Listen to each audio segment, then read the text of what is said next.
Transported into a Hong Kong cinematic world, he finds himself as a CGO in Hung Hing Guantong district, and even an undercover agent. Observing his identity, Huaze frowned and queried, "Undercover?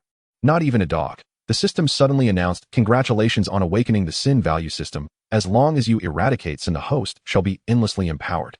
Witnessing the abrupt activation of the system and the surrounding lowlife brutes oozing with sin, Huaze felt a surge of resolve. This is exactly what an undercover should be. Years later, Huaze recalled, "When I was just starting, if you called me a short mule, I didn't care. Later, when you dubbed me Kwun, I only smiled in silence. Afterwards, everyone came to call me Mr. Lee. Now the entire Hong Kong island lies at my feet. What name will you bestow upon me?" A senior police officer barked, "Damn, hurry up and close in. You wouldn't listen, and now look. Our undercover has damn well become the ruler of Hong Kong Island. Stop right there, you scoundrels. What are you planning to do? My husband is none other than Dayu, the leader of Hung Hing Guantong. If you dare lay a finger on me, he will not let you off." A violent headache struck Huaze, leaving his body aching and his mind in a haze as the sound of a woman's furious scolding echoed nearby. Huaze furrowed his brow. Why did this woman's voice sound so hauntingly familiar? Before he could open his eyes, a torrent of powerful memories surged into his mind. Could it be that I have transmigrated? In his former life, Huaze was a disciple of Tongbei Kwun, having once participated in a martial arts tournament organized by the Japanese, sequentially defeating 9 karate masters and earning the title of Karate Nemesis. However, during his return flight, a plane crash occurred, and thus he found himself transmigrated. The timeline now was the late 1980s on Hong Kong Island, still under the reign of John Yeo. Gangs sprouted all over Hong Kong Island. The likes of Hongxing, Dongxing, Xinji, Heliansheng, and Shuifeng all thrived. Realizing this, Huaze understood that he had stepped into a world reminiscent of a Hong Kong cinematic spectacle. This body was now 22 years old and trained in Tongbei Kwun. At the age of 18, he had enrolled in Hung Police Academy, and within less than 2 months of training was selected as an undercover agent. In the early days of his undercover work, Huaze was known as a Blue Lantern. Later, his fierce fighting skills caught the eye of Dayu, the enforcer of Hung Hing Guantong, and he was inscribed in the Underworld ledger, officially becoming a CGO. Moreover, due to his formidable fighting, Huaze earned the nickname Kwun. That morning, while protecting his sister-in-law during a shopping errand, he was ambushed by Dongxing, Hongxing's arch-rival, and subsequently kidnapped to this place. After absorbing all that had happened to this body, Huaze muttered under his breath. Was he now not only labeled a short mule, but also an undercover operative? Damn, being an undercover isn't that simple, is it? One wrong move, and you're done for, risking a mere 1800 a month for your life. After the memories took hold, the searing pain in his head subsided. Huaze slowly opened his eyes. Before him lay an abandoned factory where several vicious thugs wore lecherous grins as they ogled a woman also bound to a chair beside him. The woman bound to the chair showcased a sensuous figure outlined by the ropes with doe-like eyes that exuded an irresistible allure. In front of her, a video camera had just been switched on. A portly man was adjusting it while impatiently urging, "Huang Maoji, can you get it together? Hurry and tear off her clothes, then get on with it. If you lose your nerve, I'll take over." Hearing this, Huang Maoji retorted, "What the hell are you fantasizing about, Feizhu Hua? Even if you crave a taste of the enforcer's lady, you must wait in line behind me. Are you daring?" Listening to their jeering song, Wenhui bared her silver teeth and declared, "My husband will not let you off." While Lord Hongxing, "I'm so scared," feigning terror with his arms crossed, one thug's display provoked raucous laughter from his companions. "We've audited the accounts repeatedly. You must surrender $110 billion or its equivalent in tangible assets. Cash. You cannot raise it. Don't claim your husband is Hongxing's lord. Even if Dayu is the damn head, I am not afraid of you."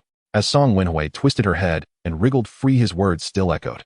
Huang Maoji sneered lewdly, "When I have our debauchery tape of you imprinted and broadcast throughout the island, let's see what face Dayu has left. Oh, and by the way, I also got hold of Dayu's Guantong ledger. Tisk, who would have thought he secretly pocketed so much? Then I'll make hundreds of copies of that ledger. Tell me, do you think Hongxing's Jiang Tiansheng will dare to mete out his own justice?" At his threat, Song Wenhui was stricken with terror. "Haha, scared now? Then let me indulge first. Once I've had my fill, my brothers and I will leave you ecstatically wanting for more." Removing his coat in one swift motion, Huang Maoji was about to extend his malicious grasp when suddenly the portly man behind interjected, "Wait, Huang Maoji, I have a better idea." The portly man pointed toward Huaze, who had just opened his eyes, and said, "Isn't that Kwun one of Dayu's lackeys? Haha, if the tape of our little brother seducing his sister-in-law gets out, not only Dayu, but the whole of Hongxing will be too ashamed to show their faces." At the portly man's words, Huang Maoji's eyes lit up. He advanced toward Huaze and delivered a heavy punch to his abdomen. "Damn it, Kwun, you always act so formidable. Today I'll see if your little brother can match your might."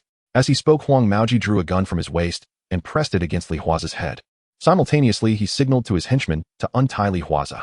Once freed, Huang Maoji arrogantly pointed his gun at his head, declaring, "Strip, hurry and remove your shirt, or I'll blast you with a single shot."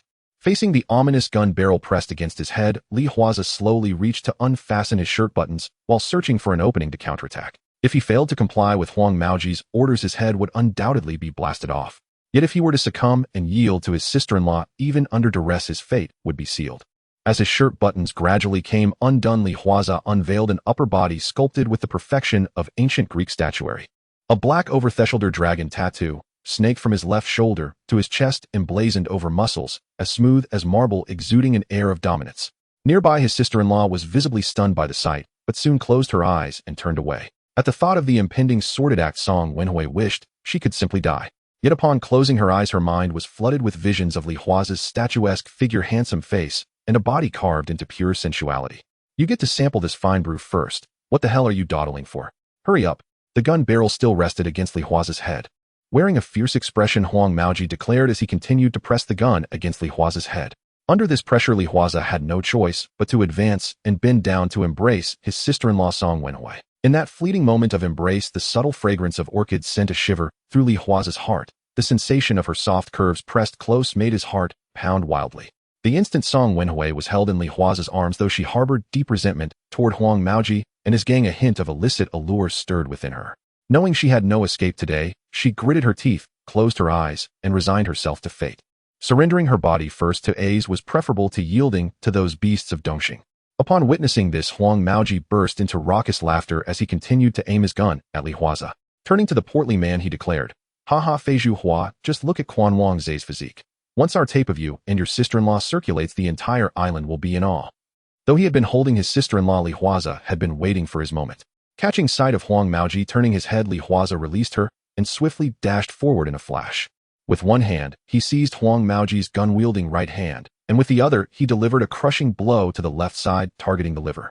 The heavy punch rendered Huang Maoji immobile, enabling Li Huaze to snatch the gun away. In a sudden turn of events, Feizhu Hua and several others were taken aback, scrambling to draw their guns. Yet Li Huaze afforded them no chance to retaliate. Raising his gun, he fired directly at them. A relentless series of gunshots echoed throughout the abandoned factory, frightening the bound sister-in-law into a piercing scream with her eyes closed. As the echo of gunfire dwindled, the haughty Dongxing Zaisu had now transformed into a host of cold, lifeless bodies strewn upon the ground.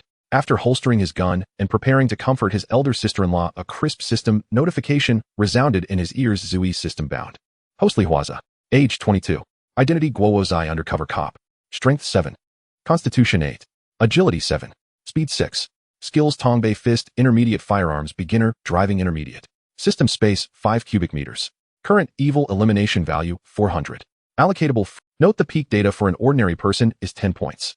Note 2. Personally eliminating criminals or handing them over to the police yields evil value, which can enhance the host's physical attributes beyond ordinary peak levels, and may also exchange for additional skills from the system store. Gazing at the virtual panel that materialized before him, Li Huaze was overcome with jubilation.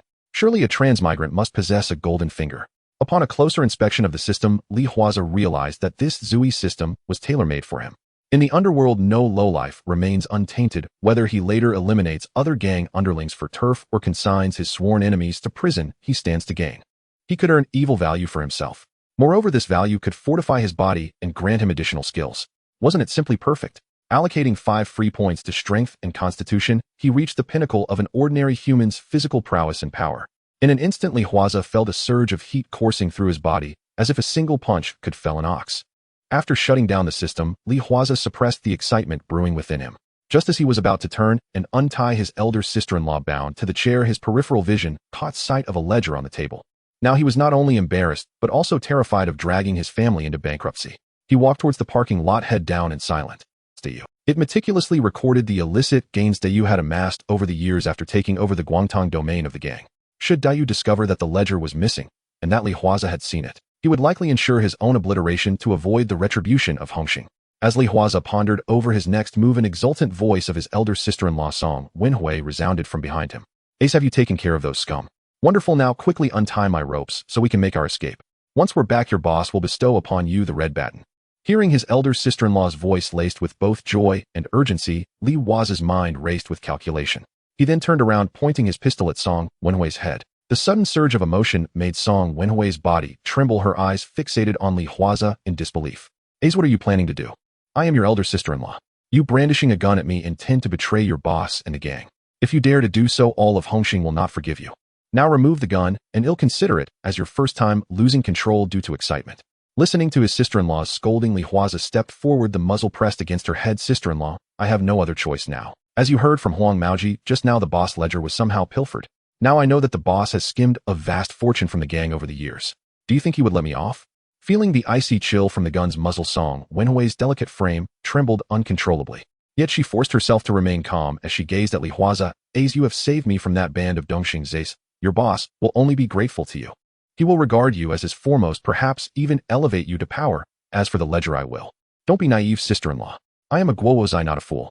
Everyone knows the consequences if a gang leader is exposed for embezzling such sums from the gang. Then what do you propose? Observing Song Wenhui's obstinate stare at him, Li Huaze glanced at the camera and then at the camera on the table. Sister-in-law, I would live for you, and to put my mind at ease I have no choice but to put you to discomfort. Instantly realizing Li Huaze's meaning, Song Wenhui bared her silver teeth and glared at him fiercely. Don't even think about it. Seeing her defiant expression, Li Huaze pinched her smooth chin and said, Fear not, sister-in-law. I am merely taking some photographs as a safeguard for myself. The photos will never be circulated. If you force me into a corner for the sake of survival, I will have no choice but to use you and then take the ledger to defect to Dongxing. As Hung Hing's archenemy, what do you think Dongxing will do once it possesses the ledger? Sister-in-law, you don't wish for our boss to be disgraced, ultimately riddled with wounds by Hung Hing, do you? You. Gazing at Li Huaze's earnest expression, Song Wenhui's heart was in turmoil. She knew Li Huaze spoke the truth. If the ledger were to fall into Dongxing's hands, the only fate awaiting her husband would be a gruesome end marked by violent retribution. In despair, Song Wenhui closed her eyes and took a deep breath. When she opened them again, a glimmer of determination shone through as she declared, Do not lay a finger on me, or all will be lost in a final desperate clash. All right.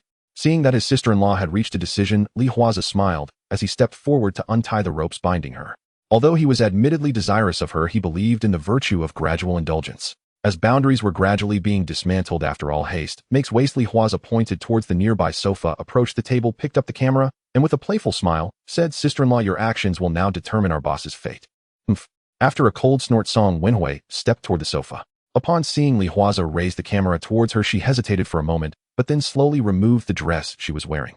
Beholding her shapely, fully concealed form, Li Huaze pressed the shutter while remarking, Keep going, sister-in-law. Oh, I never imagined your figure was so exquisite. Our boss is truly fortunate. Shut up. Song Wenhui glared venomously at Li Huaze, a trace of humiliation flashing in her eyes before slowly discarding the few remaining garments she wore. Click, click. As the camera's shutter was activated, a series of clicking sounds echoed incessantly. Amidst this, Li Huaze's voice could be heard continuously directing Song Wenhui to assume various poses. Arch your back, sister-in-law, otherwise the shots won't be clear. Wow, so pristine. Remove your hands, sister-in-law. You wouldn't want our boss to endure corporal punishment, would you? Listening to Li Huaze as he directed her into various degrading poses, Song Wenhui's sense of humiliation deepened. Yet inexplicably, aside from that humiliation, Song Wenhui gradually realized that deep within a hint of excitement was stirring. Recognizing this budding feeling, she repeatedly shook her head. She considered herself no shameless woman. The photo session was solely to save her husband. How could she possibly be aroused? It was all a mere illusion, nothing more.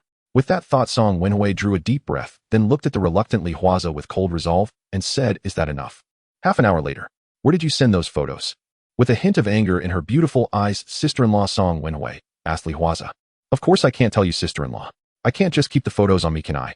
Otherwise, once I return to the boss, if you leak anything, won't I be in deep trouble?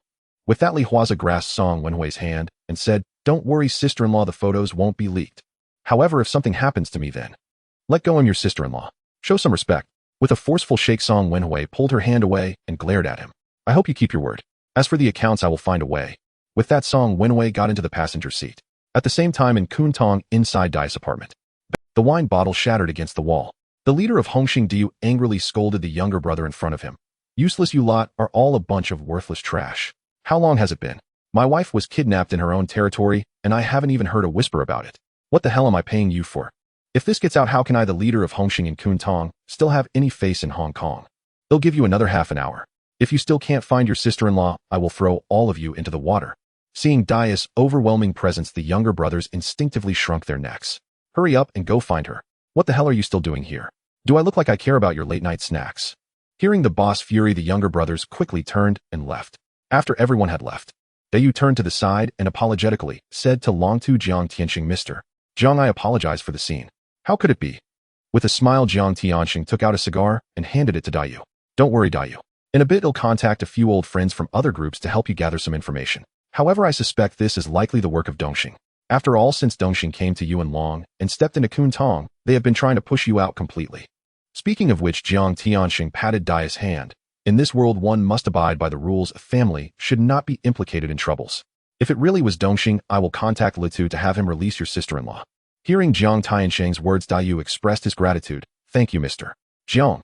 Seeing Daya's grateful expression, Jiang Tianxing smiled and waved his hand. At this moment, there were some things he couldn't say, so Chan Yao, holding a white paper fan, chimed in. Dayu, no one expected this to happen. Originally, Mr. Jiang came to discuss the matter of the Tubi and I Tiger brothers transferring over. You have some connections with the Bin and I Tiger brothers, so Mr. Jiang hopes you can reach out to them. Hearing Chen Yao's words, Dayu immediately patted his chest and said, Don't worry, Mr. Jiang, I will contact Han Bin right away. No need to rush. Seeing Dayu take out his phone to contact Han Bin, Jiang Tianxing chuckled. First, let's deal with the matter of your sister-in-law's kidnapping. As they were talking, a younger brother suddenly ran in. Boss, your sister-in-law is back. Hearing this report from the younger brother, Dayu immediately stood up from the sofa. When he saw his wife and Li Huaze walking in, Dayu rushed forward and hugged Song Wenhui. Wenhui, how are you? Are you okay? I was so worried what happened. Seeing Daya's anxious expression after experiencing intense stimulation and being humiliated by Li Huaze, Song Wenhui immediately burst into tears. It's okay, darling, it's all over. I won't let those scum go. Listening to his wife's cries, a cold glint flashed in Daya's eyes, and the unique oppressive aura of a boss immediately caused the surrounding younger brothers to lower their heads instinctively. Comforting Song Wenhui, Dayu turned his gaze to Li Huaze. Tell me what happened. Yes, boss. In response to Daya's inquiry, Li Huaze recounted the entire incident. As Li Huaze concealed the matter of taking photos of his sister-in-law and the accounts, he calmly narrated the sequence of events. The younger brothers present looked at Li Huaze with deep respect. In such a dire situation, the boxing champion, Zhe, actually managed to seize a gun and take down those Dongxing thugs, then saved his sister-in-law. This is not something just anyone could do. After hearing Li Huaze's account, Dayu furiously said, As expected, it's those bastards from Dongxing. They don't follow the rules and dare to harm my family. This time I will definitely drive them out of Kwun Tong completely. After cursing, Dayu walked over to Li Huaze. He raised his hand and heavily patted him on the shoulder. A's, well done. The boss didn't take you in vain. I used to only know you were good at boxing with the nickname Boxing Champion Zhe. I didn't expect you to have such wisdom, being able to calmly seize the gun and take out those Dongxing thugs. Haha, I wonder who will dare to say that I Dayu have no talents under my command. Hearing his boss praise, Li Huaze immediately displayed a humble demeanor. It's all thanks to your recognition, boss, that I have the chance to work with you. In this world, we must uphold loyalty, so even if it costs me my life, I cannot let those Dongxing thugs harm my sister-in-law. Good. Seeing Li Huaze's loyalty, Dayu was immediately moved. He turned to the side, took out a bag, and handed 2 stacks of Hong Kong dollars to Li Huaze's hands. Take this, Ace. This is a reward from the boss. Without waiting for Li Huaze to decline, Dayu said directly, But I Dayu am not the kind of person who rewards without me. I won't mention the other rewards, just that the leader is here. Once we drive those Dongxing thugs out of Kwun Tong, I will personally promote you to a red stick. Upon hearing Daya's promise, Li Huaze immediately expressed his gratitude. Thank you, boss. On the sofa, seeing this scene, Jiang Tianxing clapped his hands and smiled. Dayu, your younger brothers are principled and value loyalty. This is very good. It's said that if you want to raise thugs, you go to Hung Hing, and if you want to deal drugs, you go to Dongxing, but for alliances, you go to Yanjing. Your younger brothers single-handedly seized a gun and took down 4 or 5 Dongxing punks to rescue the sister-in-law. This shows that the saying in the Jianghu holds true. Hearing Jiang Tianxing's words, Dayu immediately pulled Li Huaze forward. Ace, this is our leader, Mr. Jiang. Quickly greet him. Hello, Mr. Jiang. After greeting, Li Huaze finally took a look at Jiang Tianxing. Compared to Dayu, who was burly and imposing, looking like a Jianghu boss, the leader of Hung Hing, Jiang Tianxing, appeared elegant and scholarly, more like a teacher. Good. Looking appreciatively at Li Huaze, Jiang Tianxing nodded. Dayu, since your sister-in-law has been rescued, I will take my leave now. During this time, do what you want to do. The entire Hung Hing will support you. As for the matter of the Bin and I Tiger brothers transferring over, we can discuss it once you've dealt with Dongxing. Yes, Mr. Jiang. Seeing Jiang Tianxing preparing to leave, Dayu immediately led Li Huaze and Song Wenhui to see him off. Before getting into the car, Jiang Tianxing once again said appreciatively to Li Huaze, work hard, and once you drive Dongxing out of Kwun Tong, the gang will promote you. Thank you, Mr. Jiang. Hearing Jiang Tianxing's words, Li Huaze quickly expressed his gratitude, understanding the etiquette. Inside the car, Mr. Jiang, do you really intend to use the power of the society to support you in driving Dongxing out of Kwun Tong? Chun Yao, holding a paper fan, asked Jiang Tiansheng while glancing at the brother driving. Since the camel went to Holland for business, Dongxing has become increasingly audacious. I moved Shibi out of Tsiyun Mountain specifically to prevent Dongxing from disregarding the rules of the martial world. This time will be no different. The society will help you expel Dongxing from Kwun Tong, which also serves as a warning. Gazing out at the night scenery, Jiang Tianxing said, the Prince of Tsim Sha Sui is a martial arts fanatic. Although he respects me, he ultimately was a person of my younger brother Jiang Tianyang. Even though Tianyang failed in the power struggle and went to Thailand, the prince still maintains contact with him. Brother Ji is a fence-sitter. Fatty Lai lacks brains, and Ling Ma's influence is too weak. Jiang Tiansheng continued, Ling Kun's ambition has inflated rapidly in recent years, especially with the support of Sun Yong, which has made him more and more reckless. At this point, Jiang Tianxing turned to Chun Yao and said, I plan to split Hongxing into 12 factions, allowing each of these 12 faction heads to have voting rights. This is also why I want the Benny Tiger trio to switch sides. After hearing this from Jiang Tianxing, Chun Yao pondered for a moment and said, Mr. Jiang, do you mean to balance the power among the factions of the society? In one aspect, yes. On the other hand, it is to prepare for a clean slate. Yao, we must look further ahead. In 2 years, it will be 1990, and Hong Kong will return home. If we do not want to be held accountable, we must prepare early. Speaking of which, Jiang Tianxing changed the subject. What do you think of De Yes' disciple, the boxing champion Zhe? In response to Jiang Tianxing's inquiry, Chun Yao immediately said, from the nickname boxing champion Zhe, he should be quite skilled, having proven this by defeating Dongxing in a life-or-death situation. Moreover, this also proves that boxing champion Zhe, besides being skilled, possesses a certain level of intelligence. If trained well, he might become a valuable assistant to you, Mr. Jiang. Hearing Chun Yao's analysis, Jiang Tianxing chuckled and nodded. In this world of martial arts, we seek fame and fortune. Currently, boxing champion Zhe is just a small player in Kwun Tong. Understood. Chun Yao smiled and nodded, recognizing the subtext in Jiang Tianxing's words.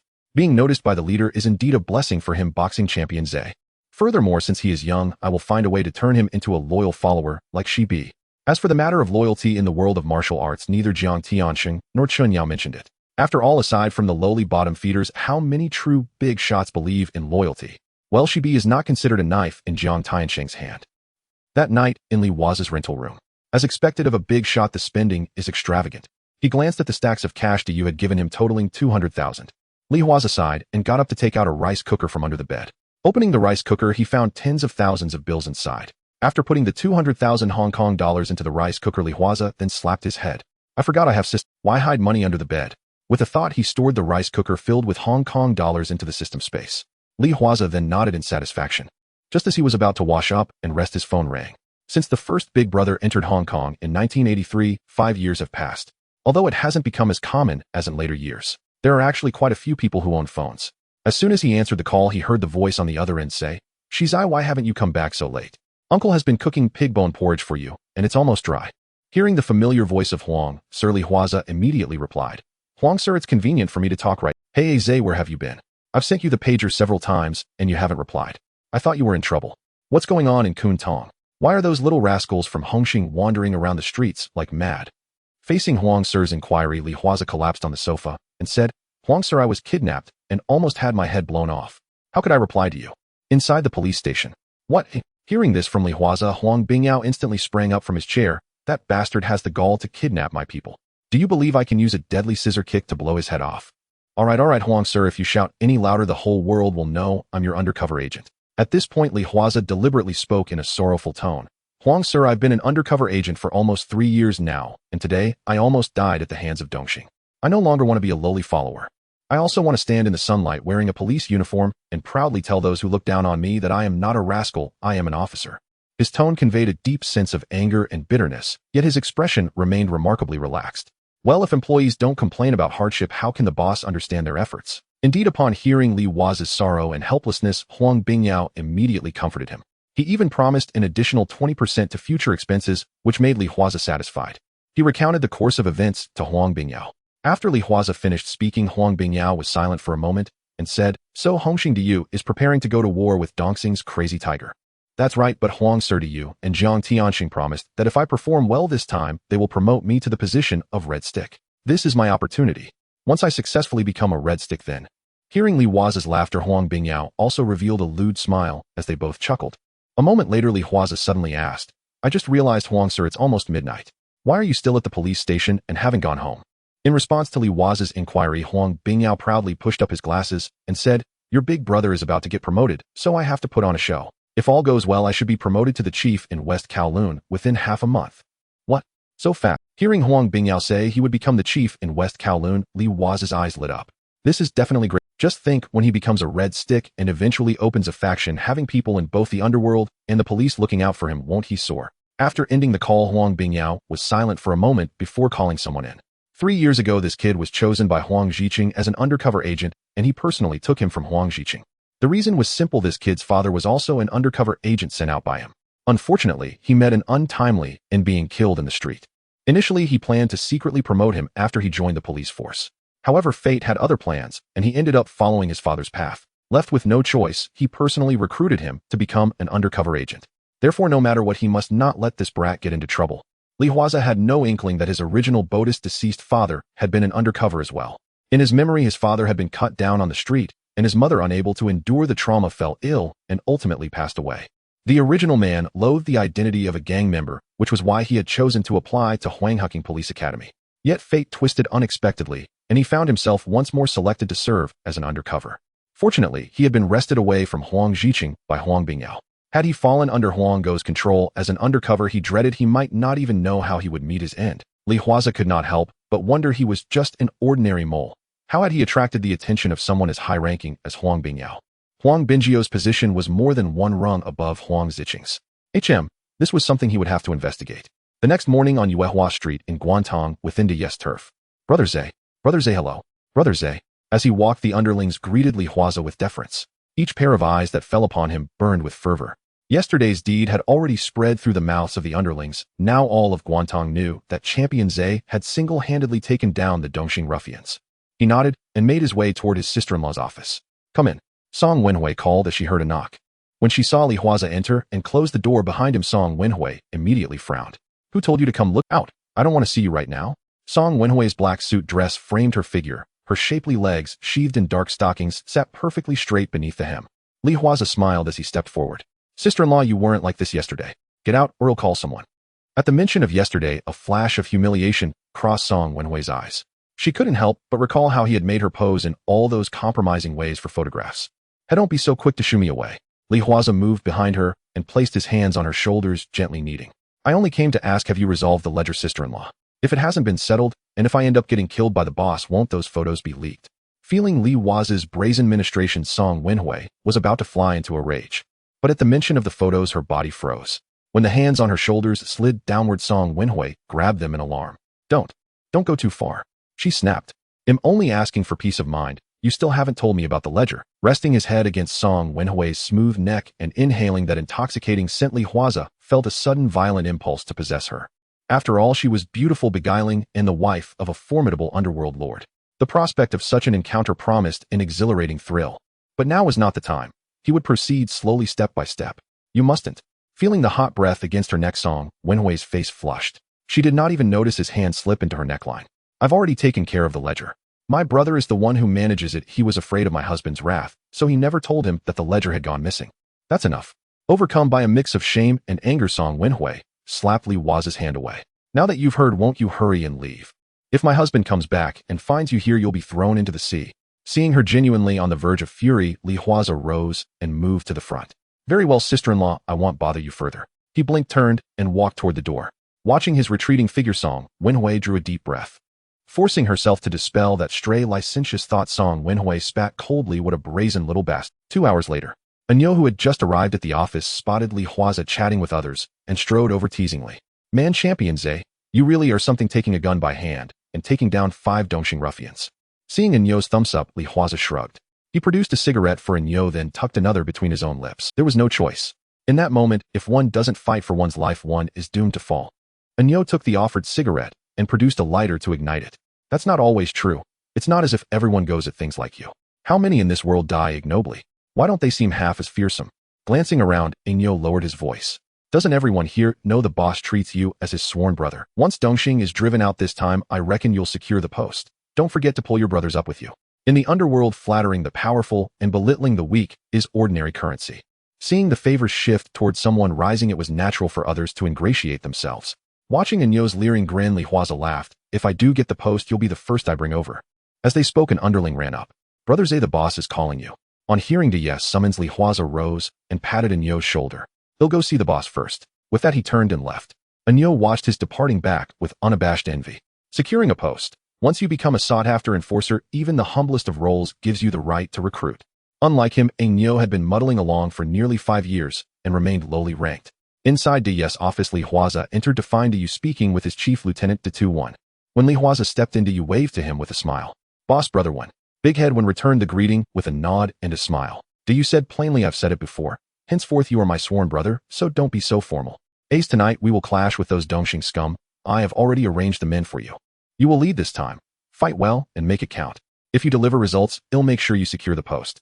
Hearing this, Li Huaze nodded at once. Rest assured, boss, I will not disappoint you. Good.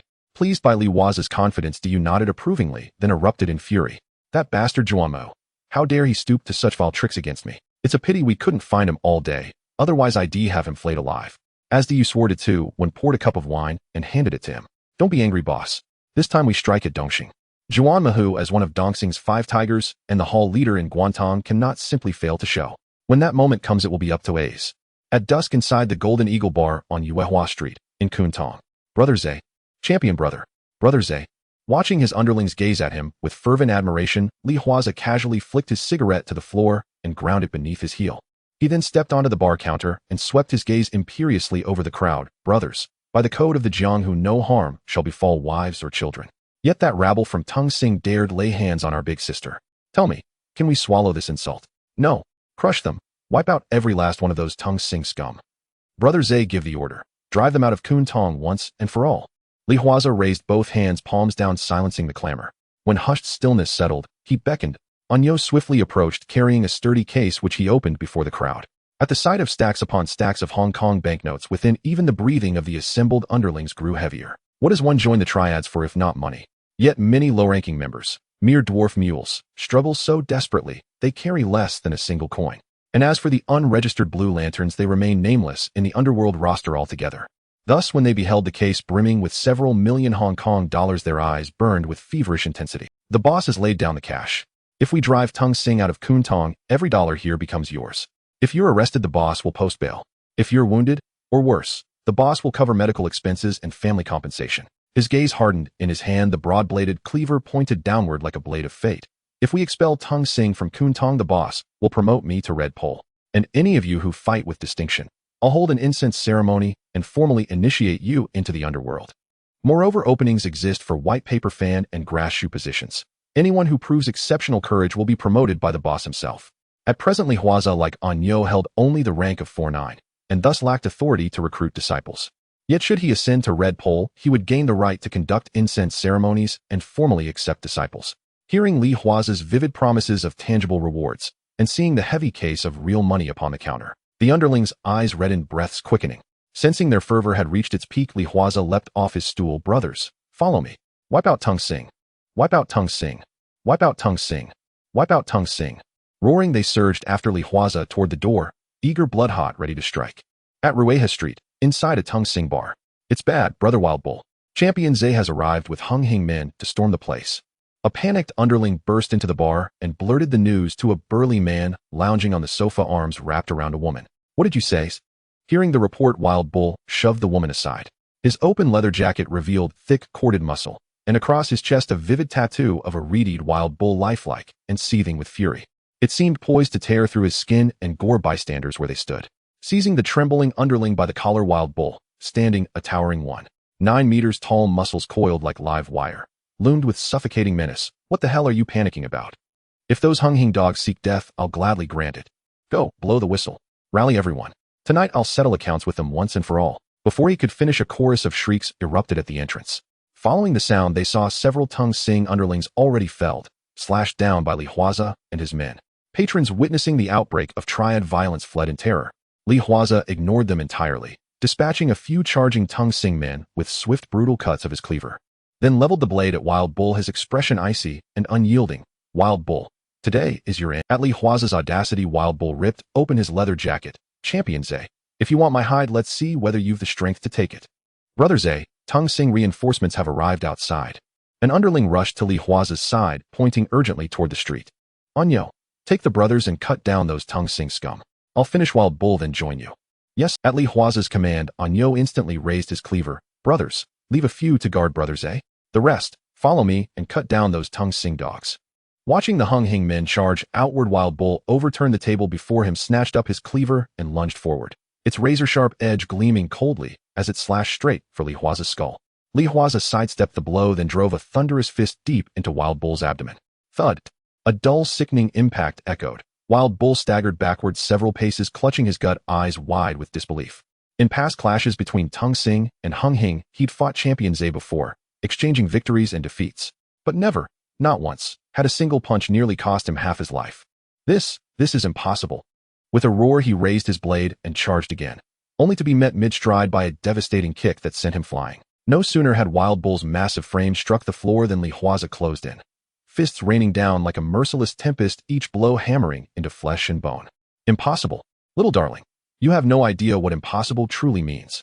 The sheer dominance of the battle left the surrounding Hung Hing men stunned.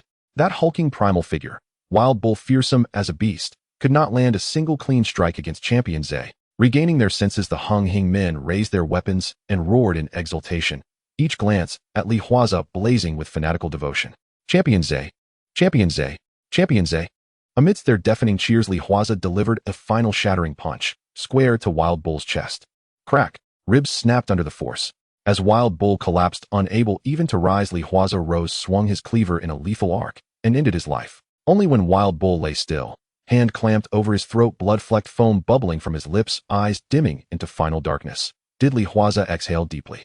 Pure exhilaration. Now that his physical prowess and raw strength had reached their apex, foes once bested only through skill were crushed effortlessly, mere bodies yielding to overwhelming power. At that moment, a crisp chime resonated in his mind. You have slain Wild Bull. Good evil points, earned 200. Hearing the system's chime, Li Huaze drew a slow, steady breath. Brother Zhe reigned supreme. His underlings, awestruck by his victory over the mountainous Wild Bull, erupted in jubilant cheers. Such a triumph electrified morale. Glancing briefly at his system interface, Li Huaze dismissed it, then gripped his cleaver and commanded, forward. We drive back Tung Sing and scour every one of their dens. Yes, sir. Euphoric, they surged after him, only to find the street outside already engulfed in full-scale combat between Tung Sing and Hung Hing. Without waiting for orders, his men howled and charged headlong into the fray. Li Huaze inhaled deeply, then tore off his torn shirt, revealing rock-hard musculature and the fierce, coiling black dragon tattoo spanning his shoulder. Spotting Sam Dan Hung, a notorious Tung Sing enforcer, cutting wildly through the crowd, Li Huaze bellowed, stand aside. Sam Dan Hung, today marks the end of Tung Sing. A furious shout forced the two warring factions to break apart. Sha Danxiong stared at Li Huaze, whose bare muscular torso bore a lifelike black dragon stretching across his shoulder. Li Huaze then felled a Hung Hing underling with a single stroke before raising his blade toward Li Huaze. Champion Zhe, you've got damn good luck, Champion Zhe. The men I sent to abduct you and Dayu's wife failed to kill you, and even that brute Wild Ox fell beneath your blade. But your luck ends today. I'll claim your head and ascend with it. Glaring arrogantly, Sha Danxiong watched as Li Huaze flicked a droplet of blood from his cleaver. Li Huaze's gaze turned icy. So you were the mastermind behind my abduction. Humph. Do you truly believe someone like you could climb over me? I'll send you straight down to join that dead ox. The rival Triad factions clashed violently. Shopkeepers along the street had long shuttered their doors. From second-floor windows of nearby buildings, envoys from major societies stood watching. Dayu had declared he held absolute certainty of driving the Tung Sing out of Kwun Tong. Thus, Jiang Tianxing seized the opportunity to invite representatives from numerous societies to witness the confrontation. First, to showcase Hung Hing's might, and thereby deter other societies from exploiting the chaos during Hung Hing's restructuring into 12 new branches. Second, to signal clearly to the wider underworld that once the Bini Tiger brothers pledged allegiance to Hung Hing, the society's power would surge to unprecedented heights. In essence, this showdown in Kwun Tong was Jiang Tianxing, the dragon head, exerting dominance in Camel's absence, crushing Tung Sing not only to eliminate a rival, but to intimidate every other society present. From a private lounge window, Uncle Deng, who do you think will prevail? Jiang Tianxing asked with a gentle smile, gazing downward at Li Huaze and Sha Danxiong. Facing Jiang Tianxing's question, Uncle Deng leaned against the windowsill and chuckled. Mr. Jiang, if you lack confidence, would you have invited me here? Haha, Uncle Deng flatters me. Jiang Tianxing maintained his serene smile as he added, still, that Hung Hing leader below is truly exceptional. Those who hold thunder within their hearts, yet wear still lakes upon their faces, are fit to be appointed supreme generals. At this, Uncle Deng turned toward Jiang Tianxing. Mr. Jiang, Hung Hing has bred yet another outstanding. Hearing the praise, Jiang Tiansheng replied warmly, if Brother Zhe knew such esteemed elders of the underworld held him in such high regard, he would surely be deeply honored. Listening to their exchange, Cui Ji, the nominal dragon head of Wuxing, nodded repeatedly. Yet his eyes lingered hungrily on Champion Zhe below, whose imposing presence radiated sheer awe. Damn it. All the finest fighters end up in Hung Hing. If only I commanded a disciple like Champion Zhe, I wouldn't have to bow to Uncle Deng or Big D every day. Lao Su of San Qi approached holding a wine cup, overhearing Jiang Tiansheng and Uncle Deng. He smiled amiably. Sheng, I hear Hung Hing is undergoing restructuring. Yes, Uncle Su. Once complete, I'll host the banquet, and we'd be honored by San Qi's presence. Haha, of course no problem at all. Hearing Jiang Tiansheng's reply, Lao Su burst into hearty laughter. Glancing downward, he saw the battle now fully joined, and Sha Danxiong, who moments earlier had swaggered with arrogance, now reeled under Li Huaze's relentless assault. It was like a grown man pummeling a child. Lao Su grinned at Jiang Tiansheng. Sheng, your Kwun Tong enforcer is formidable indeed. Your father and I were close friends back in the day. Here's an idea. I've run into complications recently in Macau and need reliable hands. How about transferring Champion Zhe to me? As he spoke, Lao Su extended his wine cup toward Jiang Tiansheng. Rest assured, Sheng, I won't let you lose out. I'll transfer several construction firms under my name to you. What do you say? Triad elders always coveted fierce warriors, but Lao Su's proposal was less about acquisition and more about extending goodwill. After all, San Qi itself faced instability. Hung Hing's restructuring had just created 3 new branch leaders. With territory inevitably expanding outward, Lao Su's unspoken message was clear: don't target San Qi, while our axe leader Jun is defecting, and our internal affairs remain unsettled.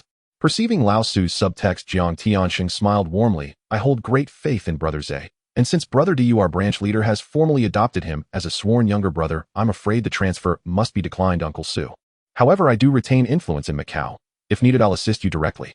Hearing this, Lao Su laughed heartily and without restraint. Satisfied with Jiang Tiansheng's assurance, Lao Su turned his attention back to the battlefield below.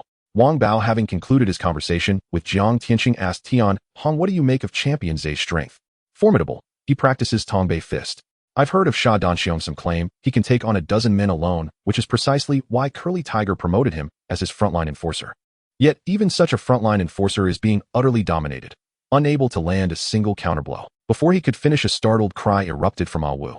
All eyes snapped downward to see Champion Ze deliver a thunderous cleaver strike that shattered Sha Danxiong's blade outright.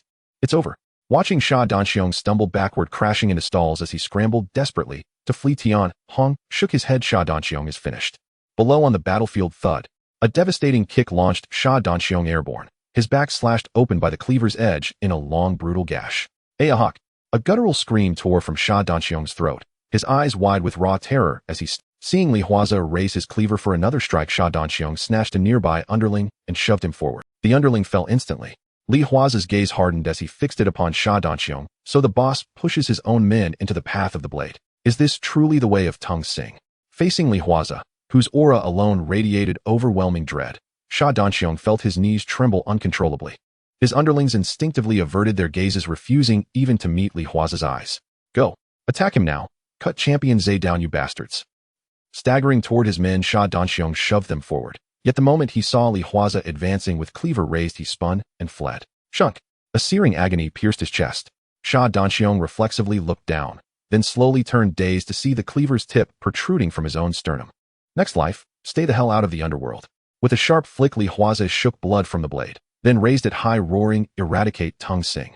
Catch Dongxing. With Li Huaze's command, the group of Hongxing members, whose momentum had already reached its peak, brandished their knives and rushed towards Dongxing. One side was thriving while the other was declining to the extreme. The outcome was predictable as they faced Li Huaze, a humanoid beast charging in with his knife.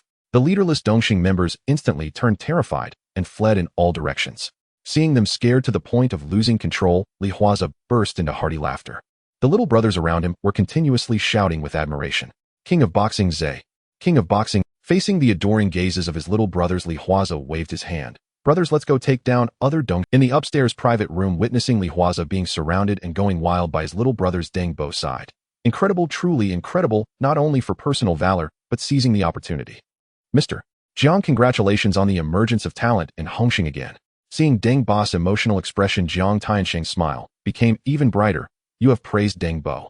After leading the team to challenge 5 Dongxing Venus, Li Huaze finally spotted one of the 5 tigers of Dongxing, Curly Tiger. Head a Klein, it seems you're going to become famous in the martial world today. Looking at Li Huaze, Curly Tiger sneered. but those who act as cannon fodder must be prepared to lose their lives. As he spoke, Curly Tiger waved his hand. Behind him, a 2-meter-tall man with a ferocious expression and solid muscles stepped forward. Big guy, take people to eliminate this decline of Hung Hing. Yes, boss. Hearing Curly Tiger's words, the big guy grinned viciously and charged forward.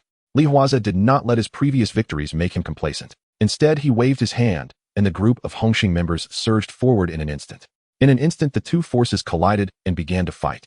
In an instant, the entire street was filled with the glint of knives and swords. As he casually slashed down a few Dongxing members, he saw the big guy charging towards him like a tank. Huaze shook his neck and raised his knife to welcome the charge. Clang! The two steel blades clashed together, and sparks flickered in the night. At the moment the blades collided, the big guy felt a numbness in his right hand holding the knife. Surprised, he glanced at Huaze, not expecting such explosive power from him. But before he could react, Huaze delivered a straight kick, forcing him to stagger back several steps. You damn it! With eyes blazing like fire, the big guy roared and charged again. Huaze was undaunted as he charged forward, and the two steel knives clashed once more. In just a few exchanges, Huaze's cutting knife was already dull. Meanwhile, the big guy's cleaver had more dents. Oomph! Casually tossing the broken steel knife to the ground, the big guy seized a Hung Hing member and threw him aside, then arrogantly beckoned Huaze with his finger. Hep! Seeing this, Huaze shook his neck and kicked away an East Star member attempting to sneak attack him. He then charged towards the big guy. A flying knee struck the big guy's chest, delivering a heavy blow that sent him stumbling back. The big guy's enormous hand reached for Huaze's head, but Huaze slipped aside and delivered a powerful punch to his joint. Crack! The moment the joint was broken, the big guy clutched his arm and screamed in agony. However, Huaze seized the opportunity to ruthlessly beat the fallen opponent, his punches landing like a torrential storm, causing the big guy's body to continuously sway. Having casually knocked down a Hung Hing member, seeing his absolute leader, the big guy, being beaten like a sandbag by the Hung Hing king of boxing, Zhe. Curly Tiger roared angrily. Brothers, whoever kills king of boxing, Zhe, I will promote them. Hearing Curly Tiger's shout, the Dongxing members brandished their knives and charged at Huaze. Come on! At this moment, Huaze was also blinded by rage, advancing instead of retreating as he seized a Dongxing member's cleaver to charge forward. Clang! My hand! Help me! In an instant, Huaze plunged into the crowd like a ferocious beast, continuously slashing. In just a few seconds, more than a dozen Dongxing members were cut down by Huaze. His physique and strength had been enhanced to the peak of an ordinary person. These lowly thugs, whose bodies had long been ravaged by alcohol and lust, were no match for Huaze in the slightest. At this moment, he was like the Grim Reaper. With every meter he advanced, several Dongxing members fell before him. Gradually, those Dongxing members who originally wanted to rush up to take Huaze's life were now trembling in fear under his bloodthirsty and cold aura, not daring to approach. With every step Huaze took forward, those Dongxing members would retreat in terror several steps. One man with a knife could intimidate hundreds of lowly thugs. This had never happened in the martial world before. This infuriated Curly Tiger. What the hell are you retreating for? Charge up and kill king of boxing. Zhe'll promote you to red sticks and reward you 50,000 flowers. Curly Tiger initially thought his promise of promotion and reward would lead his subordinates to charge up and kill king of boxing Zhe. However, these Dongxing members, who had been frightened to the core by Huaze, now dared not advance. Damn it, a bunch of useless fools. Even that waste wooing, how come he hasn't come to support at this time? Just as he cursed angrily in the crowd, a voice from behind suddenly came. Curly Tiger, don't think anyone from Dongxing will come to support you. Hearing the voice, Curly Tiger instinctively turned around. He saw Diyu leading a large group of little brothers marching over from the street. The route for Wu Ying's support has been blocked by Prince of Tsim Sha Sui, and the reinforcements from the other two tigers of Dongxing have also been blocked by our other hall masters. As for the nearest Pankong Long, I have driven them away with my men. Saying this, Diyu shrugged, causing his windbreaker to fall to the ground. With two mountain knives drawn from his waist, Diyu fixed his gaze on Curly Tiger with a fierce expression. Curly Tiger, today is your day of death. As he spoke, Diyu casually waved. A mountain knife flew over the heads of a group of Dongxing members and directly towards Huaze. Catching the flying mountain knife with one hand, Huaze heard Dia's hearty laughter. A's well done. Can we continue? No problem, big guy. In response to Dia's inquiry, Huaze stretched his muscles. I can fight this group of Dongxing trash all day long. Ha, good job, A's. Let's take down Curly Tiger together. Kill. With Huaze's furious shout, the group of Hung Hing members surged forward as if they had been injected with adrenaline. At the end of Minghua Street. Damn! Huaze stood before them, cutting through the crowd like a celestial warrior descending from heaven. Shanji stood beside Chun Haonan and said, bloody hell, brother Nan. How come I never heard that Boxer King Zhe was this formidable? Thankfully he's one of ours, Hung Hing. Otherwise, if we ever faced him, even all of us brothers combined wouldn't. I've heard rumors before. Diyu of Kwun Tong has a fearsome fighter called Boxer King Zhe. but this level of prowess exceeds even my wildest expectations. Perhaps only Prince of Tsim Sha Sui could match Boxer King Zhe in combat. Chun Haonan stepped forward and asked Brother B. Brother B, our Hung Hing brothers are locked in fierce battle ahead. Shall we just stand by and watch? Shall I lead a team to assist them? Brother B folded his arms and chuckled, shaking his head. This is Kwun Tong. It's the yes turf. Mr. Jiang only instructed us to block Eastern Star reinforcements from other districts. As for these Eastern Star scum in Kwun Tong, you can handle them himself. And clearly he's already winning. That wretched curly tiger is about to fall. Haonan, let me teach you a rule when it comes to turf matters like this. Unless formally invited by another branch leader, never intervene, unless absolutely necessary. Otherwise we won't be helping to you. We'll be trampling on his dignity. Hearing Brother B's words, Chun Haonan nodded solemnly. Understood, Brother B. With that, Chun Haonan stepped back behind Brother B. Yet his gaze remained fixed on Huaze, who carved through the Eastern Star youths like a blood-soaked god of war, stirring within him a quiet, burning envy. In a single night, he led a raid that toppled 5 Eastern Star establishments in Kwun Tong and slew their elite enforcers Wild Bull Sha Dan Xiong and Ji Lao. No one needed to doubt it. By dawn, the entire underworld would know the name Boxer King Zhe. Seeing Chun Haonan step back, to Tian Air also gazed with open admiration. Brother Nen, Boxer King Zhe will surely be promoted tonight, but honestly, I'm utterly awed. If it were me, I'd have been hacked down long ago. Beside him, Bao Pai added, equally envious. Brother Nan, when will Brother B promote you? When that day comes. Shut up. Before Bao Pai could finish, Jiao Pai yanked his arm sharply.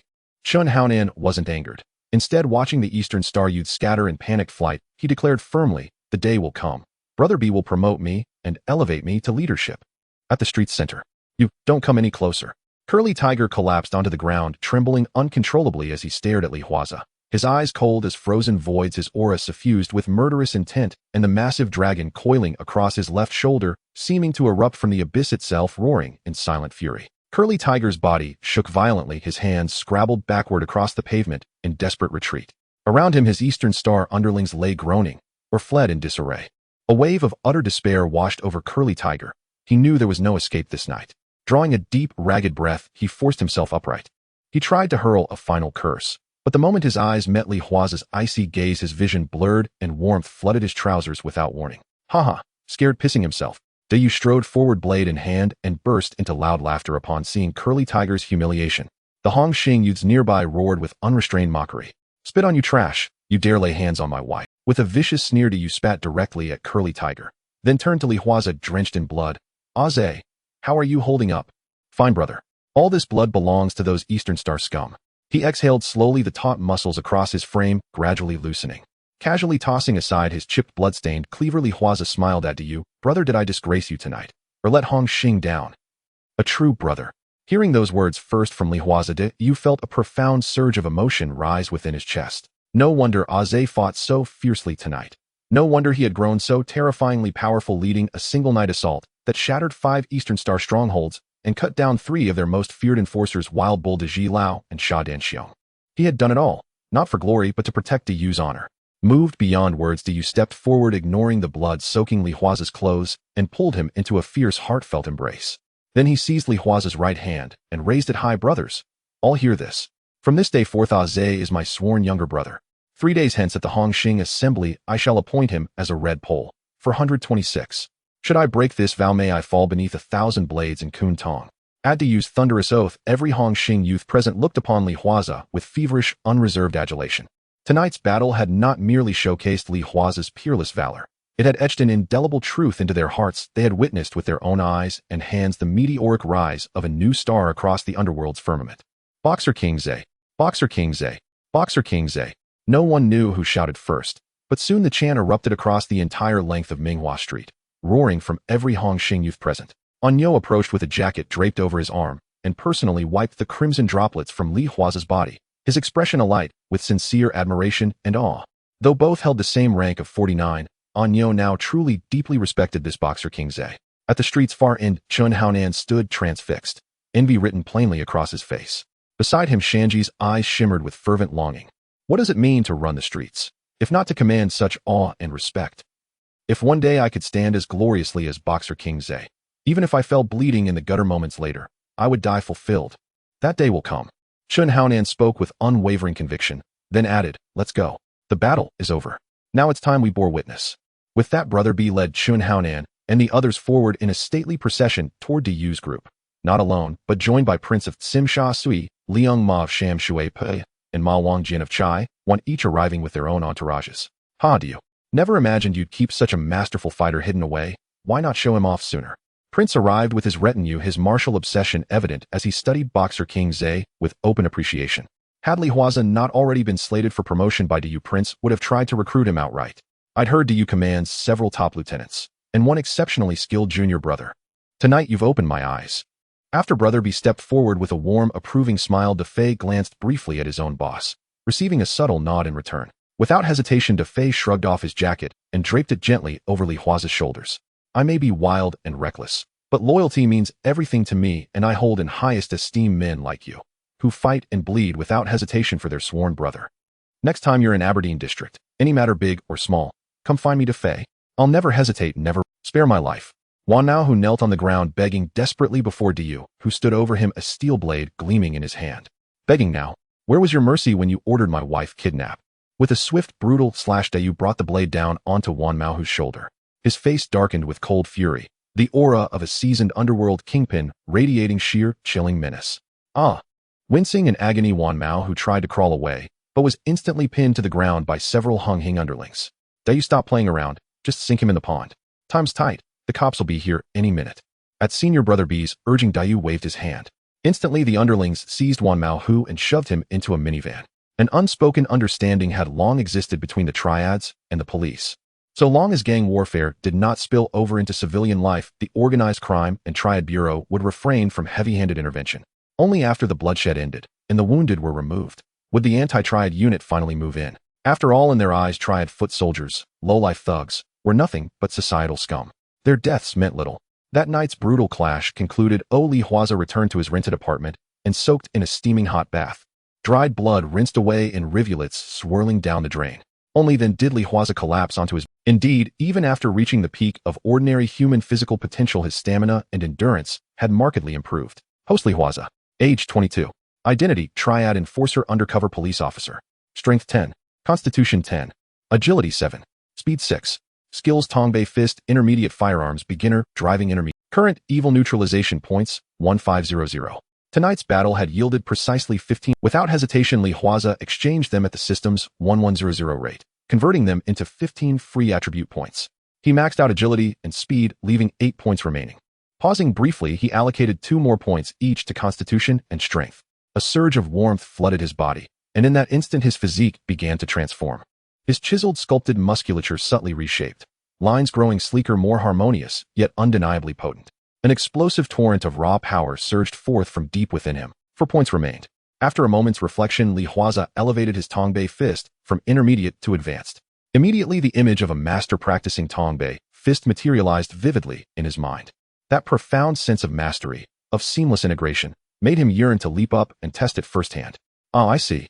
Only after fully internalizing the advanced Tongbei Fist did he grasp why traditional Chinese martial arts were called art of killing. Were he to face Yinix's Sha Danxiong or De Zhilao again now, even without relying on enhanced strength or physical prowess, he could subdue all 3 barehanded in under 3 moves purely through superior technique. He exhaled slowly, then glanced once more at his system interface. Strength 12. Constitution 12. Agility 10. Speed 10. Skills: Tongbei Fist, Advanced Firearms, Beginner, Driving Intermediate. Current Evil Neutralization Points 0. The points were spent. Yet the system's shop still held countless other skills. Clearly his path toward true strength remained long and arduous. Just as he closed the system interface, his phone rang. Lifting the receiver, Huang Bingyao's voice boomed through. Nephew coming home for soup tonight. I'm already home, Sir Huang. Fine, lad. You certainly made waves tonight. Single-handedly took down 5 Donghing branches. Have you forgotten who you really are, and started believing you're just another low-life thug? What choice did I have? That you gave the order. How could I refuse? Li Huaze sighed. Tell me, what should I have done instead? Shout, I'm an undercover cop. At every turn until someone catches on. Ah, no need to get so heated. If a young man's got too much fire, he ought to find himself a girlfriend, not vent it on me. I was just checking in, that's all. Stretching his legs atop the desk, Huang Bingyao glanced out the window, then lowered his voice, whispering into the receiver, this time Du will almost certainly promote you to full-fledged member. Shouldn't be an issue. Li Huaze nodded. Though aside from Liang Quan, Hung Hing generally avoids narcotics. I didn't ask about that. Huang Bingyao cut in. Word is the Binny Tiger brothers are defecting to your Hung Hing. Hanbin deals in smuggling and arms. His overseas connections run deep. Li Huaze furrowed his brow thoughtfully. So, you want me to eliminate him, then you swoop in with your team to seize the weapons and earn a promotion. Promotion? Nonsense. I'm already set to become commissioner. Beyond this rank advancement hinges not on merit, but on politics. And since Kwun Tong lies in the Kowloon Peninsula while I command the West Kowloon Police District, even major cases yield me only crumbs of credit. Seeing Huaze still hadn't grasped his meaning, Huang Bingyao stated plainly, what I mean is, Hanbin's international networks are extensive. Once you're officially sworn in, you'll oversee bars and brothels. Hook up with Hanbin's channels. Bring in some Western and Japanese women. Don't forget to let me know, haha. At Huang Bingyao's lewd chuckle, Huaze retorted dryly, got it. Never seen a commanding officer so utterly unprofessional. Alright, I'm hanging up. With that, Huaze ended the call. The sharp, insistent dial tone echoed. Huang Bingyao chuckled and muttered, that brat. Lucky he's got no psychological issues, or I'd have to assign him. Indeed, Huang Bingyao had deliberately spoken that way, to gauge whether Huaze's psyche had fractured after such a violent large-scale confrontation. To his surprise, Huaze's mental fortitude proved unshaken. Humph, if only every undercover agent possessed such ironclad resolve. After hanging up, Huaze closed his eyes to rest. But the storm of the underworld did not pause for his repose. Within a single night, news swept across the entire Triad world like wildfire. Fist King, Zay had shattered 5 Hung Hing branches and slain 3 of their top lieutenants. Countless low-level Triad enforcers learned of the fearsome new force rising in Kwun Tong. At the mere mention of Fist King Zay, every thug instinctively raised a thumb in grudging awestruck respect. Even many rank-and-file members idolized Huaze, seeing in him a rare self-made legend who had clawed his way upward through sheer grit and skill. At dawn the next day, freshly showered, Huaze drove toward Dayu's office. No sooner had his car pulled up than several sharp-eyed underlings sprinted forward, eagerly opening the door. Brother Zay, good morning. Good morning, Brother Zay. Seeing their starstruck admiration, Huaze clapped them lightly on the shoulders, then strode calmly into the building. Inside the company, seeing Huaze approaching, everyone stood up to greet him. Zay Ge. Although Huaze was once one of them at the CGO, he was about to be promoted to a red stick. Yet these people felt no hint of imbalance in their hearts. After all, they personally participated in the event last night, where the champion Zay led the team to defeat Dongxing. One could say that last night's battle had completely won their admiration. At this moment, they felt nothing but envy, devoid of any jealousy. Good morning. After greeting a few others with a smile, Huaze saw his boss Tu when walking over. Zay is here. Upon seeing Huaze, Tu when waved his hand. When go. As Huaze approached Tu when he heard Tu when chuckle, just in time, the boss is waiting for you, come with me. Saying this, Tu when led Huaze towards Dai's office. Inside the office, when Huaze followed Tu when and Dai laughed heartily. Zay, why didn't you take a good rest today? Can your body handle it? Looking at Dai's concerned gaze, Huaze replied, it's fine, boss, I'm still young, a good sleep is all I need to recover. Good. Dai took a cigar from the drawer and tossed it to Huaze, gesturing for him to sit down. After Huaze sat down, Dai smiled. Last night's battle, Zay, you truly showcased the might of our Hongxing. Now who in the entire Jianghu doesn't know the name of champion Zay? I dare anyone to say I'm lacking talent in Kwun Tong. In the face of Dai's praise, Huaze remained humble, saying, it's all thanks to you, boss, or else I wouldn't have had the chance to shine like this. Let's not speak of that. Waving his hand, Dai glanced at Tu when beside him. Receiving the boss hint, Tu when quickly walked over with a ledger and handed it to Huaze. Zay, this will be your ledger from now on. After Huaze took the ledger, Dai said, why do gangsters want to rise to power? Besides the prestige and having a group of little brothers by their side, the most important thing is that after rising there will be plenty of money to earn. Lighting a cigar, Dai slowly exhaled smoke. Coming out to mix, it's all about making money. Zay, I've already spoken with Mr. Jiang. In 2 days at the Hongxing conference, I will nominate you to become a red stick. Once you become a red stick, you'll be qualified to open a hall and recruit little brothers. It's unacceptable to not have your own territory at this time. Saying this, Dai pointed at the map on the table. I plan to hand over Rueha Street for you to manage. This street has a bar, 2 KTVs, and 5 mahjong parlors. Right now, those Fungjia charge $20 every hour plus the revenue from the bar and KTV. Even if you do nothing, you can easily earn 200,000 a month. Upon hearing Dai's words, Huaze immediately stood up and said, thank you, boss. This is what you deserve. Waving his hand, Dai pointed at the ledger in front of Huaze and said, but you must keep good accounts, Zay. There are rules for the amounts due every month. Of course, if you can make more money, the boss will be even happier. Saying this, Dai's expression became very serious. Zay, you're still young, never think about tampering with the ledger. You know the rules of our Hongxing, once you touch the gang's money, you will face the family law. I understand, boss. Hearing Dai's seriousness, Huaze nodded solemnly. As far as he knew, Dai had embezzled a large sum of money from the gang. Alright, go find your sister-in-law and let her take you to buy a suit. The Hongxing conference in 2 days is an important occasion for your promotion. You can't dress casually. Thank you, boss. Seeing Dai motioning for him to find his sister-in-law Song Wenhui, Huaze immediately smiled and got up to leave. After Li Huaze left Went suddenly said, "Boss, do you want me to send someone to help Huaze with the ledger? After all, he is still young, and if he can't resist temptation after handling so much money, it would be a shame." Hearing Wen's concern for Li Huaze, he was actually subtly reminding himself. Dayu casually waved his hand. "No need, I believe Huaze is a smart person, besides we know how much profit Rueha Street can generate each month. If he dares to tamper with the ledger, even if I treat him as a sworn brother, I will enforce the family law." Hearing Dai's somewhat cold voice, Wen nodded. Indeed, Rueha Street was the first territory Dayu took after breaking into Kwun Tong years ago, so he and Dayu were very clear about the revenue from Rueha Street. Hopefully Champion Huaze is not that naive. "What are you doing here?" Seeing Li Huaze walk into her office, Song Wenhui glared at him. It must be admitted that Li Huaze was very handsome, with long legs, a slim waist, and a near-perfect figure enhanced by the system. This made Song Wenhui feel a mixture of nervousness and anticipation. That sense of guilt and secret delight made it somewhat hard for Song Wenhui to resist. "Sister-in-law, why have you suddenly become so cold? Are you tired from work? It seems you still need the Champion Huaze brand massage machine to relieve your fatigue." "Don't worry, sister-in-law, the Champion Huaze massage machine is highly praised by everyone who uses it." Saying this, Li Huaze walked behind Song Wenhui and gently pressed on her shoulders. Hearing Li Huaze's shameless self-praise, Song Wenhui couldn't help but chuckle. Just as she was about to speak, her face suddenly flushed. Glancing at the closed office door, Song Wenhui irritably swatted Li Huaze's hand away from her collar. "Don't go too far. What happened last time in the office, I will pretend it didn't happen. I am your boss woman. Is that so?" Seeing that although Song Wenhui said this, her resistance was not very strong, Li Huaze bent down, resting his head on her shoulder, inhaling her enchanting fragrance. "If there's a blame, it's because, sister-in-law, you are too charming. Only a bit sweet-tongued." Feeling Li Huaze's warm breath on her neck, Song Wenhui's heart raced. She secretly tightened her legs, suppressing her flushed cheeks as she asked, "What exactly do you want to see me for?" Facing Song Wenhui's inquiry, Li Huaze squeezed firmly. "The boss asked me to find you, saying you should help me pick a suit for the Hung Hing conference." "Oh, are you trying to get me killed?" Forcing Li Huaze's mischievous hand away, Song Wenhui stood up and said, "Then let's go. I also need to go out for a walk." Hung Hing headquarters. Watching as the district leaders drove and the younger brothers outside were filled with envy. "You know, today's meeting is quite significant," one younger brother boasted after parking his car. Another younger brother with a cigarette disdainfully remarked, "Who doesn't know? It's just about discussing the matters regarding the three brothers Tu Bini and Han Bin. I heard that the ceremony for the king of Chuanzhong Huaze to be promoted to the Red Stick is happening today." The mention of King Huaze instantly lifted the spirits of the younger brothers around. "You can't deny it, King Huaze of Quanzhong is indeed fierce. Just 3 days ago he fought and drove Dongxing out of Quanzhong completely." Hearing this, a Hung Hing member dressed in a floral shirt curiously asked, "If it were a Onianon, who would be stronger, Prince Gu or King Huaze?" "I don't know unless they actually fought. But Prince Gu has been famous for a long time, and King Huaze is also a fierce man who took down 3 formidable generals of Dongxing with one sword. It's hard to say." Just then Dai's car drove up.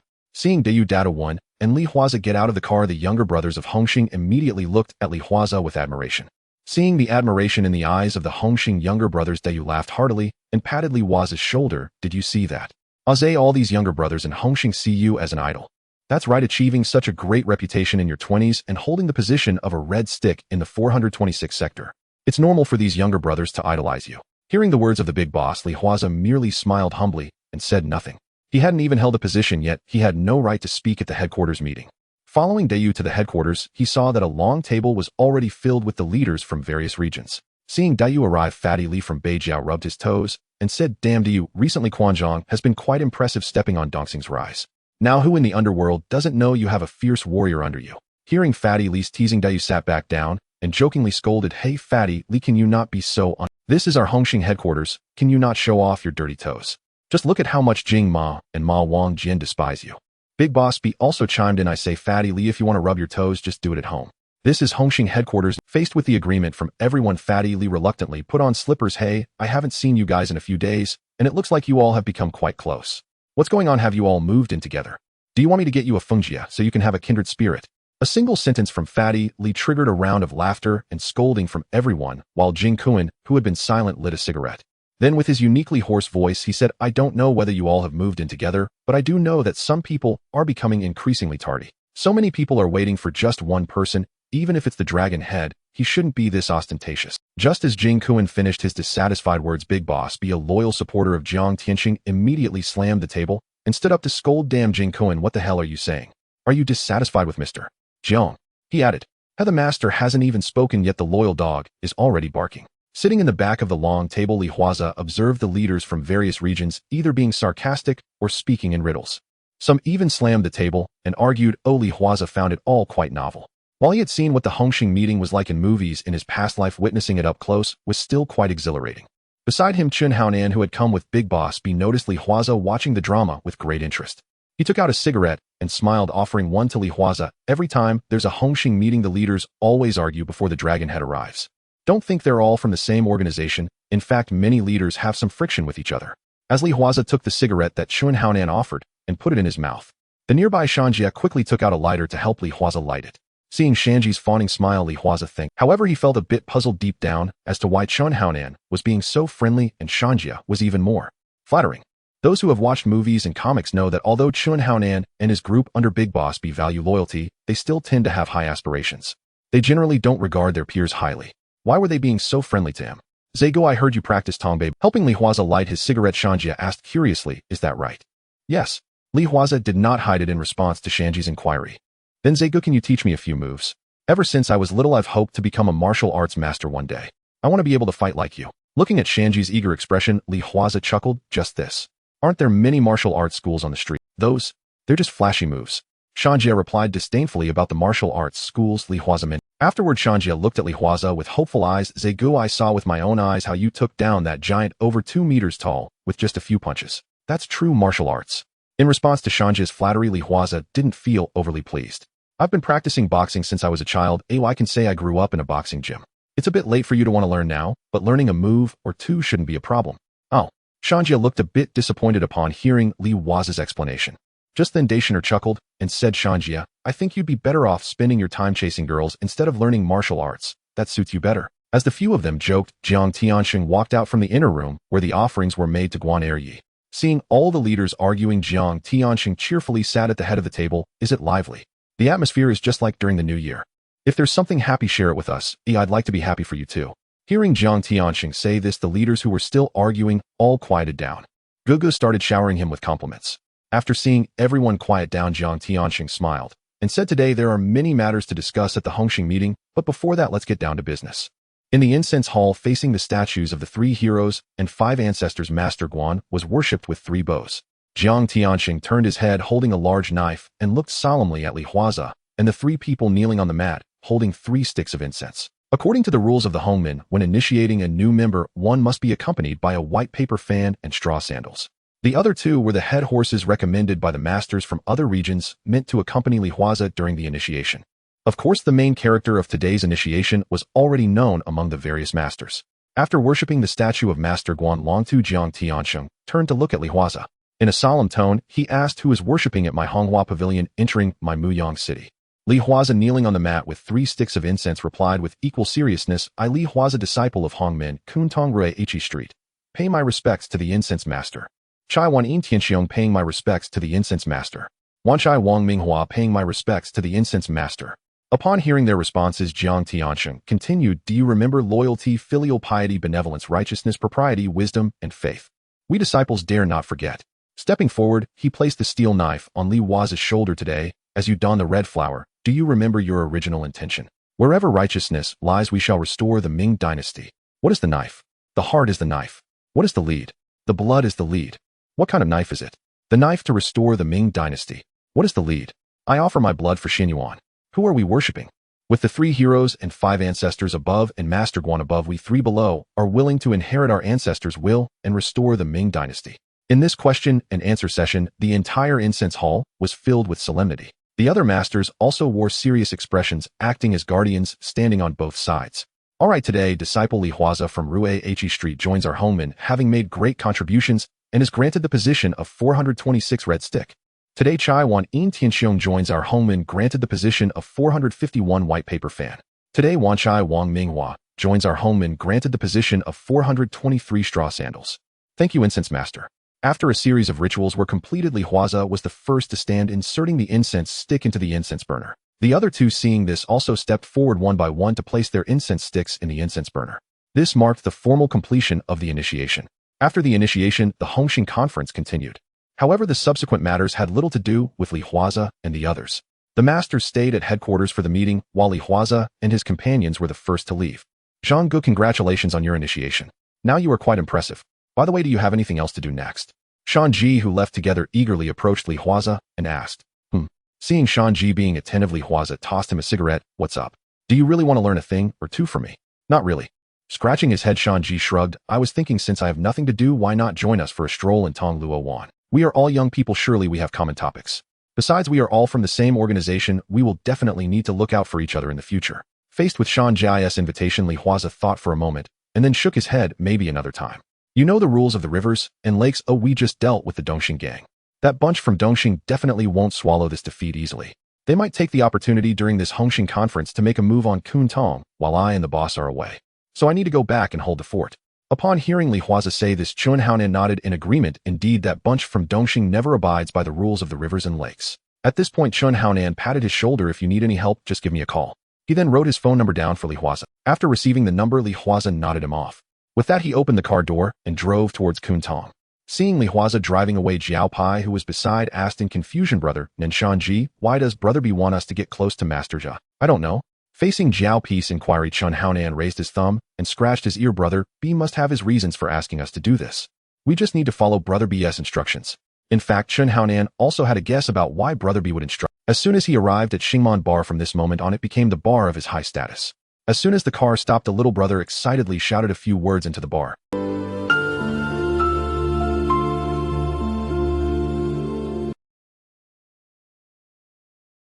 Soon dozens of Hongxing members rushed out of the bar. Upon seeing him get out of the car, they immediately excitedly shouted in unison, congratulations to the boss on your initiation. Their simultaneous shout drew the attention of others on the street. Anyo even took out a lighter and lit the firecrackers he had prepared in advance. A long string of firecrackers exploded on the street, creating a festive atmosphere all around. Good. Looking at Anyo and the group of little brothers in front of him, Li Huaze smiled and nodded. Today the bar is closed and all drinks are on my tab. Yes, from this moment on I can also be called boss or leader. The boss is mighty. Thank you, Zhang. Brothers, the boss is treating today. We won't go home until we're drunk. Surrounded by a crowd of little brothers, Li Huaze stepped into Xingman Bar. Seeing Li Huaze walk in, the manager quickly approached and handed him the account book. Boss, this is the account book of... Looking at the manager respectfully handing him the account book, Li Huaze nodded after taking it. After telling the manager to take good care of the little brothers, Li Huaze sat on the sofa and asked Anyo, can you keep accounts or understand the account book? Oh. Faced with Li Huaze's inquiry, Anyo instantly wore a bitter smile. Boss, I dropped out of school in the first year of middle school. You can ask me to fight, but I really don't understand this. Hearing Anyo say this, Li Huaze patted his head. Indeed, how many gang members have a college degree or no fine? If they had graduated from college, who would still foolishly be mixed up in the gang? After thinking for a few seconds, Li Huaze decided he still needed to recruit some talents. After all, he now had a territory, and once he saved up his first pot of gold, he could change careers to do legitimate business. In a few years, Hong Kong Island would be returning home. Although he had the identity of an undercover agent, being in the gang had no future. Gang members don't think spending their lives alongside the likes of Lianxing. He still needed to find a way to recruit some real talents. With this thought, Li Huaze glanced at the Hongxing members who were... He casually asked Anyo, how many people under me are willing to follow me now? Boss, besides the 7 old CGO, there are over 20 blue lanterns helping to maintain order. However, if you blow the whistle to start the fight, gathering a few hundred underlings in a short time is no problem. After all, you have become the idol of the entire Underworld's low-level thugs now. At this point, Anyo suddenly said, by the way, boss, there's someone named Chao Dahua who wants to switch over to you, but he has been in the game for almost 9 years. Chao Dahua. With Anyo's words, Li Huaze immediately recalled Chao Dahua's appearance. He was the undercover of his superior Huang Bingyao, the progenitor of living off others. But why is he not properly staying with Liansheng and running over to me? Could it be that Huang Bingyao assigned him some task? Thinking of this, Li Huaze smiled and said, then let him come over. All right, boss. Seeing Anyo get up to leave, Li Huaze lit a cigarette and flipped through the account book.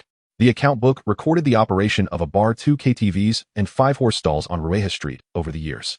The bar and KTVs just maintain order and collect protection fees. The horse stalls take care of those Fungjia services. Looking at the monthly cash flow, remaining amounts and payments, Li Huaze roughly calculated that when business was good, he could save about 200,000 after deducting payments. But if the market is bad, saving a few thousand each month is quite good. If the police come to raid every now and then, I even have to invest my own money. After all, the gang's payments do not care about these. But compared to those low-level thugs, I am already doing quite well. Just as he was thinking, he saw Anyo bringing Chao Dahua over. Boss. After greeting Li Huaze, Anyo immediately said to Chao Dahua, didn't you want to switch over to my boss? What are you still waiting for? Hello Zegu, I am Chao Dahua, you can call me Chue Shueda. Looking at Chao Dahua's familiar face nodding and smiling, Li Huaze closed the account book and smiled. I heard from Nyo that you want to join me. Aren't you almost 50 now? I'm only 40 Zegu, I just look older from all the sun and wind. Now the whole underworld knows you Zegu are very powerful, so give me a chance. Waving his hand to signal Nyo to sit down, Li Huaze leaned back on the sofa and looked at Shuade smiling.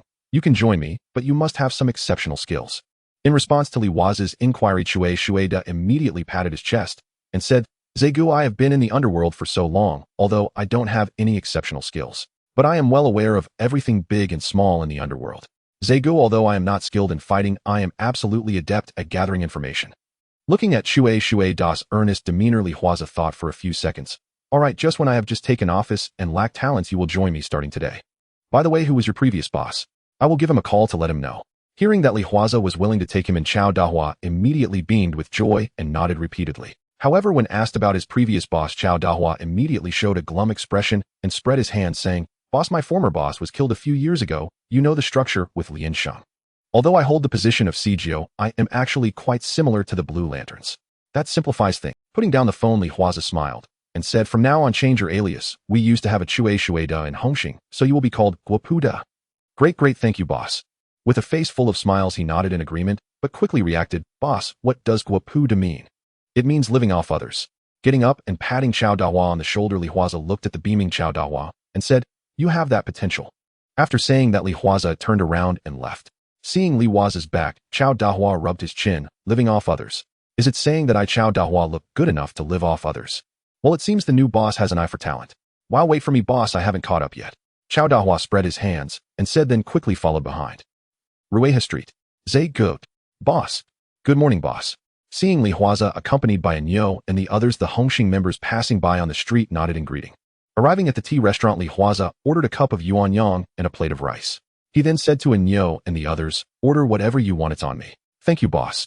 Upon hearing Li Huaze say this, Nyo and the others immediately began ordering their meals. Picking up the magazines on the table and flipping through them, Li Huaze kept thinking about the legitimate business he wanted to pursue. The businesses one gets involved in are generally skin flower and gambling joints. Flower is off limits. This is Li Huaze's bottom line.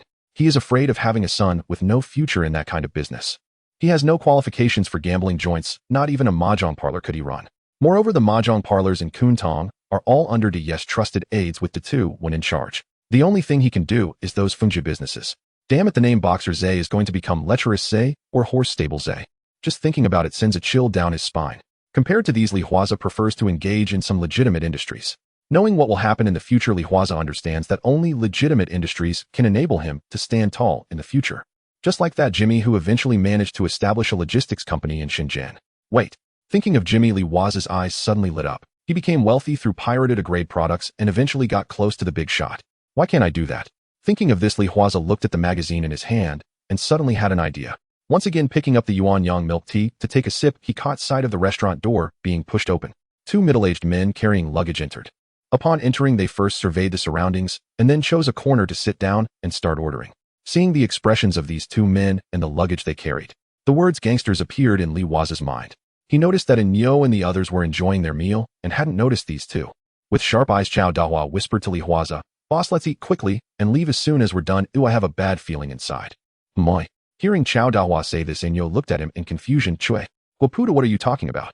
Waving his hand to signal Nyo not to speak, Li Huaze looked at Chao Dahua and smiled. Did you notice something? Yes, it looks dangerous. It's clear they have submachine guns or something inside. After replying, Chao Dahua suddenly reacted and looked at Li Huaze. Boss, I have been in the game for so many years without being killed, relying on these sharp eyes of mine. Listening to the conversation between the two, Nyo, who was eating his plate of rice, looked up in confusion and said, Big brother, Ada, what are you talking about? Just eat your meal. Seeing Nyo's bewildered expression, Li Huaze chuckled and scolded him. Ada will give you a few clever little brothers later. Find out where they are staying in Kwun Tong and keep a close watch on them. I want to know what exactly they are up to. Hearing Li Huaze's instructions, Chao Dahua said with a worried face, Big brother, this is very dangerous. These ruthless criminals have no humanity. It's not like I'm asking you to personally go on a stakeout. What's so dangerous about that? Li Huaze shot a glare at Chao Dahua and continued eating. From the way these two thugs were dressed and the bags they carried, which contained submachine guns, it was evident that they had just come ashore, had not yet found a place to stay, and had not yet begun to act. Currently, I am short on cash, and there might be an opportunity for some black-and-black action. Even if I can't pull that off, I can at least tip them off and get them arrested. I would also earn rewards for eliminating evil. After all, who let me be the most upright and righteous undercover agent under Huang Bingyao, who despises evil? Achio, at the West Kowloon police station.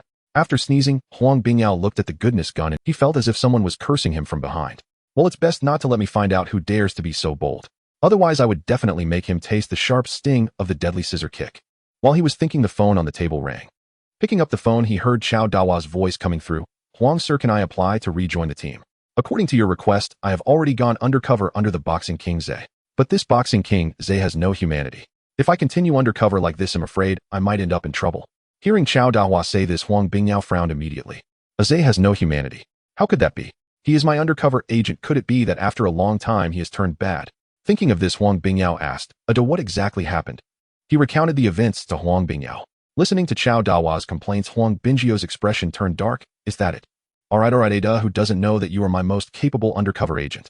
Don't worry, nothing will happen. Let's leave it at. Knowing that Chao Dahua was hinting to him to increase the undercover funding, Huang Bingyao chuckled and reassured him a few times before hanging up the phone. It's just that I see you are working hard, and considering your age, I don't want you to take on risks, so I sent you to go undercover. You actually want to increase the funding. After thinking for a moment, Huang Bingyao took out his phone and dialed a number. In Kwun Tong, at a nearly bankrupt printing factory. Mr. Lee, do you want us to print a magazine? The manager of the printing factory, seeing this well-known figure in the underworld, felt a bit dazed. He thought that Boxing King Zhe had come to collect protection fees, but unexpectedly, he was here to do business with him. Seeing the boss' confused expression, Huaze picked up a cigarette and put it in his mouth. Of course, otherwise why would I come here to chat with you? I don't know what kind of magazine you want to print, Mr. Lee. Is it a weekly or a monthly? Anyo, seeing that Huaze didn't seem to be joking, quickly asked excitedly. In these times, printing companies are also struggling, and his factory was on the verge of bankruptcy. Here it's like this. He handed the magazine he got from the tea restaurant, which belonged to the plump guy from North Point, to the printing factory's boss. Huaze exhaled a puff of smoke and said, in addition to photos of women that are similar to this magazine, I also want to add some stories to my magazine. As he spoke, Huaze handed over several stories he had prepared in advance to the printing factory boss, by Jia, a Bin Gu, Xiongming. Flipping through one of the stories, the printing factory boss' eyes suddenly lit up. Chao Dahua, who was beside him, instinctively looked over and immediately trembled with excitement. Wow, big brother, this story is intense, even more intense than those DVDs. Seeing Chao Dawa's excited look, Huaze raised his middle finger. From now on, writing these stories will be your responsibility, and they will be published in the magazine. Huh, me, eh? Pointing to his own nose, Chao Dawa said in surprise, don't joke around, big brother, I can't write. Nonsense are the 4 great talents born to write. I've given you the template, just imitate it according to the template. Saying this, Huaze patted Chao Dahua on the shoulder. Ada, it's up to you now. If you do well, there will be rewards. Work hard to make the nickname Xian sure to famous in Hong Kong Island. All right. Hearing Huaze say this, Chao Dahua nodded, then squatted down to read by Jia. Mr. Lee, I have to say your idea is brilliant. If these stories are printed alongside the magazine photos, the magazine will definitely sell like hotcakes. Looking at Huaze with a slightly flushed face, the printing factory boss gave a thumbs up. Do I need to say that? He took out a cigarette and put it in his mouth. After Inyo helped him light it, Huaze smiled and said, with so many magazines in Hong Kong, if we don't find a new approach, how can we compete with old car and sales? The best-selling magazines in Hong Kong Island related to romance are Old Car, Dragon, Tiger, Leopard, and similar titles. Just based on the quality of the magazine, we definitely can't outsell them. Therefore, Huaze naturally had to bring out those novels that kept him awake at night in his past life. Plus those beautiful women's photos. With these, I am confident that the magazine will sell explosively after its release. It would be hard not to succeed. There's no choice. When I don't have enough money to do legitimate business, I have to find ways to adapt. Mr. Wang, my younger brother, will discuss the quantity, quality, and price per page of the magazine with you next. I only have one requirement. You must expedite the printing of my magazine. Is that a problem? Hearing Huaze's request, the printing factory boss smiled wryly. Mr. Lee, to be honest, our printing factory is on the verge of bankruptcy and the workers are about to be laid off. Right now, aside from your order, we have no other business at all. So we definitely have to prioritize your printing. At this point, the printing factory boss suddenly asked, Mr. Lee, have you found a magazine number and editor-in-chief? Not yet, I just came to inquire about the price and compare. Hearing Huaze say this, the printing factory boss felt a bit panicked. If this order fell through, their printing factory would really go under. Thinking of this, the printing factory boss gritted his teeth and said, in that case, Mr. Lee, since you haven't prepared the magazine number and editor-in-chief, I can help you sort it out. Having been a printing factory boss for so many years, I still have some connections. But Mr. Lee. Looking at the printing factory boss's hesitant expression, Huaze asked with a smile. Mr. Lee, I can help you with that, and offer you the lowest printing price, but you have to guarantee at least 5,000 copies printed each month and pay in advance. Only then can I ensure that there will be profits and that the factory won't incur losses. Of course, you need to provide the photos and stories, and you can tell me your requirements as well. Seeing the printing factory boss' serious demeanor, Huaze shrugged. No problem. The rest is up to you, Ada. Hearing his boss call him Chow Dahua, who was squatting on the ground with a flushed face, stood up. Big brother, is there something? Pointing to the printing factory boss, Huaze said to him, you'll handle the rest with him. Huh, it's me again. Pointing to his own nose, Chow Dahua asked in disbelief. Of course, who else? Seeing Chow Dahua's incredulous expression, Huaze patted his shoulder. If you're too timid to tell a person, then at least keep your eyes on the magazine. With that, Huaze slapped Li Fat's magazine into Chow Dahua's hands. Ought to cherish this newly bestowed nickname. Lecherista, I truly hope the day will come when your name echoes across all of Hong Kong Island. Work hard, and do it well, and I'll hand over the horse racing betting operation to you. Chow Dahua beamed with delight, clutching the magazine, whose lurid tale sent his pulse racing. Absolutely, boss. This kind of business suits me perfectly. Don't worry, Lecherista, may not excel at much, but when it comes to reading women, I'm second to none. TCH. Watching Chow Dahua practically bubble with glee, Onyo raised his middle finger. No wonder he'd remained a low-level Triad member for years, utterly devoid of ambition. We're off. Huaze gave Chow Dahua's shoulder another firm pat before striding away with Onyo, Fast Blade Lock, and the others. Once Huaze had departed, Chow Dahua immediately began haggling fiercely with the printing press owner. 50,000 copies. That was my boss's agreement. No problem. But the price? $2 per copy. Why don't you just rob a bank? Absolutely not. 1.05 per copy is our cost price. Electricity, water, labor, machinery. That still doesn't justify $2. At most 1.30. TCH. Who said I'm unreasonable? Even us dwarf thugs know how to reason. Listening to Chow Dahua's spirited bargaining inside the print shop, Onyo rubbed his gums. Boss Lecherista actually has some talent after all. What did you expect? After all these years in the underworld, besides collecting street intelligence, his greatest skill lies in reading people's expressions. Otherwise, why do you think he's never borne a single scar?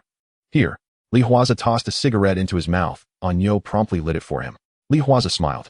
It would be downright embarrassing for a boss like me to haggle over pennies. But a few cents per copy adds up fast when multiplied by 50,000. Especially if we print 3 issues monthly, 15,000 copies total. That's precisely why I tapped Dada's shoulder earlier. He understood my intent and stepped in to negotiate. If I as boss had to intervene in every trivial matter, what use would you all be? Huaze exhaled a perfect smoke ring. TCH, you two bastards. Huaze shot a glance at Onyo and Fast Blade Lock, then laughed. And you're good at leading raids, but running businesses? Just now you stood there mute as corpses, barely uttering a word. Onyo scratched his head sheepishly. I just don't understand, boss. Meanwhile, Fast Blade Lock, who'd remained silent all along, suddenly spoke up. Raids. Boss, who's the target? Give the word, and I'll lead my men to eradicate them utterly. TCH, twice. Huaze and Onyo simultaneously raised their middle fingers at Fast Blade Lock's delayed reaction. There was in fact one unspoken layer to Huaze's silence. Chow Dahua was clearly an undercover agent. Since Huang Bingyao had placed a mole right beside him, why not exploit him to the fullest? After all, he lacked the nerve for violent turf wars or armed robberies, so assigning him business operations was only logical. An hour later, atop a rooftop in West Kowloon. Stepping onto the roof, Huaze felt the wind whip sharply at his coat hem. He strolled up beside Huang Bingyao's cigarette dangling from his lips. You inspectors really do have a flair for drama. Always arranging secret meetings with moles on rooftops. Don't you ever fear being spotted? Then you'd be trapped, with nowhere left to run. Huang Bingyao turned, adjusted his glasses, and retorted with mock indignation. Damn brat. You've got no conscience at all. How long has it been since you last visited me? Every time I call, you're either swamped or busy slashing someone. Huh. At Huang Bingyao's plaintive tone, Huaze rubbed his arms, half in amusement, half in feigned shiver. Boss, you're a police commissioner now. Can't you at least act the part? TSK, the pathos in your voice. Anyone hearing it might mistake you for a village elder left behind, yearning daily for his migrant worker son's return home. TCH. Seeing Huaze deliberately shudder with theatrical revulsion, Huang Bingyao laughed and snapped back. If I had a son like you, I'd have leapt into the Miluo River myself. Tell me honestly, how have I treated you over the years? Oh, you even know about the Miluo River. Impressive, Inspector Huang, but Chu Yuan already jumped centuries ago. Even if you mimic him, no one will honor you with Zongzi dumplings centuries hence. After a few light-hearted jabs, they turned to serious matters. Truth be told, Huang Bingyao had treated him exceptionally well over the years. Not only had he rescued him from another corrupt officer, but from the moment he'd begun his undercover work, Huang Bingyao had never once demanded intelligence from him, nor had he pressured him to uncover specific information. Every phone call carried more concern than command, a relationship far less like that of superior and informant and far more like that of uncle and nephew. I've received intel 2 formidable mainland criminals recently arrived in Kwun Tong. They're likely hardened bandits, though their objective remains unknown. Still, Kwun Tong is. Chow Dahua told you. Before Huang Bingyao could finish, Li Huaze cut in. Oh, sharp reflexes indeed. Huang Bingyao appraised Li Huaze up and down, then grinned. No wonder you rose so young. Your mind is raised. His smile faded, his expression turned solemn. Listen carefully, brat.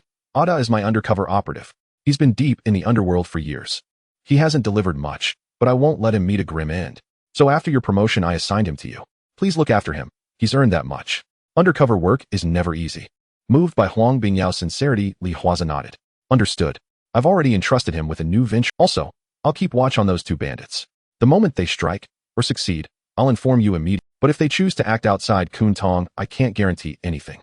As Li Huaze turned to leave, Huang Bingyao suddenly called out to him. Something else. Li Huaze turned puzzled. Here. Huang Bingyao pulled a wristwatch from his pocket and a listening device. What do you need me to do? When Li Huaze asked uncertainly, Huang Bingyao laughed and chided, What's special about today? September 24th. What about it? TCH, you fool. You've forgotten your own birthday. Only then did Li Huaze recall. It was his birthday. He held up the watch, a quiet warmth stirring within him. Thanks, Inspector Huang. I'm off. Waving once he struck. Clearly Huang Bingyao hadn't summoned him to discuss bandits at all. The real purpose had been to deliver a birthday gift. TCH. What on earth are these photos you've taken? And inside a private booth at Xingman Bar, Li Huaze gazed disdainfully at the photographs shot by Anyo and his crew, intended for their upcoming magazine. Shaking his head, Li Huaze tossed the prints onto the table. Senior brother, I've seen how Mr. Lay's car magazine and that vintage auto journal shoot theirs. Exactly like this. Seeing his dissatisfaction, Anyo scratched his head. And noticing their puzzled expressions, Li Huaze explained, taking photos is like courting a beautiful woman. You make plans to meet her at a modest guest house and you book the room first. Now tell me, when would you feel most exhilarated? Obviously when she arrives. Nanyo replied instantly upon hearing the question. Chow Dahua, standing nearby, suddenly grasped the analogy. Ah, I see now. Senior brother, you mean the moment just before she arrives. The peak of anticipation, when imagination runs richest and desire burns brightest. Exactly. Smiling at Chow Dahua's insight, Li Huaze added, so our magazine must embody that same. We must never start off bluntly like other magazines do. That would make us indistinguishable from Mr. Lie's North Corner publication. Remember, for men it's not full exposure, but the tantalizing reveal, the subtle contour veiled in ambiguity, the poetic restraint of a lute half concealed, that truly captivates. Upon hearing this, Anyo chuckled with unmistakable lewdness. Chow Dahua, however, fell into quiet contemplation, then picked up his pen and began revising the story he drafted in imitation. Watching the scene unfold, Li Huaze shook his head with a wry smile. Desire was humanity's truest ladder to progress. Nearby, Kwai Daolu interjected, Boss, you want stir-fried loquat. Does that even taste good after frying? Puffed. He responded by raising 3 middle fingers toward. Anyo continued, speaking of which, I remember my earliest days. I once arranged to meet a stunning girl. While waiting, I was so keyed up I nearly started shadowboxing inside the room. But when the door opened, there stood a stout matron. At that moment, I wished I'd vanished from existence. Curiously, Huaze and Chow Dahua asked in unison, then what happened? Then he drew a deep breath, exhaled a slow smoke ring, and spoke with weathered gravity. Back then I was fresh out of the gate, penniless. I'd already paid, there was no turning back. So I gritted my teeth, shut my eyes, and plunged ahead. Not Anyo's world-weary expression, Li Huaze and Chow Dahua simultaneously raised thumbs in grim admiration. A true iron-willed man, absolutely fearless. In what he'd summoned himself, he'd endure, even through tears. And by the way, don't forget to print Ma Lan's contact number on the magazine, so readers won't rush elsewhere when the urge strikes. Relax, senior brother. I've already negotiated it. In fact, 12 girls have agreed to pose for the magazine, though admittedly it's the fee that sealed the deal. Excellent. And let me add this, for each willing model beyond the base fee of 3,000, we'll reduce her hourly cut from 20 to 15 yuan. Since they're offering something real, we must honor it. And also, buy some sheer stockings, Chong Sam's transparent panties, and discreetly slit the crotch of the stockings. Duh, you understand what I mean. Understood, senior brother. I know exactly what you mean. Chow Dahua grinned slyly, his eyebrows twitching with mischievous delight. Anyo shook his head and poured Li Huaze a glass of liquor. Senior brother, how much profit can we realistically expect per issue? It depends. The secured production at 3 yuan per copy, will sell at 7. That yields a gross margin of 7 yuan per issue. After deducting distributors, street vendors, runners, roughly 4 yuan net per copy. In 4 yuan, Nanyo's eyes widened. That means 50,000 copies equals 200,000 yuan. 3 issues monthly, that's 600,000. And senior brother, we're rich. Nas Anyo sprang up from the sofa in astonishment. Huaze waved a hand and smiled. Only if sales explode as expected. And you haven't even counted the Malon contacts we'll embed in the magazine. Nas they spoke. The bar manager rushed in breathless and flustered. Noticing his panic, Anyo asked Manager Zhang, "What's wrong?" "In brother Zay, brother Nyo. Someone's causing trouble inside the venue." Hearing this, everyone in the booth scowled. In Kwai Dao Lu yanked a knife from his waistband, voice low and lethal, daring to cause chaos in senior brother's own booth. "Put that away." Li Huaze clapped Kwai Dao Li's shoulder and rose. "Let's go see. I'd very much like to know who dares provoke the king of fists on my turf." In another booth, and "No. Please, sir. Stop. Don't." Na swaggering man had pinned the bar waitress. Ignoring her pleas, he tore at her blouse and laughed. "Ha. With such beauty, why serve drinks? Why not simply follow me, your prince brother? I'll ensure you dine on delicacies and drink fine spirits." No more forced smiles behind the bar. "No. Prince brother, I'm not that kind of girl. I'm just a proper bar attendant." Slap. Na's stinging blow landed across her cheek. The prince brother gripped her jaw, snarling, "Damn it. I'm doing you a favor by choosing you. And yet you dare refuse. Every woman I've ever desired has yielded, without exception." Nas he moved to force her further. Wei Jixiang hurried forward to intervene. "Prince brother, this is King of Fists Zay's territory, sir." Slap. Whirling around, the prince brother struck Wei Jixiang across the face and sneered, "King of Fists Zay. He's been making waves lately. Impressive, yes. But so what? I am the crown prince of Hongtai Group. And my taking a bar girl here is doing him a favor, granting him prestige. If he dares deny me that face, then I'll deny you." And then what? With a thunderous kick, the door burst open, revealing two bar staff slumped nearby, bloodied by shattered bottles. The prince brother, still looming arrogantly over the terrified waitress. Li Huaze strode in, face cold and unreadable. Inside the booth, the prince brother's underlings rose only to be felled instantly. One crumpled forward, gasping, as Li Huaze's fist crashed into his abdomen, his body folding like a shrimp. The others lunged, only to be slammed to the floor by Anyo and the rest. Nonly then did the prince brother dismount from the waitress and stand up. He grabbed a cigarette from the table, lit it slowly, then fixed Li Huaze with a contemptuous stare. "So, you're the rising king of fists, eh? Humph, so young. Has Hung Hing run out of men? Or did you climb this high by selling your body?" Upon hearing the prince speak so brazenly, Wei Jixiang instantly sensed grave danger, especially when he saw Li Huaze's expression harden into icy coldness. He rushed forward at once. "Brother Zay, our prince is drunk. Please don't take his words seriously." Before Wei Jixiang could finish, Li Huaze seized his collar and hurled him aside with a single brutal motion. Thud! Wei Jixiang slammed into the wall and crumpled to the floor. Before he could even stir, Kwai Dao Li's cleaver pressed coldly against his throat. "Move, you dog reporter Xiang, and I'll slit your throat open right now."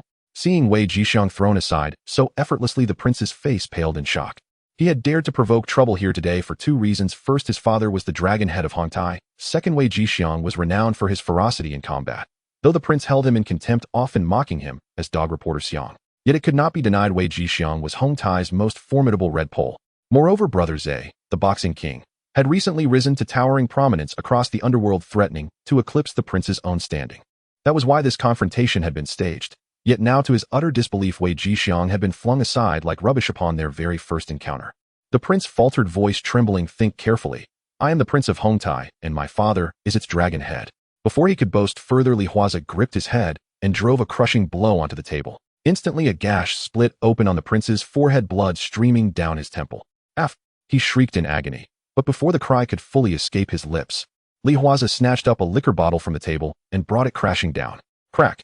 Shards exploded outward, ambered wine mingled with crimson blood dripping steadily onto the floor. Lifting another bottle, he smashed it onto the prince's skull, then pinned his neck to the table. "So, you're the prince, are you? Damn you, boxing king Zay. I warn you, my father is the dragon head of Hongtai, and he'll never let this pass." Crack! "The dragon head of Hongtai, is it? Causing trouble, are you? Crack! Climbing the ranks by selling your body, are you? Crack!"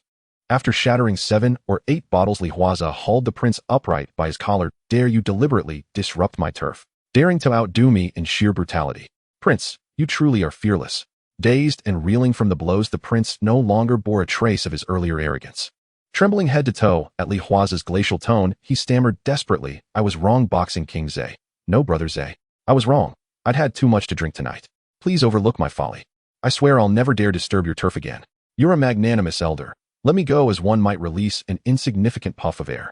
Li Huaze pressed his forehead down, voice edged with contempt. "If every fool who storms my territory walks away unscathed after muttering, 'Elders, forgive the young,' what dignity would remain for me in this world of Jiang?" With a curt gesture, he summoned Anyo. As the man approached, Li Huaze discarded the prince like a lifeless carcass, take him downstairs, and lock him up. Spread word the dragon head of Hontai must come in person to explain himself clearly. Otherwise, past midnight tonight, I'll have the prince sunk deep. Yes, sir. At his master's command, Anyo seized the prince and began dragging him toward the door. Wait. As if recalling something, Li Huaze halted Anyo, then rose and searched the prince's pockets, withdrawing a thick wad of Hong Kong dollars. Waving Anyo away with the prince, Li Huaze peeled off several bills and handed them to the two injured waiters, then pressed the remainder into the hands of the young barmaid. Are you alright? She shook her head vigorously. I'm fine, Brother Zhe. Just my clothes got torn. But I can't accept this money. Take it. Before she could protest further, Li Huaze declared firmly, consider it compensation for your distress. With that, he turned and strode out. Half an hour later, inside Dayu Company's office, boss Li Huaze entered with a calm, respectful smile. Huaze, what brings you here? Dayu, who had been speaking with Tu when greeted him warmly and gestured for him to sit. Once seated, Dayu opened a drawer and offered him a cigar. Thank you, boss. Li Huaze accepted it, but left it unlit. Senior brother, someone disrupted my turf. I've come to inform you. Fuck his mother. He thinks any triad, no matter how minor, can tread on my Kowloon Tong territory now. Dayu's face darkened with fury. Damn it. So some third-rate gang's heir dares call himself prince. He hasn't the slightest regard for our Hung Hing, Kowloon Tong's own prince. After cursing, Dayu fixed his gaze on Li Huaze. Huaze, how do you intend to handle this? Want to fight? I'll fund you. Want to negotiate? I'll stand beside you. Li Huaze smiled faintly. That depends entirely on how Mr. Mei, the dragon head of Hongtai, chooses to respond. Truth be told, I never imagined a mere second-generation lackey from a third-rate outfit would dare challenge Hung Hing. He's clearly been spoiled rotten by his father. Dayu snorted coldly. Let his father spoil him all he likes. But in the Jianghu, face is paramount. Tonight I'll accompany you there. I'll hear what Mr. Mei has to say. If his answer fails to satisfy me, then Hongtai will be dismantled, piece by piece. Meanwhile, at Hongtai's headquarters, what's all this frantic rushing about? Mei Shu, calmly sipping tea from a purple clay teapot, frowned at his subordinate's abrupt entrance. Sir, it's terrible news. The prince has been detained. What? Mei Shu's serene composure shattered instantly. His eyes flared wide. Who dares detain my son? It's Hung Hing's Boxing King Zhe. Boxing King Zhe. Setting down his teapot, Mei Shu demanded sharply, why has he detained my son? They say the prince went to the Boxing King's turf and provoked him deliberately. After recounting the full incident, Mei Shu cursed fiercely. That damn good for-nothing brat. A wave of suffocating rage surged through his chest, as if he might vomit blood on the spot. Damn it. All I did last night was tell him to stop loafing and learn from the Boxing King, whose reputation is soaring across the underworld. And instead, after stewing in resentment, he charges straight to the Boxing King's turf to cause chaos. This wasn't just defiance. It was a direct slap to the Boxing King's face. One misstep, and it could ignite full-scale war between Hung Hing and Hongtai. At that thought, beads of cold sweat broke out across Mei Shu's brow. Inside Jiang Tiansheng's villa. Hello, Uncle Mei, have you been well lately? He watched Fong Ting pose in the swimming pool. After picking up the phone, Jiang Tiansheng first inquired after Uncle Mei of Hongtai. I'm all right, Ashing. Thanks to you, these old bones are holding up. He had been the one to call, hoping Jiang Tiansheng would. Yet Jiang Tiansheng's opening concern was for his health. Uncle Mei could not help but admit, compared to the Jiang of Jiang Tiansheng truly was a leader who respected his Jianghu elders. Ashing, him calling because there's a matter I'd like to trouble you with. Putting down his Zisha teapot, Uncle Mei sighed. You know my son is good for nothing. He wastes his days away. This time he crossed your Hong Xing's rising champion A's and was seized by him. Ashing, I beg you to do me a favor and see that A's releases my son. As for everything else, we can negotiate, can't we? Yeah. Hearing Uncle Mei's plea, Jiang Tiansheng smiled and said, Uncle Mei, let me first learn the facts and then he'll give you an answer. Although I am the leader of Hongxing belongs to all Hongxing men. If I as leader indiscriminately press people and force my Hongxing brothers to release someone, then this Hongxing leader of mine would deserve to be shot in the back. Hearing Jiang Tiansheng, Uncle Mei hurried to reassure him. No. Who in the Jianghu doesn't know you, Ashing, are a man of rules and reason. Ashing, please pass a message. Since my son offended Ace the champion, I am willing to offer my apology. All right, Uncle Mei, I will speak with Ace. After hanging up, Jiang Tiansheng looked to Chen Yao. What happened over in Guantong?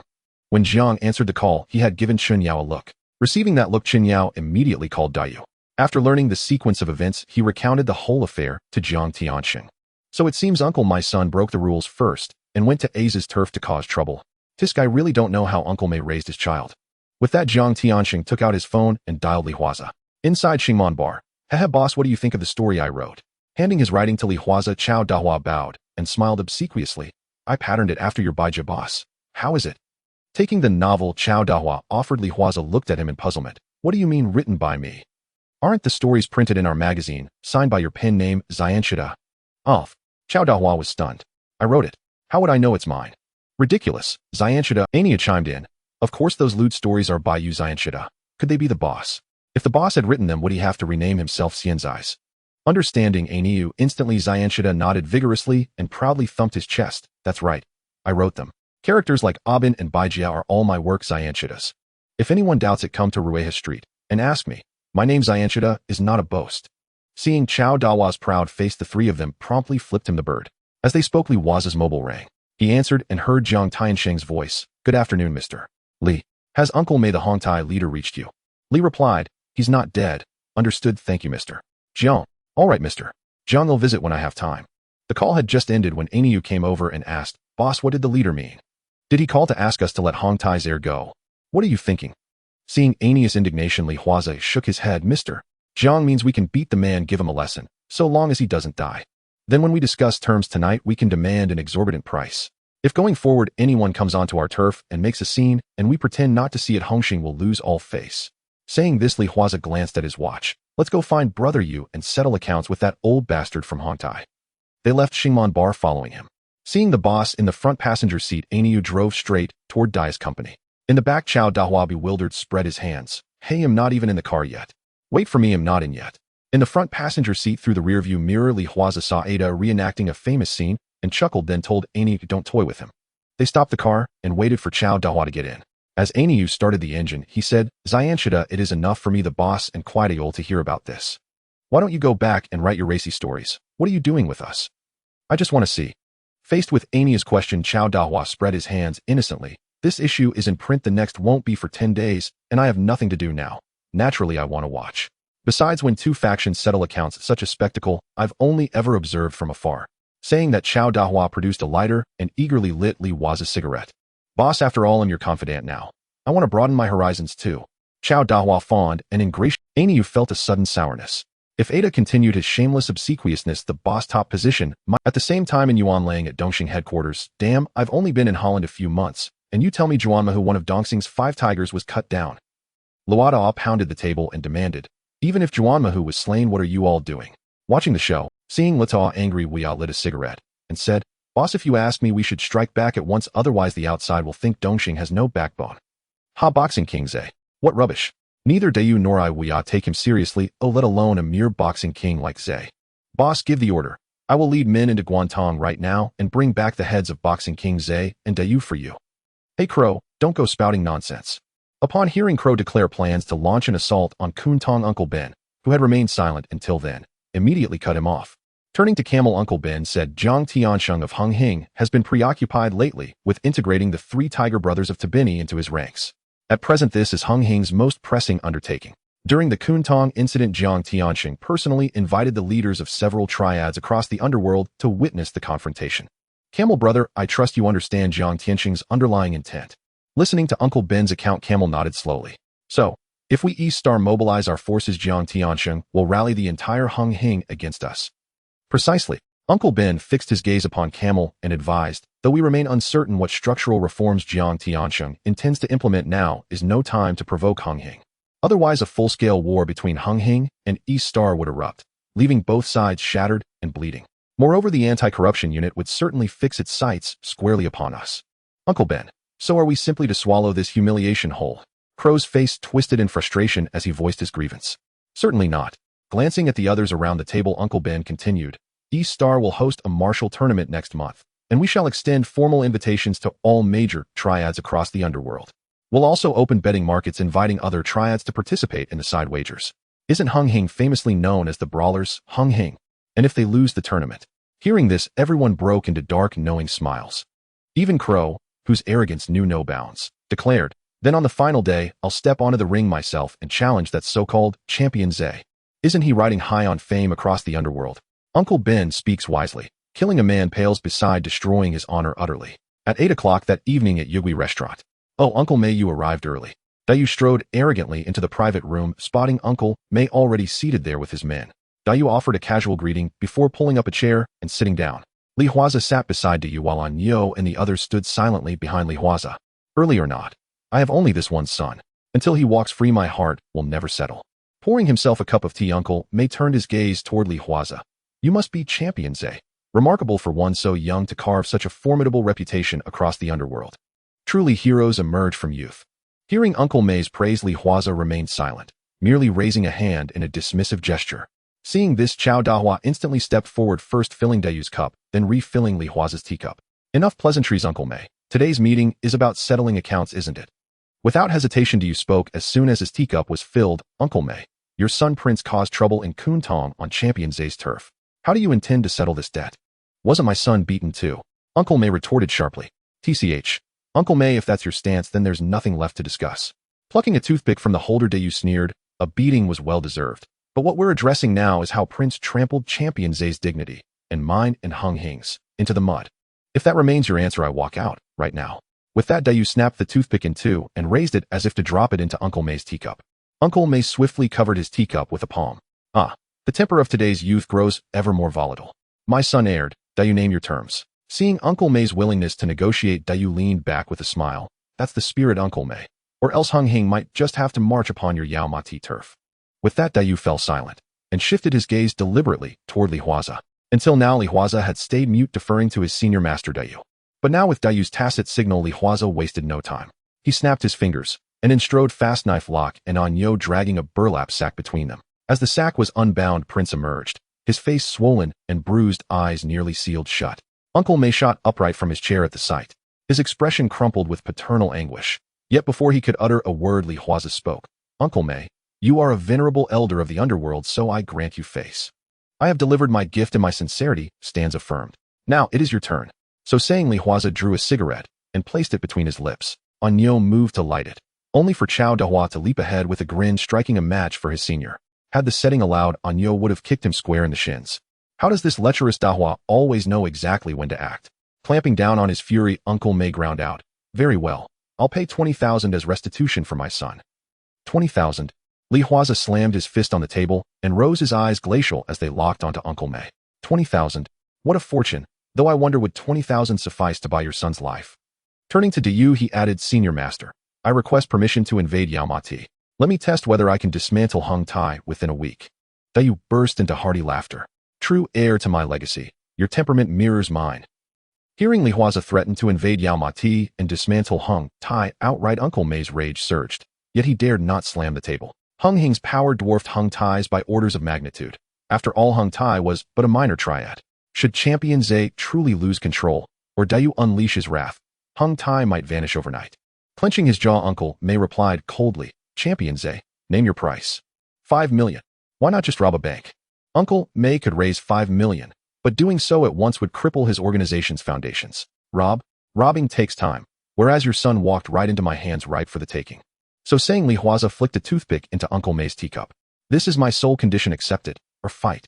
Choose wisely. With that, he glanced at Prince, then seized the teapot and smashed it against the young man's skull. Damn you! What the hell are you staring at? Think I won't gouge your eyes out? Prince shrieked in fresh agony, while Huaze's sudden brutal strike sent a jolt of terror through Uncle Mei. Good heavens! Do today's youth truly wield such relentless, unyielding force? Gazing at his son writhing on the floor, groaning in pain, Uncle Mei gritted his teeth, then lifted his teacup and drank deeply. Agreed. 5 million, within 3 days. 2 days later. Wow. Looking at the magazine printed in his hand, Anyo excitedly said to Huaze, Boss, this magazine is so beautiful. Look at the stunning women on the cover, and then at the story of a bin next to the pictures. I have a feeling that our magazine will definitely sell like hotcakes. Seeing Anyo's excited expression, Huaze touched the thickness of the magazine and noted the distortion of the photos. It seems that Boss Wong from the printing factory didn't cut corners. We can continue to collaborate in the future. Turning around, he looked at Chao Dahua, who was proudly posing with his hands on his hips. Huaze smiled and said, You did well this time. Since the printing began, Chao Dahua had been keeping a close eye on it. He had almost spent the last few nights at the printing factory after hearing complaints from Boss Wong. It's all thanks to you for giving me the opportunity. Saying this, Chao Dahua took out a notebook and handed it to Huaze, which contained a short story. Boss, take a look. This is a risque little story I processed based on what Feng Jie said in the past. If you are satisfied, we can print it in the next issue. Taking the notebook from Chao Dahua, Huaze looked at it seriously for a moment. It's good. We'll publish the story you wrote in the next issue. After we sell out the next magazine, it'll give you a big red envelope. Thank you, boss, thank you. Seeing Chao Dahua's delighted expression, Huaze felt a twinge of mischief in his I really want to see what happens when Chao Dahua returns to the police force one day. And you'll have someone bring our magazine back and spread it all over Kwun Tong. Yes. Nodding, Nyo casually summoned a junior to bring people to the printing factory to retrieve the magazines. Boss, there's news. Running up to Li Huaze, Fatty Ming said softly, Boss, weren't we supposed to keep an eye on those two thugs at the tea restaurant? From our observations, those two thugs seem to have their sights set on the Hua Ning jewelry store. They spend every day outside the store except for eating and sleeping. Moreover, they bought a car from Sai Kong. Stepping forward, Fatty Ming added, Boss, the house rented by those two thugs happens to be next to one of my juniors. He said he vaguely heard when those two thugs might make their move, and it could be today. Hearing this, Li Huaze nodded. After letting everyone leave, Li Huaze pondered for a moment before taking out his phone to dial Huang Bingio's number. Having been undercover for so long, he still hadn't provided any useful intelligence back. This time, the two thugs actually dared to make a move in his territory. They would be a gift for Huang Bingyao. As soon as the call connected, Huang Bingyao asked, You little brat, this is the first time you've actively called me. What's up? Huang, sir, I just received news that two thugs have appeared in Kwun Tong and are planning to rob the Hua Ning jewelry. Don't say I never thought of you. Upon hearing Li Huaze's news, Huang Bingyao instantly sat up straight. Thugs. Is it true? How could it be false? They have submachine guns. This is serious. Alright, keep a close eye on it. He'll inform the Kwun Tong police station. Since the thugs have submachine guns, the SWAT team must be called in to capture them. With that, Huang Bingyao hurriedly hung up the phone. According to the system's rules, whether he took out the thugs himself or pointed them out for the police to capture or kill, he would gain evil points. In any case, he wouldn't be at a loss. After all, he was an undercover agent with a righteous cause. Half an hour later, at a tea restaurant on Minghui Street. Boss, a cold yin yang tea and 2 pineapple buns. After ordering food, Li Huaze looked at Nyo and the others and said, Order whatever you want, it's on me. Hearing Li Huaze say this, the others immediately began to order. When the food was served, Nyo curiously asked Li Huaze, Boss, are we just going to watch? What else can we do? Taking a sip of the cold yin yang tea, Li Huaze raised his eyebrows and said, No way, Nyo, are you actually thinking of black eating black? Wow, you have guts, they have submachine guns. Saying this, Li Huaze gave Nyo a thumbs up. Chao Dahua, beside him, nodded repeatedly. Yes, safety first when venturing into the world, brother Nyo. There's no need to risk your life over a little money against those two thugs. With that, Chao Dahua stood up and said, Boss, I need to use the restroom. Go ahead. Knowing that Chao Dahua was going to tip off Huang Bingyao, Li Huaze waved his hand for him to go quickly. After Chao Dahua left, Nyo reluctantly asked, Boss, aren't we really going to make a buck? Seeing Nyo's reluctance, Li Huaze put down his yin yang tea and said, Nyo, how much do you think those two thugs can rob from the jewelry store? At least hundreds of thousands if lucky, maybe even 1 million. After calculating the scale of the Hua Ning jewelry store, Nyo replied with certainty. Now let me teach you something. Even if those two thugs rob 1 million following the rules of the underworld after selling the stolen goods, they would only have about 400,000 left. If we were to do black eating black, we would need trustworthy and bold yet meticulous people. Then if we split the spoils by headcount, each person would only get a few $1,000s. Damn, a few $1,000s. After our magazine sells out, we can earn that in one issue, and ITLL definitely be more than this. Raising his hand, Li Huaze knocked on Nyo's head and said impatiently, So use your brain more. What can you get without doing anything? It's a substantial profit, and it's long-term compared to risking your life for those few $1,000s, which is the better return. Hearing Li Huaze say this, Nyo immediately patted his head. Then he chuckled and said, Boss, I haven't read much, so I didn't react in time. But boss, if we're not going to do black eating black, why are we here? Of course we're here to watch the show. Taking a pineapple bun, Li Huaze tore it open and tossed it into his mouth, saying, Consider it a learning experience. What if thugs come to stir trouble in our turf in the future? This is called not fighting an unprepared battle. Hearing Li Huaze say this, Nyo and Kwai Dao nodded in agreement. Well, this line was actually just to fool the two of them. Li Huaze was also a bit worried about what to do if the Hong Kong police couldn't handle those two thugs. If they escaped, he wouldn't get his evil points. That absolutely cannot happen. So if the police failed, he would activate his backup plan. When Chao Dahua returned, the others had already finished most of their meal, each sipping a cup of milk tea while chatting idly. Wow, you all ate so fast. Didn't even wait for me. Hey, perverted Dahua, did you fall into the toilet? Why so late? Nyoe shot back, flipping him the middle finger. Oh well. Chao Dahua stammered, mouth opening and closing awkwardly under Nyoe's teasing gaze. Li Huaze stepped in smoothly. Alright, enough. Do you really think Dahua is as young as we are? Don't forget, he's older after all. So a few minor quirks are perfectly understandable, aren't they? Hearing this, Chao Dahua puffed out his chest proudly. Exactly. Exactly. Wait, no boss. I'm perfectly fine. Truly absolutely fine. No need to explain. We all understand. Li Huaze patted Chao Dahua's shoulder with a sympathetic smile. Neo A and Kwai Dao Lu exchanged pitying glances toward Uncle Da. Damn it. Chao Dahua flipped them both the middle finger before slumping onto a chair to sulkily devour a pineapple bun. 10 minutes later, outside Huaning Jewelry Store. Boss, it's that car. Neo pointed sharply as a black sedan approached. They all turned outward and watched as the vehicle pulled to a stop directly before the jewelry store. It's about to go. Hardly had Kwai Dao Lu uttered those words when two masked thugs burst through the entrance, one brandishing a submachine gun, the other a shotgun. Li Huaze frowned. He'd clearly alerted Huang Bingyao, but why had the Hong Kong police shown no sign of that? Shouldn't be possible. Moreover, he'd just scanned the street. The only officers in sight were two routine patrolmen. No backup, no visible deployment. Just as Li Huaze puzzled over the anomaly, a system alert chimed unexpectedly. Due to your timely report, both armed assailants have been apprehended. Congratulations, you've earned 800 virtue dispelling points. At the sudden chime, Li Huaze's lips curled upward. So, the flying tigers had been lying in wait inside the store. Flashback to minutes earlier, inside Huaning Jewelry Store. Zhou Xingxing stood stiffly behind the counter, his smile painfully artificial. Captain, could you at least make that grin look slightly less fake? We're supposed to be sales clerks. Act the part properly. His subordinate's jab earned him an immediate knuckle rap on the forehead. Damn it. Who's the captain here? You or me? If I had real acting chops with this jaw-droppingly handsome face, I'd have long since enrolled in TVB's training program and become a superstar. Not stuck dealing with you lot. The junior officer rolled his eyes. Everyone knew Zhou Xingxing had flunked TVB's auditions and only joined the police college at Huangzhou Kong afterward. As they bantered, the assailant's car screeched to a halt outside. Two masked men leapt out, one gripping a submachine gun, the other a shotgun, and charged straight into the store. One thug pressed the barrel against Zhou Xingxing's temple. Pack up every piece of gold and jewelry. Now? Hesitate for 1 second, and I'll blow your skull apart. Zhou Xingxing spread his hands wide. Sir Bandit, I'd love to cooperate. But frankly, my colleagues seem— What do you mean? The thug jammed the gun harder against Zhou Xingxing's forehead, snarling. What the hell are you babbling about? You think I won't? Before he could finish, every clerk behind the counters suddenly produced firearms from beneath their stations, aiming squarely at the intruders. His accomplice dropped his shotgun instantly and sank to his knees, hands locked atop his head. See, I told you they weren't keen. Zhou Xingxing snatched the thug's weapon midair, then swept both assailants off their feet with a single decisive motion. TCH, zero thrill whatsoever. Watching the criminals collapse, Zhou Xingxing shrugged. I wonder which undercover agent tipped us off so precisely. Back at the Kwun Tong. Whoa, boss. Thank goodness we didn't try robbing them. Two captured thugs were now being led away in handcuffs, surrounded by a swarm of reporters clamoring for interviews. Niue spat out a mouthful of milk tea. What the hell just happened, boss? How did the police get such solid intel and set up an ambush in advance? How should I know? Li Huaze shook his head and popped the last bite of pineapple bun into his mouth. Someone must have gotten wind of it and tipped off the authorities first. This reeks of an inside informant.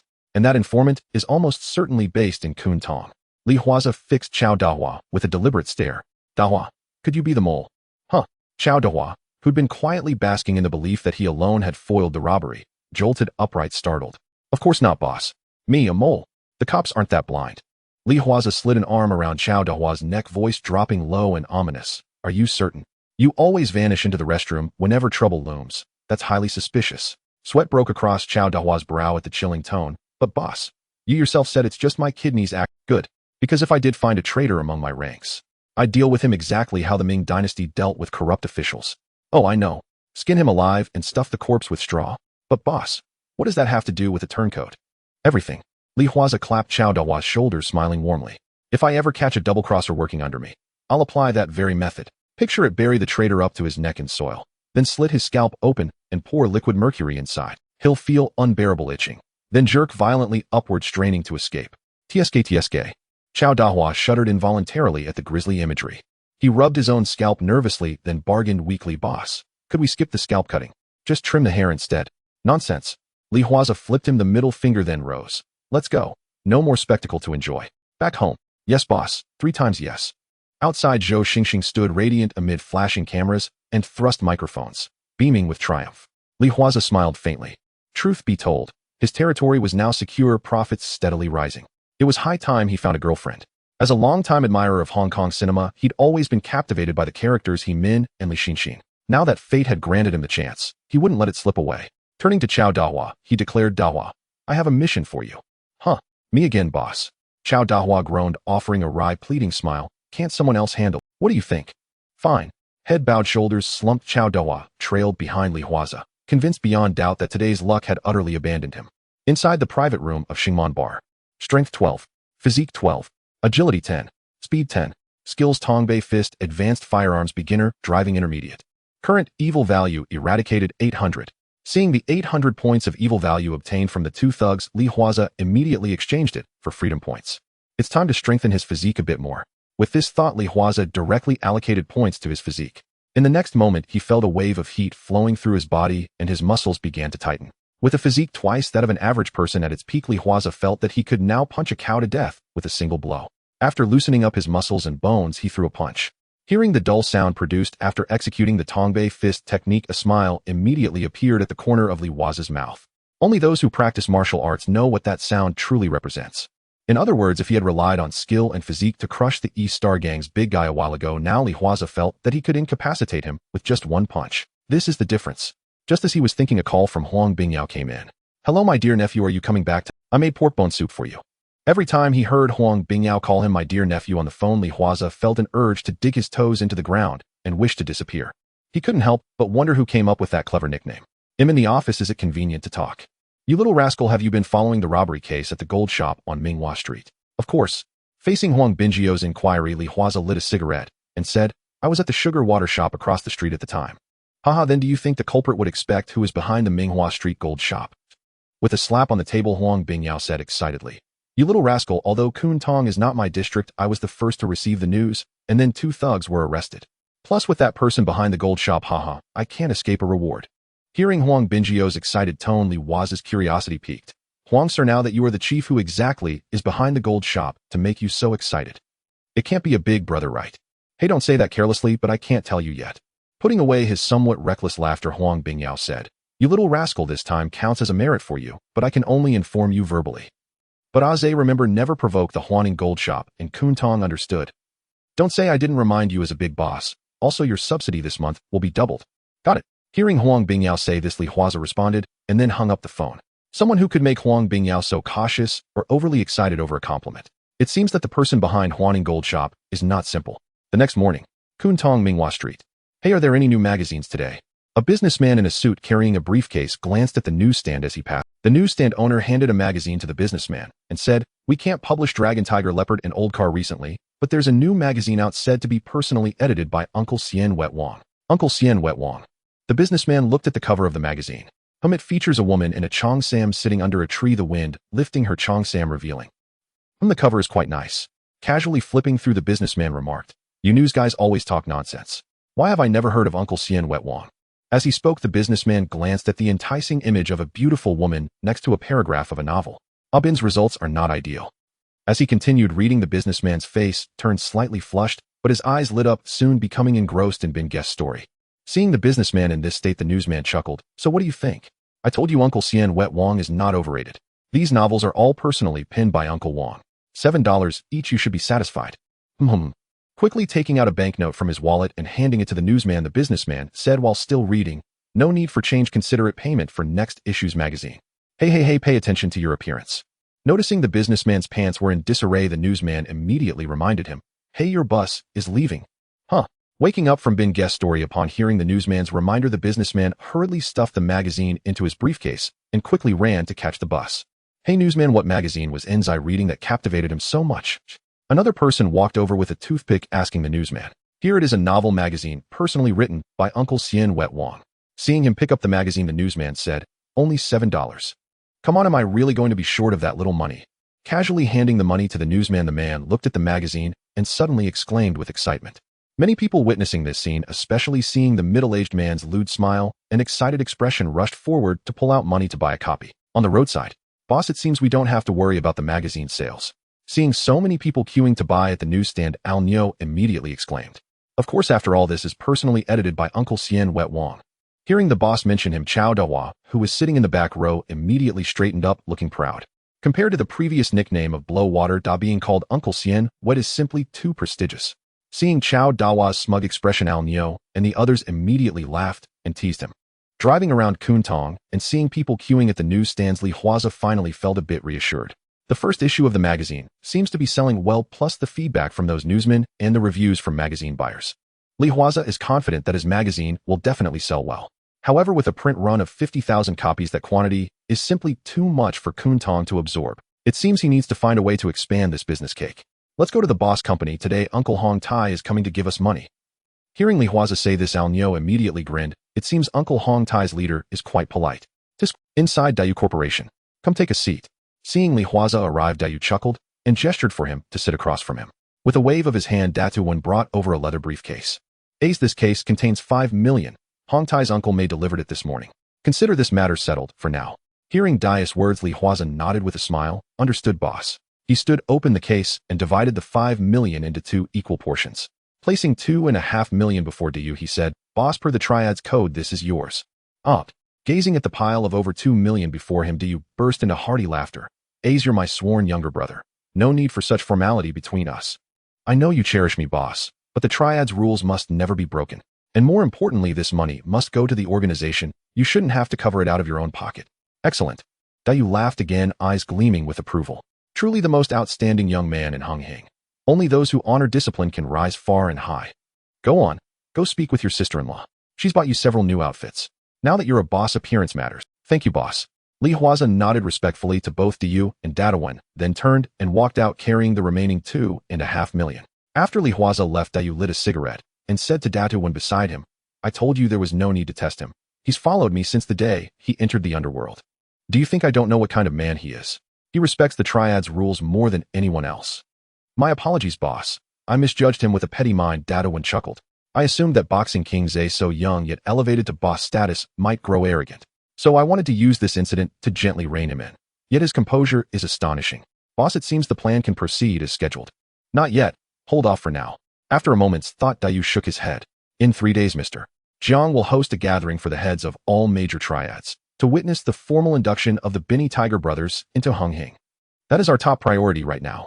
Once the Bini Tiger brothers join, I'll find a way to elevate Ace. Yao Tsim Mong.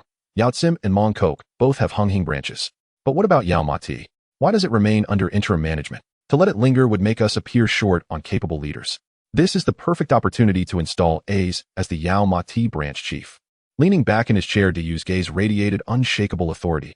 I'm uncertain how Hung Hing's reorganization and the 12-branch chief voting system will affect us. But should crisis arise, one additional vote could mean the difference between security and peril. There was one thing Du did not voice aloud. Li Huaze commanded extraordinary prestige among the rank-and-file members, the dwarf soldiers, of Hung Hing. Indeed, his reputation extended beyond Hung Hing. Even low-level members of rival triads like the Red Star revered this young man who had risen solely through sheer force of will and fists. It could fairly be said, if Li Huaze blew the whistle, 100 would rally without hesitation. Though Du had granted him a street in Kwun Tong, such a man would never long accept subordination. And the longer he remained in Kwun Tong, the greater the risk he might subtly eclipse Du's authority.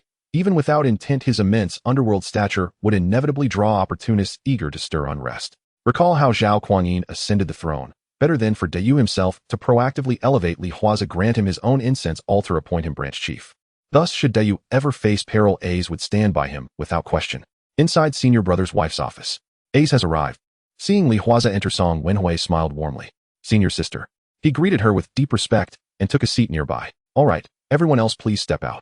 Closing her ledger, Song Wenhui waved dismissively, sending the other. Once the room was empty, she watched Li Huaze settle closer and asked cautiously, what do you intend to do? Meeting her wary gaze, Li Huaze suddenly felt a strange hollowness. Leaning back on the sofa, he lit a cigarette and replied, nothing in particular. Boss just sent me to see you. Said you'd buy me some clothes. That's true. Seeing him sit there listless and detached, not teasing her as he once had, Song Wenhui found herself oddly unsettled. Though loyal to Du, she owed Li Huaze her life, and the photographs taken during their earlier encounters added another layer of intimacy. Those stolen moments had been thrilling, stirring quiet anticipation each time she saw him. As long as boundaries remained unbroken, she reasoned she wouldn't truly betray her husband. That was her quiet justification. So when Li Huaze arrived and simply sat motionless on the sofa, she felt an unexpected pang of disappointment. Watching the office door close behind the last person, Song Wenhui subtly shifted her body closer to Li Huaze. Yesterday while shopping. In an instant she was pulled into his arms, his hand slipped deftly beneath her blouse, finding its mark. Her heart hammered wildly, yet she made no move to stop him. TCH, so proper just moments ago. What did you say, senior sister? Not catching her soft murmur, Li Huaze tilted his head inquiringly. Nothing. Blushing, she shook her head. Yesterday I saw a few fine suits. Now that you're a boss, your appearance must reflect your standing. I'll have them delivered to your rented flat shortly. Thank you, senior sister. With 2 fingers applying gentle pressure, he smiled and expressed his gratitude. TCH. She shot him a playful glare, then slowly rested her head upon his shoulder. By the way, senior sister, I'd like to ask you something. Recalling the exchange in Du's office, Li Huaze asked, has anyone recently spoken ill of me to boss? Or has something happened to boss lately? Why do you ask? Lifting her gaze, Song Wenhui frowned. No one has said anything about you to Dayu. Never mind. Judging her sincerity, Li Huaze nodded, yet inwardly knew the truth ran deeper. Otherwise, Dayu would not have seized this chance to test him. Clearly, Dayu had begun to feel wary, using the occasion to gauge whether he'd grown reckless or inflated with pride. Had he faltered even slightly in that moment, he'd likely face Dayu's swift suppression. At this thought, Li Huaze sighed inwardly. Surviving the underworld demands constant vigilance. One misstep and ruin follows swiftly. It's a hit. The next morning, in the private room of Xingman Bar, Li Huaze, holding a magazine in his hand, Xiao Dahua excitedly said to Li Huaze, "Boss, our Chiton magazine has sold out. In just one day, we sold over 13,000 copies. Over 13,000 copies." Hearing this number, even Li Huaze was somewhat surprised. In his expectations, there were 3 issues each month, with 50,000 copies per issue. Even if they were to digest it, it would take several days to sell 50,000 copies. But in just one day, the sales exceeded 13,000. Even more than the sales of Old Car in Kwun Tong for a day. Ada, have you asked those reporters what the buyers are mainly after in the magazine? In response to Li Huaze's inquiry, Xiao Dahua immediately said, "I asked, boss. Those who bought the magazine are almost all interested in Binggu and Baijia. Moreover, those reporters said that the buyers are urging us to hurry up and print the next issue, otherwise they are anxious for the story to continue." Upon hearing Xiao Dahua's explanation, Li Huaze nodded. It makes sense. Just surpassing Long Hu Bao and Old Car with those covers is difficult. Indeed, to make money, one must find alternative paths. 13,000 copies with a net profit of $4 each. Doesn't that mean we made $52,000 yesterday alone? Counting on his fingers, Kwai Dao Lu exclaimed in surprise. And this is only for one day. Seeing Kwai Dao Lu's astonished expression, Anyo lit a cigarette for Li Huaze and said, "Besides the magazine, now the name of Uncle Xian Shi Wang has spread throughout Kwun Tong. Everyone knows that those stories are created by Uncle Xian Shi Wang. I'll go out and casually ask someone about Uncle Xian Shi Wang's reputation. I guarantee that everyone who has read the magazine will give a thumbs up." Hearing Anyo's boasting, Xiao Dahua immediately straightened his chest, feeling proud. "All right, but as I said, selling 13,000 copies yesterday was because this magazine was launched for the first time. People were merely curious and attracted by the stories. I estimate that sales will significantly decrease in the coming days. Relying solely on Kwun Tong, we can't possibly digest 150,000 copies of the magazine in 3 issues per month." Saying this, Li Huaze took a box out from under the table. He pulled out a stack of Hong Kong dollars to distribute to the 3. "Don't say I don't take care of you. Just look at your clothes and appearance. How come you 3 are my top men, but look so Upon seeing Li Huaze hand out money, Anyo and the others immediately smiled broadly. "Thank you, boss." Receiving the cash with joy, Xiao Dahua chuckled. "With this money, I can continue my field research." "Researching? Ada, are you really doing field research? I feel embarrassed to say it. Just look at that lewd smile of yours." Anyo pointed a middle finger at Xiao Dahua. "Enough of this nonsense, follow me." Seeing Li Huaze stand up, Anyo and the others immediately followed, asking, "Boss, where to?" "Where else? To buy a car, of course. After all, I'm also a big boss. I can't go out on the street in a shabby car. It was acceptable when I was broke, but now that the compensation from Hong Tai has arrived, I need a good car. Otherwise, when I go out to negotiate business, if others see the car I'm driving, they probably won't take me seriously." At this time, the financial world of Hong Kong was still materialistic. Whether it was for business or anything else, the first thing people looked at was attire, followed by the car. Thus, many people emphasized their appearance. Suits and ties were essential. Driving towards Saikong, Anyo asked Li Huaze, "Boss, if Kwun Tong can't digest our Chiton magazine, how are we going to distribute it elsewhere? After all, outside is someone else's territory. If we're not careful, a big conflict could happen." Sitting in the back seat, Li Huaze closed his eyes to rest. Faced with Anyo's question, Li Huaze said, "I've already thought it through. The day after tomorrow, when the Longtu invites various societies to gather and witness the transition of the Bin and I, Hu brothers, I will negotiate with people from other regions." Seeing that the boss had a plan, Anyo nodded and stopped talking. It made sense. After all, the boss' mind was much. The car arrived at a car dealership in Saikong. As they got out of the car, they saw a stylish girl in shorts and smoky makeup talking awkwardly with a big guy. "The rule is 40%. Oh, what do you mean by giving me 30%? My boss is Fei Hong from Tsiyun Mountain. Come on, does my big guy fear Fei Hong? 30% is 30%. If it weren't for the fact that you often come here to sell cars, I wouldn't even accept this." Knowing that it was her carelessness that caused the car to be wrecked, the girl only muttered a couple of sentences and stopped talking. When she saw Li Huaze and his group approaching, especially the handsome guy leading them, who gave her a once-over, the girl immediately put on a fierce act, saying, "What are you looking at? Never seen a beauty before. Come on, you little punk, do you know who my boss is?" Seeing the girl acting fierce, Anyo stepped forward and pointed at Li Huaze, saying, "My boss is the boxing champion Zhe from Hongxing." Upon hearing the name champion Zhe, the girl looked Li Huaze up and down again. "He's quite handsome, but I wonder if he's as formidable as the rumors say." Hearing the girl say this, Li Huaze was not angry. The reason he looked at her earlier was that she resembled the female lead from a gangster movie. What a pity such a beautiful face turned into this ghastly appearance. Wow, Champion Jia from Hung Hing, I've long heard of your great name. Seeing Huaze approach, the big guy immediately ran over and extended his hand, saying, Champion Jia, I wonder if you're here to buy or sell this time. Of course I'm here to buy. Do you want a proper car or? Huaze naturally wouldn't come to Big Guy's car lot to buy stolen goods. If he was going to buy, it had to be legitimate cars. Big Guy not only dealt in smuggled cars and stolen goods, but he was also a partner of a legitimate car company. Without this reputation, how could he establish himself in Sai Kung and show his face when voting for council members? Of course, he primarily used this legitimate reputation to smuggle cars. This is why his legitimate cars were priced slightly lower than other legitimate car dealers in Hong Kong. I want legitimate cars, not those smuggled or stolen ones. Big brother, do you understand what I mean, right? Hearing Huaze say this, Big Guy's eyes lit up, saying, Understood, brother, you follow me. I guarantee that the cars you drive out are legal and compliant with no traffic police able to check them. Seeing Big Guy lead Huaze and others inside, the girl immediately turned her eyes and followed them. Huaze paid no mind to Xiao Jiaba, Cici Li, who trailed along quietly. Upon arriving at the auto dealership, the group was greeted by row upon row of luxury vehicles gleaming before them. Brother Zay, every car here is fully legitimate. Official invoices, purchase contracts, everything in perfect order. And I guarantee you'll get a better price here than anywhere else on Hong Kong Island. Upon hearing Desha's words, Nyo interjected, Big brother Desha, such low prices, could there be any hidden issues? Facing Nyo's concern, Desha thumped his chest confidently. Rest assured, I stand by my reputation. Should anything go wrong, come straight to me. I'll compensate you with 10 cars. With that, Desha winked at Huaze and added, Brother Zay, you're a man of the underworld yourself. You know exactly what I do. That's why I need a legitimate dealership front. Otherwise, the police would have shut me down long ago. Pick any car from this lot. Even verify the chassis numbers yourself. I swear, every vehicle entered legally, not smuggled, not gray market imports. Hearing Desha's assurance, Huaze nodded. After scanning the showroom, he selected a Mercedes-Benz 420. Truth be told, Huaze had initially considered another model, but Nyo was right, a true elder brother should ride in luxury. Only then did one command respect on the streets.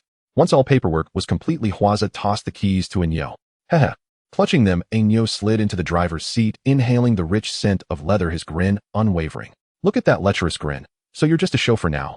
Elder brother, don't put it like that. As the engine roared to life, Nyo leaned back, savoring the deep, resonant growl. Can any other car compare to this? If it were mine, I'd sleep in it. Never go home at night. Look at you. No ambition whatsoever. Lighting a cigarette, Huaze chuckled and teased. Give me a year, and each of you will own one just like it. Believe me, we believe you. Nyo and Kwai Dao nodded vigorously, eyes alight with unrestrained delight. Chow Dahua sidled up to Huaze with a sly smirk. Elder brother, I don't want a car. Could you just give me the cash instead? With that money, I could travel far and wide for inspiration and craft even better stories. Seeing Chow Dahua's shameless leer, Huaze and his two companions simultaneously raised 3 middle fingers in unison. Elder brother, you take this car. We'll follow in another. Kwai Dao Lu opened the door and beckoned Chow Dahua inside. All right. Huaze nodded, then turned to Cici Li standing quietly nearby. Is there something you need? She blinked rapidly, then replied, Brother Zay, could you possibly give me a ride back? I forgot my bus fare. With palms pressed together, she adopted a pitiful, pleading expression. Get in. Moved by her woebegone look, Huaze gestured for her to board. Thank you, Brother Zay. Granted permission, Cici Li hopped in, beaming. It was undeniable. Her natural beauty was extraordinary. Without that heavy makeup, she would rank among Hong Kong's most stunning women. Yet Huaze felt little genuine interest in women who ran with the underworld. She might serve as a convenient outlet, but as a leading lady, she fell far short. Brother Zay, do you have a girlfriend? Gazing at his chiseled features and recalling his status as a red pole of the Hung Hing society, Cici Li asked starry-eyed. Not yet. So, do you want to be my girlfriend? He smiled playfully, his eyes lingering on her smooth. Why not? She lifted her chest defiantly. If Brother Zay doesn't mind me, then I'll be your girl. Still not quite there. Huaze studied her briefly, then gently pinched her smooth chin. What's missing? Slightly indignant, she tilted her head. Fine, I'll be your junior girl. After all, every elder brother in the underworld keeps several women. Observing her feigned nonchalance, Huaze felt an unexpected spark of curiosity. First, tell me why you want to be my girlfriend. Why else? I'm tired of running the streets. Leaning back in her seat, she shrugged. I first left home because I couldn't bear my parents' endless shouting matches. But once out here, I realized men kept staring at me with hungry, leering eyes. I knew they lusted after my body, but I wouldn't surrender it so easily. That purity is my currency, the very foundation of becoming an elder brother's woman. Later, I joined Brother Fei Hong. He never leered. He simply ordered me to steal cars. She turned her gaze to Huaze. Of all the elder brothers I've met across the underworld, you're the handsomest. So becoming your junior girl isn't such a bad fate. Her candor impressed him. He did need an outlet, especially now with his physical stamina doubled by the system, his vitality surging beyond ordinary limits. He had no desire to cool himself nightly with icy showers, or settle for unappealing prospects. As for the big sister, she remained tantalizingly out of reach, for now. Cece Lee's fresh, unadorned beauty, pure and radiant beneath the makeup, was truly ideal. And crucially, she remained untouched. True targets, like teachers He Min and Li Xinshin, still lay ahead. Yet having Cece Lee step forward willingly was no small advantage. With that thought, Li Huaze lightly squeezed her chin. Then from now on, you're with me. Wonderful. She tilted her face to kiss him, but he gently intercepted her. Go home first. Remove that heavy makeup before we go any further. Such a naturally lovely, innocent girl, yet you paint yourself like a ghost. If it pleases you, I'll be whatever you wish. With that, she slipped her arm through his and nestled against him, radiant with joy. Who could have imagined? A simple car-buying errand would land her an elder brother boyfriend. At the wheel, Ainyo drove with rigid focus, eyes locked straight ahead, never glancing back. He had no intention of interrupting his elder brother's affairs, lest he be dragged to the boxing gym for sparring sessions. Just 2 days earlier, Kwai Dao Lu had dared to challenge Li Huaze in the gym. According to his report this morning, his ribs still ached. Had he not spent years toughening up on the streets, he'd still be bedridden. And that was only because Li Huaze held back. Had he gone all out, Kwai Dao Lu would have fared far worse. The next morning in the bathroom, after taking a shower, Li Huaze felt refreshed. Coming out of the bathroom, he saw Cece Lee placing breakfast on the table. Seeing him emerge, Cece Lee's smile blossomed like a flower, bringing joy to the heart. I've prepared breakfast, you can come eat now.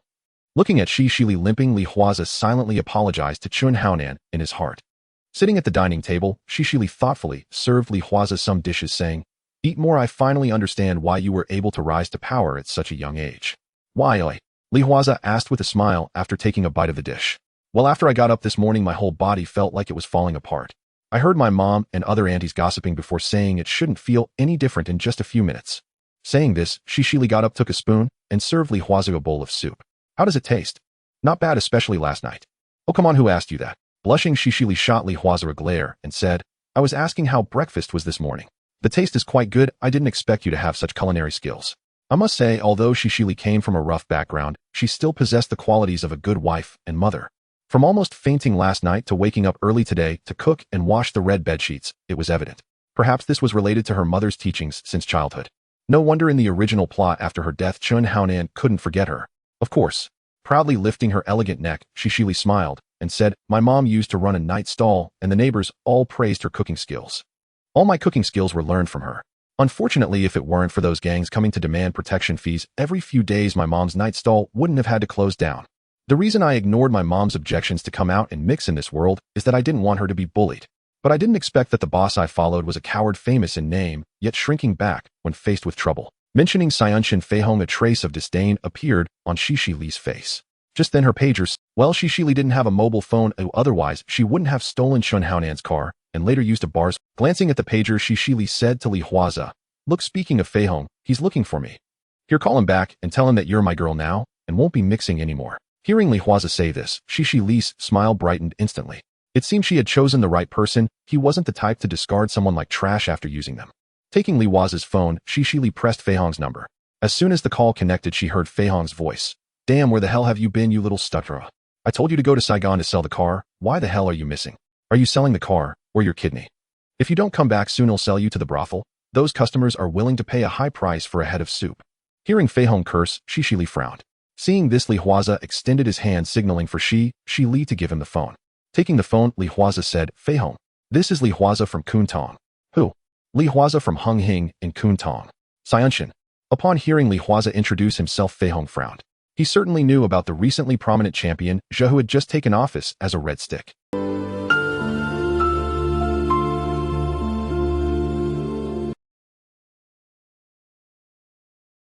Hello, Champion Zhe, it's a pleasure to meet you. I didn't expect Cece Lee to call me using your phone. Did she steal your car and then get caught by you on the spot? Feihong still understood the rules of the Underworld.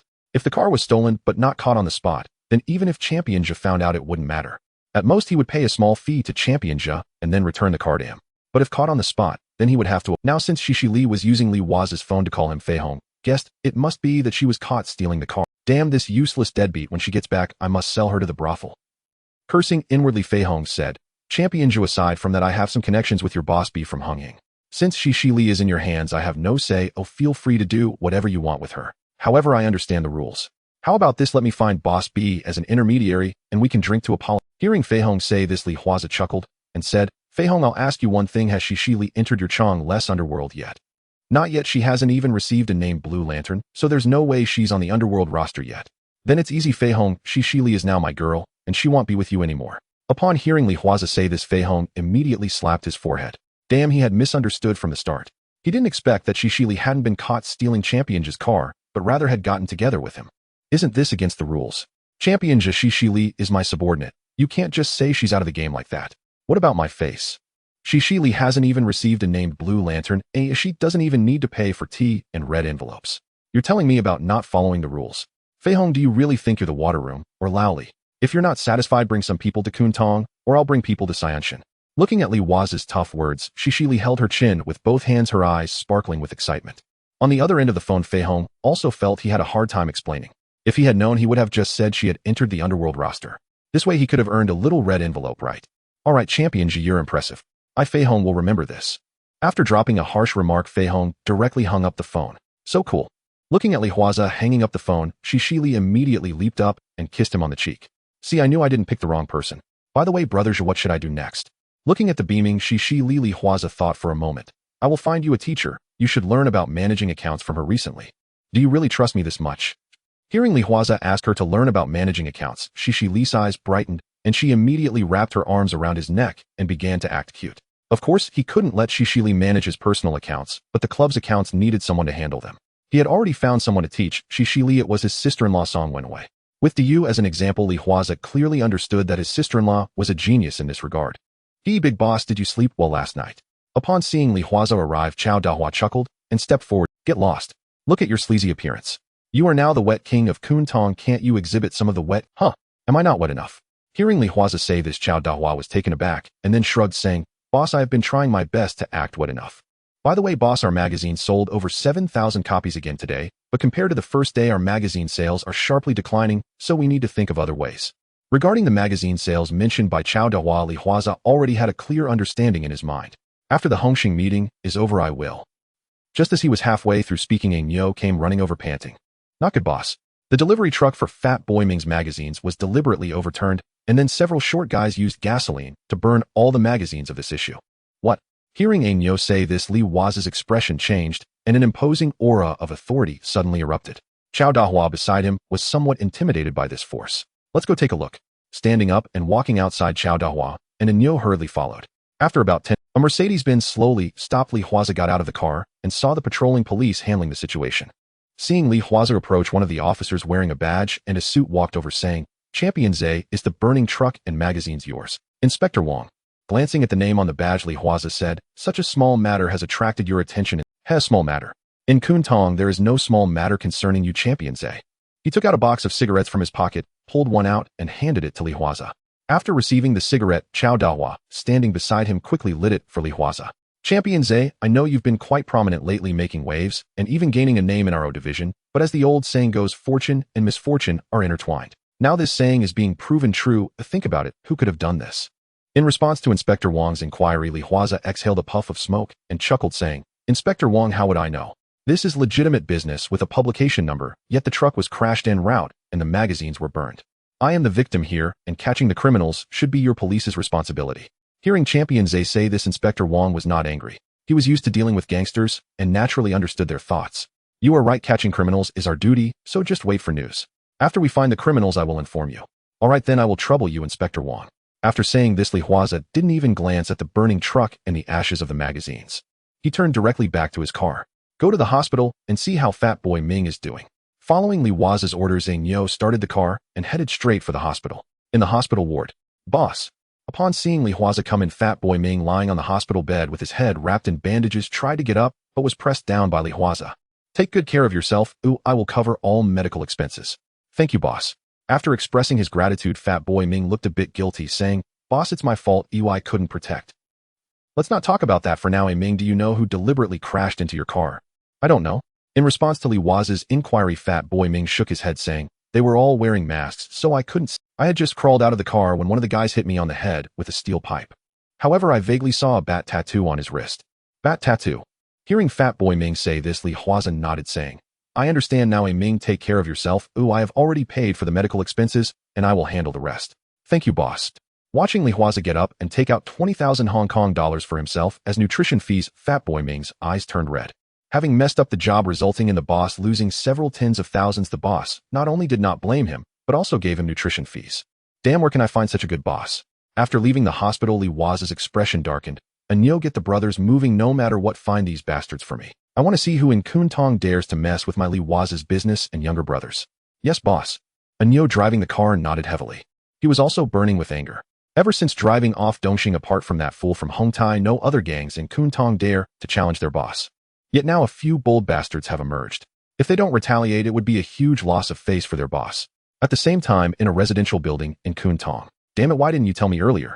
The bread truck we crashed into this morning, the magazines that burned belonged to champions. Grabbing his brother by the collar, the man angrily questioned, do you know that your actions could get us killed? Being scolded by his older brother while being grabbed by the collar, the bald man was not angry. Instead, he laughed and said, we were all wearing masks, others won't be able to identify us. Don't worry, big brother, besides we've already been paid. If we don't deliver, who would look for us in the future? Moreover, isn't it just a champion, Zay? What's the big deal? Looking at his younger brother's indifferent demeanor, the man sat on the sofa rubbing his face. After a long while, he finally spoke. In the recent period, Champion Z's men will definitely be frantically looking. So during this time, no one should go out. Oh, just stay at home. We'll talk after the storm passes. You are my dear brother, so whatever you say goes. Hearing what his older brother said, the bald man shrugged. It's just hiding for a while. Oh, anyway, once the payment is settled, we can have a blast. Looking at his younger brother's carefree personality, the man appeared helpless, feeling an inexplicably ominous. At the same time, Huaze's men began extensively searching for the group that crashed into the car during the day. If they can find those audacious guys this time, perhaps they will catch Champion Z's eye. At that point, they might have a chance to become Champion Z's top horse. Therefore, under such circumstances, in just one day, hundreds of short guys began to take action in Kwun Tong. The hundreds of short thugs from Hung Hing were frantically searching for clues, raising alarms among the other factions in Kwun Tong. This reminded them of the recent incident when the champion Zhe led the team to drive Dongxing out of Kwun Tong. The leaders of these factions in Kwun Tong called Dayu to inquire about Hong Xing's intentions. Dayu, receiving the calls, was a bit confused as he did not recall issuing such orders. After giving a perfunctory response to the other factions' leaders, Dayu directly called Huaze. As the call connected, Dayu gradually pieced together the events. Damn it, since they dare to stir trouble in Kwun Tong, Zhe find them and take them out. After expressing his support as a prominent figure in the gang, Dayu hung up the phone, his brows furrowed. Noticing Dayu's concern, Tuan leaned in and offered him a cigarette. Boss, what's going on? Zhe's delivery truck for magazines was deliberately rammed, and the magazines inside were burned. Leaning back in his chair surrounded by swirling smoke, Dai's expression was increasingly unpredictable. Tuan, do you think Zhe is becoming more powerful now? As a leader in Kwun Tong, if I want to mobilize hundreds of Hong Xing's underlings, I need to have the funds first. Yet just with a single word from Zhe, over 100 Hongxing thugs proactively offered to help him find that group of troublemakers.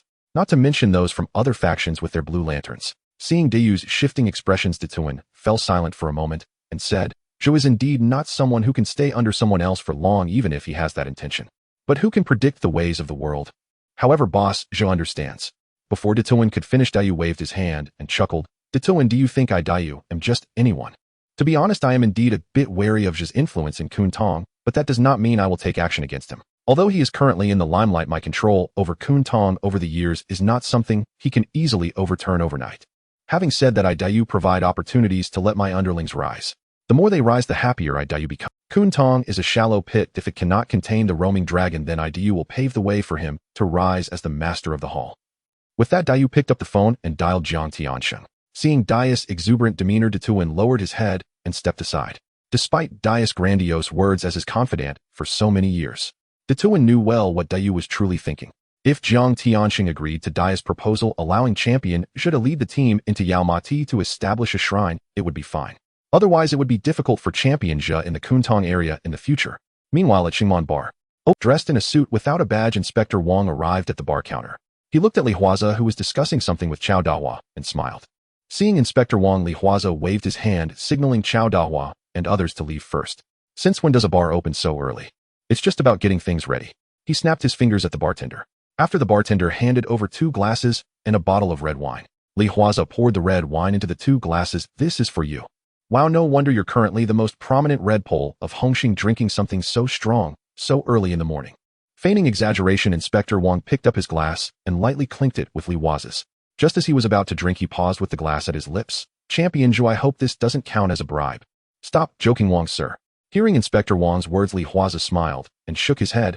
I've never heard of anyone being bribed with a glass of wine to buy off a proper record inspector. That's good.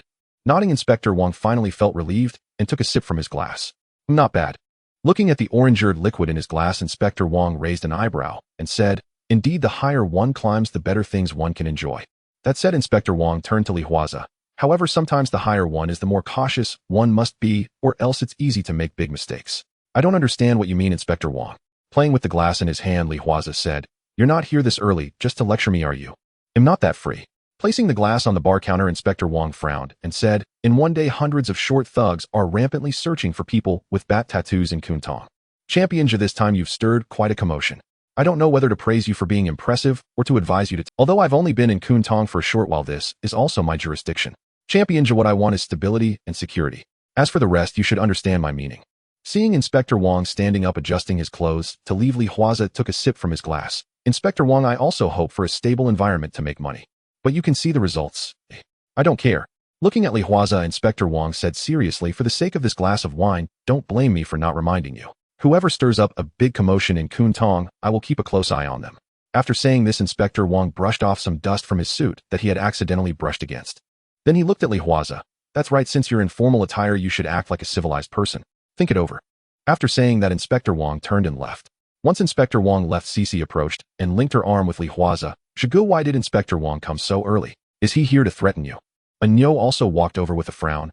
Boss, do you want me to quiet down those Underworld? Hearing their inquiries, Li Huaze finished his drink and smiled. Listen to the tone, not just the surface of what he's. Instruct the brothers under me to tighten their grip. Within 3 days, if that group is still in Kwun Tong, then find them for me within 3 days. Also tell them not to provoke other factions, nor to deliberately seek trouble with ordinary people, and definitely not to take advantage of ordinary people, understand? Yes. Upon hearing Li Huaze's orders, Anyo immediately nodded. After Anyo left, Cici linked her arm with Li Huaze. Zhigu, where's the teacher you promised to find for me? She's on her way. Glancing at the time, Li Huaze smiled and pinched her cheek. Originally, he wanted his sister-in-law to teach Xioxilai accounting, but in the end, Li Huaze decided against it, because it was not appropriate as it would involve his future business. So Li Huaze found a professional female accountant as a teacher for Cici. Hey, pork vendor, have you ever seen anyone with a bat tattooed on their wrist?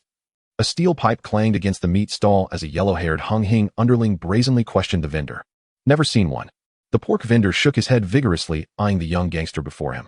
He'd assumed these short-statured thugs had come to extort protection money, only to discover they were actually searching for someone. What nonsense. If you want information, go see a broker, not me, a humble butcher. Where would I know such people? Listen carefully. If you do spot someone with a bat tattoo on their wrist, tell me immediately. Yes, of course. The vendor nodded repeatedly. Only after the yellow-haired youth strode away did the pork vendor turn to a nearby vegetable seller and sigh. Running a small business these days is harder than ever. Yesterday, it was with Sheng Lui, today, Hung Hing, tomorrow, who knows? E-star. Who knows when we petty traders will finally be spared from intimidation by these short-statured bullies? Hearing the vendor's lament, the vegetable seller shrugged philosophically. Has it ever been any different? The upper echelons are all controlled by the John Bulls. They only care about lining their pockets, not our lives. Just wait a few more years. Once Hong Kong fully returns home, life will surely improve. At least, then we won't be bullied by these short-statured thugs anymore.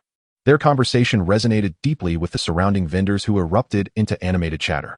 Only one young fruit seller stood silently, his face pale, for it was his younger brother who had crashed Fat Boy Ming's car, torched the magazine, and bore that very bat tattoo on his wrist.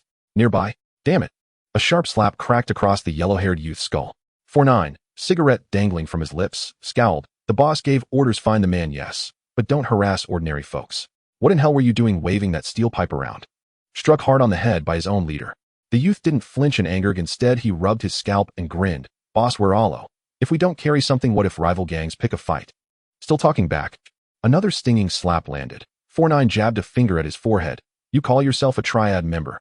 Rival gangs picking fights. Think, what time is it now? Who in Kwun Tong dares provoke Hung Hing at this moment? Do you think the boss's invitation to host every major society at tomorrow's formal induction ceremony is mere show? Drop that pipe now. Next time you defy the boss's orders and threaten civilians, just wait and see. Hearing his boss's words, the youth instantly tossed the steel pipe onto the ground. Understood, boss. As he spoke, several other Hung Hing members approached from afar. Aho, how's it going over here? Still no leads. 4-9. The same man who just slapped the yellow-haired youth shook his head in reply to his comrade's question. He tossed a cigarette to his companion. and said, "Keep searching. So long as they remain in Kwun Tong, we'll dig 3 feet deep, even beneath the earth, to find the man the boss wants." The sight of Hung Hing enforcers scouring Kwun Tong street by street left even seasoned Underworld fit. That day outside the Hung Hing Hall, Choi Guy, Deng Fat, long time no see, Su Lao, elder of the newly formed XING, stepped out of his car taking in the festive scene, floral garlands, celebratory banners, and air thick with jubilation. He strode forward to greet Choi Guy, the Washeng Louis' chief negotiator, and Uncle Deng Fat, the most influential elder of his faction. Look at Hung Hing. Joyous occasions keep coming one after another. First champion Zay rose to fame and claimed glory in the ring. Now the Benny Tiger brothers have formally joined TSK. It almost rivals the golden era of the 4 great families 23 years ago. Uncle Deng chuckled, patting his belly. Isn't that perfectly natural? Don't forget, how did Ah Sang himself rise to become Hung Hing's dragon head? As for your XNG Lao Su, I hear things haven't been so peaceful lately. Deng Fat smiled warmly, but his words cut like a blade.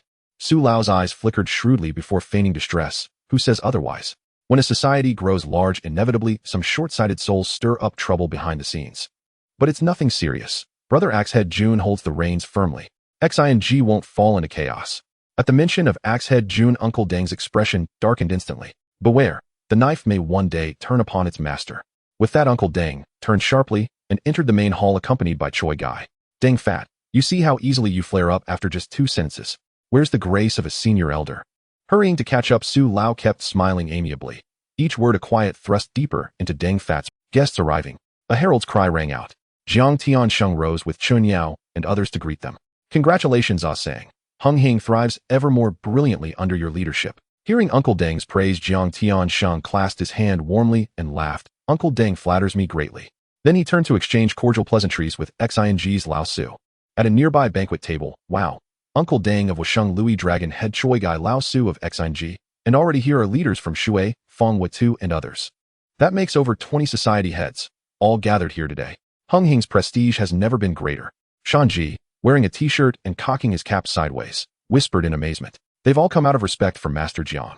Chun Haonan remarked, then turned to Li Huaze. Brother Zay, did you need something from us?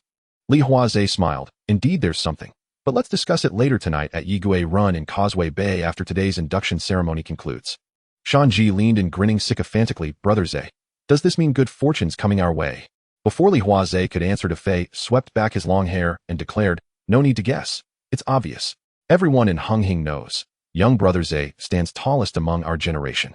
One word from you sends over 100 Hung Hing brothers scouring Kwun Tong, searching even through rival territories where no one dares obstruct them. All told, I Defei am utterly convinced by Brother Zay. Hearing Defei's boisterous praise, Li Huaze shook his head with a wry smile. Defei, if you can't speak, well, don't speak at all. What should be sincere praise sounds like mockery coming from your mouth. No, absolutely not. I swear on the lamp, I meant no such thing. Defei patted his own mouth in earnest explanation. Just then Chao Dahua approached after taking a call and whispered into Li Huaze's ear, boss, I've located the teacher you asked about, Miss He Min. Since he had crossed over to the world of Hong Kong films, Li Huaze not only aimed to make a fortune, but also couldn't miss out on these top-tier beauties. In the original movie plot, He Min was a teacher at Edinburgh Secondary School.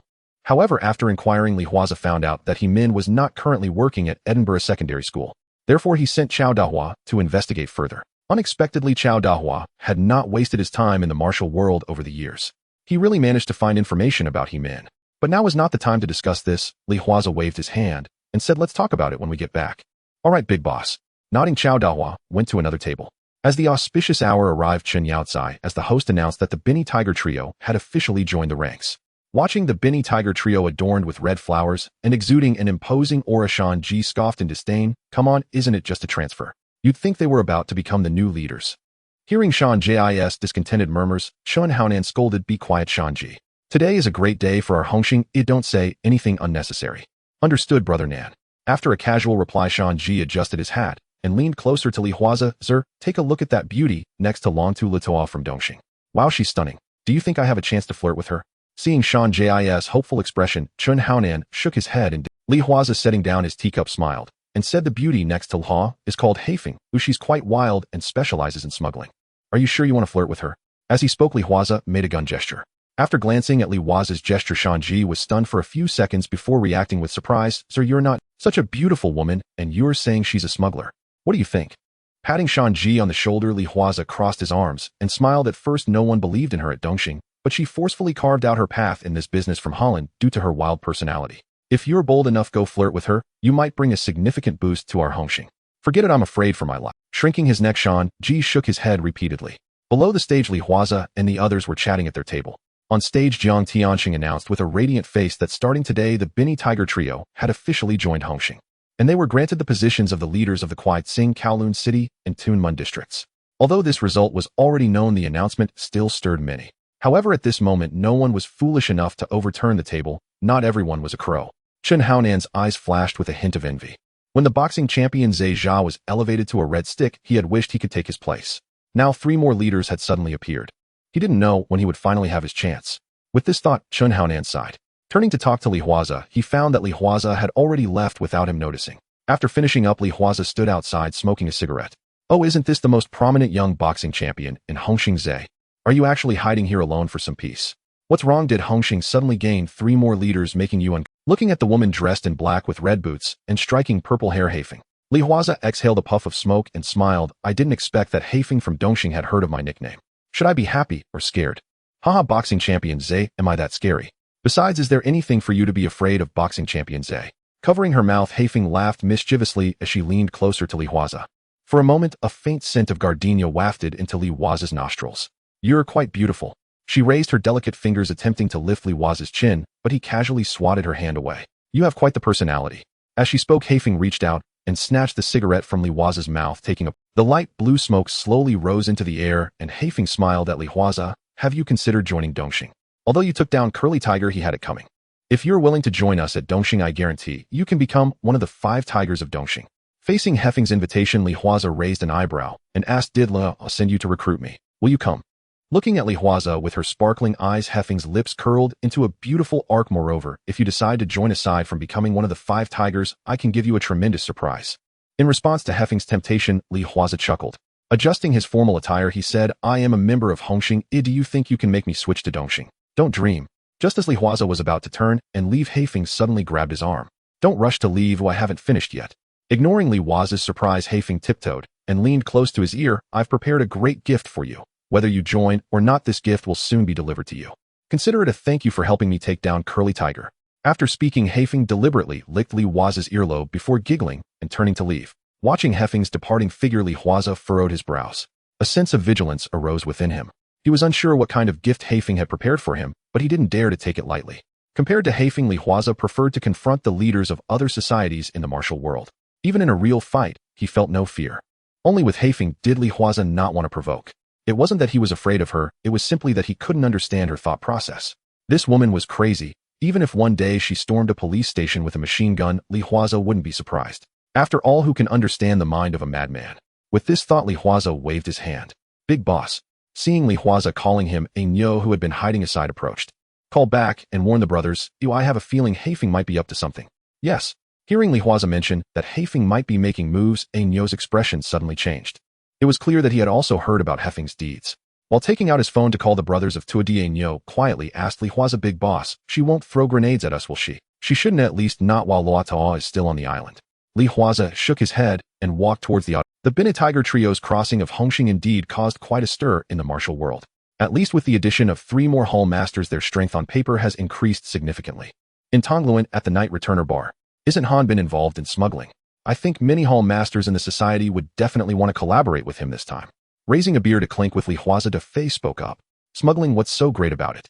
If Brother Nan can rise to power, he would certainly be more formidable than Han Bin. Shanji, who was beside him, said indignantly, but was stopped by Chen Haonan. Turning to Li Huaze, Chen Haonan asked, Zegu, what brings you to us? In response to Chen Haonan's inquiry, Li Huaze snapped his fingers, and then Nyo took out a bag from the side. Taking out several copies of the magazine Chiton, Li Huaze smiled and said, on the first day of its release, more than 130 copies sold in Kwun Tong. Although sales dropped in the following 2 days, there are still a few thousand copies sold each day, and this is just the first issue of the magazine. Hearing this, Shanji opened a magazine to take a look. After seeing the stories inside the magazine, Shanji's eyes lit up as he exclaimed, I'm telling you, Brother Nan, this magazine is amazing. No wonder it can sell over 13000 copies in a day, or if it were me, I would definitely buy it. On the side to Tian, calculated with his fingers, selling over 1,000 copies in a day, even if each magazine only earns $2, that's $2,600. Brother, in this business definitely has profit potential. De Fei flipped through the magazine, and then gave Li Huaze a thumbs up saying, Zhe Gu, you're still impressive. To have a penman like the Lewd King to shoe under you, that's impressive. Listening to the words of several people, Li Huaze picked up a beer and smiled. Anand De Fei, I have always believed in sharing wealth, so let's all make money together. When I rose to power, you helped me fend off the support from Dongxing, so consider this as repaying a favor by making you distributors of Chiton. Just like in Kwun Tong, I will only charge $7 for each magazine, and how much you sell them for depends on you. Hearing Li Huaze's words, Chun Haonan and De Fei's eyes immediately lit up. The two quickly raised their beers, saying, Thank you, Zhe Gu. We are all brothers of Hung Hing, no need for formalities. Clinking beers with the two, Li Huaze drank it all in one go. After declining their invitation for the second half of the night, Li Huaze headed back to Kwun Tong with Anyo.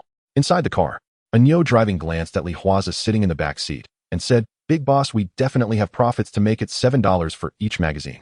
But why don't you set a price for them, letting them decide what to charge? What if they sell at a high price and ruin our magazine? It won't happen. Hearing Anyo's concerns, Li Huaze enjoyed the night breeze, saying, Even if they sell for $17 or even $27 at first, readers will buy because of the magazine's quality. But they will soon realize that in terms of quality, this area is priced so high while other places sell it much cheaper. So as long as they are not foolish, they will go to other areas to buy it. Don't forget, Hong Kong Island is not as big as you think. At this point, Li Huaze closed his eyes in enjoyment, stating, Businesses often grow wildly in the beginning. Only after reaching a certain scale will rules begin to slowly form. I want them to make a killing in the early stages. This way, other hall masters from Hung Hing will definitely come to me wanting to get in on it.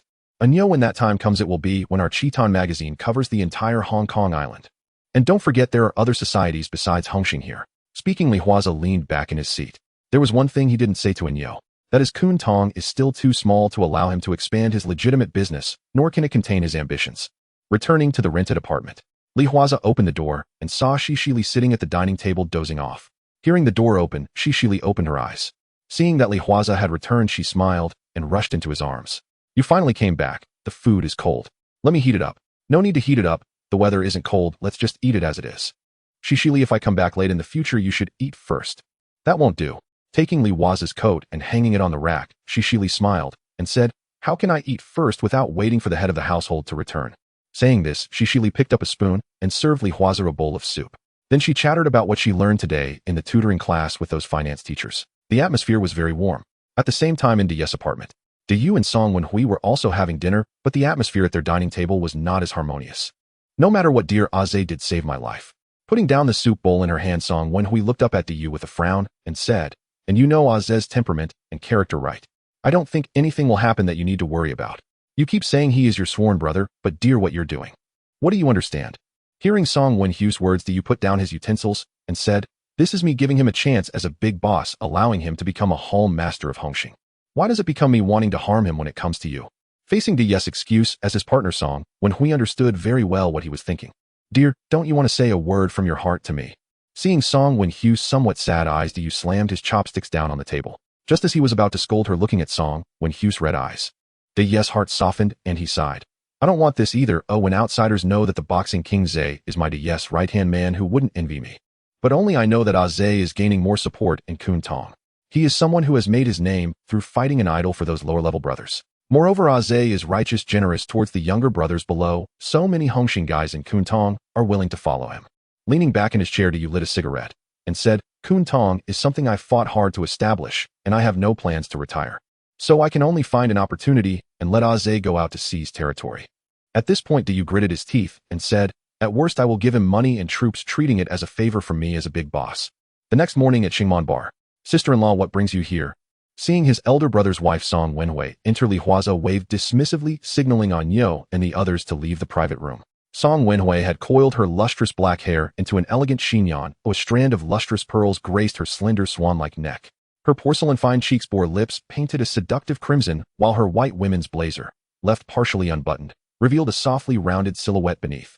Her entire presence exuded refined allure and quiet sensuality. Once Yo and the others had departed, Li Huaze patted the sofa beside him. Come sit here. At his gesture, Song Wenhui pressed her lips together briefly before settling beside him. Elder sister-in-law, you've dressed so stunningly today. Did you come just for me to see?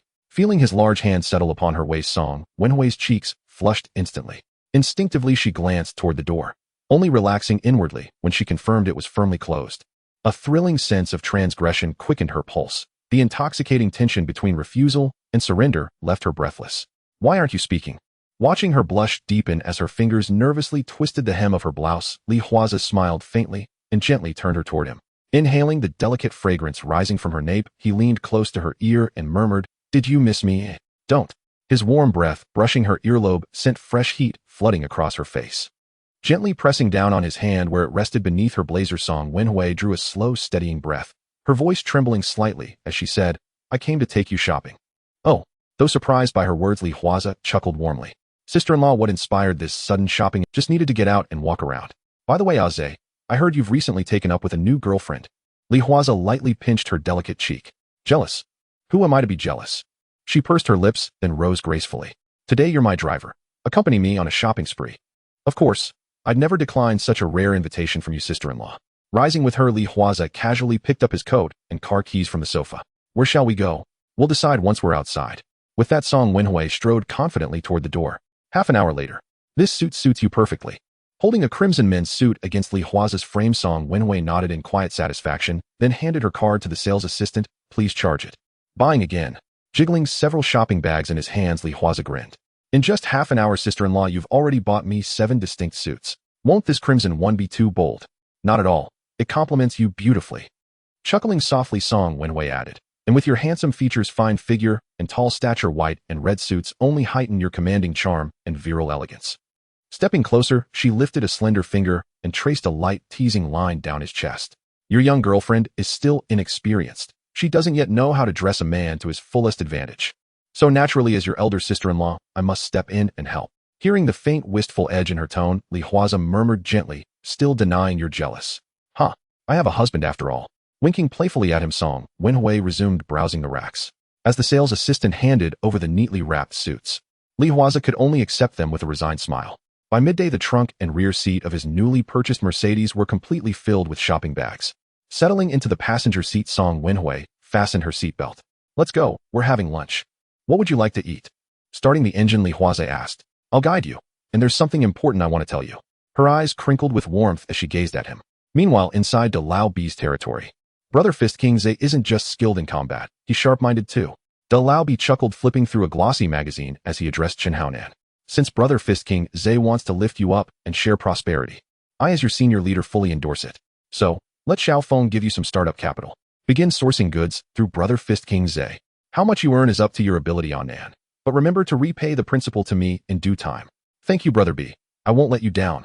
"Haha, you're my most capable underling. I, your sworn elder brother, would never neglect your advancement." Laughing, De Lao B took a long swig of beer, his face alight with satisfaction.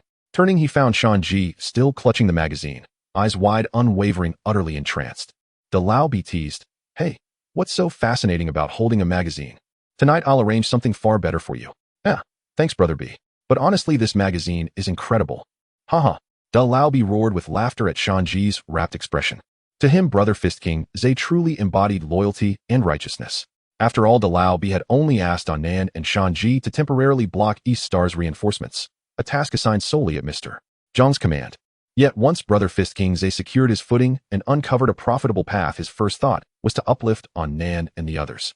Yes, Brother Fist King Zhe was a man worth trusting. Kwun Film Television Company. Damn, this magazine is absolutely electrifying. Staring at the veiled, tantalizing portraits and the provocative narratives within, Liang Kuan inhaled deeply, then beckoned to Myawoki. "Come here. I'm burning up." Minutes later, having cooled his ardor, he finally summoned his subordinate. When Ah Chong entered, Liang Kuan pointed to the magazine on his desk. "This is sold by Ah Hui and Kwun Tong. It's published by Brother Fist King Zhe. Ah Chong, you'll negotiate with Brother Fist King Zhe. I intend to become the exclusive distributor for this magazine." "Damn right. I control vast territory. With this title, profits will explode." Nodding immediately, Ah Chong turned to leave, then paused and looked back. "Brother Kuan, this is your office. Please restrain yourself and take care of your health. This scent. You want to die, eh?" Snatching up a water bottle from the desk, Liang Kuan hurled it. Ah Chong ducked and bolted out the door. "Damn, daring to lecture me." Retrieving the magazine Strange Tales from his desk, Liang Kuan resumed reading with lingering fascination. Perverted King de Shu. No wonder he bears that title. If I could recruit him as a screenwriter, my romantic dramas would sell out nationwide. At that thought, Liang Kuan picked up the phone and dialed. By the seaside on the rocks, the slightly salty sea breeze tousled Song Wenhui's hair, and her beautiful earrings swayed in the wind. Her bare, delicate feet occasionally splashed in the seawater. At this moment, the alluring aura around Song Wenhui vanished, making her appear like a young girl who had just come of age. Sitting beside her, Huaze sipped on sweet syrup. Sister-in-law, don't you have something to tell me? What exactly do you want to say? Facing Huaze's inquiry, Song Wenhui remained silent until a wave crashed against the rocks, startling her awake. Only then did Song Wenhui turn to Huaze and say, "Dayu hasn't touched me for almost 2 years. What?" Hearing this, Huaze paused his sipping. 2 years ago, during the conflict in Kwun Tong, Dayu was injured and sent to the hospital. Although it wasn't serious, ever since then he has been unable to perform in that respect. In these 2 years, Dayu has sought many doctors, but they were all helpless. At this point, Song Wenhui looked at Huaze and said, "Haven't you noticed how much Dayu has changed in these 2 years?" Hearing Song Wenhui's words, Huaze nodded. 2 years ago, he was still with the Blue Lantern, not yet on the list of the Underworld. At that time, his previous boss was one of Dai's top men. He had once seen Dayu from a distance, who wore glasses and exuded the aura of a big shot. However, more often than not, he appeared quite refined and skilled in cunning. But after that conflict with the new record 2 years ago, which landed Dayu in the hospital, his boss also fell. It seemed that since that fight, Dayu rarely wore glasses. His big shot aura intensified, and he became even more brutal. The old Dayu was loyal and generous to his underlings and devoted to the gang. Seeing Huaze nod, Song Wenhui continued, "But ever since he became unable, his mindset has changed, and he has become more violent. Moreover, he has become greedy. You know about the accounts. Dayu has swallowed at least 10 million from the gang in the past, and that loyalty is gone. Even Datu, when is cautious in front of him, afraid to say the wrong thing and incur his..." At this point, Song Wenhui looked at Huaze and said, "You have recently risen, and while Dayu is happy for you, he is even more wary of you. He fears you might overshadow him, and he is worried that once your power grows, you might turn against him, this big shot." Hearing this, Huaze took out a cigarette and lit it. The pale blue smoke slowly billowed out as Huaze said softly, "So is he planning to take action against me?" "Not exactly, but it's close." Snatching the cigarette from Huaze's mouth, Song Wenhui put it in her own, saying, "You are ultimately a red stick of Hung Hing as long as you don't betray the gang or break the gang's rules. On the surface, Dayu cannot do anything to you, but his wariness of you is growing stronger. So he plans to push me out." Looking at Song Wenhui with some surprise, Huaze raised an eyebrow and asked, "Push me where?" "Yao Ma Ti." Exhaling the smoke, Song Wenhui handed over the half-smoked cigarette to Huaze, saying, "He doesn't want you to stay in Kwun Tong any longer, otherwise he will take direct action against you. In fact, he has almost lost control and acted against you several times, especially after learning how the Hung Hing boys in Kwun Tong respond to your call. If it weren't for you saving me back then, and if he didn't feel guilty towards me." She chuckled, "So he made a deal with Mr. Zhang, and it seems Mr. Zhang has agreed." With two delicate arms stretched overhead, Song Wenhui lazily stretched and said, "In the world of gangsters, how many are truly loyal? Let's go. A's don't wait until Dayu takes action against you." Hearing this, Huaze nodded. It was normal for Dayu to be wary of him. After all, his reputation among the lower-tier underlings was exceptionally high. At this time, Chun Haonan had not yet risen, making him the idol of the lower-tier underlings. However, this suited his intentions. If he could gain the gang's support to break into Yao Ma Ti and become the boss there, he could engage in legitimate business more conveniently, without worrying about Dai's wariness. So for now, he could only pave the way with magazines. Hiss. Rubbing her arm, Song Wenhui stood up and said, "It's a bit cold, let's go back." "Okay." Seeing Song Wenhui put on her shoes, Huaze stood up and returned to the Benz with her. Sitting in the passenger seat, Song Wenhui slowly put on the stockings she had just taken off, her beautiful legs on full display before Huaze. As Huaze prepared to start the car, he noticed Song Wenhui's alluring aura burst forth once again. He unbuckled his seatbelt and pulled Song Wenhui into a kiss. Pressed against the seat and kissed forcefully by Huaze, Song Wenhui struggled slightly at first, but then wrapped her arms around his neck and responded passionately. However, just as Huaze was about to take things further, Song Wenhui stopped him. "No ways, I'm not ready psychologically." After halting Huaze's actions, Song Wenhui took a few deep breaths, forcibly suppressing the fluttering emotions within her.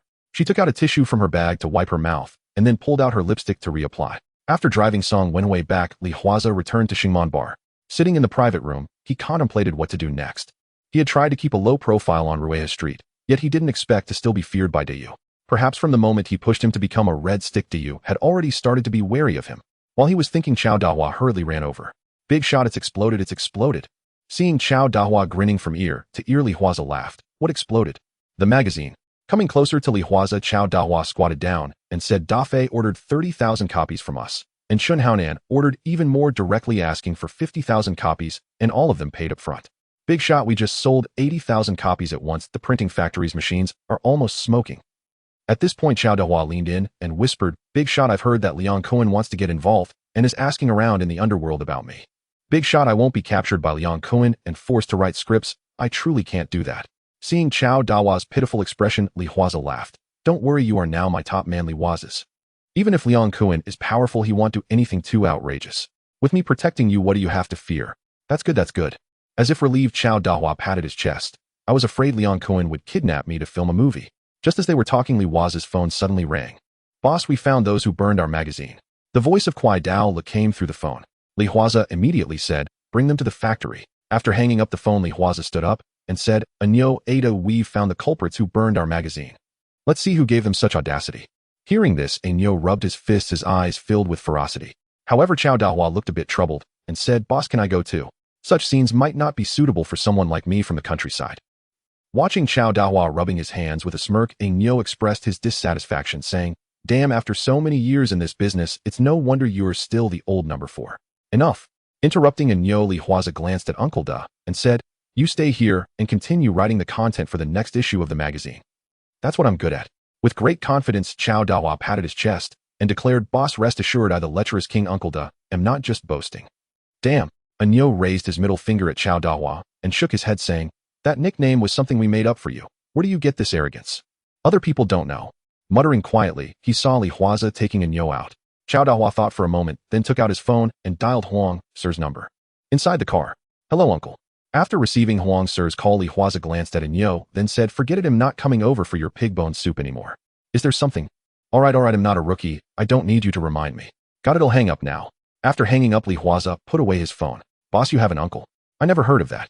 Looking at Anyo's curious expression, Huaze rested his hand on the car window and said, "Back then, my father was killed when he was out in the world. If it weren't for my uncle's support, I would have starved to death long ago, let alone practice martial arts. When you're in this business, safety comes first. I don't want others to know about my uncle. What if later on an enemy wants to take revenge on me and finds my uncle's family?" Hearing what Huaze said, Anyo nodded in agreement, saying, "You're right, boss. I wish I hadn't let others know about my family either. Nowadays, how many gangs follow the rules? Just now Huang Bingyao called me. He knows I caught the culprits who burned my magazine. So I reminded myself to never take them out. I never intended to sink them. It's just to find out who is targeting me and then send them to prison. After all, sending them to prison allows me to gain evil eradication points. As for what might happen to them in prison, it's none of my business. I just don't know if I can earn double evil points this way." In Kwun Tong, in an abandoned factory, several individuals were suspended in the air by ropes, with Kwai Dao Lu and his underlings beating them with sticks. Looking at the pitiful sight of blood dripping from their mouths, Huaze walked in and said, "Although we are legitimate businessmen, how can we treat our friends like this?" Huaze's words left Kwai Dao Lu stunned. He glanced at the steel pipe in his hand and then at the group of Hung Hing underlings beside him. "Wait, when did I become a legitimate businessman?" Although he didn't know what the boss was up to, Kwai Dao Lu still replied, "I was wrong, boss." Saying this, Kwai Dao Lu ordered to let down the suspended individuals. Once they fell to the ground with a thud, Huaze walked over in a pretentious manner. He crouched in front of one of the delinquents with a bat tattoo on his wrist, saying, "Oh dear, my brother was a bit too rough, but you'll forgive him, right?"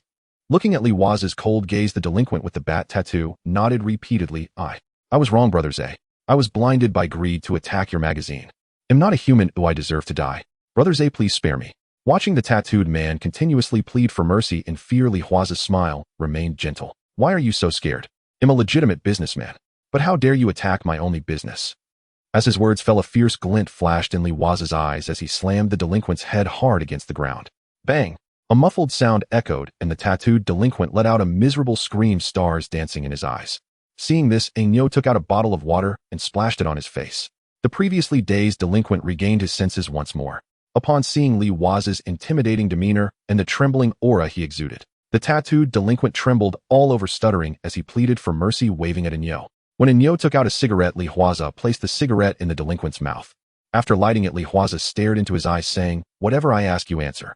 If not, the next time it won't be a cigarette. Do you understand?" Meeting Huaze's indifferent gaze, the tattooed delinquent felt as if he were staring into the eyes of a ferocious beast. The fear deep within him made him shudder uncontrollably. "Good first question, why did you hit my car and burn my magazine?" Hearing Huaze's chilling tone, the delinquent hurriedly replied, "Someone approached me, gave me some money, and told me to lead my brothers to burn your magazine, Brother Zhe. Brother Zhe, I'm willing to give you the rest of the money, please spare me." Slap. A hand struck the delinquent's head, and Huaze coldly said, "Whatever I ask, you answer. If you say another useless word, I'll cut off your tongue. Do you understand?" "I understand. I understand. Nodding repeatedly, the tattooed delinquent dared not say another word. Who contacted you? Lan Yaowei. Lan Yaowei. Hearing this nickname, Li Huaze turned to look at Anyo. Anyo stepped forward and said, Boss Lan Yaowei is a subordinate of the Hongtai Prince, specifically handling goods for. Some time ago, after the Hongtai Prince caused trouble in our territory, I investigated the more important delinquents on. I didn't expect this to come in handy. Again, Hongtai. Hearing Anyo say this, Li Huaze sneered. Well, Uncle Mei is feeling the pinch after losing 5 million. Looks like they really think of me, Li Huaze, as a soft persimmon to squeeze. Saying this, Li Huaze let go of the delinquent. He then stood up and picked up the phone to dial the yes number. As soon as the call connected, Li Huaze said, Boss, I want to take people into Yao Ma Ti. Inside Dayu Corporation. What? Upon hearing Li Huaze's words, Dayu waved dismissively at Detuan, beside him, signaling him to hold his tongue. Brother Zhe, what's happened? He recounted the entire incident to Dayu. Li Huaze declared, Boss, that's how it unfolded. I'm preparing to move into Yao Ma Ti and dismantle Hung Tai. Will you back me up? In response to Li Huaze's explanation, a faint smile flickered across Dai's face. He had been pondering how to gracefully facilitate Fist King Ze's departure from Kwun Tong, without straining their rapport. Unexpectedly, Hung Tai had walked straight into his hands. It was nothing short of divine providence. Brother Zhe, as your sworn elder brother, how could I possibly withhold my support? Reclining in his chair, Dayu chuckled warmly. But let's not rush. First, we must solidify irrefutable evidence, then quietly circulate word throughout the Underworld. Otherwise, if you launch a direct assault to shatter Hung Tai, the Underworld will accuse Hung Hing of bullying the weak and flouting all codes of conduct. You understand my meaning, don't you? Hearing this, Li Huaze grinned. Don't worry, boss. I've been in the game long enough to know the rules. Very well then. He'll lend you 5 million first. Get things underway on your end while I brief Mr. Jiang. After hanging up, Dayu Rose slipped on his coat and exclaimed excitedly, Let's go. To Mr. Jiang's villa, in a derelict factory in Kwun Tong. Li Huaze turned to Anyo and said, Anyo, take Min and bring Lan Yaowei here. The boss has spoken, evidence must be secured. Only then can our cause be just and righteous. Yes, boss. At Li Huaze's command, Anyo instantly lit up with excitement. At last, he'd have room to flex his muscles again. Lately, Kwun Tong had left him restless with boredom. Then, boss, what about them? Glancing down at the several hooligans sprawled on the floor, Fast Knife Lock stepped forward. May I take them off your hands, boss? I guarantee they'll vanish without a trace. Hearing Fast Knife Lock speak of drowning them, the hooligans immediately began begging for mercy, especially the one with the bat tattoo, who trembled violently and lost control of his bladder. TCH. Witnessing the scene, Li Huaze recoiled a few steps in disgust. Drowning a few lowlifes would only cheapen Fist King Ze's reputation. If I strike ITLLB at Hung Tai's Dragonhead and his son, hand these thugs over to Inspector Wong instead. Once locked up, our Hung Hing brothers will ensure they receive special attention in prison. With that, Li Huaze turned and strode away, as if he'd ever let Fast Knife Lock drown them. How else would he enhance his physique? Most crucially, Huang Bingyao himself had called, urging him not to truly stray from the path. Thus, under these circumstances, the wisest course was clear: send the thugs straight to prison. Driving alone toward the appointed rendezvous, Li Huaze arrived in Central. Entering the building, he stepped into a room where Huang Bingyao sat eating instant noodles. You brat, you're finally here. Spotting Li Huaze, Huang Bingyao pushed over another cup of noodles. Eat up. I just cooked it. Still piping hot. Wow. Eyeing the cup noodles on the table, Li Huaze raised an eyebrow. Sir Huang, you're a police commissioner, and you eat this. So what? Setting down his cup, Huang Bingyao adjusted his glasses. Brat, don't look down your nose at cup noodles. Do you know what your uncle's greatest childhood wish was? To eat cup noodles every single day. Li Huaze lifted a forkful from the cup. Come on. Were cup noodles even around in your childhood? Hey, are you deliberately provoking me? Want to feel my lethal scissor leg chokehold? Snap your skull open. All right. Sir Huang, what exactly did you summon me here for? In 3 quick bites, he finished the noodles, then tossed the empty cup into the trash. Surely you didn't call me just to feed me noodles, or plead for those hooligans' mercy. Listen, I'm looking out for you. He pulled a business card from his pocket and handed it to Li Huaze. Per regulations, you must consult a psychologist and obtain a formal mental health assessment from her. Hey, back when I always covered for you. Even when you clashed with Tung Sing and carved out your fearsome reputation, I never once made you see a shrink. After all, you just ascended, bound to be swamped with responsibilities. Here, Huang Bingyao added with quiet pride, well, isn't your superior officer treating you right? Li Huaze picked up the card and glanced at it. 3 characters stood out. Li Shiner. He paused. Then an image surfaced in his mind. The stunning, deeply intellectual female psychologist from Infernal Affairs. Damn, head completely slipping the card into his pocket, Li Huaze told Huang Bingyao, seeing a psychologist is fine. But Sir Huang, I may soon move into Yao Ma Ti and dismantle Hung Tai's entire operation. So time may be tight. Move into Yao Ma Ti. Huang Bingio's eyes gleamed. Excellent. Yao Ma Ti falls squarely under my jurisdiction. I'd been fretting that you, a deep cover operative, were stationed in Kwun Tong outside my purview. Now fortune smiles upon us. You can feed me intelligence directly. I might even land more features in the police bulletin. After a moment's thought, Huang Bingyao added, as for Hung Tai, it's a dying triad barely numbering a few hundred members. Given your capabilities, ITLL, be child's play. Understood. As he rose to leave, Huang Bingyao called after him, Brad, I've already scheduled your appointment. Dr. Li Ziner's counseling office is right downstairs. Off you go. Damn. Flipping Huang Bingyao the middle finger, Li Huaze strode out of the room. That brat, getting bolder by the day, daring to flip me his own uncle the bird. Were it not for your father's sake, I'd snap your skull clean off with my lethal scissor-leg chokehold. Turning back, he settled into his seat and resumed eating his cup noodles. Third floor, Dr. Li Ziner's counseling office. Hello, Mr. Li, please follow me. Li Huaze trailed her into the consultation room. Dr. Li Shiner asked Li Huaze to remove his coat and recline on the chaise lounge, then seated herself beside him, notebook in hand, ready to record. Truth be told, Dr. Li Shiner surpassed even her cinematic portrayal in Infernal Affairs. Her beauty more radiant, her presence more profoundly intellectual. Clad in a crisp white lab coat, her lustrous black hair cascaded over her shoulders and spilled across her chest. Form-fitting jeans accentuated her elegant silhouette, enhanced further by an aura of refined intellect. She was without question every bit the equal of his own beloved C.C. Lit, in her own singular way. Mr. Li, I'll ask you a few questions now. I hope you'll answer them honestly. Adjusting her gold-rimmed glasses, she smiled gently at Li Huaze as she spoke. Mr. Li, may I ask what line of work you're in? Li Shiner sat with her legs crossed while Li Huaze reclined lazily on the chaise lounge and chuckled, a dwarf mule, a hired thug who either wields the blade or bears its edge. Li Shiner, who had been taking notes, paused mid-sentence as the steel nib of her fountain pen hovered over the page. Mr. Li, I sincerely hope you'll answer seriously. I'm a clinical psychologist here to support you, so I urge you to let go of this defensive stance. Moreover, my profession demands strict confidentiality. I assure you no secret you entrust me with will ever leave this room. Li Huaze folded his arms across his chest at Li Shiner's remark. I'm not joking. I truly am a dwarf mule. Mr. Li, may I interpret that as dry humor? Closing her fountain pen, Li Shiner fixed him with a steady gaze. I wasn't aware streetwise dwarf mules wore bespoke suits. From what I observe, your suit alone costs no less than 70,000 yuan. I also noticed your key fob belongs to a Mercedes-Benz.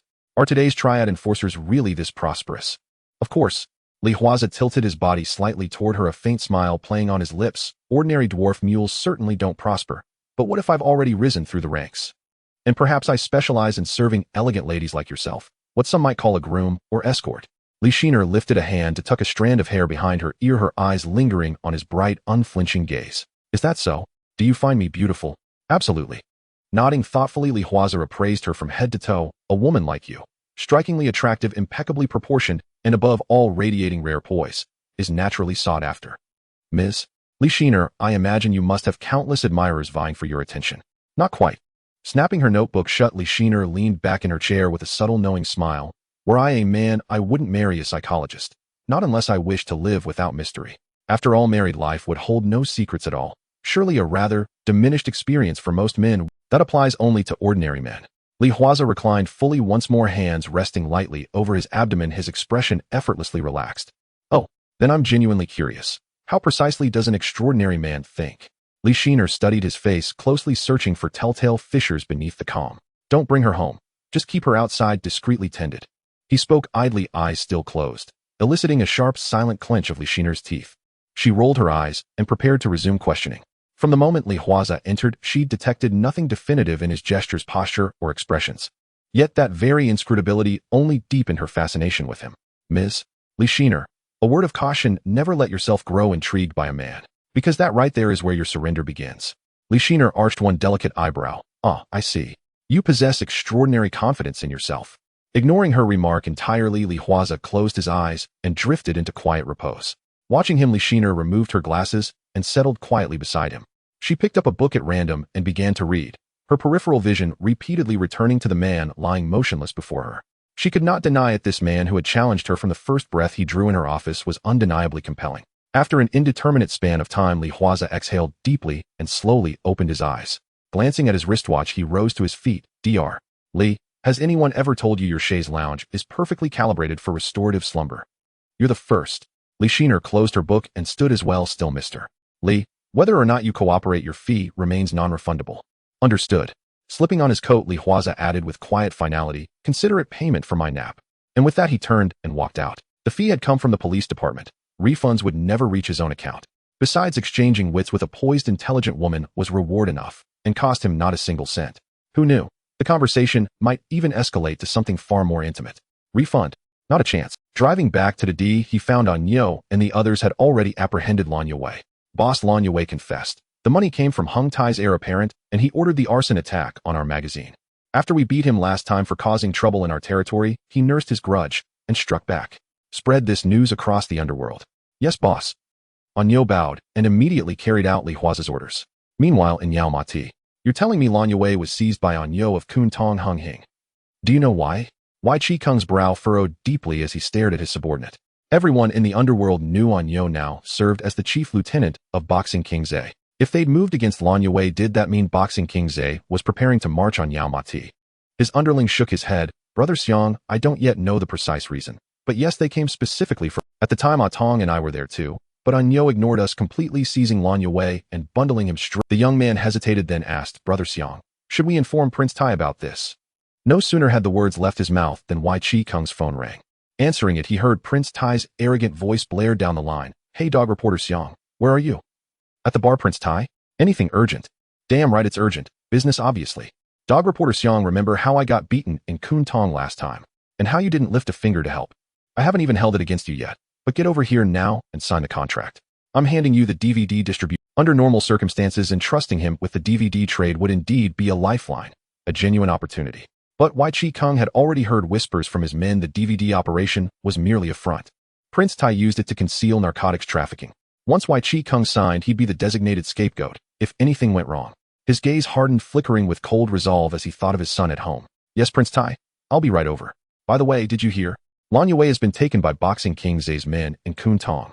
What a— The shout exploded down the line. Prince Tai's voice leapt several octaves. Boxing King Ze. At that name, every joint in Prince Tai's body flared with phantom pain.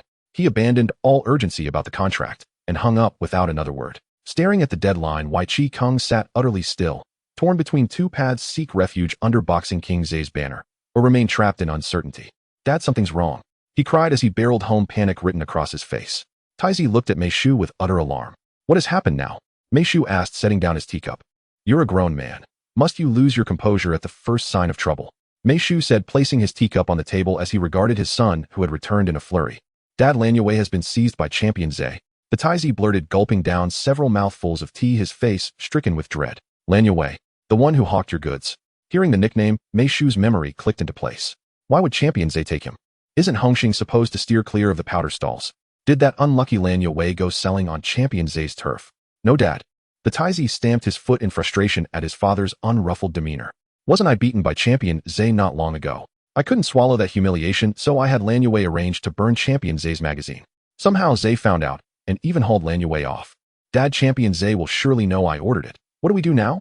A thunderous smash followed as Mei Shu— He flung his teacup to the floor and pointed at the Taizi, fury flaring in his voice. You damned fool. Who told you to provoke that rotten Champion Ze? Last time I spent 5 million to ransom you back. How can you be so heedless as to anger Champion Ze again? Are you trying to kill me with worry, you good-for-nothing bastard? The Taizi bristled under his father's tirade. I am the Taizi of Hong Tai. That last humiliation at Champion Ze's hands stripped me of all dignity. If I do nothing, how can I survive in this world? If people laugh and point and say I was beaten by Champion Ze, what face will I have? Mei Shu breathed heavily, enraged. Is your blasted face really worth all this? We live in this life to make money, not to pick quarrels for the sake of reputation. Despite his father's admonition, the Taizi remained unconvinced. He muttered under his breath, it's done now. Tell me what to do. Scolding won't fix anything. Seeing his son give up, Mei Shu glared with contempt. Enough. Go home at once. Do not leave with— He cursed bitterly. Damn it. At my age, I still have to clean up after you. I should have smothered you at birth. As he spoke, Mei Shu fetched his phone and dialed Jiang Tianxin. In Jiang's villa, Jiang smiled. As the head of Hung Hing, I like to see underlings rise. Only in that way can Hung Hing continue to prosper instead of decaying like those sunset crews. Jiang added, his eyes cool with calculation. Watching Li Zihua, Jiang's gaze brimmed with approval. You want to take Yamadi as the head? I will give you my whole— Didn't Dayu promise you 5 million? Let him off. They'll lend you the money in my private capacity, Jiang said. When you seize Yamadi and become Hung Hing's man there, the 13th Hall Master, you can repay me in time. No interest. Hearing Jiang's backing, Li Huaze rose at once and, feigning gratitude, said, Thank you, Mr. Jiang. I will not— Li Huaze understood Jiang was buying loyalty, aiming to make him like boss, be a trusted lieutenant. He therefore played along, wearing a look of grateful deference. There was no choice. Jiang was Hung Hing's head, and to turn Yamadi into his territory for legitimate business required the gang's blessing. Jiang waved him to sit, and smiling asked, after you take Yamadi, what are your plans? Mr. Jiang, I want to go legitimate, he replied, laying out his plans. Plans that were partly dated and not the whole truth. Even so, Jiang's admiration deepened. Good. He clapped his hands with satisfaction. You have vision, intelligence, and real strength, rare qualities indeed. The gang's businesses have ossified, the hall masters survive on illicit schemes. Do I not know how quickly dirty money can be made? But ask them, would they dare to spend openly the cash they pulled from the shadows? That is why I intend to steer the gang toward legitimacy. We are about to return home. If we persist in the old trades, we will be eradicated sooner or later. Jiang patted Li Huaze's shoulder. You are young and sharp. I believe Hung Hing will need you in the future. Mr. Jiang, you flatter me, Li Huaze replied politely. Jiang waved him off, beckoned Fong Ting over, and whispered something in her ear. Soon Fong Ting returned with a suitcase. Jiang opened it and placed it before Li Huaze. This is 20 million. My private loan to you, Jiang said. Go recruit men. After tonight, I will push to make you Hung Hing's 13th hall master. Moved by Jiang's solemnity, Li Huaze rose. Thank you, Mr. Jiang. Rest assured, if I fail to take Yamadi or to scatter Hongtai, I will have no face left in this world. As they spoke, Jiang's phone rang. He glanced at it and smiled at Li Huaze. See, Mei Shu is calling to beg me. Very well. We will avoid talk that Hung Hing struck without warning. Go recruit men for now. Tonight come with me to collect the dues. Yes, Mr. Jiang. Li Huaze nodded, took the 20 million, and departed. He could not help admiring Jiang's generosity and farsightedness. At first, Jiang had offered 10 million. After hearing his pitch for legitimacy, he promptly doubled it by adding another 10 million. Moreover, this was not an equity stake, merely a personal favor. Such a head as Jiang is hard to find. With that in mind, Li Huaze returned to his car and dialed Huang Bingyao's number. Boss, they cried in unison.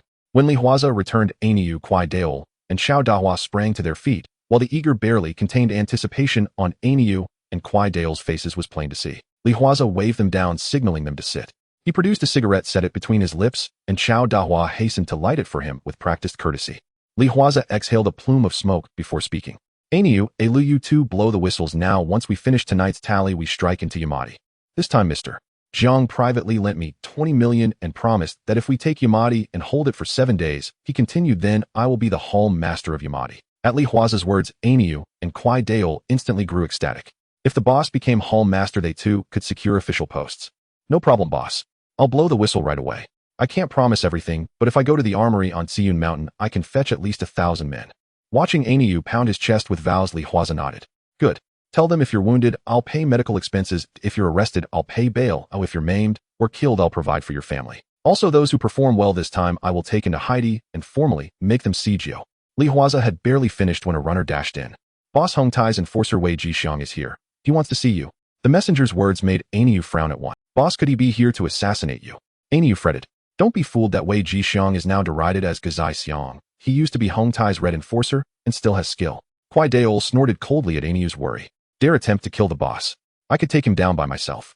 Listening to their exchange, Li Huaze smiled. Aniu, go blow the whistle.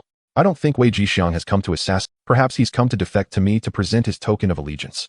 He had the man usher Wei Jixiang inside. When Wei Jixiang entered, he bowed immediately. Brother Chuan Wang, I'm Wei Jixiang. We met last time when the prince caused trouble on your turf. I know you. Li Huaze took a cigarette from the pack and tossed it to Wei, then pointed to the lighter on the table, indicating Wei should light it himself. Thank you, Brother Quan Wang. Wei lit the cigarette with measured manners and stood respectfully. What brings you to see me? Here to plead for the prince. Li asked. Wei shook his head repeatedly. No, Brother Quan Wang. I want to join. Oh. Li flicked a finger to signal him to sit. When Wei settled opposite him, Li smiled and asked, you wish to join me? Tell me why. Li prompted. Wei's voice sank. Brother Chuan Wang, the prince, and Uncle Mei, indeed the whole of Hongtai, do not treat me as a man. He laughed bitterly and continued in a low tone, once with a single blade, I helped Hongtai take a whole street. I was feared and fawned over. Everyone in Hongtai worshipped me. But later, I went to prison for some matters. When I came out, I already had a son. He paused. For my boy's sake, I changed. I stopped swinging a knife and began to bow and smile at everyone. Yet because of that, Hongtai from top to bottom came to despise me and even called me Gazai Xiang. Wei drew on his cigarette and shook his head. They say the Jianghu is a road of no return. I didn't understand it before, now I do, but I cannot turn back. After having my son, all I wanted was to save a little more for him, but the prince and his people bullied me mercilessly. Insults and abuse I could endure, but they wanted to make me take the fall and trick me into signing a contract that would pin the drug case on me. He snapped his head up, a hard light flashing in his eyes. Brother Chuanwang, they want me dead. He cried. I am not afraid to die, but if I go back to prison or die, what will become of my son? I will not let my family be ruined. Brother Chuanwang, I want to join you. I know you honor loyalty, and you do not traffic in that vile powder trade. Hearing this, Li Huaze leaned back on the sofa and nodded. In a film he once saw, Wei Jishang's fate had indeed been ruinous. After a moment's thought, Li asked with a smile, if you join me, what can you do? Wei answered, I know Hongtai elders' manpower and finances, I know from where they send reinforcements, and I know all their dispositions and routes. Staring at Li Wei pledged Brother Chuanwang, if you trust me, I guarantee you can in a single night utterly scatter the whole of Hongtai. Seeing the hard light in Wei's eyes, Li Huaze realized the man had been driven to desperation by the prince and his father. Very well. He stubbed the cigarette in the ashtray and looked at Wei. If you do as you promise, when I take Yamadi, I will hand the Malin business to you and Ada to manage. Wei Jishang, I know you have a confidant called Ruby who deals in that line of business. Managing Yamadi's Malin trade should suit you perfectly. Thank you, Brother Quanwang. Wei beamed at Li's arrangement, that he would not need to fight, but simply run the stables. He rose at once and bowed deeply. Don't be hasty. If you betray me. Li's voice cut off as his eyes turned cold and a palpable pressure descended on the room. Wei ground his teeth and swore, boss, if I betray you, may I be torn limb from limb and meet a wretched end. Goodly approved. Li clapped his hands and satisfied said, go. Alu will discuss tonight's matters with you. He gave Kwai Daol a meaningful glance as he spoke. Kwai Daol received the look and nodded, taking Wei Jishang away with him. The one who had sat silently beside Li, Zixilai, remained when the others left. Only then did she rest her head on Li Huaze's shoulder and with concern in her voice murmur, Zay, Brother Zay, tonight you're going out to cut someone down. Hearing Zixilai's worry, Li Huaze gently ruffled her hair. Isn't that what it is to be out in this world? He asked. What Wei Jishang said is true. The Jianghu is a road of no return. Once you enter it, you must live by its rules. Still, I think this will be my last time to spill blood, he added. Once I become Hall Master of Yamadi, I can order my men to do the dirty work. A boss does not personally slaughter people. Li's reassurance forced a faint, strained smile onto Zixilai's face, though anxiety lingered in her heart. Do you stay tonight and take 10 men to protect Zixilai? Though nothing will likely happen, we must guard against the unlikely, Li said. Understood, boss. Don't worry, I will have men protect my sister-in-law. Hearing he would not have to lead the assault into Yamadi himself tonight, Chao Dahua grinned and chuckled at the reprieve. At 7 p.m. inside a seafood restaurant in Yaomati, Jiang Tianxing and Li Huaze were about to enter the private dining room on the second floor when two bodyguards stepped forward and blocked their path. Apologies, Mr. Jiang, we must conduct a search per protocol. Before the sentence was fully spoken, Li Huaze lunged forward and hurled one guard down the staircase. The second guard attempted to intervene, only to be slammed headfirst against the wall by Li Huaze. Witnessing this, Jiang Tianxing chuckled dryly. So Uncle Mei intends to deliver a stern welcome indeed. Huaze, release him. These juniors are merely following orders. No need to sully your own dignity. Yes, Mr. Jiang. With a casual flick of his wrist, Li Huaze let the guard go and followed Jiang Tianxing into the private room. Inside, Uncle Mei and the other senior elders of Hongtai had been startled upon seeing Jiang Tianxing, and Li Huaze halted at the door. This search had certainly not been part of their arrangement. After all, compared to the colossal Hung Hing, Triad Hongtai was already a fading syndicate, a sunset clan. What audacity would it take to dare frisk the dragon head of Hung Hing? As the other Hongtai elders cast sharp, disapproving glances his way, Uncle Mei's face paled, nearly turning green. He swore upon the lamp this move had not been his doing. He turned to his son Tai Zi, who sat there with utter nonchalance. That very expression ignited a simmering fury deep within Uncle Mei's chest. No need for speculation. This entire spectacle had been orchestrated by that good-for-nothing boy. Indeed, this stern welcome was Tai Zi's design, not born of ignorance, but of ingrained arrogance. In his mind, dozens of uncles and elders from Hongtai had gathered, veterans of the Jianghu, and even Jiang Tianxing himself would have to show them due respect. In the past, no matter how grave the trouble he'd stirred, even provoking Ho Sing, he'd always been shielded by his uncles. This time would be no different. He'd been humiliated and beaten by the boxing king, Zay, forced to pay over $5 million, and now they dared return. If no warning was issued, would Hongtai truly be seen as mere clay, malleable and powerless? Upon seeing Jiang Tianxing and Li Huaze enter, Uncle Mei hurried forward, hand outstretched. Ah Sheng, my sincerest apologies. I swear upon the lamp those cowards acted entirely on their own accord. If this were my doing, or any elders, we deserve to perish miserably. As Uncle Mei continued his frantic explanations, Jiang Tianxing remained impeccably composed. It's of no consequence. I trust neither you nor the elders would stoop to such a disgraceful act. A faint smile graced Jiang Tianxing's lips, and he glanced deliberately at Li Huaze. Receiving the glance, Li Huaze stepped aside, pulled out a chair, and waited for Jiang Tianxing to sit. Then what do you want? Tai Zi sneered, turning his head away. Before he could utter another word, Li Huaze exploded into His left hand slammed Tai Zi's bald head onto the table, his right drew a dagger from his waist and drove its razor-sharp blade straight through Tai Zi's palm, pinning it skewered to the tabletop. Ah! Agony tore from Tai Zi's throat in a shriek. The Hongtai elders recoiled, faces contorting in visceral terror. Motherfucker! We came here to settle matters, but you dare disrespect our dragon head. And now you search us? Fine. Shall I return the courtesy and search you? At Li Huaze's predatory glare, the elders instinctively flinched, averting their eyes in dread. The longer one survives in the underworld, the more cautious one grows, especially before a figure like Li Huaze, whose reputation precedes him. Even before arriving, Jiang Tianxing and Li Huaze had agreed to seize any pretext to unleash fury, even if negotiations collapsed. They hadn't expected the pretext to be handed to them on a silver platter. For Li Huaze not to act now would be an insult to Tai Zi's sheer staggering idiocy. Ah Sheng, seeing his son's hand pinned and writhing in agony, Uncle Mei's brow furrowed sharply as he turned to Jiang Tianxing. Ah Sheng, my boy is foolish. Yet still. Before Jiang Tianxing could speak, Li Huaze cut in. Mr. Jiang, let them belittle me thrice over. After all, I am but Li Huaze, unworthy of Hongtai's notice. But you are the dragon head of Hung Hing, and these vermin dare spurn your face. They trample the entire Hung Hing beneath their boots. Mr. Jiang, negotiation is futile. Tonight I march.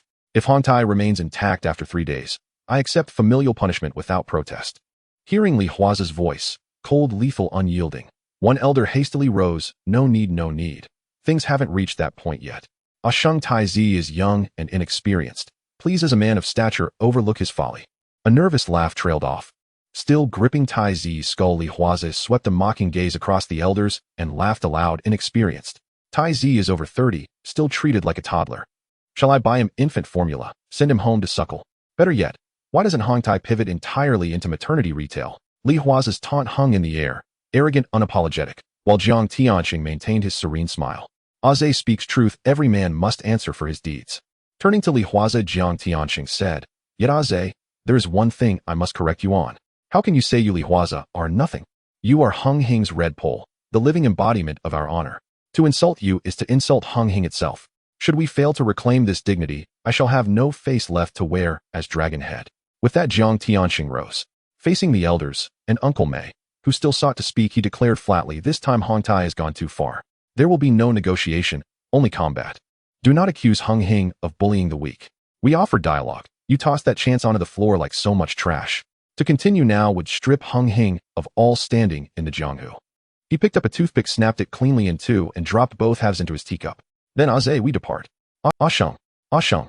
Behind him voices pleaded, but Jiang Tianxing did not turn back. Li Huaze, however, paused, pivoted slowly, and fixed the assembly with a gaze like frozen steel. Prepare your coffins. Your skins will be stripped within 3 days. Their abrupt exit, leaving no room for further parley, left the room hollow with dread. One Hongtai elder slammed his fist onto the table, voice trembling with rage. Uncle Mei, this is the fine damn, what good is talking about this now? Upon hearing the elder's complaint, Mei Shu frowned and said, Jiang Tianxing has already made up his mind to break apart our Hongtai. So what do we do now? What else? Run. Do you expect us to fight back? What can Hongtai possibly use to contend with Hongxing? Damn, blame that wretched prince. What the hell was he trying to prove with that show of force? Does he have any sense at all? Exactly. Last time you provoked Lianxing, his clan, and Lianxing chose leadership and didn't take us lightly. And now you go provoke Hongxing. Has your brain gone to water? Listening to the elders' quarrel, Mei Shu slammed the table hard. It is useless to keep blaming the prince. Rather than bemoan him, we should consider how to respond next. Respond? Huh? An elder scoffed. Respond with what? The only chance to make amends was ruined by your... Mei Shu, if you want to die, don't drag us down with you. Exactly, I'm getting out of here. Run. Do you think you can run? Hearing the others talk of fleeing, Mei Shu fixed them with a hard stare. Either find a way to seek aid and weather this crisis together, or we all die together. Don't forget you are not clean either. If Hongtai falls, you'll be a fat piece of meat in the Jianghu. Everyone will want to bite. At Mei Shu's chill, the other elders frowned. He was right. Without Hongtai as their shield, they would long ago have been torn apart by rival factions. Contact Gazaixiang first.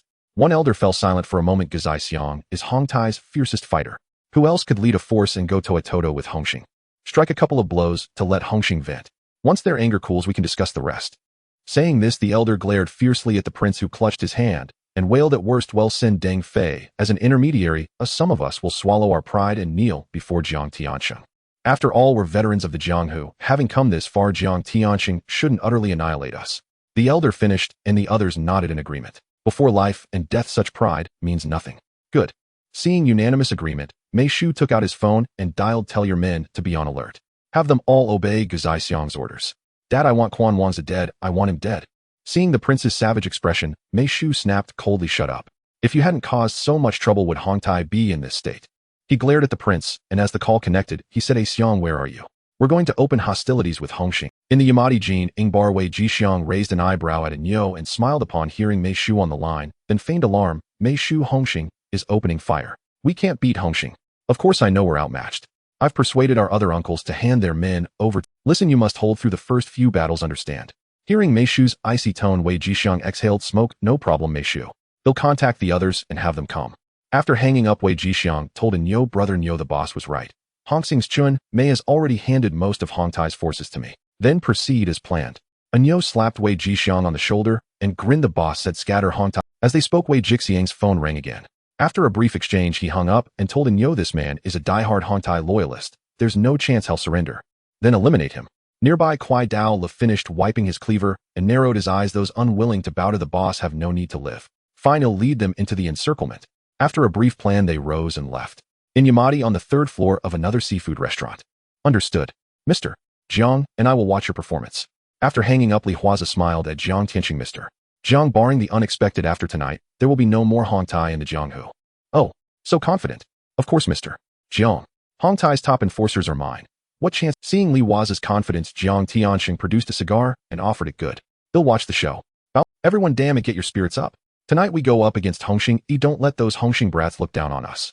A hulking man brandishing a weapon roared to the men behind him, "Whoever performs well tonight, they'll put in a good word." At their leader's words, the underlings cheered, knives flashing. He waved them down and ordered silence. One underling sidled up to Daizai Min and asked, "Boss, what are we waiting for now?" "What else but Guzai Xiang's call?" Lighting a cigarette, Daizai Min sneered, "Mei Shu told us to follow Guzai Xiang's command."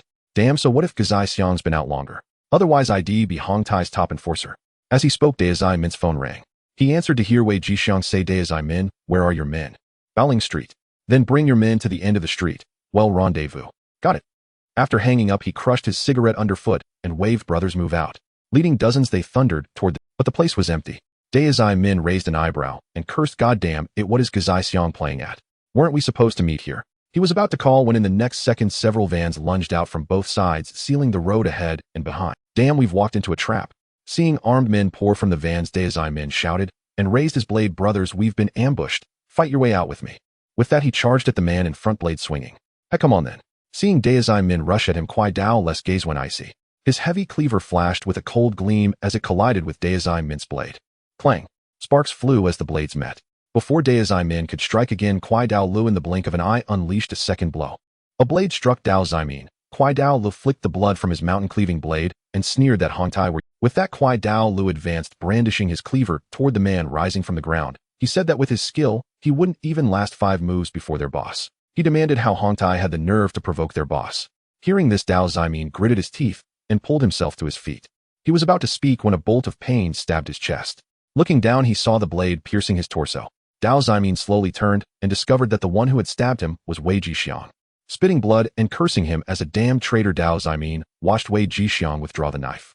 Wei spat that he should not be blamed. Blame those who had treated him as nothing from top to bottom. He said scolding and beatings might be tolerated. He had swallowed his pride and only wanted his good son to study, yet the prince sought to pin the blame on him. He wanted him dead. Before Daozai Min could speak further, Wei Jixiang finished him off cleanly. Seeing Wei kill Daozai Min, Kwai Dao Le frowned and complained that Daozai Min had been his match. Wei Jixiang retorted that next time he would let Kwai Dao Le have him. Then he turned and bellowed across the brawl, ordering everyone to stop because Daozai Min was dead. Wei Jixiang's roar fell over the fighting and stilled it. He announced himself to the Hong Tai brothers. He was Wei Jixiang, Hong Tai's #1 enforcer. With the crowd halted, Wei declared loudly that this time Hong Tai had provoked Hung Hing and that the prince was the one who had started. He warned the Hong Tai brothers to remember what kind of man the prince was, and said Hung Hing had resolved to utterly dismantle Hong Tai. Hundreds of Hung Hing men were already heading for Yamadi. They had once been brothers, he reminded them, and he did not want to see them cut to pieces or killed in a brawl. He asked if they understood what Hong Tai's resettlement and medical payments amounted to. So he ordered them to put down their knives, promising that his boss Quan Wangza would not strike them. The Hong Tai men glanced at the fallen Daozai Min. They also looked warily at the hungry-eyed Hung Hing men around them.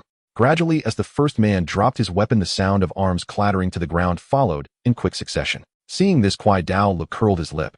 He had hoped for a more satisfying fight, Instead, it was barely anything. He cursed that he should have swapped places with Anyo. At the same time, Anyo laughed and shouted to scatter the scum. Kicking a Hongtai thug down, he waved his weapon and ordered his men that after driving them off, they must hold every turf. From now on, he declared this place would belong to their boss. The Hongxing men roared with excitement at Anyo's command. After scattering Hongtai's men, Anyo left a detachment behind and pressed on to seize more of Hongtai's turfs. Inside a private room at the seafood restaurant, plans were being made. Well done, Anyo, someone praised. Keep taking those turfs. Oh, I want Hongtai plunged into chaos. Allure. They ordered reinforcements to Miaojie to swallow up Hongtai's remaining manpower. Fei Ziming blocked those at Xingtong. Ooh, I don't want any Hongtai turf able to link up for support. Li Huaze barked orders into his phone while Jiang Tianxing ate drunken crab, watching him with admiration. He combined brains and bravery, and most importantly, like Li Huaze once he had turf, he wanted to go legitimate and clean his name. Exactly the kind of hall leader they needed. At Li Huaze's instruction, Fei Ziming replied, yes, boss. He stubbed out his cigarette, said they would go block Hongtai at Xingtong and prevent any reinforcements, and led his men off in force. With that, they left in a grand procession. Tonight Yuma Di would know no sleep. Back at Hongtai's main hall, someone cried out in disbelief. You're blocked and expect the society to send troops. Damn it, the society has no one to spare. Hold the line. Another roared that all three of his turfs had been taken by Hongxing and demanded to know what they'd been doing. Damn, you couldn't stop them. Even if you couldn't stop them, you were supposed to try. Do you want this old body of mine to go out there myself? For a time, the elders' phones were bombarded. Every answered call brought curses and bad news. After hanging up, one elder told the others that his turf had been seized by Hongxing. His men were scattered and reinforcements would not arrive in time. At this rate, by tonight Hongtai will be finished, he warned, and the other elders' faces went pale. I'm curious how Kwun Wangza knew which street Wed send men from, and where Wed reinforce. How did he compute? Damn, I always suspected Kwun Wangza wasn't ordinary. Could someone who can sense Dongxing and Guantong be simple? Look at the reports. Xingtong suffered heavy losses too. It's over, we can't provide mutual support, and everywhere is precarious. Hongtai is finished this time. The elders muttered to one another. The hall's mood was bleak. One elder saw Mei Shu still bandaging the prince inside the inner hall and whispered to the others that it seemed Hongtai wouldn't even survive the night, let alone 3 days. This calamity was caused by Mei Shu's good-for-nothing son, he said. I have no intention of dying for him. Another elder nodded and quietly said he had his sister Ruka's passport and was preparing to leave at once. I'm heading to the Netherlands, someone declared. The elders agreed that with their turfs gone, staying would be tantamount to waiting to die. Oh, it was better to leave immediately. After a brief consultation, they hurried away without farewells. When Mei Shu and the prince emerged from the inner hall, they found the main hall completely deserted.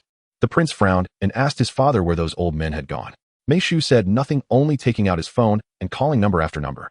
After a long while, with every call unanswered, Mei Shu smashed his phone in anger. When disaster strikes, everyone runs.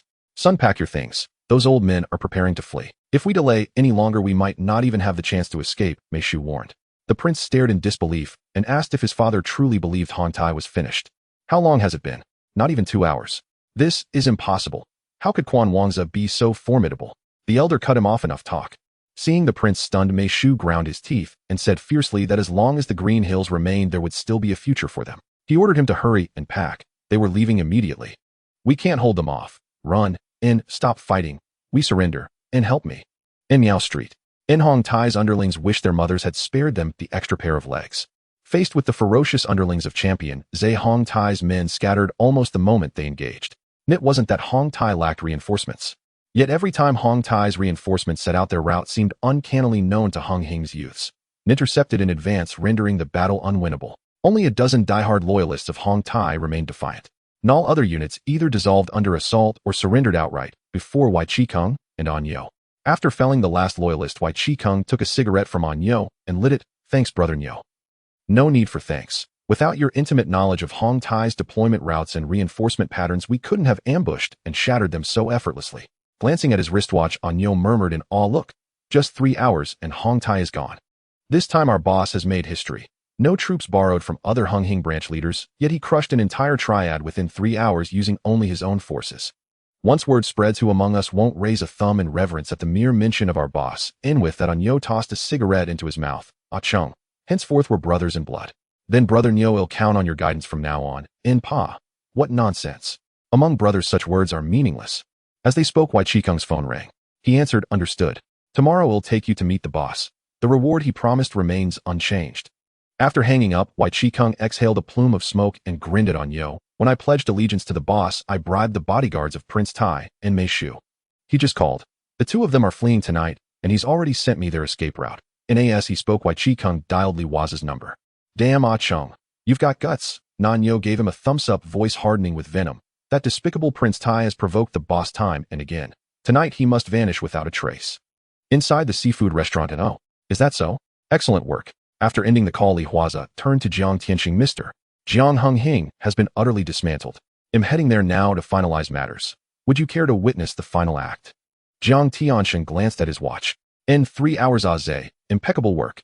Clapping Li Huaze on the shoulder, Jiang Tianxing drained the last spoonful of seafood congee. No need for theatrics. I'm afraid it's far too late. In the next 2 days, consolidate Hong Tai's territories and assets.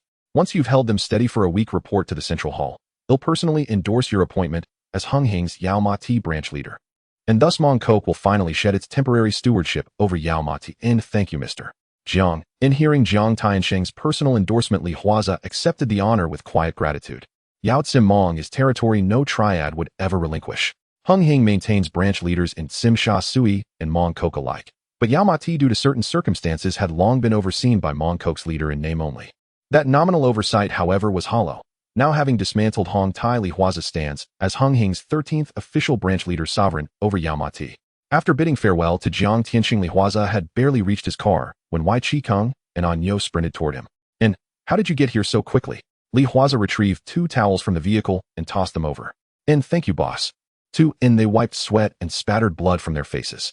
Anyo beamed. I've already handed the prisoners to Fat Zai Ming. Boss, you're about to become a branch leader. How could you possibly drive yourself? Huaze shot him a startled glance. In hell, had certainly not spoken like this just moments ago. How had this once fearless brawler, who'd struck down foes without blinking, suddenly grown so obsequious? And noticing Huaze discomfort, Anyo paid it no mind. What did a greenhorn, newly sworn to the boss banner for barely 2 days, know of such things? And if he didn't redouble his diligence, the position of trusted confidant would surely fall to that sycophantic Ada. Enough, let's go. Time to meet our arrogant Prince Tai. In catching the cigarette Li Huaze tossed him, Anyo exchanged a glance with Huaze, their faces alight with cold, razor-edged smiles. Half an hour later at Kwai Chung Pier, and damn it, where's the snakehead's boat? After hiding behind rocks and sand for over half an hour, Prince Tai clutched his pierced hand, eyes burning with hatred. That bastard champion Zhe. Were it not for him, I'd never have fallen to this wretched end. None day soon, I swear. He'll flay him alive bone by bone, and deliver his women to brothels where they'll serve clients night and day. Listening to his son's grinding venomous oath, Mei Shu, visibly aged and weary, sighed deeply. And now was no time for reprimands, survival came first. Father, could the snakehead betray us, sell us out to Hung Hing? In Prince Tai's face, once twisted in fury, now crumpled into anxious dread. Mei Shu shook his head. Impossible. The snakehead and I have shared 20 years of trust. He'd never sell us out. And most likely we departed too hastily, giving him no time to prepare. He's arranging everything on short notice. Mid-sentence, a vessel emerged from the sea toward the pier. Nonce anchored, its crew flashed a torch 3 times, a prearranged signal. Recognizing the signal, Mei Shu's heart leapt. He urged Prince Tai, our ride has arrived. Move. And without hesitation, he led Prince Tai and his bodyguards sprinting full speed toward the pier. Bounding aboard, Mei Shu seized Snakehead Jun's hand. Jun, this favor weighs heavily upon me. Consider it a debt I owe you. Rest assured, he'll repay it given the chance. And haha, still as courteous as ever, Mei Shu. In Snakehead Jun chuckled, gazing upon Mei Shu's gratitude and Prince Tai's trembling relief. There's repayment waiting for you right now. In hearing those words, the seasoned Mei Shu felt a chill of foreboding seize his spine. What do you mean by that, Snakehead Jun? I mean, you won't be leaving tonight. Anyo yanked open the cabin curtain, revealing Champion Zhe calmly brewing tea inside, while Huaze assisted Li Huaze nearby. At the sight, Mei Shu and Prince Tai paled. Just as they lunged to leap overboard, their own bodyguards struck from behind, pinning them down onto the deck. Damn it, you bastards, you've betrayed me. The crown prince struggled violently on the floor, hurling furious curses at his own bodyguards. Wei Jixiang emerged from the cabin, exhaling a slow plume of smoke directly into the crown prince's face. Stop struggling, brother crown prince. Think for a moment. How have you treated us underlings all these years? You wretch. Dog reporter Xiang, you dare betray Hong Tai. May you rot in hell. Whether I rot or not remains to be seen. But tonight you most certainly will. He pressed his lit cigarette onto the crown prince's forearm. The searing pain sent the young man shrieking uncontrollably. Beside him, Uncle Mei frowned as he listened to his son's pitiful wails. Shut up. You're going to die anyway. Can't you at least die with some dignity? Dignity. Hearing Uncle Mei reprimand his son, Li Huaze clapped slowly as he strode out of the cabin. At once, Anyo hurried over, placing a stool beside him, and thoughtfully setting down a freshly brewed pot of tea. truly a veteran who's weathered decades of the underworld, still bearing the unbroken spirit of a true martial brother even now. Well said. I Fist King Zhe genuinely respect you. Uncle May remained silent, pinned to the floor, but the Crown Prince lifted his head. His gaze locked onto the massive black dragon tattoo coiling across Li Huaze's bare shoulder, a fearsome beast poised to strike and devour. The Crown Prince instantly crumpled his legs, turning to jelly. Frantically, he reached out and seized Li Huaze's pant leg. I was wrong. I truly was wrong, brother Fist King. Spare me. If you spare me, I swear I'll never set foot on Hong Kong Island again. And, yes, I have money. All of it is yours. Just spare my life, and I'll give you everything. Li Huaze recoiled with visible disgust as he watched the Crown Prince weep and snot uncontrollably.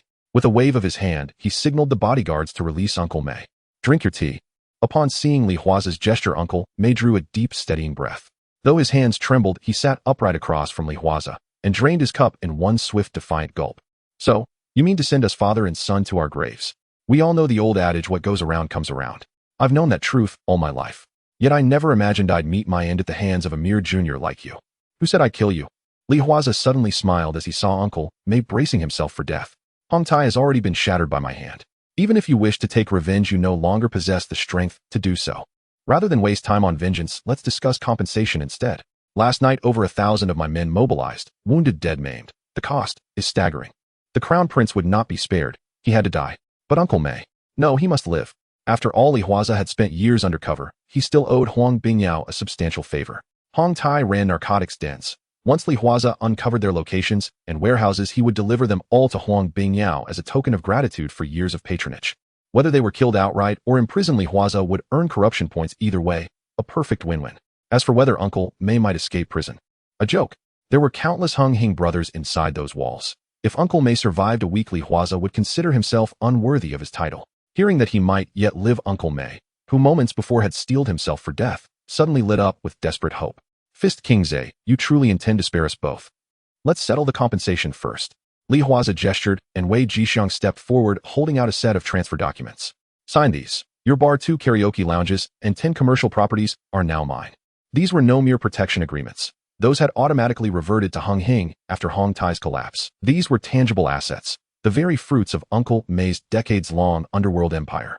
He stared at the pen and seal paste Wei Jixiang placed before him. Just as Uncle May reached for the pen, he suddenly raised his eyes to Li Huaze. You won't kill me the moment I sign, will you? By heaven and earth. Very well. Securing Li Huaze's solemn vow, Uncle May signed the transfer without hesitation. Li Huaze scanned the document, then beckoned to the bespectacled man standing nearby. The man examined the agreement and declared, Mr. Li, this contract is legally valid. I'll arrange official notarization first thing tomorrow morning. Chen Mei's assets officially transfer to you as of this moment. This man was Li Huaze's prearranged attorney. After all, he prided himself on being a legitimate businessman who every transaction had to be impeccably lawful.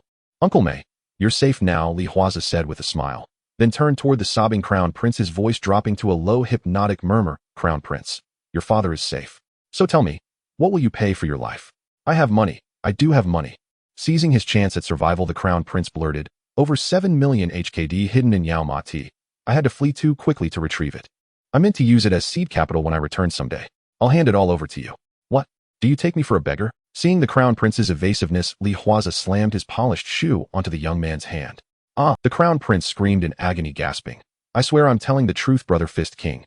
That sum came from all the liquid funds I could wrest from my father. The rest is tied up in inventory, purchased from Hanshun, still stored in Yao Ma Ti, unsold and undistributed. Otherwise I'd have far more. Convinced the Crown Prince wasn't lying, Li Huaze confirmed the stash's location, then rose and clapped Wei Jixiang on the shoulder. Listen well, brother. Don't say your elder didn't grant you this chance for vengeance. The Crown Prince is yours to deal with. Return every humiliation he inflicted upon you, exactly as he delivered them. When you're done, dump him into the sea for the fish. Overwhelmed with gratitude, Wei Jixiang bowed deeply. Thank you, elder brother. You treacherous bastard Li Huaze. You break your word. Even as a ghost, I'll hunt you down. Pinned to the floor, the Crown Prince watched Wei Jixiang's expression twist into something feral and erupted into terrified, venomous curses. Uncle May rose to confront Li Huaze, only to hear him say coolly, I promised you your life. When did I ever promise to spare your son? Unless you're willing to trade your life for his. Stunned by Li Huaze's reply, Uncle May froze, glancing first at his son, whose eyes gleamed with frantic, youthful desperation, pleading for survival. Then his gaze shifted to Wei Jixiang, whose eyes burned crimson with long-simmering rage. In the end, Uncle May chose silence. Inside the cabin, the air grew thick and still. Damn it, kid. Do you have any idea what hour it is? Your uncle's been asleep for hours. Anyone else waking me would have had his skull crushed by a lethal scissor kick.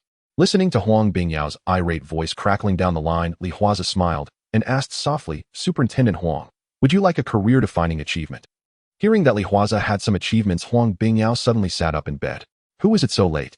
His wife, who was groggy beside him, yawned and said, It's not that vixen calling you again, is it?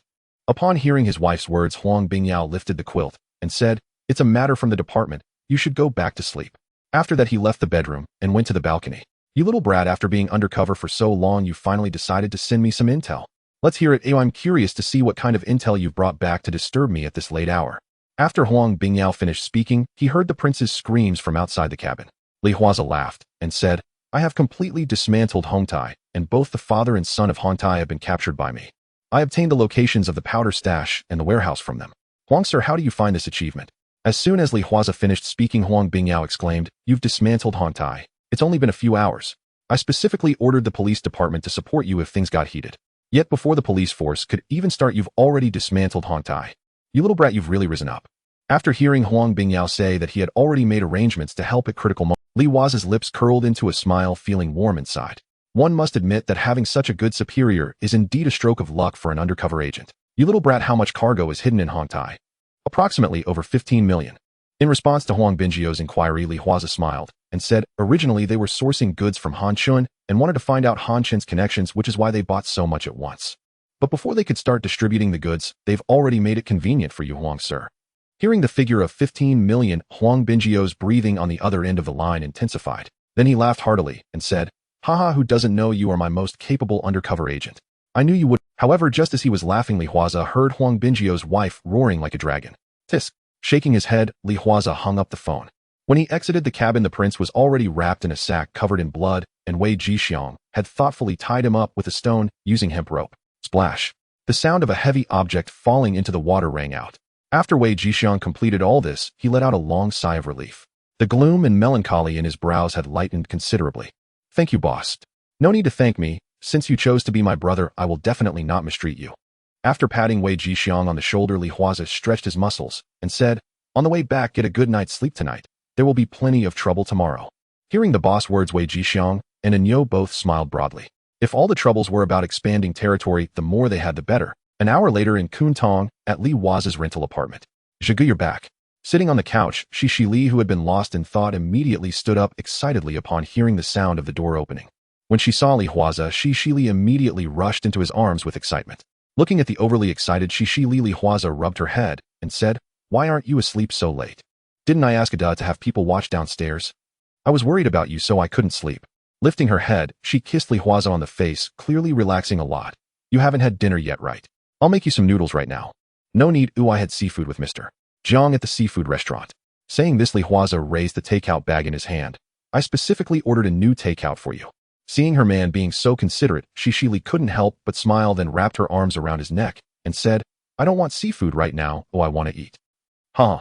Looking at the alluring, Shishi Li, Huaze placed the takeout box on the table, then picked her up in his arms and walked directly towards the bedroom. A night without conversation. The next morning, sitting at the dining table, Li Huaze ate the breakfast prepared by Shishi Li. Once I sort out the matters in Yaomati over these days and get through a week, we'll move to Yaomati. Kwun Tong is ultimately Daiyu's territory, and now Mr. Jiang is promoting me to be the master of Yaomati. Then Ruichi Street will also have to be returned to Daiyu. Hearing Li Huaze say this, Shishi Li nodded. It feels a bit unreal. I didn't expect you to become the boss of a district so quickly. Similarly feeling unreal, there were other gangs as well. Dim tea. Thank you, Uncle Deng. Taking a sip from his teacup, Lu smiled and said, Uncle Deng, Hongtai was dismantled by the Boxing King Zhe in 3 hours last night. Although I knew Hongtai is a declining gang, I didn't expect the Boxing King Zhe to be so formidable. Yes, the last time I saw Boxing King Zhe was when Hong Xing's leader Jiang Tiansheng invited me. At that time, Boxing King Zhe was not even a red stick. How long has it been? He's already made it into Yaomati. Taking another sip from his teacup, Uncle Deng said, even the once formidable Axeman Jun didn't rise as quickly as Boxing King Zhe. Unfortunately, he's not with us or Lian Sheng.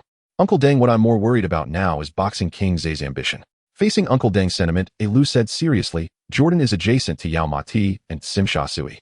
If Boxing King Zhe wants to expand my territory, we'll be the first to be affected. So Uncle Ding am thinking about whether to take this opportunity while Boxing King Zay hasn't stabilized yet and hasn't lasted for 7 days. We and Lian Sheng. Facing a less proposal, Dang Fei shook his head. It's best not to do such things since Boxing King Zay has taken over Yao Mati. Hung Hing will definitely support him to the end. If other gangs want to take advantage of this 7-day rule to attack, then Hung Hing will definitely send troops to support Ayu. At that time it might lead to a chaotic battle in the underworld. At this point Uncle Dang looked at Alu and said, as for Boxing King Zay expanding, if he is a wise man he wouldn't do that, especially since the Bini Tiger trio has moved, which has already made Hung Hing stronger. Other gangs will definitely not allow Hung Hing to dominate alone. So what you need to consider now is our upcoming leadership transition with Lian Sheng. Alu, I have high hopes for you, so I will recommend you to be the next leader with Lian Sheng. Hearing Uncle Deng say this, Alu immediately smiled. Thank you, Uncle Deng. As Alu was leaving, Uncle Deng suddenly said, Alu, try to have more contact with Boxing King Zay. If he is a wise man and not that kind of reckless brute, you understand what I mean, right? Hearing Uncle Deng say this, Alu immediately nodded. I will find a way to see if there's an opportunity to recruit him to join us and Lian Sheng. Li Huaze was entirely unaware that Ho Sheng Lin sought to recruit him, much as Axe Jun and the Bini Tiger brothers had once done. Even if he had known, he would have dismissed the notion with contempt. After all, why plunge into Ho Sheng Lin's murky waters when he had already carved out Yao Mati and built a legitimate business there? Besides, he had no desire to wear a helmet while fishing. Inside the Yao Mati boxing gym, a bead of sweat slid down his nape, tracing the chiseled contours of his musculature before vanishing into the fierce, coiling dragon tattoo draped across his shoulder, then fell silently to the floor. Li Huaze remained utterly oblivious, striking the heavy bag with relentless, precise blows. At last the bag reached its breaking point. Under Li Huaze's thunderous full-force punch, it let out a mournful groan, then exploded. Boom. Rustle, rustle. Sand gushed downward like a sudden torrent as the ruptured bag emptied onto the floor. Wei Jixiang, standing nearby with an unlit cigarette dangling from his lips, stared in stunned silence.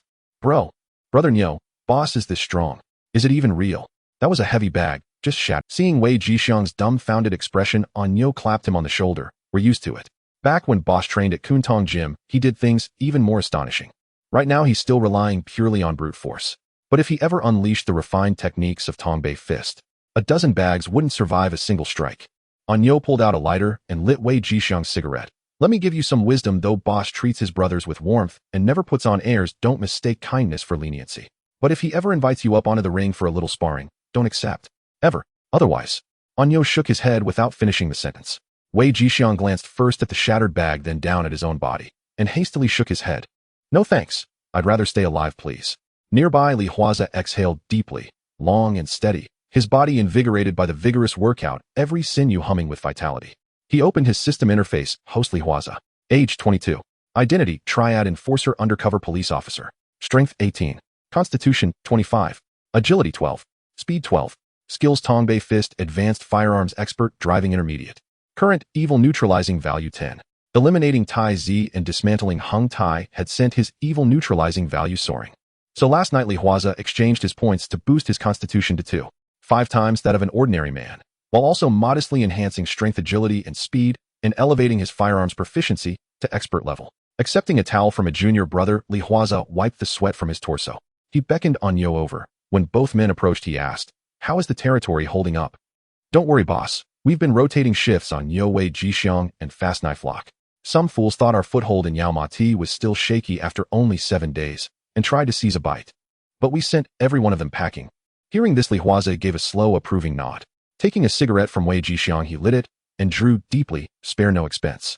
If brothers are injured, get them to hospital immediately. If arrested, summon the Triads lawyers to post bail. Nyo, this is our first true territory, ours alone. It must not be lost. With that, Li Huaze clapped Wei Jixiang on the shoulder. Ah Xiang, you know this turf best.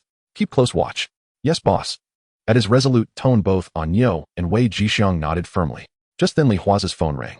He pulled it out, stepped aside, and answered. Turn on the TV, quick. Watch the new news, you brat.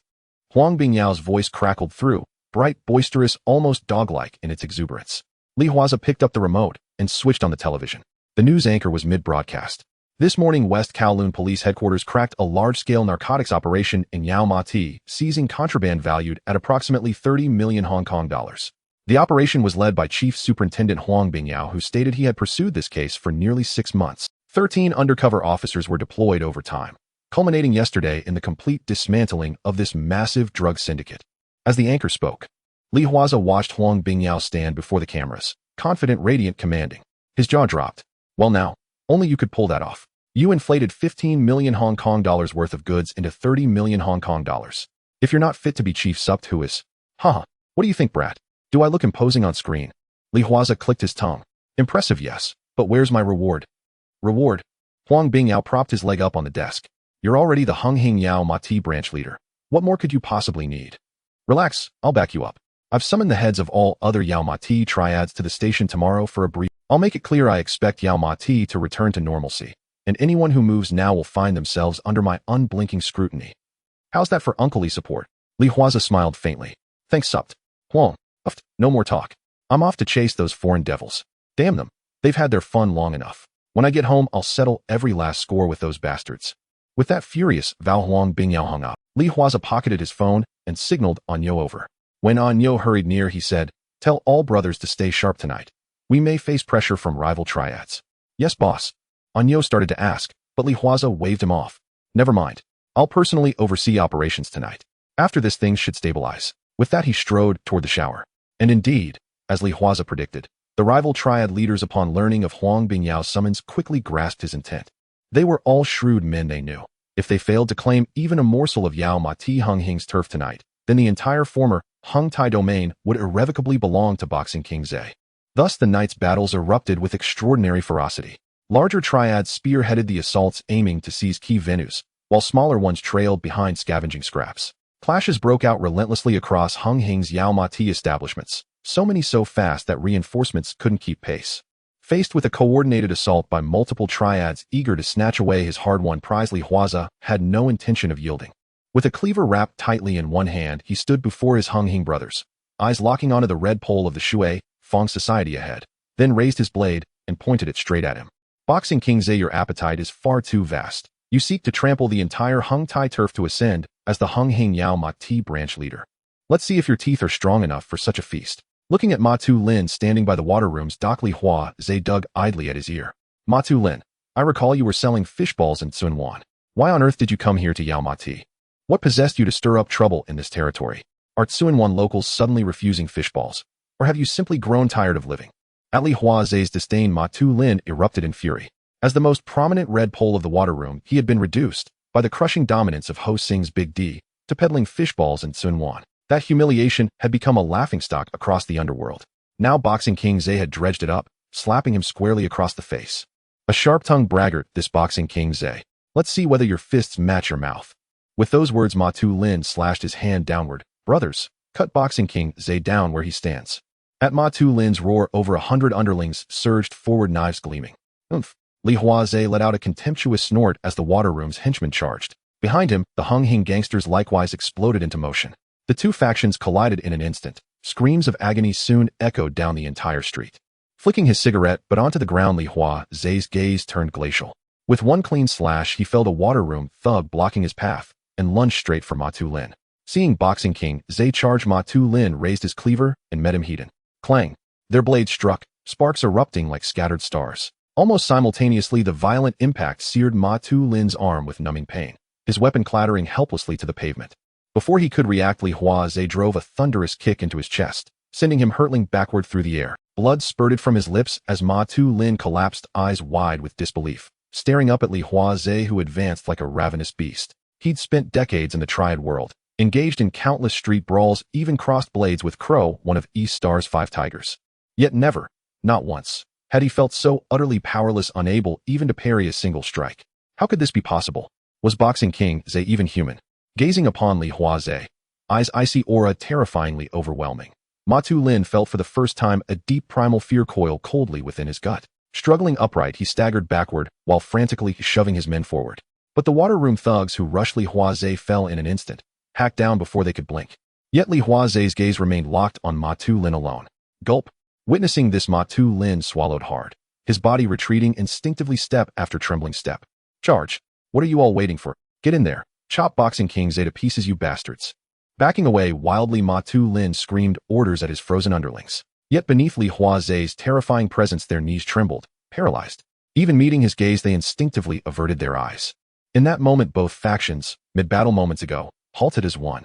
All eyes fixed on Ma Tu Lin, fleeing in panic through the crowd, as Li Huaze pressed forward without pause. Silence descended upon the battlefield. One side, the Hung Hing youths, radiated surging confidence. The other, the water room henchmen, slumped demoralized by their leader's abject rout. TCH, this isn't a fight. It's annihilation. From a nearby van, Alok lit a cigarette and shook his head, watching Ma Tu Lin cornered, desperate, nearly begging for mercy. Young Master Lok, shall we intervene? From the van's rear, Chung Mo asked. No need. Ma Tu Lin is finished. Alok had originally planned to deploy forces only when Huaze showed signs of fatigue, seizing territory or driving off rivals to safeguard his own Jordan branch. Even better, if he aided Huaze, the debt would bind them. And though he might ultimately fail to recruit Huaze away from Hosing, that favor alone would shield his position in Jordan from serious challenge. But what followed? Damn useless. Watching Huaze, with barely dozens behind him, crush Ma Tu Lin's 100-strong force, then execute him with brutal efficiency, Alok muttered a curse under his breath. Especially seeing how smaller gangs hoping to scavenge scraps scattered at Huaze's mere presence, Alok shook his head. Let's go. Back to Jordan. Looks like there's no profit left for us in this war. Though spoken lightly, Alok's eyes burned with fierce, calculating intensity as he watched Huaze. Though Uncle Deng had pledged support for his ascension as Ho Sing's next chairman, he knew full well, compared to Big D, his own strength remained pitifully weak. If Boxing King Zhe joined Ho Sing, he would become Alok's perfect blade against Big D, once Alok claimed the chairmanship. And if Boxing King Zhe truly became his loyal lieutenant, perhaps Alok could even shatter Ho Sing's long-standing taboo against consecutive terms. With that thought, Alok cast one final glance toward Huaze, standing boldly in the street, a magnificent dragon tattoo coiling over his shoulder, surrounded by roaring, devoted followers. He would stop at nothing to claim him. Pak! Spitting contemptuously at Ma Tu Lin's lifeless body, Huaze's eyes flickered with disappointment. Is that all? Dare you bring such meager skill to feast upon my turf? At Huaze's glacial stare, the water room henchmen instinctively recoiled. Then at his curt command, scram, they turned and fled en masse. Secure the scene. Handing his weapon to Wei Jixiang, Huaze strode back into the bar, flanked by cheering Hung Hing members. The bar had closed to the public these past days, transformed into Huaze's de facto Yao Mati stronghold. As he entered, Niao Niao, returning from another front, rose and offered him an ice-cold beer. Boss, how did it go on your end? Draining the beer in one long gulp, Huaze asked. First wave repelled. Several Sunset gangs tried grabbing a slice, but their hearts weren't united. As expected, settling onto the sofa, Huaze reflected, tonight is critical. I'll lock Wei Jixiang. You'll lead rapid response teams. Wherever word comes of an attack, you go, immediately. Not 1 inch of our turf will be surrendered tonight. Yes, sir. Quick blade lock, and Wei Jixiang nodded sharply in unison. Huaze leaned back onto the sofa, his mind drifting back to Ma Tu Lin just moments before. In fact, Ma Tu Lin has already established himself as a master in the underworld. Otherwise, Shui Feng wouldn't have pushed him out as a cannon fodder. When it comes to strength alone, he could take on 10 to D. Yet this very person couldn't withstand even a single move in front of himself. That being said, he hadn't even exerted his full strength. As his physical prowess grew increasingly monstrous, perhaps only individuals like Luo Tianhong and Gao Jinwang Bao had the qualifications to exchange blows with him. Lost in thought, his phone suddenly rang. Upon answering, he heard Chun Haonan's voice on the other end. Zegu, I heard many gangs want a piece of the territory you've secured in Yaomati today. I just spoke with my brother B. We are all brothers of Hung Hing, so if you need support, I'll bring men over right away. Hearing Chun Haonan's words, Huaze smiled. He understood that the pretty boy Nan wanted to return a favor. His magazine Chiton had brought a significant profit to Nan. No need on Nan. Just some small fries, I can handle it. Alright, but Zegu, be careful. Contact me anytime if you need. As soon as the call ended, as if it were prearranged, Defei's call came in. Unlike the inquiry from Nan, Defei directly stated that he was already on his way to Yao Mati with his crew. One had to admit, despite Defei's brash demeanor, he was absolutely reliable when it came to brotherhood. However, this matter concerned whether he could rightfully become the lord of Yao Mati. Thus, he still politely declined Defei's offer. Once the Yao Mati situation settled, he could increase the magazine sales for Defei. With that thought, Huaze leaned back on the sofa and pretended to doze off. Throughout the night, various gangs had come to vie for supremacy no less than 9 times. Although each time they were dispersed by Wei Jixiang A Nyo and Kwai Dao Lu, it still caused Huaze significant losses. Just for medical expenses, he would need to fork out nearly 3 million at once. This does not even account for other losses. Fortunately, the leader Jiang Tiansheng had provided him with 20 million plus the owed money from Mei Shu and the prince. It could be said that even if there were a few more incidents, Huaze could sustain it. In one night, Hung Hing's men repelled 9 assaults. This remarkable feat of defending Yao Mati spread throughout the underworld. Anyo Kwai Dao Lu and Wei Jixiang became renowned. Now everyone knew that Huaze had 3 fierce generals under his command. What astonished them the most was that Huaze had relied solely on his personal force to repel these gangs and successfully defended Yao Mati. Not once did he call for gang support. They had previously known that the Boxing King Huaze was formidable, but they never expected him to be this strong. As a result, after this night's events, the Underworld was abuzz. Boxing King Huaze had become the strongest master of the Hung Hing faction. Even though Huaze had yet to officially take on the role of master for 7 days, everyone had naturally come to recognize him as the master of Hung Hing. Damn. With a disgruntled expression, Crow said to Camel Boss, if you hadn't stopped me from leading the team last night, I would have already taken a chunk out of Yao Ma Ti. Could you even let Boxing King Huaze have that much power? Inside the car, seeing Crow's displeased face, Camel raised his hand and smacked him on the head. What do you know? Even though you fought your way out from the city, Boxing King Huaze isn't someone to be trifled with. Don't forget Shui Fong Ma Tu Lin once faced you, and what happened? Even Boxing King Huaze couldn't withstand a single move.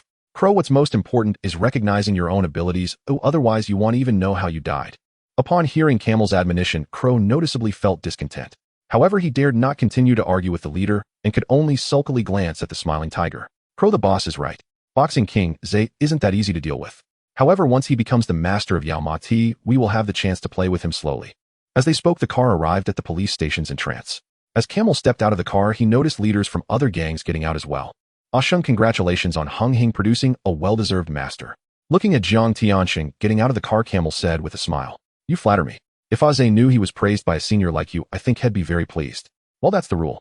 Nearby Deng Fei got out of the car and interjected, as far as I know, he is a very rule-abiding person, Boxing King Huaze. Such a person is worth cultivating. Mr. Jiang, your Hung Hing truly has a talent pool. Why bother? Shouldn't you hurry to the police station? Do you want that Sir Huang to wait for you? Hearing the idle chatter, Shui Fong loudly interjected with displeasure. Yesterday, Shui Fong lost face. Their reliable cannon fodder couldn't withstand a single move from Boxing King Huaze. Despite having double the numbers, they were still chased away. Damn it, this loser has made the entire Shui Fong the laughing stock of the underworld. Seeing Lao Li state the leaders from other gangs and the arriving uncles couldn't help but laugh. Well, we're all in this underworld together. Who wouldn't want to see other big shots lose face? Minutes later, in the conference room of the West Kowloon police station. While there are quite a few here, it seems that Huang Bingyao still have a bit of face. Looking at the several big shots in front of him, Huang Bingyao laughed, patting his belly. Alright, enough small talk. Let me just say one thing. Scanning the big shots before him, Huang Bingyao said, you all know that Yao Ma Ti is under the jurisdiction of my West Kowloon district. Yet barely a few months into my term, and you all create such a big mess. Are you trying to give me more trouble? Hearing Huang Bingyao words, Jiang Tianxing smiled and said, Sir Huang, we certainly wouldn't dare disrespect you. So after returning ill, instruct our gang member Huaze to remain quiet. I guarantee he won't cause you any more trouble. Hearing Jiang Tianxing's response, the leaders from other gangs nearly exploded with anger. Haha, Mr. Jiang really has a good plan. Nearby Lao Li sneered, is this to force us to acknowledge that the territory Boxing King Huaze occupies won't be relinquished? Hearing Lao Li's sarcastic remarks, Jiang Tianxing smiled and said, just based on Huaze repelling your Shui Fang's attack and your cannon fodder. You. Before Jiang Tianxing could finish, Lao Li slammed the table in anger. This startled Huang Bingyao, who was watching the show. You dare slam the table in front of me? Are you trying to scare me? Pointing at Lao Li's nose, Huang Bingyao reprimanded.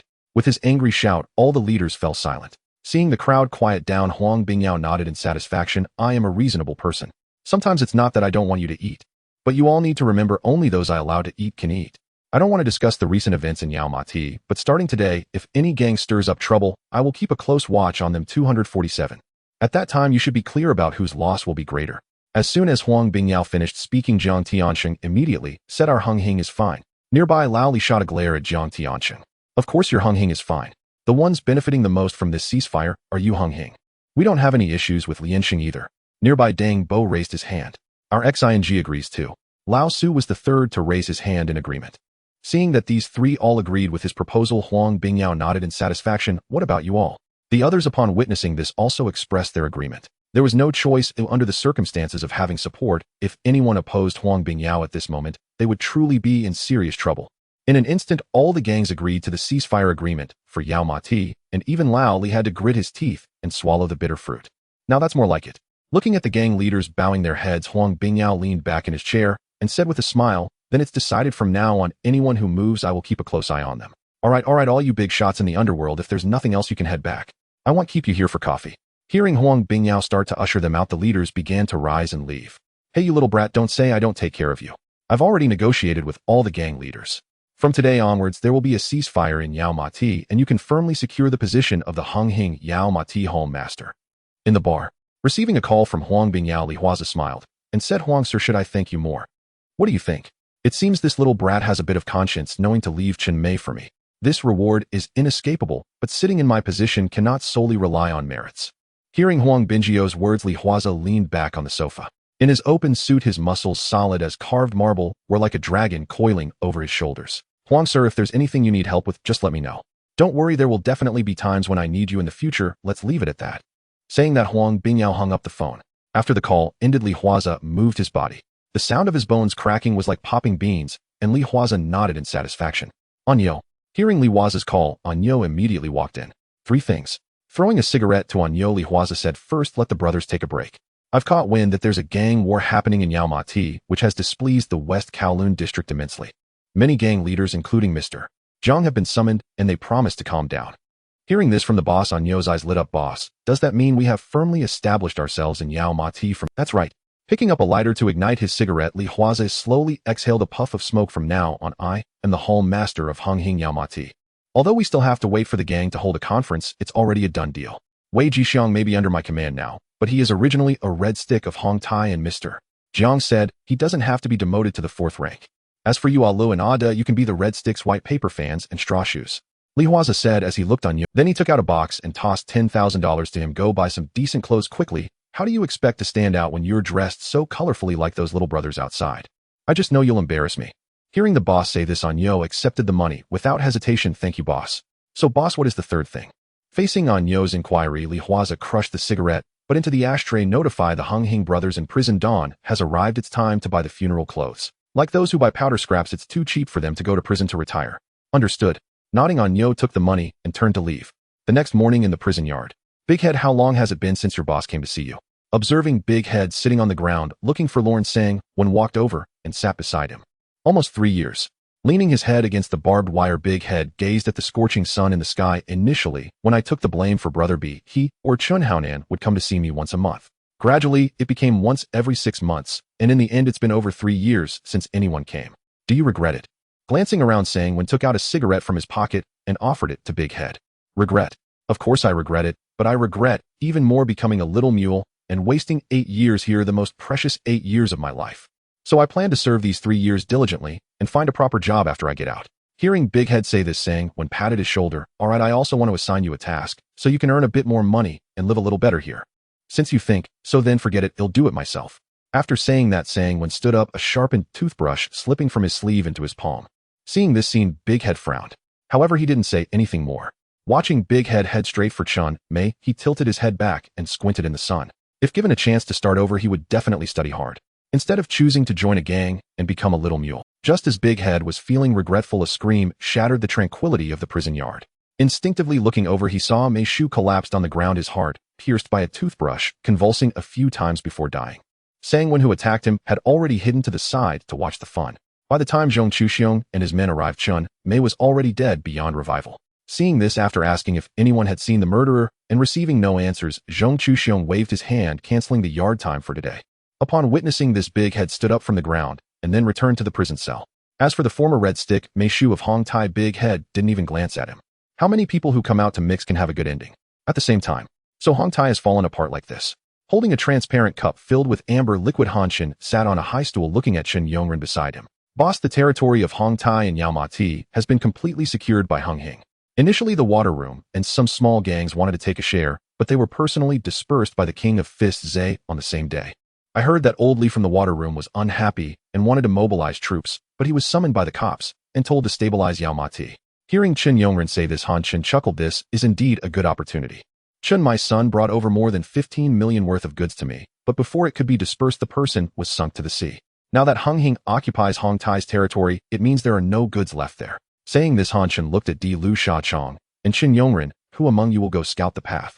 They'll go. Hearing Han Shin say this, Di Lu directly spoke up. Boss, it's well known that Hung Hing doesn't deal with powder, so with such a large vacancy in Yaomati, we will definitely make a fortune this time. Leave it to me. Oh, I will have people scatter into it. Good.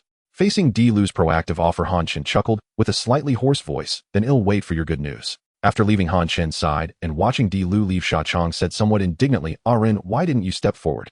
With your ability, you should be able to easily get the goods into Yaomati.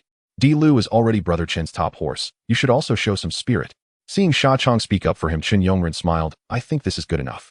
You have no ambition at all, No wonder you ran halfway through the last massage. Let me tell you, during the last massage, as Sha Chong was speaking, Qin Yongren's pager buzzed a few times. Glancing at the pager, Qin Yongren took out his phone and smiled. I have to go back first. There's a nice soup waiting for me tonight. You go ahead and get a massage. After saying that, Qin Yongren turned and left. 3 days later at the headquarters of Hung Hing. Huaze, you're quite impressive now. Upon seeing Huaze walk in with a Nio and Wei Jixiang, Gugu gave a thumbs up and said, the 13th Hall Master of Hung Hing, that's remarkable.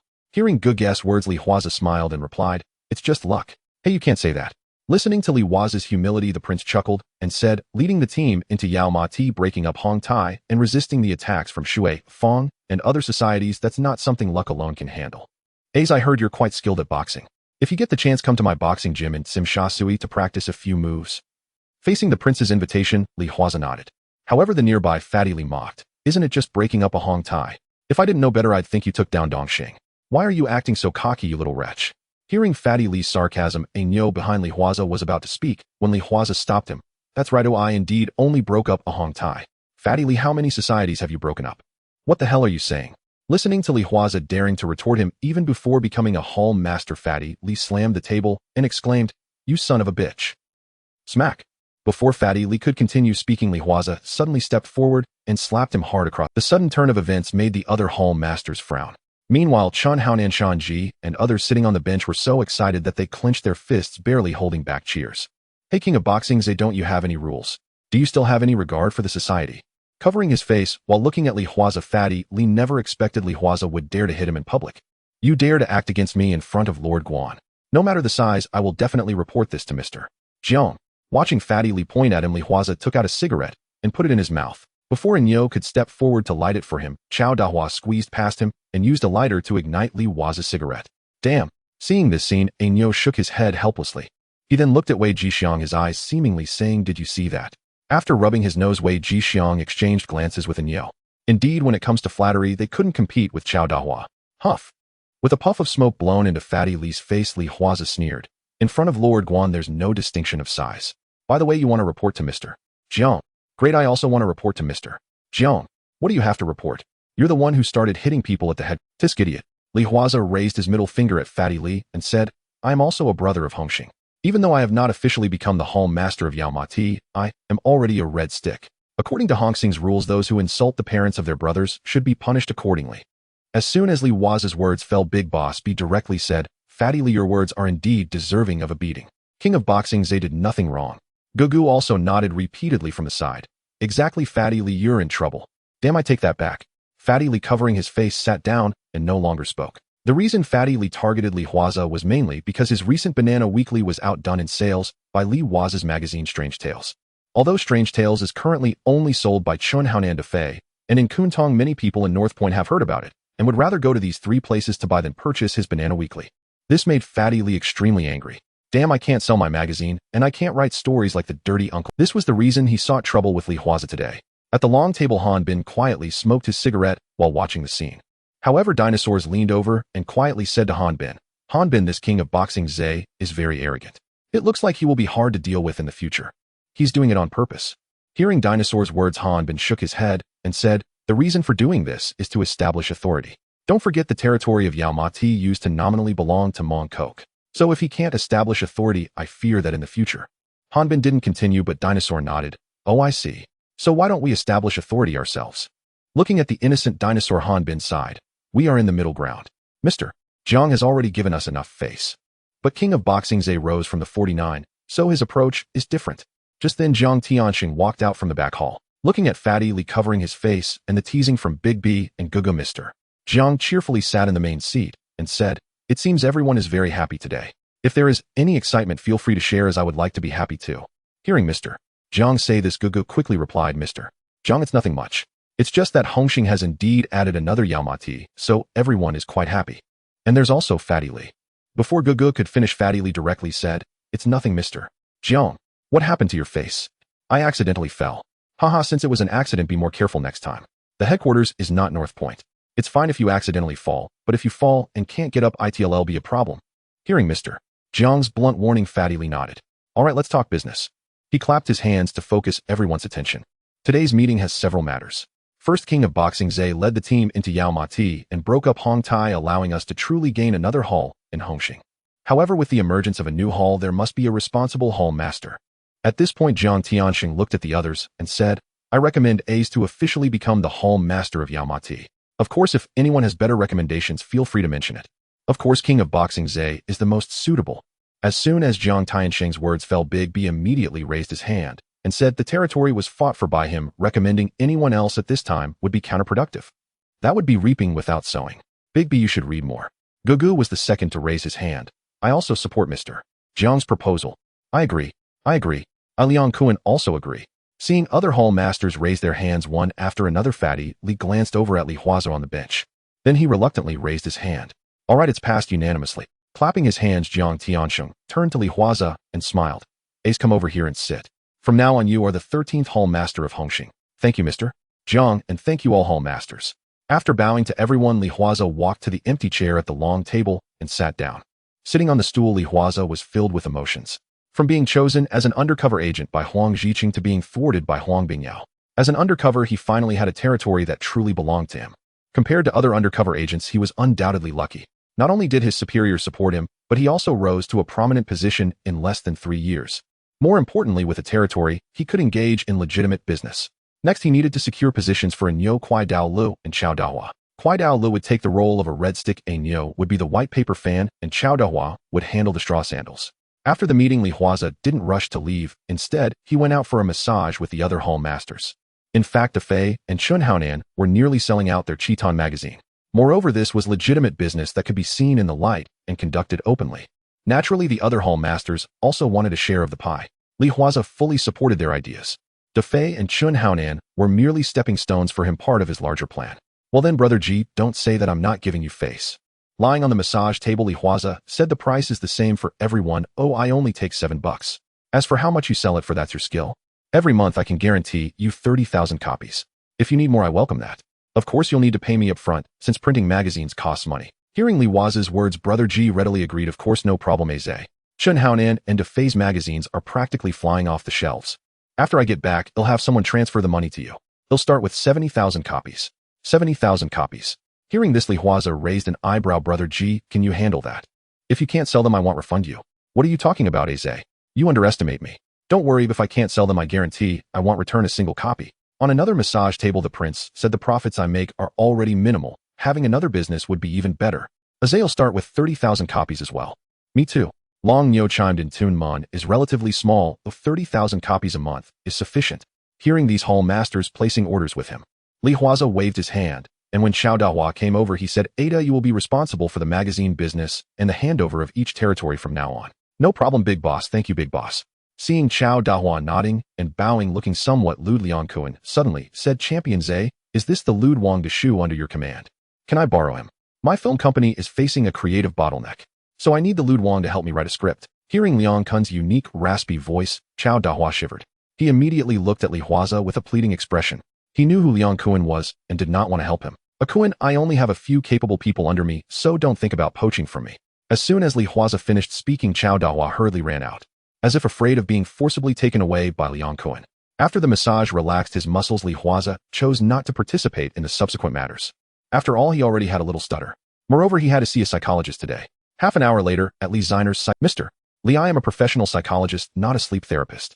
Watching as Li Huaze lay down on the chair ready to sleep before he had even said a few words. This made Li Shiner so angry that she took off her glasses. I thought there wouldn't be any difference. Covering herself with her suit jacket, Li Huaze turned his head to look at her, who was wearing a white coat on top and a black skirt below, revealing 2 beautiful legs paired with black stockings. You dressed so nicely today. Are you going on a date? Seeing Li Huaze openly checking out her beautiful legs, Li Shiner closed her white coat, saying, Mr. Li, I hope you can cooperate with my work. All right, I'll cooperate. Closing his eyes, Li Huaze said, go ahead, I'm listening. Taking a deep breath to stabilize his emotions, Li Shiner put her glasses back on and picked up a pen. Mr. Li, you can now imagine yourself in a vast grassland filled with all kinds of... As she was halfway through her sentence, Li Shiner found herself unable to continue. Looking at Li Huaze, who had already entered a state of sleep, she clenched her fist, really wanting to punch him. She had never encountered such an uncooperative person. Quietly taking off her glasses, she gazed at the handsome face of Li Huaze, who was deep in sleep. Didn't you say I couldn't look? Look, feel free to look. Last time you said you were a groom, So, if I'm going to the horse pen, how much do you think I can turn over? Seeing Li Huaze open his eyes, Li Ziner's heart stirred. Perhaps by following his playful words, she could uncover. I don't know, but according to the rules, the groom has to inspect the goods first. As she spoke before Li Shiner could react, Li Huaze suddenly reached out and grabbed her arm, pulling her onto the chair with him. You. The sudden action startled Li Shiner. Just as she was about to scream and struggle, she heard Li Huaze say, "Didn't you say to inspect the goods? Don't worry, I won't touch you. I just need a human-shaped pillow to sleep well." After speaking, Li Huaze inhaled the fragrance that filled his nostrils. He then closed his eyes and began to pretend to sleep. You. She glared at this shameless guy with gritted teeth. But for some reason, Li Shiner found herself not entirely resistant to being held by him. After struggling a bit, she realized Li Huaze was unwilling to let go. Li Shiner punched him twice with her delicate fist, and then adjusted her body, resting her head on his arm. Feeling his masculine aura, her face turned slightly red. Unknowingly, she gradually fell asleep. After an unknown period, Li Shiner slowly opened her eyes. At this moment, there was no trace of Li Huaze on the chair. Seeing this, Li Shiner quickly looked around, only to find him standing by the window, seemingly talking to someone on the phone. Look, him currently at the psychological clinic. It's just a formality. Don't you know whether I have any psychological issues or not? Don't worry, I'll pay attention to that side. You know I detest these things the most. If I catch one, I'll deal with it. Watching Li Huaze talking on the phone, Li Shiner felt a bit relieved. She tidied her clothes, picked up the medical record book, thought for a moment, and then began to write. What are you writing? Leaning over to look at what Li Shiner was writing in the medical record book, Li Huaze raised an eyebrow. Interesting, simply too interesting. Leaning her head against Li Shiner's shoulder, a faint scent of perfume wafted into her nostrils. Looking at the notes on the situation, Li Huaze smiled. Do you think I have many secrets? The sudden action made Li Ziner's face flush, but she feigned nonchalance, saying, I am a professional psychologist, so recording each patient's condition is only natural. And since the moment we first met, you've been resisting internally. As she said this, Li Shiner instinctively turned her head, but she forgot that Li Huaze's head was right beside her shoulder. Her soft lips brushed lightly against Li Huaze's cheek, causing Li Shiner to instinctively jerk her head back. Just as she was about to speak, she saw Li Huaze dramatically cover his face, exclaiming, Wow, Miss Li Shiner, how dare you invite me? Are you really hoping to make me try out a horse? Seeing Li Huaze's shameless and exaggerated demeanor, Li Shiner shot him an incredulous glare. All right, see, putting on her coat, Li Huaze turned to leave. Phew. Once Li Huaze had left, Li Shiner finally let out a slight sigh of relief. Thinking about how she had unintentionally kissed him, Li Shiner removed her glasses, her face slightly flushed. She lightly stomped her foot and instinctively licked her lips. Please don't be too curious about me. You know, when a woman becomes curious about a man, that's the beginning of her downfall. And are you reminiscing? Looking at Li Huaze, who had clearly left but turned back. Especially with that last sentence, Li Shiner suddenly felt a mixture of shyness and annoyance, grabbing a piece of paper from the table and throwing it at Li Huaze. Haha, I'm leaving. Li Huaze raised his eyebrows at Li Shiner and laughed heartily as he exited the treatment room. Returning to Yao Ma Ti, Li Huaze entered the bar. This bar was originally opened by Uncle Hong Tai himself. However, the transfer contract had already been signed, and it now belonged to Li Huaze. During the last confrontation with Hong Tai, the bar had not been destroyed due to intentional control. Therefore, with some simple tidying up and new furniture, it could continue to operate. In the private room, seeing that Anyo Wei Jixiang and others had all arrived, Li Huaze threw 4 ledgers onto the table, saying, Since you all have taken your positions, you can't be shortchanged as big shots.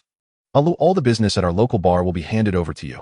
Remember what can be done and what cannot be touched. Hearing Li Huaze's serious tone, Kwai Dao nodded. Don't worry, boss. If I touch the powder files, let me be cut into 1,000 pieces. Good. Throwing the ledger to Kwai Dao, Li Huaze then looked at Anyo. Seeing the boss looking at him, Anyo quickly waved his hands. Boss, you know me. I can chop friends, but managing business is something I'm clueless about. So I might as well stay by your side. After all, you won't shortchange me. Hearing Anyo say this, Li Huaze frowned. With the qualifications to open an incense hall and recruit younger brothers, why are you still so unambitious? Hee boss, compared to managing ledgers, I feel it's easier to follow you around. Seeing Anyo's insistence, Li Huaze stopped trying to persuade him. Xiang, when you transferred, I promised to let you manage the business of Malon. Throwing a ledger to Wei Jixiang, Li Huaze said, Don't be too harsh on the cuts. The business with the Dar magazine will help you. We're all born of the same parents, and we must be conscientious. Don't worry, boss, I know. Taking the ledger, Wei Jixiang nodded. I've already spoken with Ruby. She will bring those women over to help us. Good, as long as you have your plans. After speaking, Li Huaze finally turned his attention to Chao Dahua. To be honest, Uncle Da's writing skills were becoming increasingly impressive. He could even write on his own without needing prompts. Moreover, the stories he created were particularly well received. If possible, Li Huaze truly hoped that one day Adar wouldn't have to return to the police station. Seeing Li Huaze's silent, Chao Dahua felt a bit intimidated. Boss. It's okay. Waving his hand, Li Huaze smiled. Adar, since I entrusted the magazine business to you, it means I trust you greatly. Very well, you have never disappointed me. The name lecherous King Uncle Da is becoming increasingly renowned. Even some ordinary citizens have started to see you as an idol. Hearing Li Huaze's praise, Chao Dahua beamed. Isn't it, because you gave me the opportunity, boss? Otherwise I would still be that windbagador. To be honest, Chao Dahua felt he might never have the hope of returning to the police force. After all, he had been undercover for so many years, and he was not even familiar with the case handling procedures at the police station. Moreover, he knew what kind of treatment an undercover agent would face when returning to the police force. Managing logistics would be a good start. However, he would still have to deal with suspicion and distrust from colleagues. So Live's current situation was indeed better. Writing stories, taking in the breeze, and earning a lot of money every month. Isn't that better than toiling away at the police station while facing suspicion? As long as you enjoy this life. Handing the ledger to Chao Dahua, Li Huaze said, make sure to coordinate with the brothers at Hung Hing and keep track of the magazine numbers each month. If you have friends in other gangs, it would be best to expand the market further. Remember, whether in Yaomati or other regions, our magazines are only sold for $7. How much others sell is their business. Understood, boss. Chuckling as he took the magazine, Chao Dahua patted his chest saying, don't worry, boss. You want them to engage in a price war and gradually control the market, I understand. But boss, can I recruit younger brothers? I can't do it alone. Of course, you are now a straw shoe qualified to recruit younger brothers. Just then Fatty Ming suddenly ran over from outside. Boss, something's happened. A few people went outside and saw several black travel bags left at the bar entrance. Boss, a van just came by, threw down these things and drove away. The brothers didn't have time to chase after it before that van disappeared. Looking at the black travel bags, Li Huaze frowned. Waving his hand, Anyo cautiously stepped forward to open one of the black travel bags. As soon as the zipper was opened a crack, Anyo's expression changed instantly. What the hell, are they crazy? Saying this, Anyo immediately had people hurry to take the travel bags inside the bar to prevent others from seeing what was inside. Seeing Anyo's panic, Li Huaze felt curious. Once back in the bar, he personally stepped forward to open it. But when he saw what was inside, Li Huaze's smile froze. Several black travel bags were filled with assault rifles, hand grenades, and similar weaponry. He wasn't a firearms dealer. What on earth would he need such things for? Just as Li Huaze wondered whether someone was trying to frame him, his phone suddenly rang. He answered the call and immediately heard a woman's tinkling laughter on the other end. Boxing champion, Zay, have you received my gift? Who are you? Oh, how heartless you are. Already forgetting me so soon. Didn't I say I wanted to thank you for eliminating that curly... Hey, phone. Li Huaze pinched the bridge of his nose as the name registered. How in the world had that madwoman got out at sea aboard a speedboat? Hei Feng sat in the wind, her hair whipping wildly across her face. She signaled for the boat to halt, then smiled. Gun in one hand, phone in the other. Do you like this gift? With that, she leveled her gun at a bound man. Trembling, he tried to beg for mercy. But his mouth was gagged with cloth and duct tape. Only muffled, terrified whimpers escaped. Hearing Li Huaze declare on the phone that he disliked the gift, Hei Feng clicked her tongue. How utterly unromantic you are, boxing champion Zay. This is quite literally the finest offering I could bestow. The gift has been delivered. Our debts are settled. But your business with Dongxing, that's far from over. With that, she tossed the phone aside and strode forward, using the barrel of her gun to lift the captive's chin. What were you thinking? You knew full well this channel cost me blood and life, and yet you turned around and contacted Han Bin. So tell me, does Hung Hing pay better? Or is Dongxing's firepower somehow lacking? As the man struggled to speak, Hei Feng pressed the muzzle directly against his temple. I have no patience for excuses and betrayal. That is the one sin I cannot abide. Without hesitation, she fired a single clean shot. With a flick of her wrist, she gestured for the body to be dumped into the sea. The gift has been delivered. What about the others? They're en route, boss. Are we really going through with this? Boxing champion Zay is currently the brightest rising star in Hung Hing. Afraid? Look at the blood spattered on my fingertip. Hei Feng giggled, darting out her tongue to taste it. If we don't act boldly, the underworld will think Dongxing has vanished from the map. At the mere mention, fury flared in her eyes. Damn it. Wuya and Lei Yaoyang are useless. At that very moment, inside a Yaomati bar. Damn it. Li Huaze hung up, rubbing his temples. Stay vigilant these days. Hei Feng may be plotting. He instructed Anyo to load the black travel bags into his car, then drove off without delay. As the boss, Wai Jixiang turned to Anyo and the others. Did the boss just say Hei Feng, the madwoman from Dongxing? Anyo nodded. When Han Bin defected recently, Hei Feng tried recruiting our boss to join Dongxing, and even offered him a seat among the 5 tigers. But he refused. I'm certain she hasn't let it go, and she might do something even more extreme. Hearing this, Wai Jixiang's expression darkened. Normally, even pressure from rival triads wouldn't faze him. He stood firmly behind Hung Hing. But this woman, Hei Feng, was different. Infamously unhinged. No one could predict what she might do next. Just then, Wai Jixiang noticed Cao Dahua's hands trembling. No way, Ada. You're that scared. He pulled out a cigarette, stuck it between Cao's lips, and clapped his shoulder with a grin. Relax. Even if trouble comes, our boss will take the lead and shield us all. You'll be fine. But what if Hei Feng sets her sights on me? Cao spread his arms wide, feigning innocence. I'm lecherous king to Shu now, famous across the board. What if that madwoman decides she wants me for her bed? What then? My back's weak. I'm getting old. If I disappoint her in service and she gifts me a single peanut, well, that'd be the worst deal of my life. Bullshit. At Cao's shameless rambling, Wai Jixiang and the other two instantly raised 3 middle fingers in unison. As they walked back into the bar, Cao called after their retreating backs, "Hey, I'm serious. This kind of thing could happen. Wait up. I haven't even gone in yet." Half an hour later, inside a secure safe house in West Kowloon, Whoa, you little rascal, switched careers to arms dealing. Surveying the assault rifles and grenades inside the travel bags, Wang Binjiu picked up a rifle and whistled. Wow, these are the latest U.S. design models. Where the hell did you get them? Watching Wang's awestruck expression, Li Huaze exhaled a smoke ring. Like them? Then take them all. They're He Feng's gifts, and frankly I suspect she intends to use these weapons to frame me. He recounted the entire incident to Wang Binjiu.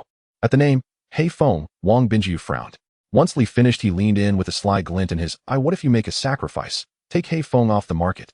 It'd benefit both the underworld and our police force. I'd rather not witness another cataclysmic explosion like the one 3 years ago. Though the police hold no evidence, everyone knows it was He Feng's vengeance. Mentioning the East Kowloon bombing 3 years prior, Wang still shuddered inwardly. The blast killed over 30 gang enforcers and wounded 17 innocent by all because a senior enforcer from one triad had offended He Feng. Damn it, Inspector Wang. You're basically signing my death warrant. Li Huaze flipped Wang a middle finger, then ground his cigarette into the ashtray. A woman like He Feng. I'm not worthy of such distinction. Then watch your step. Leaning back in his chair, Wang gazed out the window. By the way, when will your psychological evaluation report be ready? I need it filed. Also, ever since your promotion to head of the Yao Ma Ti Hung Hing chapter, I've purged your digital records from the system. Your physical file is locked in my personal safe, known only to my wife and me. Li Huaze knew Wang. He was protecting him, especially by erasing the digital dossier. After all, Wang answered to foreign superiors, men notorious for valuing money over loyalty. Thus, deleting those records served Li Huaze's interests perfectly. 3 days later, inside a restaurant in Yamadi, after finishing lunch, Li Huaze looked at Anyo and said, "Why hasn't the person you invited arrived yet?" In response to the big boss inquiry, Anyo glanced at his watch and replied, "They should be here soon. I scheduled it for 12 o'clock. Just then a rather sleazy-looking man walked in from outside the restaurant. "Brother Nyo." Upon seeing Anyo, the sleazy guy nodded and bowed. "This is my boss." Hearing Anyo's introduction, the man quickly said, "I am Snake Headway. It's an honor to meet you, King of Boxing. Please take a seat." After inviting Snake Headway to sit down, Li Huaze said, "I won't waste time on unnecessary words. I know you have some connections with Zaiwi Yinghua. I plan to open a few game halls in Yamadi, and I need your help to transport a batch of arcade machines back. The price is negotiable, as long as you get the job done well, the benefits will be good for you." As he spoke, Li Huaze opened a leather bag on the table. Upon seeing stacks of cash in the bag, Snake Headway's eyes instantly lit up. Forcing himself to look away from the money, Snake Headway immediately said, "Mr.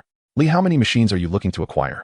"Let's start with 100 units. At least 60 should be arcade machines, and you can decide the rest yourself. I have just one requirement. They must be delivered to Yamadi safely. If even one machine is damaged, or if..." Before Li Huaze could finish, Snake Headway patted his chest and said, "Mr. Li, don't worry. Snake Headway specialize in this sort of thing. Even if a single screw is damaged, you can directly deduct it from my payment. However, the price might be a bit higher, as you know an arcade machine goes for around 8,000 these days. I can help you negotiate it down to 7,000 at most." Yes, arcade machines are quite expensive during this period, but they are very popular here in Hong Kong Island. Many young people view arcade games as their primary form of entertainment. Thus, every game hall is able to make a fortune. Li Huaze has long coveted this market. He just hasn't had his own territory until now. Now that he has established a foothold in Yamadi, Li Huaze is preparing to dive into this most easily monetizable and profitable business. Unfortunately, while he currently has sufficient funds, he cannot engage in some larger businesses on his own. There are circles he still cannot penetrate. "No problem." Pushing the bag towards Snake Headway, Li Huaze stood up and said, "The money here is a deposit, and 50,000 is your handling fee. Once the machines are delivered, I will give you another 50,000 as a handling fee." As he said this, Li Huaze placed a hand on his shoulder. His tone suddenly turned icy. "However, if you dare to bring me a batch of counterfeit arcade machines from Guangqing, I believe you understand the consequences." Hearing Li Huaze's cold tone and the oppressive gaze he cast, Snake Headway felt a chill in his heart. Instinctively swallowing hard, he quickly nodded, saying, "Rest assured, Mr. Li, I promise not to bring any counterfeit goods to deceive you." "That's good." With a smile returning to his face, Li Huaze's expression also returned to normal. After Li Huaze left, Snake Headway instinctively let out a sigh of relief. He raised his head and wiped the sweat from his forehead. Damn, the recent most prominent boss in the underworld is truly intimidating. That kind of pressure is downright terrifying. Muttering to himself, Snake Headway immediately waved, saying, "Get me a plate of rice." After exiting the restaurant, Año opened the car door for Li Huaze to get in, then took the driver's seat himself. Starting the car, Año said, "Boss, our current businesses include magazines, bars, KTV, arcade halls, and Malon. If we were to expand into other businesses, would our funds be sufficient?" Hearing Año's words, Li Huaze leaned back in his seat. Looking at the street scenery receding outside the window, he smiled and said, "Año, sometimes if you cannot seize the opportunity once the moment passes, it will be too late to make big money. As for the funds, we still have plenty, not to mention the contributions from Uncle Mei and his son Prince. Just the interest-free 20 million from Mr. Jiang is enough for me to venture into some fields." As he spoke, Li Huaze took out his phone and made a call. When the call connected, Li Huaze said, "Ada, how's the search going?" On the other end of the line, Chao Dahua was eating cup noodles when he heard the boss inquiry. Chao Dahua immediately replied, "Boss, we've found several people already, but their skills are lacking and they can't yet produce beverages with the same flavor. However, I've heard that a batch of beverage experts has just landed in Kwun. Perhaps we can try reaching out to them." Hearing this, Li Huaze responded, "Find them as soon as possible, while I will inform the Kwun leader Han Bin." "Understood, boss." After hanging up the phone, Chao Dahua placed his chopsticks inside the cup noodle container. "You guys don't understand." Looking at his newly recruited underlings, Chao Dahua put his hands on his hips and said proudly, "The one who just called me is the boss, and from that phone call you should know how much the boss values me. Isn't it more promising to follow me than to follow a Xiong? Do you still want to be a driver under a Xiong?" Seeing Chao Dahua's arrogant demeanor, the little brothers exchanged glances, ultimately bowing their heads to eat their cup noodles. "What a bunch of brainless kids. I'm doing legitimate business under the boss. Isn't this more promising than parking cars for others or being a driver?" Just as Chao Dahua finished speaking, Ahua lifted his head and said, "Uncle, though we all know what you're saying, but we are gangsters. You make us face those girls asking about their pasts every day. Even asking them about their psychological feelings when they are with clients is quite embarrassing. Moreover, I want to rise like the boss using my fists and blades, not asking those girls about their psychological states every day. Damn, you really don't know how lucky you are." Seeing Ahua's blank expression, Chao Dahua reached out and tapped his head. "Do you really think it's so easy to rise? You only see the boss being successful and becoming a leader. But you haven't seen how many others want to rise only to be cut down in the streets, people better than you. What's the result?" Seeing Ahua looking down and not speaking, Chao Dahua shook his head, wanting to continue persuading him, when suddenly Kwai Dao Lu and Wei Jixiang approached with grim expressions. "Hey, what's wrong with you two? Why do you look like that?" In response to Chao Dahua's inquiry, Kwai Dao Lu shook his head, his expression very serious. Wei Jixiang thought for a moment, and then said, "We should report to the boss. If this matter isn't handled properly, it could easily lead to a conflict between both sides." Hearing Wei Jixiang's words, Kwai Dao Lu's face turned grim. "How long has it been since the boss entrusted the business to us? That bunch of bastards dares to do this. Damn, if it weren't for the fear of causing trouble for the boss, I would have chopped them up already." While cursing, Kwai Dao Lu dialed Li Huaze's number. "What matter is so beyond your handling that I must return in person." Zhang Huaze tossed his suit jacket to Chao Dahua and leaned back onto the sofa, his crisp white shirt unbuttoned to reveal a chiseled torso. "Boss, someone's peddling drugs on our turf." Kwai Dao Lu flicked open a lighter and lit Zhang Huaze's cigarette. "Who dares such audacity?" In exhaling a slow plume of smoke, Zhang Huaze beckoned Wei Jixiang with a curt gesture. "Bring him in now." Turning away, Wei Jixiang returned moments later, dragging in a gaunt yellow-toothed man whose trembling frame betrayed a deep addiction. "Fist King, brother." In the moment he laid eyes on Zhang Huaze, the man collapsed to his knees with a thud, babbling frantic pleas for mercy. Rising to his feet, Zhang Huaze took a swig of beer from the table, then stepped forward until he loomed over the man. His voice glacial. "Tell me who sent you here to peddle on my turf." Trembling, the dealer raised his head, lips quivering. Wei Jixiang stepped forward and said, "Boss, we've already traced it. This yellow-toothed Ming sources his goods from Hanshun, then distributes them here. Brother Kwai Dao Lu and I alerted you precisely because mishandling this could ignite open war between our factions." Before Wei Jixiang could continue, Zhang Huaze waved a hand. Sharp final. Wei Jixiang instantly fell silent and stepped back, uncertain what his boss intended next. Beneath the cold glare of the overhead lights, Zhang Huaze exuded an aura of quiet, terrifying authority. Yellow-toothed Ming's limbs turned ice cold, not least beneath the weight of those pale, emotionless eyes. Yellow-toothed Ming opened his mouth several times to beg, yet each time his voice dissolved into incoherent stammers, until finally he began pounding his forehead against the floor again and again. Watching the desperate kowtows, Zhang Huaze's voice hardened like tempered steel. "I run things by strict rules, and now I offer you one chance. Name your supplier, who sent you to distribute here, and NAS." Yellow-toothed Ming sputtered, tongue-tied, and mute Zhang Huaze acted without warning. The beer bottle in his hand shattered against the man's skull with a sickening crack, glass exploding outward in Yellow-toothed Ming screamed, clutching his bleeding head as he crumpled to the floor. With a nod, Kwai Dao Lu and Wei Jixiang moved in, each seizing an arm to haul him upright. Jiang Huaze crouched low, locking eyes with the trembling man, enunciating each word with icy precision. Of all scum, I despise drug peddlers most. They trade in damnation, breeding sons without an anus. There are 36 beer bottles left in my private room. If you refuse to speak, no matter. I'll test whether your skull or the glass proves harder. He turned and strode back to the sofa, signaling Nyo to proceed. Inha. Nanyo picked up a bottle, his face twisted into a cruel grin as he advanced toward Yellow-Tooth Ming. Having served Jiang Huaze for years, and having known him long before, Nyo had absorbed his boss's contempt, harboring equal hatred for these drug-dealing vermin.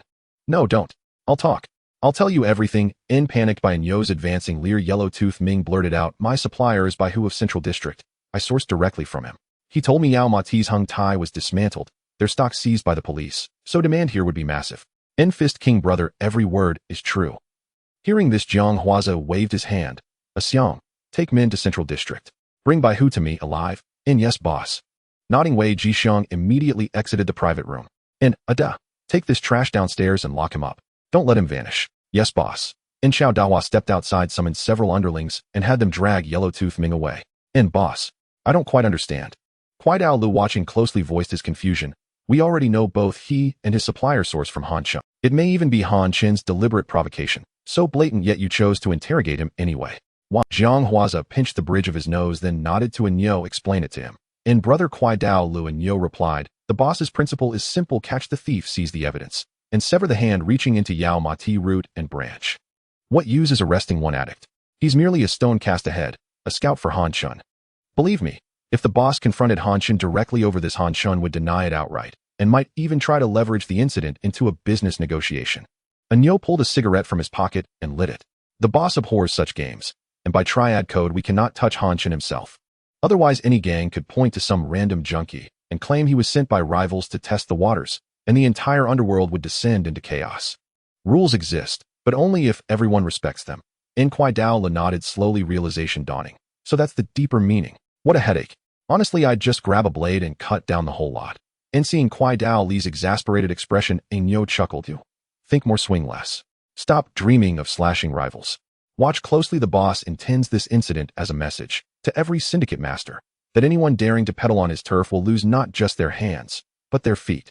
Half an hour later, in Central District, a mahjong parlor, Wei Jixiang entered with a dozen men, his hands wrapped tightly in denim sleeves. Inside the parlor, a dozen men sat around 3 or 4 tables, engrossed in mahjong. None bouncer stepped forward as Wei Jixiang's group entered. Who are you boys with? We welcome players, but if you're here to stir trouble, you've picked the wrong place. Wei Jixiang smiled faintly at the brash youth blocking his path. No misunderstanding.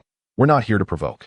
We know this is Brother Bai Hu's establishment, so we've come to pay our respects and formally acknowledge his authority. The bouncer grinned, amused. He turned to a burly man deeply focused on his tiles. Brother Bai Hu, visitors have arrived to pay homage. Let's see if their red envelope is thick enough.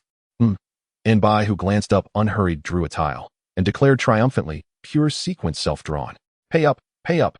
Pushing his hand of tiles across the table, Bai Hu smirked and gestured to the others. Your brother Bai Hu, correct? Having confirmed his identity, Wei Jixiang approached with a practiced smile. That's me. Boy, you know the rules of the Jianghu, right? Bai Hu extended his hand, cigarette dangling arrogantly from his lips. Red envelope first, then tea. Let's see how heavy your offering is. Don't worry, Brother Gecko. I'll make sure my red envelope is generous. As he spoke, Wei Jixiang flung open the denim jacket coiled around his right arm. In the next instant, a gleaming blade pressed coldly against Gecko's throat. Gecko's underlings moved to intervene, but Wei Jixiang's dozen men were already poised, knives drawn and leveled at their throats. Silence fell like a shroud over the mahjong parlor. Those of Gecko's men who hadn't drawn weapons sat frozen, blades biting into their necks. Gulp. A chill prickled Gecko's nape, and he instinctively swallowed. Brother Gecko, how do you find this red envelope I've prepared? At Wei Jixiang's words, Gecko lifted his gaze. Brother, let's speak plainly. If I've offended you in any way, name it outright. I'll serve tea and offer sincere apology. No need for apologies, Brother Gecko. My boss wishes to see you. Oh, I forgot to introduce myself. I'm Wei Jixiang, and my boss is Master Quan Wang, head of the Hung Hing Oil Street branch. As he spoke, Wei Jixiang kept one hand holding the knife to Gecko's throat while the other seized his collar and began dragging him forward. Spotting the bulge at Gecko's waist, Wei Jixiang casually reached in and pulled out the weapon. Well, a Smith Wesson. 38. Planning to take refuge in Wang Chuck, hang Brother Gecko. Even the police carry 38s. Shoving Gecko out of the parlor, Wei Jixiang unceremoniously shoved him into a van. His men piled into the vehicles without hesitation. When Gecko's gang attempted to follow Wei Jixiang leveled the 38 at them. Go tell your boss's superior. He's been invited by my boss Master Quan Wangze. With that Wei Jixiang slammed the van door shut. 2 vans roared away from Central, clean, swift, and completed in under 3 minutes. Left reeling after Gecko's abduction, his men stood paralyzed, until one dashed back into the parlor and dialed D. Lu's number on the landline. Inside a Central massage parlor, D. Lu answered mid-message. Hello. Who is this? Brother D. Lu, Gecko's been taken by Hung Hing. What do we do now? What did you say? D. Lu waved the masseur away and snarled. Useless fools. What were you doing while Gecko was snatched before your eyes? It wasn't our fault, Brother D. Lu. The Hung Hing man Wei Jixiang played dirty. Enough. Rally your men. Wait. No, stand down. Hold position until I give further orders. Hanging up, D. Lu turned to Sha Chong. Sha Chong, Gecko's been kidnapped. Huh. Sha Chong scratched his head. So he's been taken. What of it? In our world, it's either you grab me or I grab you. Haven't you gotten used to it yet? We can always ask Brother Chen to mediate. Wasn't it you who insisted on sending men to test Master Quan Wangze of Oil Street? Sha Chong frowned. I told you from the start, my man Chan Wing Yin would have been far better suited for this job. You insisted on taking it on yourself, and now look, your top lieutenant's been seized. What are we waiting for? We can always ask Brother Chen to mediate. Wasn't it you who insisted on sending men to test Master Quan Wangze of Oil Street? His number. After hearing the full account, Han Chen chuckled warmly. It seems Master Quan Wangze of Hung Hing is far more astute than I'd imagined. I'd assumed he'd come straight to me for negotiation. All right, set this aside for now. I'll handle it personally. Hanging up, Han Chen turned to Chan Wing Yin.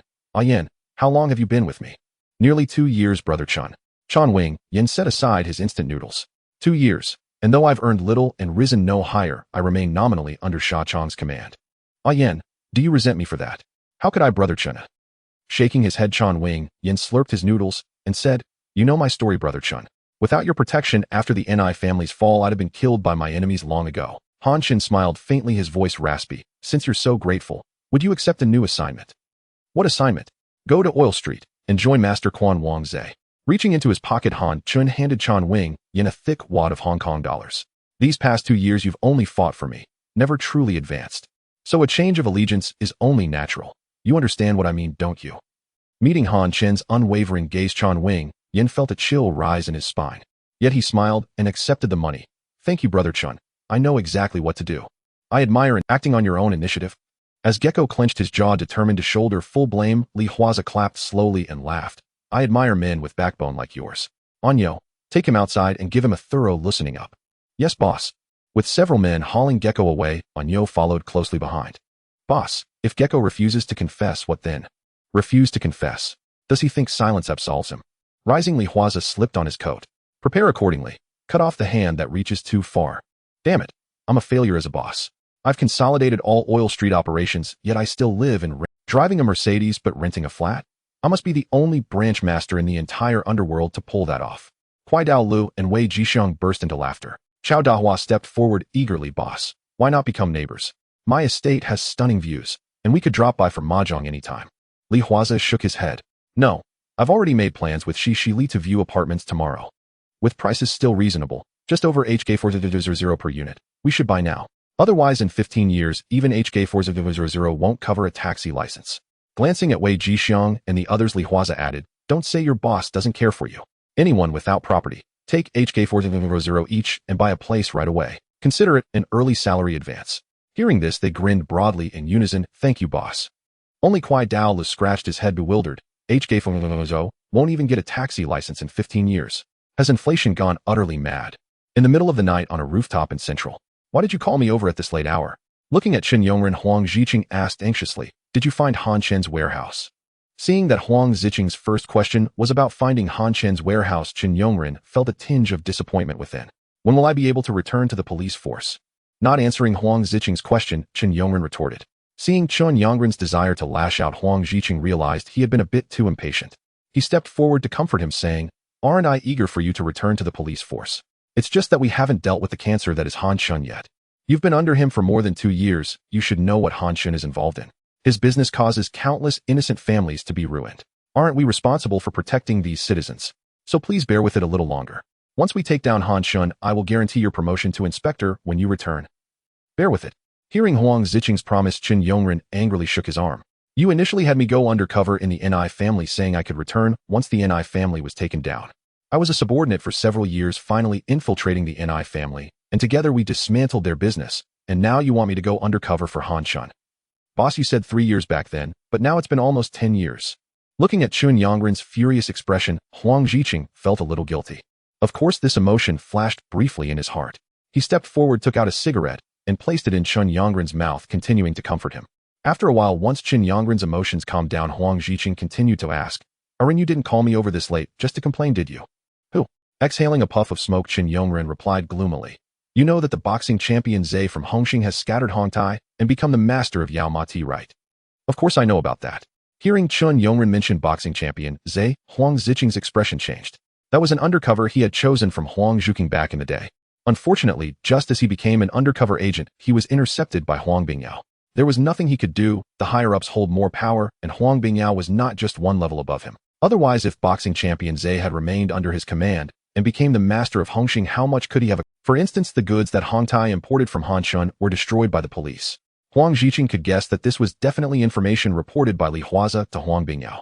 What a pity if Li Huaze had informed him. Perhaps such a great contribution could have promoted him further. Chun Yongren, unaware of Huang Ziqing's changing expression, rested his hands on the rooftop railing.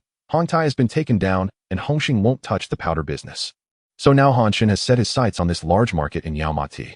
Other gangs in Yao Ma Ti are negotiable, but with boxing champion Zhe there's no way. That's why Han Shun wants me to go undercover with Li Huaze.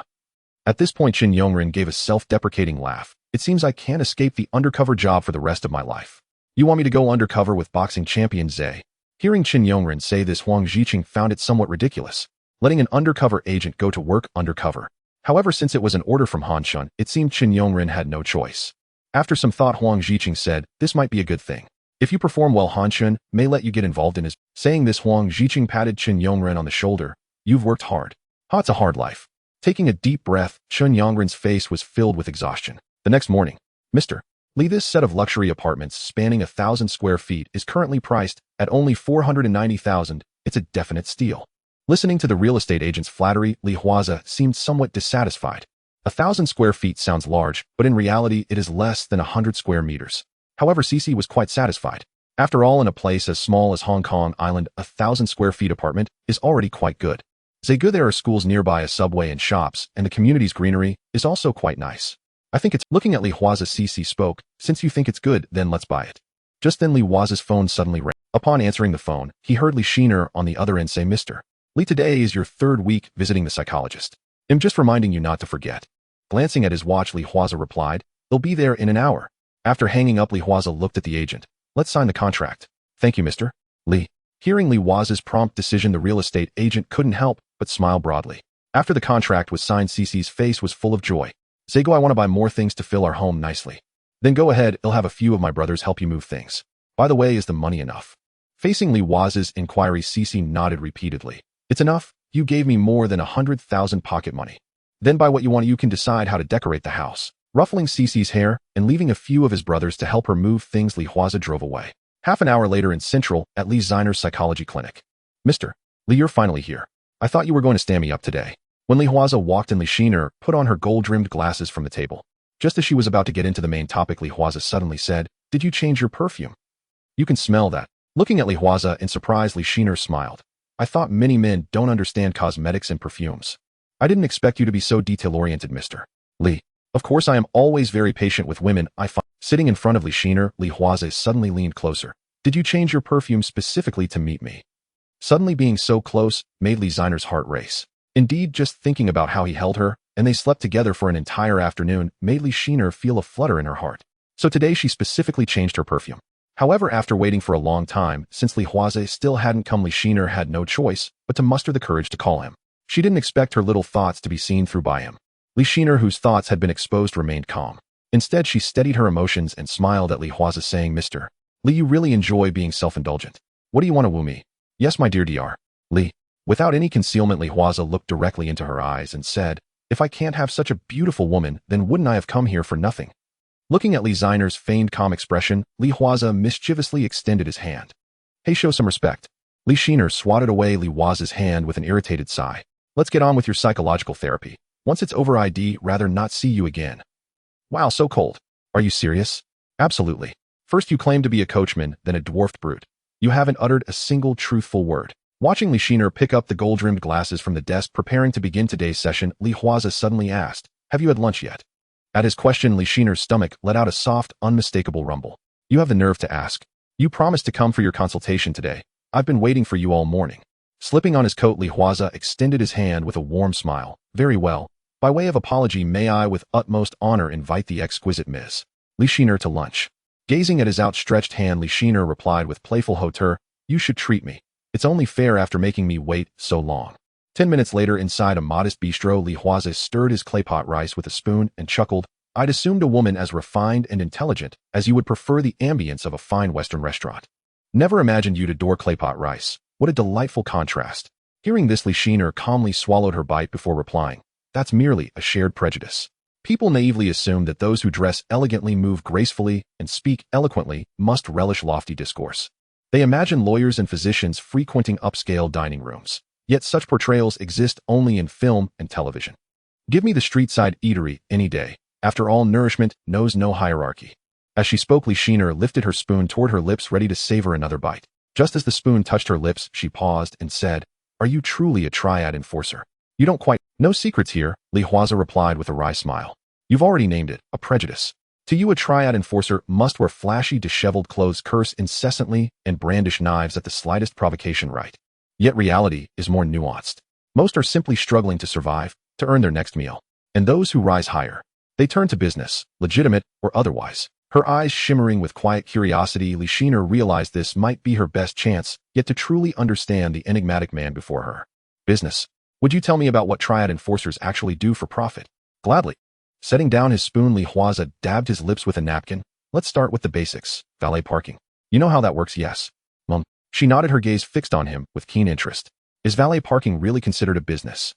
"Indeed. According to official figures, Hong Kong has only 5,300 legal parking spaces. Yet private vehicle ownership exceeds 7,000. With nearly one car per space, valet services emerged organically as a necessity. Under Hong Kong traffic law, roadside parking costs 30 Hong Kong dollars per hour, exceed the time limit without renewal, and a patrol officer issues a 300 Hong Kong dollars fine. Noticing Li Shiner had stopped eating altogether, her full attention riveted on him. Li Huaze continued, "Surely when you go out for leisure you'd rather avoid such fines. Hence the demand for our valet. It may sound trivial, but control just 2 or 3 streets and monthly earnings reach hundreds of thousands. In good months, over $1 million. After paying drivers HK each month and various dues, the district's triad leader still pockets at least HK monthly." "Whoa," Li Shiner exclaimed, genuinely surprised. "No wonder you drive a Mercedes and wear bespoke suits. So triad enforcers really are this profitable." "Profitability belongs only to those who've risen in rank. The foot soldiers, not so much." Shrugging lightly, Li Huaze resumed, eating his claypot rice. "By the way, I reviewed your file. You're 22 correct. So where do you stand within your organization?" Meeting Li Shiner's unmistakable curiosity, Li Huaze held her gaze steadily. "Did you forget what I— As a psychologist, you should know when a woman begins to feel intrigued by a man. That's the very moment her heart surrenders." "Uffed." Rolling her eyes, Li Shiner retorted, "Oh, I'll definitely test whether you can charm me, or not." Li Huaze smiled faintly. "Fine. I'm the Yao Ma Ti branch leader of the Hung Hing Society. My street name, Boxing King Zhe." "Wow, impressive." She feigned awe, but didn't believe a word. After all, Li Huaze was strikingly handsome, disarmingly young, and spoke with cultivated gentleness. Not at all like a hardened underworld boss. He looked more like a freshly graduated philosophy scholar. "Eat up. We still have therapy to finish afterward," he reminded her. Li Shiner nodded silently. Half an hour later, her breath grew shallow and rapid. Had her composure not been impeccable, she might have sworn aloud. "Don't fidget. It's disturbing my rest." Cradling Li Shiner on the therapy couch, Li Huaze nestled his face into the curve of her neck.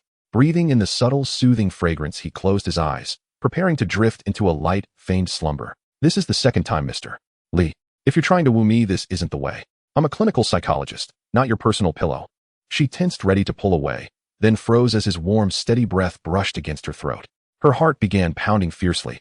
Listening to his murmured, dismissive assurances, I know," while his arms remained firmly locked around her, Li Shiner felt herself teetering between fury and laughter. "One last time," she whispered, inwardly adjusting her posture deliberately, and slowly, deliberately, letting her body soften, her eyelids sink shut. Whether from suggestion or sheer exhaustion, drowsiness soon stole over her. Meanwhile, in Yao Ma Ti, Cao Dahua sat across from Chen Yongren. "Huh, you want to join me?"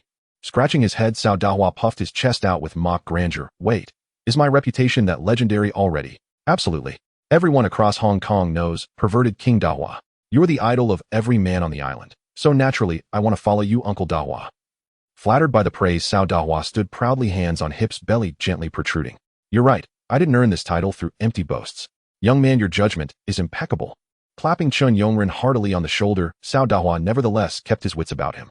Studying the young man before him, whose eyes held a deep, abiding melancholy, he fell into thoughtful silence.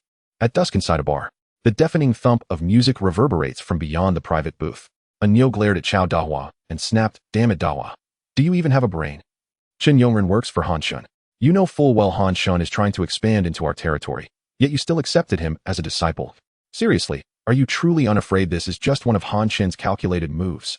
Hearing Anyo's words, Cao Dahua immediately turned to Li Huaze to defend himself. No, boss. I swear, although our Rin serves Han Shun, he had no choice. He used to belong to the Ni family. After Ni Yongxiao's death, he was forced into Han Shun's fold.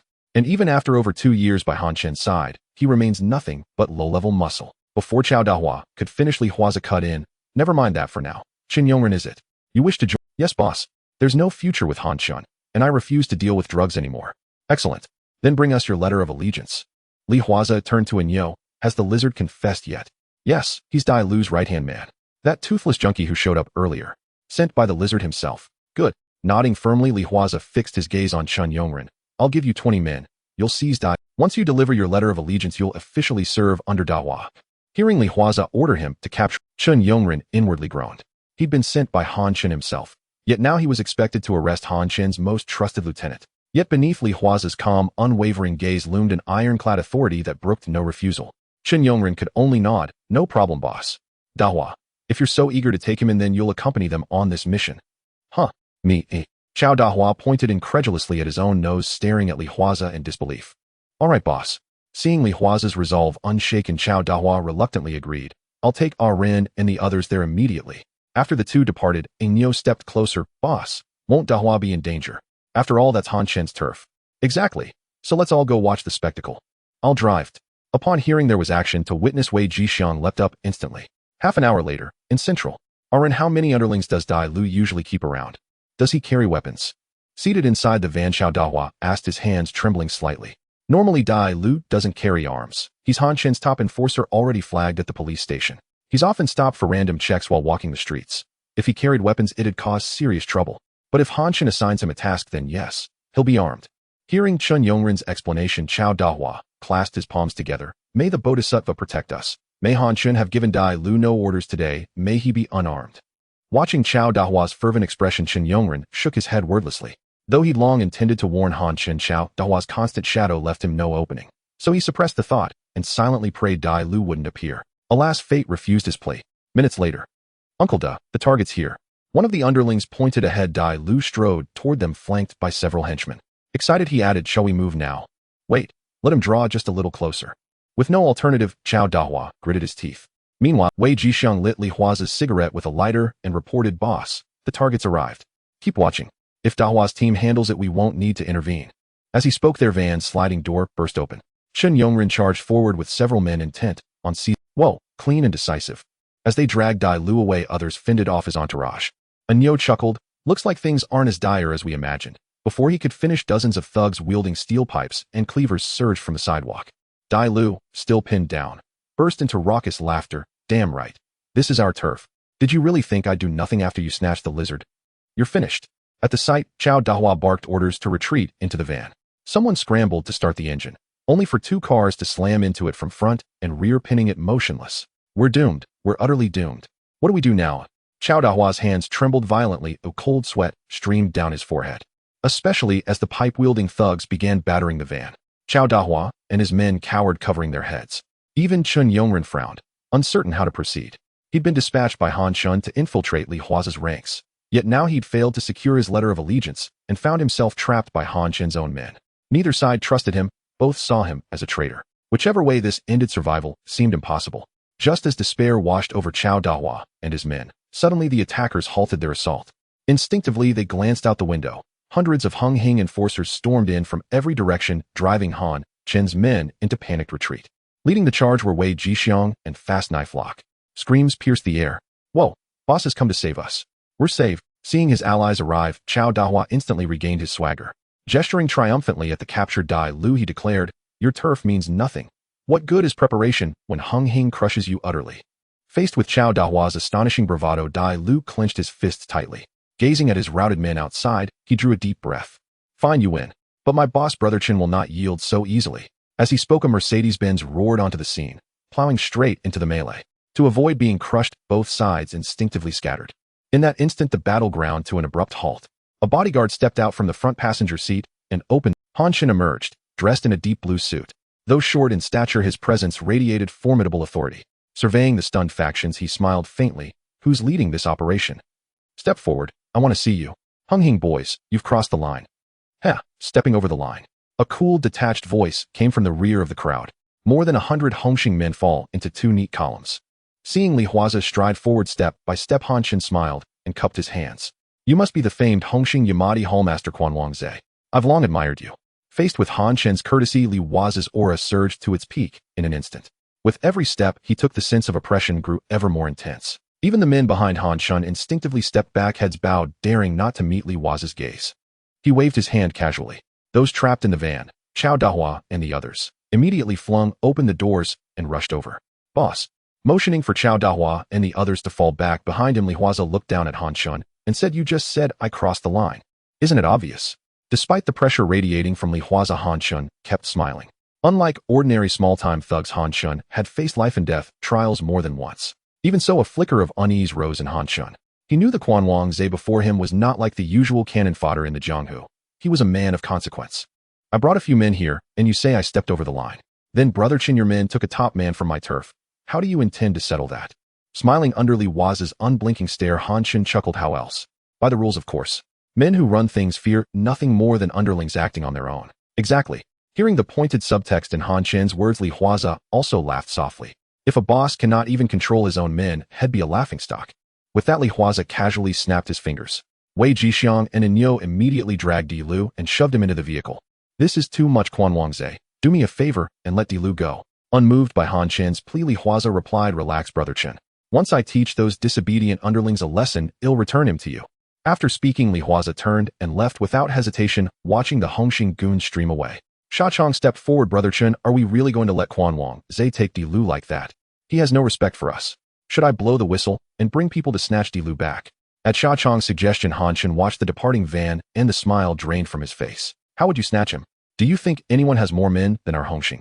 "Of course it's Hongxing.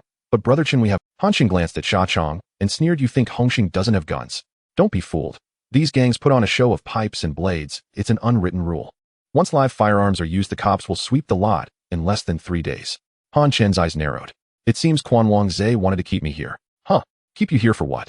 Sha Chong scratched his head and looked around. "Trouble, you idiot." Ignoring Sha Chong, Han Shen climbed into the car. "I'm naturally foolish, Brother Chen. You know that. But I only have a run as a subordinate. Brother Chen, could you get a ren back for me?" "Hey, Brother Chen, I haven't finished. I'm not even in the car yet." Watching Brother Chen's Mercedes pull away, Sha Chong spread his hands helplessly. In the other vehicle, someone said, "Boss, it's lucky you arrived when you did, otherwise I would have been in danger." "But boss, how did you know there would be an ambush here? And you weren't even surprised to see Han Shen appear?" Facing Chao Dahua's questions, Huaze leaned back in his seat. "That's precisely why you're a mere straw-shod foot soldier while in the Hallmaster. Use your head. Do you think someone would kidnap you on my turf, then bring people to kidnap Inyo as well? And I wouldn't know." "All right." Chao Dahua nodded in sudden understanding and continued, "So, boss, how shall we deal with Han Shen?" Huaze glanced at Chao Dahua and closed his eyes to rest. Scum like Han Shen who ran drug stalls were not— he despised them more than anything in his life. Now that they had provoked him, matters would not be so easily resolved. Han Shen and his men would likely yield a substantial boost to his evil eradication points. They returned. Huaze stepped out of the car. "Inyo Xiang, both of you come here." After giving the two several instructions, he drove. The next morning, Kwun led his men into Zhonghuan, and the tale that he had taken Han Shen's top man in plain sight spread throughout the Jianghu. Now everyone watched the aftermath unfold.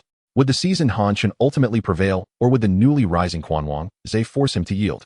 Even Jiang Tianxing was stirred and called Huaze to ask if he needed help. The Hongxing hallmasters who sold his magazines and had been temporarily brought onto his side also asked if there was anything they could do. Huaze politely declined their offers. He told them to continue watching the spectacle.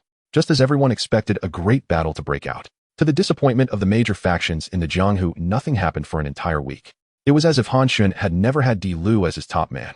No one reached out to him, nor did he call Jiang Tianxing to sue for peace. This unusual outcome only sharpened the Jianga's attention. Everyone knew it was the calm before the storm. That night on a mountain road leading into the city, masked men watched the seconds tick on their wristwatches. 5 minutes left. Wei Jixiang's voice came from beneath his mask. Beside him, a Nyo gripped his weapon and asked, "Are you sure?" From Dilu's mouth, we learned that today is Han Chen's resupply day. If Dilu knew that route, Han Chen certainly knew, so I coerced and bribed one of Sha Chong's men. This time we know Han Chen has changed his route. At this, Wei Jixiang glanced in the rear view at Li Huaze. "Boss, are we just going to stand and watch? What else would you have?" Lighting a cigarette, Li Huaze smiled faintly. "We don't deal in that stuff, and we don't depend on it for income, so what use is stealing it? Better to have the police take the whole lot. Han Chen's loss will be far greater that way. And besides, who says we won't?" With Wei Jixiang's shout of "They're here," a freight truck soon came rumbling down the pitch-black mountain road toward them.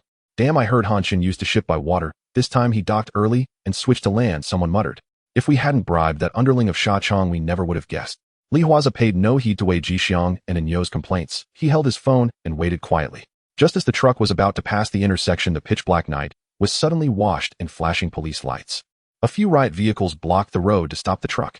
The ground was strewn with spike strips to prevent the vehicle from smashing through the checkpoint. A dozen or so officers stood ahead, at their head Chun Jiaju with a gun in one hand and a megaphone in the other shouted, "Stop the vehicle, cut the engine, submit to inspection." Inside the truck, the driver hissed, "This is bad." As one of Han Chen's men, he knew all too well what cargo the vehicle. Gritting his teeth, the driver slammed the accelerator and barreled toward the police. Damn. Seeing the truck not slow but instead surge to break the checkpoint, everyone braced themselves. Chun Jiaju darted aside. As the spike strips shredded the truck's tires, and before the out-of-control vehicle could fully stop, Chen seized the rear and leapt onto it. Inside Li Huaze's car, someone exclaimed, "Wow, this cop is brave." Anyo's eyes widened. Seriously, the truck's clearly about to tip. Couldn't he wait until it flips to take them? He had to climb on now. Are cops these days always so reckless? Hearing Anyo's incredulous tone, Wei Jixiang rubbed his jaw. This load is worth at least 10 million. If they pull it off, promotions will follow. I reckon this cop's gone mad for promotion. That's why he's so reckless, Anyo said. Li Huaze merely smiled and remained silent. Chen had always been a reckless sort. Otherwise, complaints about him would not have even fazed Lei Ming. What surprised Li Huaze was that Huang Bingyao had brought Chun Jiaju along this time. Having studied the basic regulations at Huangzhuking, Li Huaze understood perfectly Huang Bingyao was angling for a slice of the pie, or rather using this achievement to pave his own way. By the timeline, Chun and Lei Ming should have been in Central. Eyes fixed on the scene, they watched as after the vehicle flipped, several men inside the truck produced handguns and opened fire. Chun executed a forward roll to dodge the bullets and immediately, with his men, returned fire.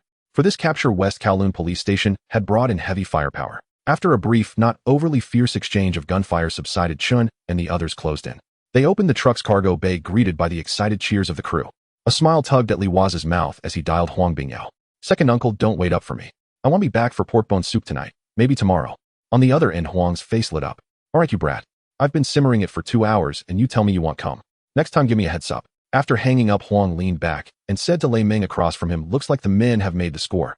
Old Lei, don't forget what you promised me." "Huh, how could I?" Pouring tea with exaggerated attentiveness, Lei Ming's aged face brightened. "Old Huang, I can never thank you enough. I didn't expect you'd drag me into sharing such a great achievement." "Rest assured, I, Lei Ming, keep my word," he continued. "Tomorrow, I'll order continuous raids on Han Chen's operations." Lei Ming looked at Huang with curiosity. "Old Huang, give me the lowdown. How exactly did Han Chen provoke you?" "You should know a mere 20 million worth of cargo won't pin Han Chen. If he denies it, we still have no direct evidence." To answer Lei Ming's curiosity, Huang produced 2 cigars from a drawer and handed one over. As he clipped the end, he said, "That bastard Han Chen actually bullied my nephew. If I pretended nothing happened, I might as well strip off this uniform." Huang muttered, "If not for, I would have had that scumbag Han Chen arrested long ago." Lei Ming took the lighter and frowned. "Nephew? How come I never heard you had a nephew, old Huang?" "Oh." Lei Ming nodded in sudden understanding. "That pugilist who's been making a name for himself recently, the famed Huaze. Is he your nephew?" "No wonder," Lei Ming said. "Well, I haven't told a soul." Exhaling a plume of cigar smoke, Huang chuckled. "Old Lei in a few years will shake off Yuan Yo's control and can go home. Right now, among the senior ranks of the station, only a few of our old brothers remain loyal to the family. The rest are damned scum. A pack of bastards who've forgotten their roots. Back in the day, I'd crush their heads with one lethal scissor kick." Huang seethed. Seeing his righteous fury, Lei Ming hurried to soothe him. "Keep it down. Do you want everyone outside to hear? We still have years before we can go home. Yuan Yo's lot just wants to make a quick buck. We must hold firm and not let things here spin out and trouble the family. If Yuan Yo finds out what we old brothers are thinking, believe me, in less than 2 months, we'll be forced into early retirement." At Lei Ming's warning, Huang snorted. "Relax, I have a plan. That's precisely why I told you about my nephew. The future belongs to the young. If my nephew hadn't been ruined by that bastard Huang Zhiqing. Huang trailed off. He shook his head. But compared with all the constraints, his choice wasn't a bad one. Old Lei, my nephew, likes doing business. Legitimate business. So his ventures will inevitably expand into Central. While you're still posted there, you understand, right? Don't worry, it's on me. Slapping his chest, Lei Meng declared, if Li Huaze is your nephew, then he's mine too. One of our own, no questions. He'll safeguard his business in Central. Tomorrow, he'll have people start sweeping Han Chen's operations. He stretched and added, getting old. Sit for a while, and the back and knees start to ache. Old Huang, this is your turf. Don't tell me you don't know their masseuses have excellent technique. Of course I know. My nephew's massage parlor recently brought in a prize, a genuine golden stallion, from Yuan Yo's side. With that, Huang produced a VIP card and waved it at Lei Meng. At the sight of the gold card, the two old men, whose combined age came to 123, smirked lecherously. Central District inside Han Chen's territory. What did you say? Upon hearing Sham Kung's report, Han Chen's expression instantly darkened. Yes, Brother Chun. Though it originally docked early and switched to overland transport, Chan Keiki's team ambushed us. Even the underlings carrying the goods were arrested. Brother Chin, could someone have tipped off the cops? Or did that scoundrel Boxing King Ze betray us? As Sham Kung spoke with indignant fury, Han Chen's face tightened with grave concern. He poured himself a glass of brandy and gazed silently into its amber depths. Han Chen shook his head. Unlikely. Boxing King Ze has no knowledge of our transport route. Even if Di Lu was captured, he only knew the maritime leg. We never used Lung Kuotan. Mid-sentence, Han Chen suddenly fixed his gaze on Sham Kung. Who else knew the shipment's route? Only you and I, Brother Chun, and the men you assigned. But they couldn't possibly deduce the full path. He took a sip of brandy and paused in quiet contemplation. Arrange for our lawyer to visit the arrested men. Tell them to keep their mouths shut. Don't worry, Brother Chen. They're all single-line operatives. Even if the cops nab them, they'll never trace back to us. Right now, I'm more concerned about Di Lu. If Boxing King Ze has him, who knows what tortures he's enduring. As he spoke, Han Chen's phone rang sharply. Seeing the caller ID, Han Chen waved Sham Kung away. Once Sham Kung had left, he answered, Inspector Lau, what brings you calling tonight? I've just gotten word. The police may soon raid your establishments. Hearing Inspector Lau Jianming's warning, Han Chen chuckled warmly. Understood. Do your best on your end. He'll arrange a few cases for you to build merit. The higher you rise, the safer it'll be. No sooner had he hung up than Sham Kung burst back in breathless. What's happened now? Watching Sham Kung's flustered rush, Han Chen, already on edge, frowned in irritation. It's Boxing King Ze. He's moved. He's mobilized a massive force from Yao Ma Ti and is systematically destroying our venues. At Sham Kung's words, Han Chen's brow furrowed sharply. Sound the alarm. Hold them off at all costs. He'll contact Jiang Tianxing immediately. With that, Han Chen slammed his glass down onto the table. Meanwhile, inside one of Han Chen's venues. Brothers, cut them down. At Fat Do Lok's command, the Hung Hing youths charged into the bar.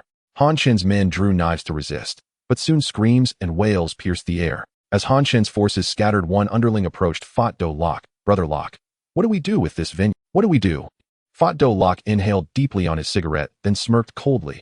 These are Han Chen's assets. Seizing them gains us nothing. Smash it all. They'll make him understand the price of crossing our senior brother.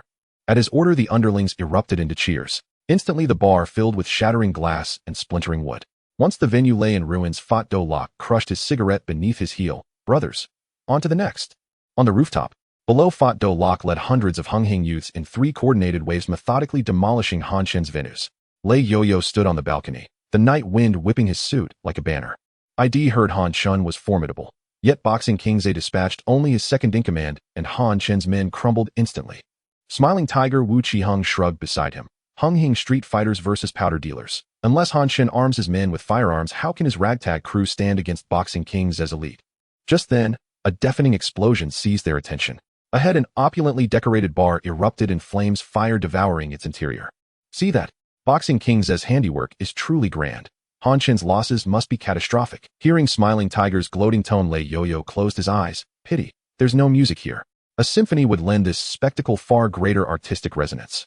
I've studied Boxing King Ze's dossier. He's no mindless brute like Big B. He'll engage him personally. As for your and Crow's petty schemes, forget them. Otherwise, even the Dragon Head will compel you both to apologize to Jiang Tianxing. Smiling Tiger shrugged, unimpressed by Lei Yo-Yo's confidence. Fine. Originally, Crow and I planned to play with Boxing King Ze ourselves. Now that you've stepped in, we'll simply watch the show.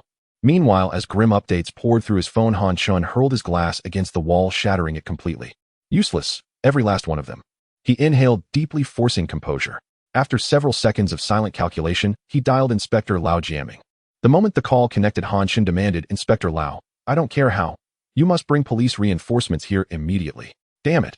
If Boxing King Zhe keeps sweeping my venues like this, what will be left? Inspector Lao frowned. Brother Chun, I'm merely a senior police officer, not even a superintendent. How am I supposed to lead a raid for you? That's your problem. I demand you deploy officers now. Fine, I'll find a way. Under Han Chen's pressure, Lao Jianming's brow nodded in frustration. Turning to his duty-bound colleagues, a plan flickered across his mind. Elsewhere simultaneously, Li Huaze stretched his limbs as he scanned a long list of names. Duh. Han Chen's full attention is now consumed by his collapsing venues, isn't it? Yes, boss. Chao Dawan nodded eagerly. Heh. He sent Brother Locke himself to sweep Han Chen's turf. Of victory is inevitable. I've already deployed watchers on Han Chen's men. They're scrambling helplessly between sites. Han Chen will never suspect. Your raid is merely smoke. Your true strike cuts straight to the root. As Chao Dahua flattered him, Li Huaze lightly tapped a finger on a name from the list. I warned them once, whoever dares reach into our territory, they'll sever that arm at the shoulder. If this battle fails to deliver awe, if it doesn't terrify every powder dealer into submission, then all will believe Li Huaze is weak, easy prey. Without another word, Li Huaze yanked open his car door, and the rest followed suit, stepping out in unison. A heavy knocking rattled the door. Someone shouted from outside, "Who is it at this hour? Why are you knocking?" Hearing the sound, a middle-aged man rubbed his eyes and shuffled out of the bedroom. He pressed his eye to the peephole and glanced out only to recognize one of his distribution lieutenants standing there. As he opened the door, he muttered curses, saying he had promised new stock tomorrow and asking why they were so impatient and what time it was for him to produce goods now. Before he could finish his tirade, Wei Jixiang shoved the door and with a single kick knocked him to the ground. Before the man could resist, Wei Jixiang strode forward, seized a handful of his hair, and barked his identity. Gua Tianhui, known as Huaze, you are one of Han Chen's men responsible for distributing product to the district's right. Hearing Wei Jixiang state his name and rank so plainly, Gua Tianhui immediately nodded and stammered that he was indeed Huaze, that he took goods from Han Chen to distribute, but that he was not formally one of Han Chen's henchmen. He begged them not to involve him if they had a grudge with Han Chen, offered money and promises, but Wei Jixiang cut him off with a slap and announced, "You are exactly who we were looking for." Beside them, Chao Dahua struck the first name off the list with a pen, then walked to Li Huaze and reported, "Boss, there are 27 people left." Indeed, every name and address on that sheet had been supplied by Dilu, and the people listed were the very hands who worked exclusively with Han Chen to disperse his goods. The reason Li Huaze led the raids was simple: sever every one of Han Chen's distribution hands. If they smashed one of Han Chen's venues and damaged his stock, he could probably recoup the tens of millions he lost. He was clever and ruthless enough to recover from a single blow. But if those long-cultivated covert hands were cut off, it would be like taking half his life. Without them, he would be crippled, and rebuilding would take a very long time. One misstep, and someone might even end up in custody, and the empty market space could easily be seized by rival crews. Big players like Wang Bao, Lin Kuan, and the three brothers Tony would not let such a juicy opportunity slip by, and the backlog of goods from the Burmese and Thai bosses could not simply be left unshipped. In short, even if Han Chen survived, he would be stripped bare. Watching Gua Tianhui plead, Li Huaze slapped his cheek and ordered, "Take him away." "Yes, boss," the men answered. Grabbing Gua Tianhui by the collar, Wei Jixiang dragged him out. In the alley, someone spat, "Where do you think you were going to run?" In the narrow lane, a man in pajamas was kicked to the ground, while Aniu tapped his cheek with the back of a knife, and the man pleaded, begging to know what crime he had committed and promising to atone. Aniu replied that there would be atonement, but it would be Han Chen who had to apologize to their boss, not him. They shoved the captive into a van. Aniu checked the list and said he still had 4 more to catch, wondering how Fei Ziming was getting on with his side of the job. If Fei Ziming failed, the boss, Aniu growled, he would be made to scrub toilets for a month. Inside a van in Zhonghuan, one of the captives kept crying and pleading that they had the wrong person. Fei Ziming turned and smacked his underling on the head, asking whether someone could please stuff a cloth in her mouth. Her crying was driving them mad. The underling protested that they had tried to gag her, but she stubbornly pushed the cloth out with her tongue. Fei Ziming muttered that movie tricks were worthless. He should have brought duct tape. He laughed at his man's gullibility and tossed him a roll. "Wrap her mouth," he ordered, "and get ready. We're off to take the next one."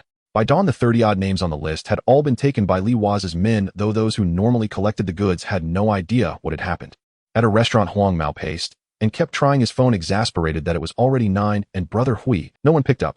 Just as Huang Mao was about to go to Gua Tianhui's home himself, a skinny man darted inside. "Zhugan, why are you in such a hurry?" Huang Mao asked. Zhugan blurted that there was bad news: Brother Hui was missing. Zhugan gulped down a large glass of iced water, then explained that he had just been to Brother Hu's house and found he had called and even checked the bathhouse Brother Hui frequented, but there was no sign of him. Huang Mao clenched his brow and demanded where Hui could have gone, reminding Zhugan that today was the delivery day and that if Hui did not show up, they would not receive their goods. "I don't know," Zhugan admitted, scratching his head and glancing at the time. "Wait an hour. If he still does not appear, we will take the goods from De Pu He instead." The price is the same anyway, Huang Mao muttered. If it had not been for our long acquaintance with Brother Hui, he would have arranged supplies elsewhere long ago. Similar scenes were unfolding across Zhonghuan. Many runners anxiously tried to contact their upstream supplier. In Han Chen's base, he had not slept well all night, and now exhaled once, sinking back on the sofa with a glass of iced water, yet a burning anger would not be quelled. Even though Lu Jiaming had managed to bluff and get people to force the Hongxing crew out of Zhonghuan, the damage to the venues under his own name was concrete and severe. Reports aside, Han Chen knew in his bones that with venues wrecked, renovations and downtime added up to losses of at least 20 million. Damn, he thought that Hongxing crew was vicious. Just as he considered, dozing Sha Chong burst in, breathless and panicked. The hands they had cultivated for years were all gone. What did you say? Han Chen snapped, springing up from the sofa with eyes burning red, his voice hoarse and edged with fury. Sha Chong hurried to explain that today was the monthly distribution day. He had prepared the goods for each of the men, but more than 30 hands never showed up, and none of them answered their phones. Han Chen felt his mind reel, barely able to recover when the door to the private room was thrust open. Huang Ziqing entered with an arrest warrant and a team. Seeing them, Han Chen's expression shifted through disbelief as he greeted Officer Huang with a strained, long and used politeness. It's been a long time, though I wonder if Brother Chen still misses our police station's boxed meals. He watched as the officers behind Huang Ziqing produced handcuffs.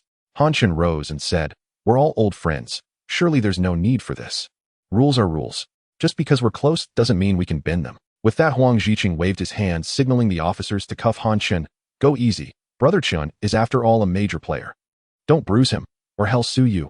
Facing Huang Ziqing's barbed mockery, Han Chen flashed his trademark smile, yet his gaze fixed upon Huang Ziqing burned with venomous malice. "What? Planning revenge?" Stepping forward, Huang Ziqing locked eyes with him, voice taut as steel, "Just like my partner, who was blown apart in that blast." "Haha. Inspector Huang, you jest. I haven't the faintest idea what you're implying." With a light laugh, Han Chen turned toward Sha Chong. "Call my lawyer, and carry on with whatever needs doing." Watching Han Chen being led away, Sha Chong scratched his head. "Carry on? Besides calling the lawyer, what else? Tell me plainly. I am simple-minded after all." Receiving no reply, he scratched his head again. "All the street-level distributors have vanished, so what should I do now?" "Ah, that's right. Our Ren's sharper than me. He'd know exactly what I need right now." So saying, Sha Chong dialed Qin Yongren's number without hesitation. Inside an abandoned warehouse in Yao Ma Tihaha, with no hands left to receive it, just how will Han Chen manage? Now Niu spat contemptuously at the bound men tied up inside the factory. Li Huaze, who had just ended a call, walked over and chuckled upon hearing Niao Niu's words. "Just got word. Han Chen's already been taken in by the cops. Proceed per plan. Locate Han Chen's warehouse." At Li Huaze's command, every pair of eyes turned toward Qin Yongren. Noticing their stares, Qin Yongren shook his head. "I'm merely a low-ranking underling under Sha Chong, Han Chen's own man. I've no idea where the warehouse is." And the warehouse, Di Lu revealed under interrogation. "We checked it out. Han Chen relocated it the moment Di Lu was arrested." As he spoke, Qin Yongren's phone suddenly rang. Seeing Sha Chong's name flash on screen, Qin Yongren looked up at Li Huaze. "Boss, it's Sha Chong calling." "Then answer it." At this moment, Han Chen detained his street-level distributors, abducted everyone, paralyzed with uncertainty. "If Sha Chong calls you, it proves you're standing in his eyes. Ring the warehouse's location from him. It shouldn't be difficult for you." Hearing Li Huaze's words, Qin Yongren remained outwardly calm, but inwardly his pulse surged with fierce exhilaration. Li Huaze was right. This was unquestionably the perfect opportunity to bring Han Chen down. Once Han Chen fell, his own long undercover mission would finally end. At that thought, Qin Yongren took a slow, deep breath and forcibly suppressed his rising excitement before answering the call. Meanwhile, elsewhere, "Brother Kwun, something feels off." Glancing around and confirming the madam wasn't present, Ali quietly slipped a packet of candy into Lin Kun's hand. Lin Kun grinned like a child who'd just stolen a chicken wing. After glancing left and right, he tore open the wrapper and stuffed the candy into his mouth. "Slow down, Brother Kwun. Don't eat it all at once. Your body. It's fine, I won't die." Eyes closed, savoring the sweetness, Lin Kun's face softened into pure After a long pause, Lin Kun opened his eyes and asked, "Ali, what's wrong?" "Brother Kwun, since early this morning, an unusual number of street-level distributors have come here to stock up. I investigated. This isn't isolated to us. Even the Daipu He and Wang Bao factions report surges in distributor traffic." Hearing this, Lin Kun frowned.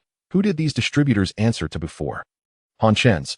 I asked around why they switched to us, and according to them, their immediate superiors vanished overnight." "Vanished overnight?" Lin Kun shot up from his chair, then instantly winced, clutching the table as searing pain flared in his lower back. "Don't get so worked up, Brother Kwun." Supporting Lin Kun back into his seat, Ali's expression darkened with concern. "If things worsen, Brother Kwun, you must listen to the doctor and undergo surgery. I'm terrified for your health." "Bah, surgery? Not a chance." Without hesitation, Lin Kun dismissed the suggestion, then paused, thoughtful. Lately, the only person Han Shun has crossed is Hung Hing's Boxing King Zhe. Yet Hung Hing traditionally avoids narcotics trade and maintains no ties with the drug trade whatsoever. How then did Boxing King Zhe identify those distributors' exact identities? And how did he manage to seize all of them in a single night? If Zhe truly orchestrated this, he is terrifying indeed. So saying, Lin Kuan pulled out his phone and dialed a number. After brief pleasantries, Lin Kuan exchanged a few terse questions with the caller. Once the call ended, Lin Kuan turned to Ali. One link tightens upon another. Han Shun is already detained. Boxing King Zhe intends to eradicate him utterly. Thank heavens we never provoked him. Watch closely. Within 12 hours, Han Shen's warehouse will fall. No need to wait. Sell our stock cheaply to those distributors and find ways to turn them into our men. Han Shun is finished. Now is the moment to devour his territory. Our greatest opportunity to profit immensely. At Lin Kuan's words, Ali nodded sharply. After turning away, Ali pulled out his phone and called his superior. Meanwhile, on a golf course, thwack, a flawless swing sent the white ball soaring in a graceful arc across the sky. Raising a hand to shield his eyes from the sun, Wang Bao watched it fly farther, then gave a satisfied nod. What is it? Wang Bao asked his subordinate standing nearby. Boss, the situation is this. As the man recounted events, Wang Bao burst into hearty laughter. Afraid of what? Han Shun couldn't best Boxing King Zhe, and so had his entire market ripped out from under him. If we don't seize it, someone else surely will. Do as I say, flood the street-level distributors with cheap stock, and make them work for me, Wang Bao, starting today. Yes, boss, but what about Yao Mati? Before the man could finish, the normally arrogant Wang Bao's face flickered with rare wariness. Faceta-face combat. I fear Boxing King Zhe not at all. But forget it. Well, avoid Hung Hing's turf in Yao Mati. After all, Han Shen's collapsed empire leaves more than enough room for us to feast. Yes, boss.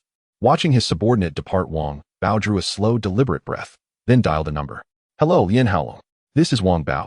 Damn, that boxer Zhe is quite impressive. Seeing his elder brother hang up the phone, Lian Haolong excitedly said, Brother, there is now a vacancy in Han Shen's market. If we don't enter, the loss will be significant. Lian Haolong's wife Susu shared the same thought and immediately advised, Long go, as long as we can swallow up Han Shen's territory, even if it's just a small part, it will be enough for us to be satisfied. Listening to his wife's and brother's persuasion, Lian Haolong nodded. Wang Bao thinks the same way. With Han Shen's market opening up, other factions won't sit idly by. That's why Wang Bao just called me, inviting me to join forces to take over Han Shen's market and then split the profits. However, Wang Bao's ambitions are too great. Cooperating with him is akin to making a pact with a tiger. At this point, Lian Haolong turned to Tian Hong and said, Tian Hong, this time you lead the team. No matter what, you must grab a piece of this grand feast. Understood. With a flick of his purple hair hanging over his forehead, Tian Hong said, while holding his 8-sided sword, It's been a while since I last moved. This is a perfect opportunity to stretch my muscles. Too bad, boss, you don't want to step into the oil field. Otherwise, I'd really love to have a match with Boxer Zhe. I just don't believe he's that formidable. Seeing Tian Hong's dissatisfied expression, Lian Haolong was unbothered. Boxer Zhe's greatest strength isn't his skills, but his cunning. Those who mix in this world without using their brains will always remain at the bottom. Look at what he's done. Everything is interconnected. Even the old fox Han Shun, who underestimated him, fell into his trap. As he spoke, Lian Haolong waved his hand, signaling Tian Hong to follow his instructions. Once Tian Hong left, Lian Haolong asked Susu, How much money can we gather right now? At the same time, what kind of joke is this? No bail allowed within 48 hours.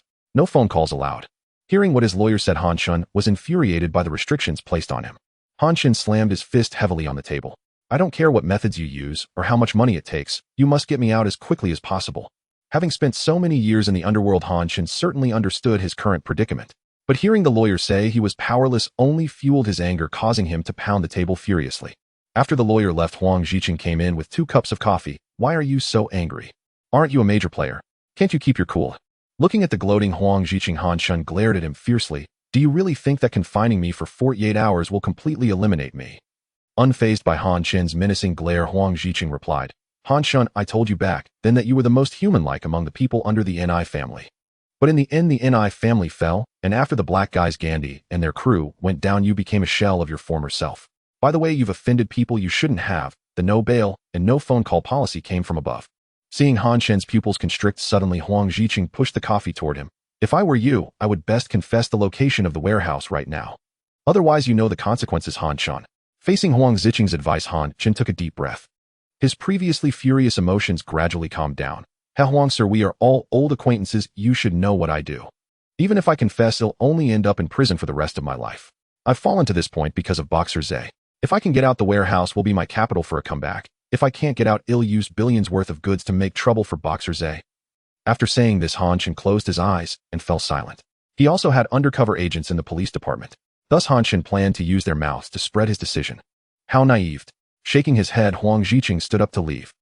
Han Shin will never think of coming out. And hanging up the phone, Li Huaze arrived at Tian Taishang and looked down at the scene of various gangs fighting fiercely. Arin, you did well this time. Clapping Qin Yongren's shoulder, Li Huaze smiled. My people have confirmed that the warehouse location you got from Shachong is real. The police from West Kowloon have already moved, and Han Shin's warehouse will likely be gone soon. Hearing Li Huaze's words, Qin Yongren showed a hint of surprise. Boss, you handed over goods worth over 100 million to the police. What else? Not only Li Huaze, but also An Nyo and the others looked at Qin Yongren with confusion. That's goods worth over 100 million. We don't touch these things. Looking at Qin Yongren's regretful expression, An Nyo directly said, having a son doesn't mean having a skin disease. Besides, if it gets into the market, who knows how many lives it will endanger. Our boss despises these things the most. Hearing An Nyo's response, Qin Yongren pursed his lips. He truly did not expect Li Huaze to be so principled, refusing to touch them at all costs. If it were people from other gangs, they would have long since thrown their principles out the window in the face of goods worth over 100 million. This made Qin Yongren, the undercover agent, regard Li Huaze with newfound respect. Just based on this principle and mindset, if he doesn't fall halfway, I believe Qin Yongren that he will definitely become a real major player in the future. It's a pity that if these goods are discovered by Huang Ziqing and his men, once my undercover identity is over, I might directly be promoted to a senior inspector. Qin Yongren was unaware of what Li Huaze's legitimate business plans were. If he knew, he would understand that in Li Huaze's business empire, these so-called goods worth over 100 million are actually insignificant. Wow, boss, look at that guy wielding the 8-sided sword. He's amazing. Watching Tian Hong rush into the crowd with the 8-sided sword cutting through like slicing melons and vegetables, An Nyo immediately exclaimed, damn, when did such a skilled master appear in the underworld? Hearing An Nyo's excited tone, Li Huaze and the others turned their gazes downward. They had to admit that Tian Hong was indeed a master at wielding the sword. As Lian Xingfei charged towards Tian Hong with a blade, he couldn't even withstand a single move from him and was kicked away. Boss, the beer and skewers are ready. Chao Dawak bounced over with an ice-cold beer for Li Huaze and handed him the grilled chicken wings. Seeing this, everyone quickly grabbed beers and skewers while watching the various gangs compete for Han Chen's market below. I have to say, this situation is quite enjoyable. As the mastermind behind the entire affair, Li Huaze swallowed the chicken wing he had just bitten and said, now don't say the boss doesn't care about you today, he'll teach you a lesson. Did you see that guy lying on the ground? Remember, those who mix in this world without using their brains will end up like that guy. Li Huaze's words left everyone momentarily stunned. They could not fathom the connection between not using one's brain in this world and the man known as Feiji. Xiaochong, meanwhile, was leading a desperate counterattack against rival Triad factions attempting to seize Han Chen's territory. Yet he stood utterly alone, overwhelmed, and steadily driven back. Even his own underlings had scattered. Damn it, don't run. You all swore loyalty to Brother Chun. Where is your honor? As he watched his men abandon their weapons and flee, Xiaochong spat out a curse. But no matter how fiercely he shouted, none turned back. Damn them all. No one honors loyalty anymore. Clutching his knife, Xiaochong gasped for breath, eyes hollow with despair. Brother Chun, you never even told me what I was truly meant to do. The moment those words left his lips, a searing pain erupted in his chest. He looked down to see a blade piercing straight through his heart. Blood gushed from his mouth and nose as he strained to turn his head and met Feiji's cold, unblinking gaze. I serve the Triad. Anyone who stands in my way dies by my blade. A crimson spray burst forth. He collapsed, whispering hoarsely, I knew it. That masseuse looked just like Brother Chun. Nothing good ever follows. His voice faded, the light in his eyes dimmed into stillness. On the rooftop above Chan Wing, Yin watched Xiaochong fall, and for an instant sorrow flickered across his face, quiet and grave as the sorrow of a fox mourning a fallen hare. Don't dwell on it. Had you not rushed over earlier, declaring allegiance to Aud, Xiaochong's fate tonight would be yours. Stretching lazily, Li Huaze clapped him on the shoulder, then addressed the group. Let's go. Back to Yaomati. Han Chen's territory is gone. His market is gone. And so is he. The next morning at the Hung Hing headquarters. Whoa, the turf wars last night were fierce. So loud I couldn't sleep. Sitting at the long table, Brother Qi gestured wildly as he recounted the previous night's chaos. Is it really that dramatic, Brother Qi? Beside him, Big B leaned back in his chair and laughed. Everything you say gets magnified tenfold. That spoke. Tai Zi chuckled. Like 2 years ago, Brother Qi and I went drinking. I got drunk, stepped outside, and 7 East Star thugs tried to slash me. I drove off 6. Then I glanced back, and there was Brother Qi locked in an absurdly intense brawl with a scrawny fellow barely weighing 100 Gene. I got slashed once, rushed to the hospital for stitches, and when I walked out, Brother Qi was boasting he'd taken on 6 alone, while I'd been cut by that skinny pole. Hearing Tai Zi expose his exaggeration, Brother Qi flushed. Do you have to do this? Besides, those 6 weren't tough, just tall and broad. The guy I fought, trained in Muay Thai, very formidable. Uffed. Taizi flipped him the middle finger and laughed. Don't insult Muay Thai. I train daily. That skinny pole didn't know a single stance.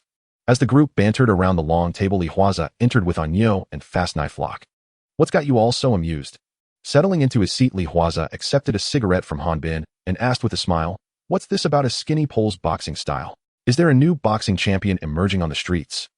Han Bin burst into laughter. This is just Brother Key's legendary feat. Besides, now that we've got Champion Zay on our streets, who dares claim that title? Brother Bin is Brother Key leaned in eagerly. Who doesn't know the story? Han Shun dared peddle narcotics in your Yao Mati territory, and you crushed him utterly. Not only did he lose face, but the police raided his warehouse too. Han Shun will likely never walk free again. Brother Key sighed wistfully. This morning's news reported Chief Inspector Wang Binjiu, stating they seized over $100 million worth of contraband from Han Chen's warehouse. TSK, over $100 million. Huaze would have shamed to hand it all to the cops. Shame, eh? Huaze exhaled a plume of smoke and shrugged. I can't use that stuff myself, so what else could I do but tip off the authorities? Sell it to other triads, or addicts? Or should I have torched Han Chen's warehouse myself? Han Bin clapped delightedly. If you had, the whole island would have partied last night. As they spoke, Jiang Tiansheng entered from the rear chamber accompanied by Chanyu. Mr. Jiang. Mr. Jiang. All the branch leaders rose and greeted him respectfully. You all seem quite animated. What were you discussing? At Jiang Tiansheng's question, Brother Key immediately recounted the entire exchange. Well done, Huaze. Our Hung Hing's refusal to traffic narcotics is common knowledge across the underworld. No sooner had Jiang Tiansheng spoken than Liang Quan, leaning back in his chair, gave a faint dismissive sneer. Thanks to Sun Yong, his own narcotics operations ran quietly, though never under the Hung Hing banner. Most importantly, Huaze, you've set a precedent for the entire underworld using Han Shun as your example. You've made it unmistakably clear reach into Hung Hing's territory with narcotics, and this is your fate. Exactly. As soon as Jiang Tiansheng finished, Brother Key thrust a thumb upward toward Huaze. You dismantled Han Shun without shedding a drop of blood. His own arsenal remained untouched. He couldn't even retaliate. That's the masterstroke. Perhaps even now he still can't comprehend why the police coordinated so seamlessly with you to raid his operations. Watching Brother Key's earnest praise, Huaze smiled faintly. I'm a law-abiding citizen, so naturally when such matters arise I call the authorities. Mr. Jiang, isn't this considered red shoes? Not at all. It's universally acknowledged in the underworld. Clearing his throat, Jiang Tiansheng addressed the assembly. First order of business. The monthly tribute collection is due. Are you all prepared? Before Huaze could hand over his payment to Chanyu, Jiang Tiansheng interjected with a smile. Huaze need not contribute this month. He's only recently assumed leadership of Yao Mati, and his recent takedown of Han Shun has brought tremendous prestige to our Hung Hing. By virtue of my authority as Dragon Head, I hereby waive Huaze's tributes for 3 months. I trust no one objects. Though murmurs of quiet resentment stirred among the others, all publicly declared their full agreement. After all, Jiang Tiansheng was the Dragon Head, and who would dare oppose his decree waiving Champion Zay's dues? Moreover, they relied on Huaze for magazine distribution. With sales soaring, none wished to antagonize him. Once the ledgers were reconciled and payments verified, Jiang Tiansheng continued, Next, we address Han Chen's former territory. Han Chen's arrest has triggered fierce competition among rival factions vying for his turf and markets. Several branch leaders have approached me privately urging Hung Hing to deploy forces and claim a share. How do you all feel about this? On the rooftop. Damn it, Huang, sir, how am I supposed to notify you? Looking at Huang Ziqing in front of him, Chen Yongren felt a wave of helplessness. All I know is that King of Boxing Zay wants to deal with Han Chun, and that he has captured Han Chen's top horse Dilu. But his subsequent plans involved igniting Han Chen's anger, letting the quick blade Lu distract Han Chun while he seized the opportunity to capture Han Chen's long-nurtured hand. Then after Han Chun was captured, he pressured and tempted those around him to reveal the location of the warehouse. I had no idea about these plans at all. Speaking of this, Chen Yongren spread his hands. Even though I have been right next to King of Boxing Zay during these events, do you really think I had the chance to tip you off? Hearing Chen Yongren's grievance, Huang Ziqing played with the lighter in his hand. He knew that pushing this matter onto Chen Yongren was somewhat unfair. But the goods in Han Chen's warehouse are worth over 100 million. If I could take credit for this, I would definitely get promoted. Alright, stop complaining, I was just asking you. Turning to look at Chen Yongren, Huang Ziqing said, I just feel sorry for you, otherwise when you return to the police force you would at least be a senior inspector. Stop trying to fool me. Chen Yongren didn't believe Huang Ziqing's words at all now. I don't want to be a senior inspector at all, I just want to go back to the police force. Even if I just work as a patrol officer, I'm already very tired from this undercover life over the years. I just want to sleep peacefully now. Facing Chen Yongren's plea, Huang Ziqing looked somewhat hesitant. Seeing this, Chen Yongren's heart sank. Damn it, are you serious?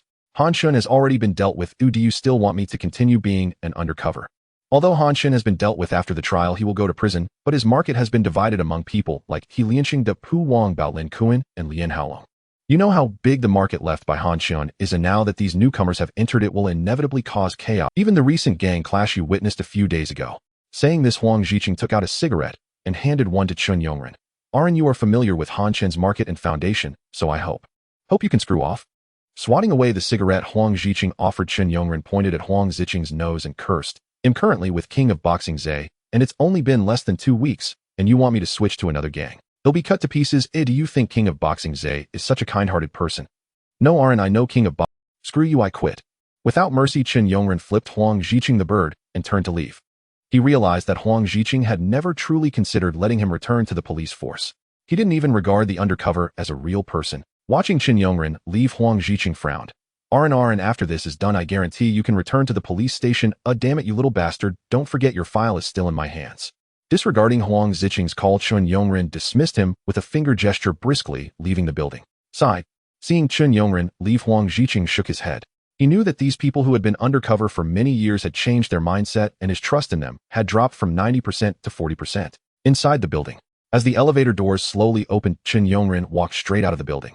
Just as he was about to hail a taxi by the roadside, he heard a honking sound coming from ahead. Looking at the car ahead, Chun Yongren's heart tightened for a moment. He saw Chao Dahua waving at him from inside the car. Forcing down his anxiety, Chun Yongren forced a smile and walked over. Uncle De, what are you doing here? Of course it's because of you. Get in. Hearing Chao Dahua say this, Chun Yongren's heart sank. Maintaining his composure, Chun Yongren sat in the passenger seat, placing one hand on the window while the other quietly rested at his waist. If he got exposed, and Chao Dahua wanted to do something to him, he would be able to retaliate and escape at the first moment. Aran, don't be so nervous. Seeing Chun Yongren's tense appearance, Chao Dahua smiled and said, Relax, what's the matter? Is your superior not letting you return to the police force? Still making you continue undercover?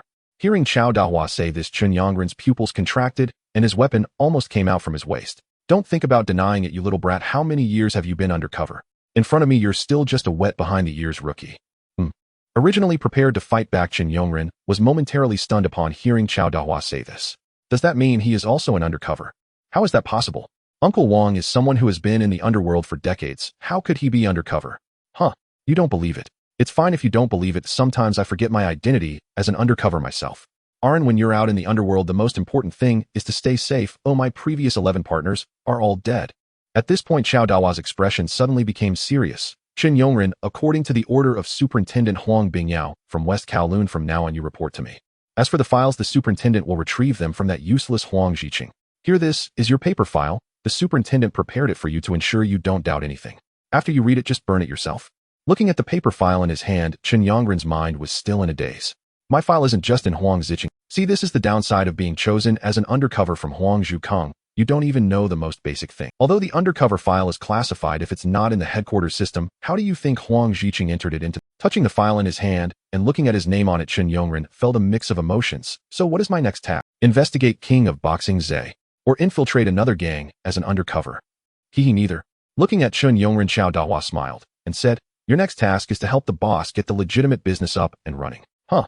Looking at Chao Dahua in disbelief, Chun Yongren opened his mouth momentarily at a loss for words. At the same time, outside Jiang Tiansheng's villa pool, holding a fork and eating watermelon, Li Huaze listened to Jiang Tiansheng's story.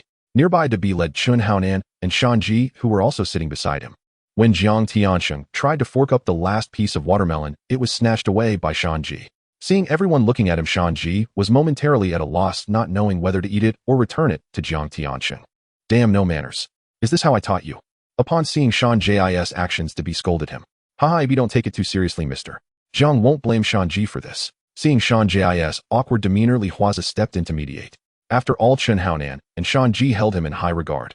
Therefore, Debi was unable to mediate and felt the need to step in himself. Seeing him take the initiative, Shan Ji looked at him with gratitude. On the side, Jiang Tiansheng chuckled. If the little one enjoys eating, let him eat. It's not a big deal. A Zeta B, that guy named Ba has been too arrogant lately and has disrupted the rules of the underworld. So the reason for calling you two here is to discuss who will take care of that Ba by Ponk. Hearing Jiang Tiansheng's words, Li Huaze, while eating fruit, replied, since Ba has offended Mr. Jiang, he has offended us at Hung Hing. Naturally, such a person cannot be kept alive. Turning to Da B, Li Huaze continued, B, will you send someone to take care of it, or shall I send my people? Leave it to me. In response to Li Huaze's inquiry, Dabi smiled and said, I should give those younger brothers below a chance to prove themselves, shouldn't I? You currently have 3 top horses Kwai Dao Luang Yo and Xian Shi Wang Deshu already in place. My kids are still at a disadvantage. So, Aze, this time, don't compete with me for it. Haonan has followed me for over a decade, and it's time for him to step up. Hearing Brother B say this, Chun Haonan immediately stood up excitedly. Mr. Jiang, I am willing to take on this task. Good. Noticing Chun Haonan taking the initiative, Jiang Tianxing looked at Li Huaze. Aze, what do you think? Looking at Chun Haonan, who gazed at him with a hint of eagerness, Li Huaze thought for a moment and said, Haonan is both brave and wise. Shanji and Detianer are also quite capable. It should be no problem to assign him the task of dealing with Ba Bai. Thank you, Mr. Jiang. Thank you, Brother Zhe. Hearing Li Huaze's praise, Chun Haonan's eyes flashed with gratitude. All right, Anan, this matter is entrusted to you. Make some preparations and don't let me and Aze down. Rest assured, Mr. Jiang, I will handle it well. After Dabi and Chun Haonan left, Jiang Tianxing turned to Li Huaze. Aze, now that you've established yourself in oilseed field, what are your plans next? Li Huaze knew Jiang Tianxing was asking about his legitimate business, especially since he had sponsored him with 20 million. Thus, Li Huaze recounted his upcoming business plans. By noon, after having lunch at Jiang Tianxing's villa, Li Huaze finally drove away. It seemed the main storyline had begun. Chun Haonan's task of dealing with Ba Bai also indicated that Jiang Tianxing had sensed the threat from Liang Kwun. During this time, he also needed to prepare the business of his distillery. Only by solidifying the arcade distillery and the territory's gang business could he proceed with his planned commercial map. Driving towards Central, he had arranged to have lunch with Li Shiner today. Arriving in front of Li Ziner's clinic in Central, Li Huaze took out his phone and called her. Soon Li Shiner walked out of the psychological clinic. Dressed in a professional uniform paired with beautiful black stockings, Li Shiner looked exceptionally stunning today. Did you know you were going on a date with me, so you dressed up so beautifully? Leaning against the car, Li Huaze smiled and asked Li Shiner, who said we were going on a date? I just agreed to have lunch with you. Besides, I wear this every day, so what's the big deal about dressing up? Hearing Li Ziner's insincere words, Li Huaze stepped forward and tucked a strand of her hair behind her ear. A wave of masculinity hit her, causing Li Shiner's heart to race wildly. Looking at the slightly flushed Li Shiner, Li Huaze chuckled. As a professional psychologist, you should know what signs a person shows when they are lying. I'm not talking to you anymore. She glared at Li Huaze with a hint of playful annoyance and said, where are we going for? The restaurant is already booked. If you're not afraid of me selling you off, then come with me. Cut it out. Seeing Li Huaze joking around, Li Shiner raised her head and said, all right, I'm curious to see where you can sell me off to. As the two were talking, they didn't notice a van parked across the street. Inside the van, one person looked at the photo of Li Huaze and said, is this the boxing king Zhe? Looking at the photo of Li Huaze, one of them donned a ski mask, pulled out a handgun, and said, let's go avenge, brother. As the car door swung open, 3 masked men with guns stepped out aggressively.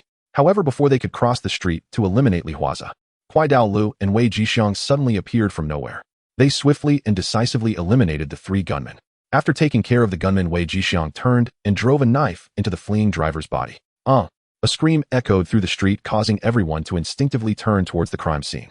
Upon witnessing the murder happening in broad daylight, Li Shiner clutched Li Huaze's arm in terror. After taking care of the gunman, Wei Jixiang and Kwai Dao Lu nodded at Li Huaze and quickly left the crime scene, leaving many people calling the police while gathering to watch the scene. Seeing the fear in Li Shiner's eyes, Li Huaze gently patted her hand. Let's go, there's nothing to see here. We should leave this troublesome place. Okay. Nodding hastily as Li Huaze opened the car door, Li Shiner quickly got in. The moment Li Huaze's Mercedes drove away, Wei Jixiang, who was driving behind, said to Kwai Dao Lu, is this the girl the boss wants to date? No wonder the boss visits the psychologist every week. It turns out he's not mentally ill, but wants to pursue the psychologist. I worried for nothing. Hearing Wei Jixiang's words, Kwai Dao Lu, sitting in the passenger seat, smoked a cigarette and said, what does the boss have to worry about? You don't really think the boss has a mental illness, do you? Of course I'm worried. Seeing Kwai Dao Lu's nonchalant demeanor, Wei Jixiang sighed. Alu, you're lucky to have joined Hung Hing. Your luck is even greater to follow a good boss like Zhe. I'm different now. I've waited so long to meet such a good boss, and I don't want anything to happen to him. At this point, Wei Jixiang suddenly said, by the way, what do you think about an elite school? I want to transfer my son to an Moi. Upon hearing Wei Jixiang's words, Kwai Dao Lu was taken aback and said, I don't know, I don't even have a girlfriend, let alone a son. But it shouldn't be bad, right? If you need money, I still have some here. Inside the restaurant, looking at Li Shiner, who was absent-mindedly eating her steak, Li Huaze began to share a few jokes from the future. At first, upon hearing these jokes, Li Shiner managed to force a smile. But after hearing the jokes with a risque twist, Li Shiner held back her laughter and playfully hit him, saying, why are you telling such vulgar jokes in front of a lady is not what a gentleman should do. Gentleman. After swallowing a piece of steak, Li Huaze shrugged and replied, I'm just a hoodlum. Do you think I'm a gentleman? I just didn't expect you to understand so quickly. Turns out you like this kind of humor. Don't say that. Holding her fork, Li Shiner tried to put on a threatening look. However, to Li Huaze this look appeared quite adorable. What are you doing? Seeing her hand being held by Li Huaze, Li Shiner pulled her hand back a little. When she couldn't pull her hand away, she could only let him play with it. Are you still going to work this afternoon? Thinking for a moment in response to Li Huaze's question, Li Shiner shook her head and said, I don't want to go. After seeing that cruel scene at noon, I think it's better for me to rest this afternoon. I agree. Upon hearing Li Shiner's decision, Li Huaze immediately said, recently Central District hasn't been peaceful. Many gangs are fighting fiercely for Han Shen's market. I'm really not at ease with a beautiful girl like you commuting alone. How do you know so much?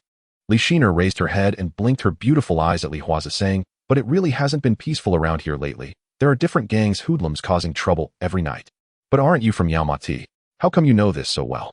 Because this street battle is planned by me from behind. Saying this without hesitation, Li Shiner was left dumbfounded. Is that true? Of course it's true.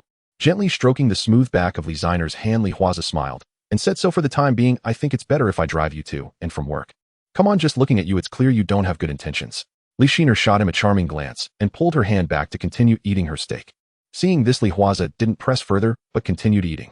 After lunch on the drive back home, Li Huaze suddenly said, aren't you going to invite me in for a glass of water? In response to Li Huaze's inquiry, Li Shiner raised an eyebrow and said, really, just for a glass of water?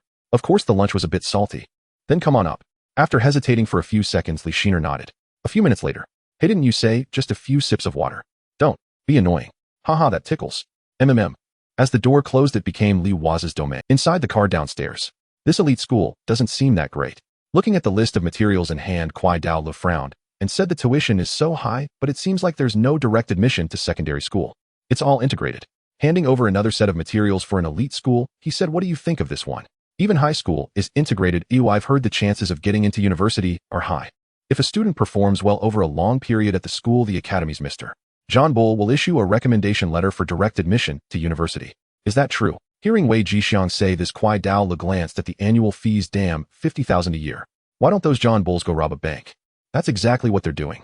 Shrugging his shoulders, Wei Jixiang laughed and said if they weren't robbing, how could they issue recommendation letters and even promise future opportunities to study abroad? Saying this, Wei Jixiang leaned back in his seat and added, honestly, I'm glad to be following such a big shot as otherwise, let alone elite schools. In the past, I was worried about my son's tuition and living expenses at an ordinary school. Hey, Lu, do you think my son should be a doctor or a lawyer in the future? Looking at Wei Jixiang's face full of longing and his incoherent speech, Kwai Dao Lu shook his head, took a cigarette, and decided not to bother with him. Indeed, people with children become more and more obsessed. Luckily, he didn't even have a girlfriend. It's still better to practice with the knife. As time passed, Kwai Dao Lu and Wei Jixiang started to gamble. When they saw Li Huaze beaming as he walked out of the apartment, Kwai Dao Lu gloomily handed over 10,000 to Wei Jixiang. Boss, why are you still coming out? Looking at the boss approaching, Kwai Dao Lu said with a deadpan face, now that you've hooked up with this psychologist's girlfriend, can't you spend the night at her place? Made me lose 10,000 to a xiang. Serve you right. Raising his hand, Li Huaze playfully slapped Kwai Dao Lu on the back of the head and scolded, how dare you bet on the boss matters? Be careful, or he'll sink you into the sea. Hearing Li Huaze say this, Kwai Dao Lu chuckled and didn't mind. Does he not know how his boss treats them as brothers? Were those three punks dealt with at noon Han Shen's subordinates? That's right, boss. In response to Li Huaze's question, Kwai Dao Lu nodded. Since Han Shen was arrested, his men have either died or scattered, but I heard from Di Lu that Han Shen still has a few secret gunmen. These few people have always been Han Shen's trusted aides, specifically doing dirty work for him. So after discussing with the Xiang, we think those gunmen might retaliate against you. Sure enough, a Xiang was right. Hearing Kwai Dao Lu say this, Li Huaze nodded. Casually tossing a cigarette to the two of them, Li Huaze said, after all those punks were killed in broad daylight, we need to have an explanation for the police. Send 2 underlings to turn themselves and hire the best lawyer to defend them, and then take out 300,000 from the account as settlement money for each of them. Okay, boss, I estimate that with 300,000 as settlement money, those underlings will be thrilled. Hearing Wei Jixiang say this, Li Huaze nodded. 300,000 as settlement money is indeed top tier for those low-level hoodlums. After all, they only earn 2 or 3,000 a month. Parking cars while going in for a few years could give them enough for a home. Any underling would be tempted. Glancing at his phone, Li Huaze said to the two of them, you guys head back first and inform the brothers in the prison to get ready. After I visit Han Shen, let the brothers take action. Understood. The two nodded and then drove away. After Wei Jixiang and A Lu left, Li Huaze returned to the car and answered the phone. Hello. Officer Huang, what do you want from me? What? It's done so quickly. That's great, I'm on my way. After hanging up, Li Huaze immediately drove towards the agreed location. I must say, having someone on the inside is good. After the permit came through, my business that can stir the entire Underworld's profits can finally get started. Hey, you little rascal, this is something I specifically arranged for you. He handed over the production license from the transparent plastic bag to Li Huaze. Huang Bingyao scratched his itch with the goodness spear and said, I really don't understand why you're in the liquor business. Selling those brand name liquors aside, just building a factory and finding brewers is already enough trouble for you. It's just you little rascal. If it were someone else, I wouldn't have the face to go to the business registration office for this. Holding the production license in his hand, Li Huaze smiled and said, This is my secret to wealth. As for what you mentioned, I already have my countermeasures ready. At this point, Li Huaze suddenly asked, Huang sir, can you tell me why? What do you mean why? Looking at Li Huaze in confusion, Huang Bingyao wondered, What exactly do you want to ask? It's nothing much, I just want to know why you support me so much. Looking seriously at Huang Bingyao, Li Huaze said, Ever since Huang Zhiqing chose me as an undercover agent and you intercepted me halfway, you seem to have never asked anything of me. But every time I've made a request, you've agreed, quite promptly. Huang sir, this is not the usual attitude of a superior towards an undercover agent. Faced with Li Huaze's inquiry, Huang Bingyao remained silent for a few seconds, then pretended to be nonchalant and said, I'm just a kind-hearted person, you rascal. Is it not okay for a superior to treat an undercover agent like a human being? Yeah. All right, just get lost. Why are there so many questions? Do you want to shed a few dramatic tears for me to see? Faced with Huang Bingyao's unwillingness to speak, Li Huaze did not pursue the matter further. After all, he would find out the truth sooner or later. Seeing that Li Huaze was about to leave, Huang Bingyao suddenly said, By the way, do you remember those robbers from the gold shop in Kwun Tong after you took office? As he walked to the door, hearing Huang Bingyao say this, Li Huaze turned his head to look at him. I told you before that the background of that gold shop is not ordinary and that someone would come looking for you after a while. Be prepared. Seeing Huang Bingyao's unusually serious attitude, Li Huaze pondered for a moment and suddenly said, Is it about your family? Hey, you little rascal, your mind is quite sharp, but I didn't tell you that. As Huang Bingyao served tea and saw him off, Li Huaze opened the door and turned to leave. Just as Li Huaze left, a figure emerged from the bedroom. How do you feel after listening for so long? Captain Sure, I told you my nephew is extraordinary, right? Facing Huang Bingyao's praise, Captain Sure nodded and said, Indeed impressive. I just didn't expect that the most prominent figure in the underworld, who is orchestrating a clash of major factions for territory, would actually be your undercover agent. Of course he is my trump card. Huang Bingyao looked at Captain Sure with a smug expression filled with pride. Sitting in the car, Li Huaze looked at the license in his hand, feeling a surge of excitement. Chao Dahua had already secured the crucial brewer for the operation. Next, as long as he sorted out the factory and the bottling machinery, he could truly begin to accumulate initial capital. As for Huang Bingyao's concerns about not being able to compete with brandy XO and other liquors, it was unnecessary. His identity in the underworld provided him significant advantages, and he could offer similar quality liquor at lower prices. Li Huaze was not worried about selling these products. It should be noted that the profit margins in the liquor industry are quite staggering. If done well, this could be the most critical step for him to cross social classes. After putting away the documents, Li Huaze drove away. At the same time, in the visitation room, I thought Officer Lu would forget about me after I got caught. Looking at Lu Jianming in front of him, Han Chen still spoke with a smile. Brother Chen, that's just a joke. It's just that every move you make is being monitored, and I really can't come to see you. I could only come to see you because of the interrogation. Holding the documents and pretending to interrogate, Lu Jianming whispered, Now that the surveillance is all off, Brother Chun, is there anything else you need me to do? How Officer Lu wants to ask if I have any recordings that prove your identity, right? Han Chen's words made Lu Jianming's expression freeze. He wanted to clear his name now, but over the years Han Chen's recordings were a death warrant. Don't waste your efforts, Officer Lu. Those recordings are my last trump card. Once something happens to me, I guarantee those recordings will make headlines on major media outlets. So no matter what method you use, you better get me out as soon as possible. Facing Han Chen's threat, Lu Jianming felt absurd. Brother Chun, I'm not even the police chief right now. How can I get you out? Money, of course. What can't be done with money? He waved Lu Jianming over, and once Lu Jianming leaned in, Han Chen said, I have 50 million in cash in a rental apartment in Tunman. You can take this cash to find those foreigners, or the big circle, it doesn't matter. As long as you get me out, I will leave Hong Kong Island immediately. Officer Lu, at that time you do your job as an officer, and I will go retire in Myanmar and Thailand, and we'll be clear. Hearing Han Chen say this, Lu Jianming was silent for a few seconds. He'll try it. It's not trying, it's a must-do, as I say. Looking at Lu Jianming getting up, Han Chen stated directly, All right. Closing the interrogation documents in hand, Lu Jianming got up and walked out. Just as he arrived in the corridor, he saw Li Huaze waiting for a visitation. Taking a glance at the impeccably dressed and outstanding Li Huaze, Lu Jianming admitted that if it weren't for his oppressive gaze, he would definitely think this was a businessman. Seeing Lu Jianming's departing figure, Li Huaze raised an eyebrow. He did not believe that his visit to Han Chen at this time was out of loyalty or anything like that.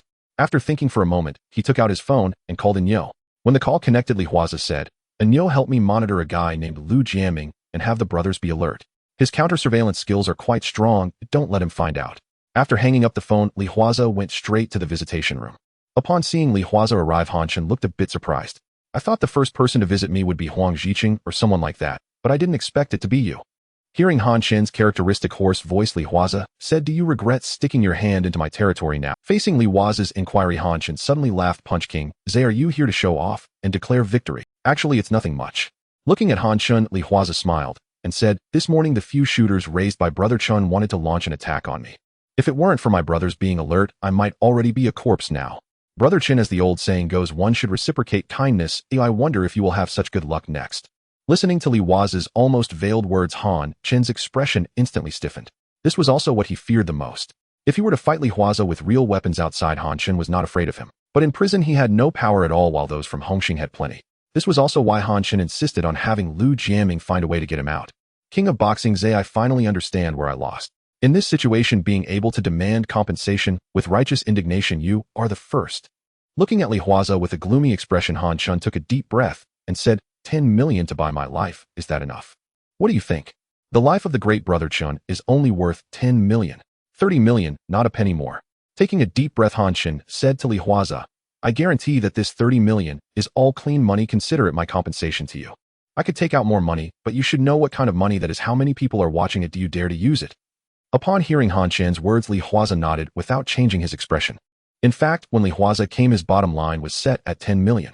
After all, Han Chen had been arrested, and his dirty money had probably already been targeted and frozen. If he dared to touch that money, the major forces would crush him. After stating the account password, Li Huaze stood up to King of Boxing Zay, "Keep your promise." Watching Li Huaze's back, Han Chen shouted loudly. After leaving the prison, Li Huaze sat in the car and calculated. With Han Chen's 30 million in compensation, he currently had around 50 million at his disposal. Among them, 20 million was from Jiang Tiansheng and Uncle Hong Tai. As for the money from other businesses like magazine parking, he hadn't calculated that separately. 50 million was enough to get his business up and running. After 2 days, Li Huaze found professionals to sign a compensation agreement with Han Chen.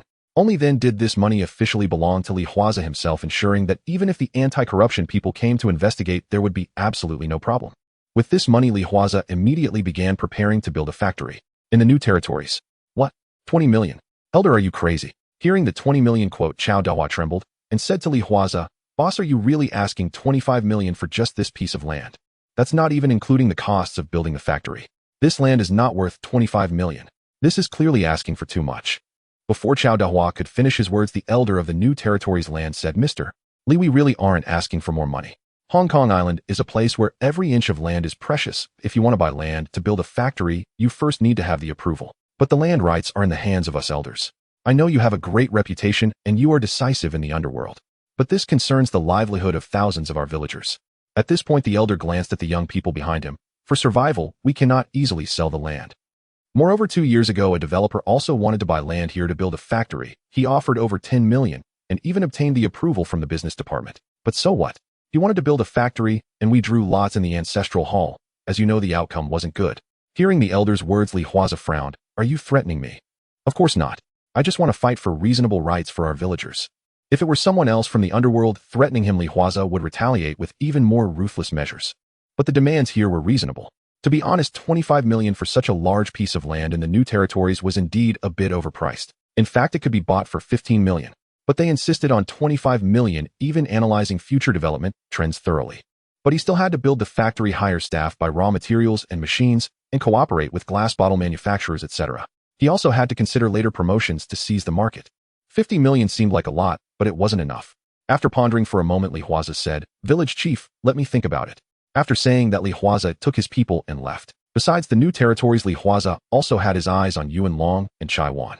But one was an arms depot, and the other was East Star Stronghold.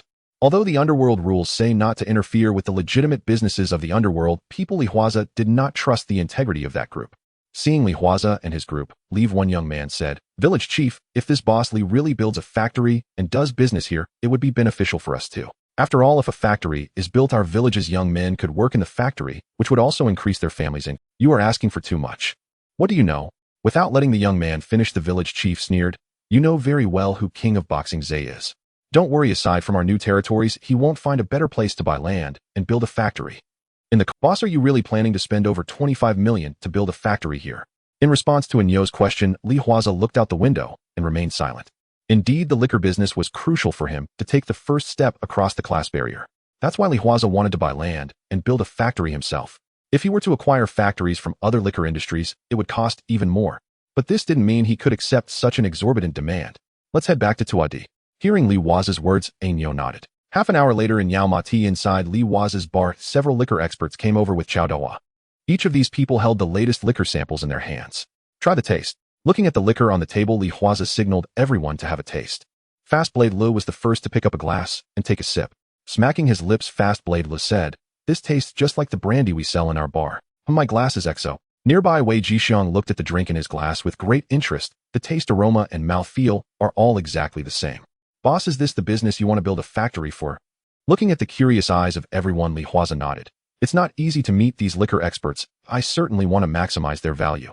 Most importantly, as long as we can produce the liquor in large quantities, then we can sell it to the bars of those gangs at a price lower than the market purchase price, KTVs and so on. Then every year we would have at least 100 million in profits. In fact, our price would even be lower than those smuggling liquor vendors, and the identity of the Underworld people would serve as our best cover. Hearing Li Huaze mention the profits in the hundreds of millions, the eyes of several trusted subordinates in the room instantly turned red. Even their breaths became heavier. What is the purpose of mixing in this world? Of course it is to seek wealth. Profits in the hundreds of millions, something they wouldn't have dared to even imagine before. Boss, the problem is that even if we want to engage in the beverage business, we don't have the commercial license. Without this thing, how are we any different from those who engage in smuggled liquor? Chao Dahua's words jolted everyone awake. If they lacked the paperwork, then even if they produced it, they would only be conducting business on the smuggling black market. Do you think I haven't thought of that? After all, I want to conduct legitimate business. Li Huaze smiled as he took out the approval documents from his briefcase and placed them on the table. I've prepared everything, but unfortunately am stuck at the factory construction stage. Without our own company, everything is just talk. Damn, it'll go take care of that village chief from the new territory. Hearing the boss say this, Kwai Dao Lu stood up without hesitation, saying, as long as I take care of him, I won't believe it. Lu, sit down. Li Huaze waved his hand to signal Kwai Dao Lu to sit down and smiled.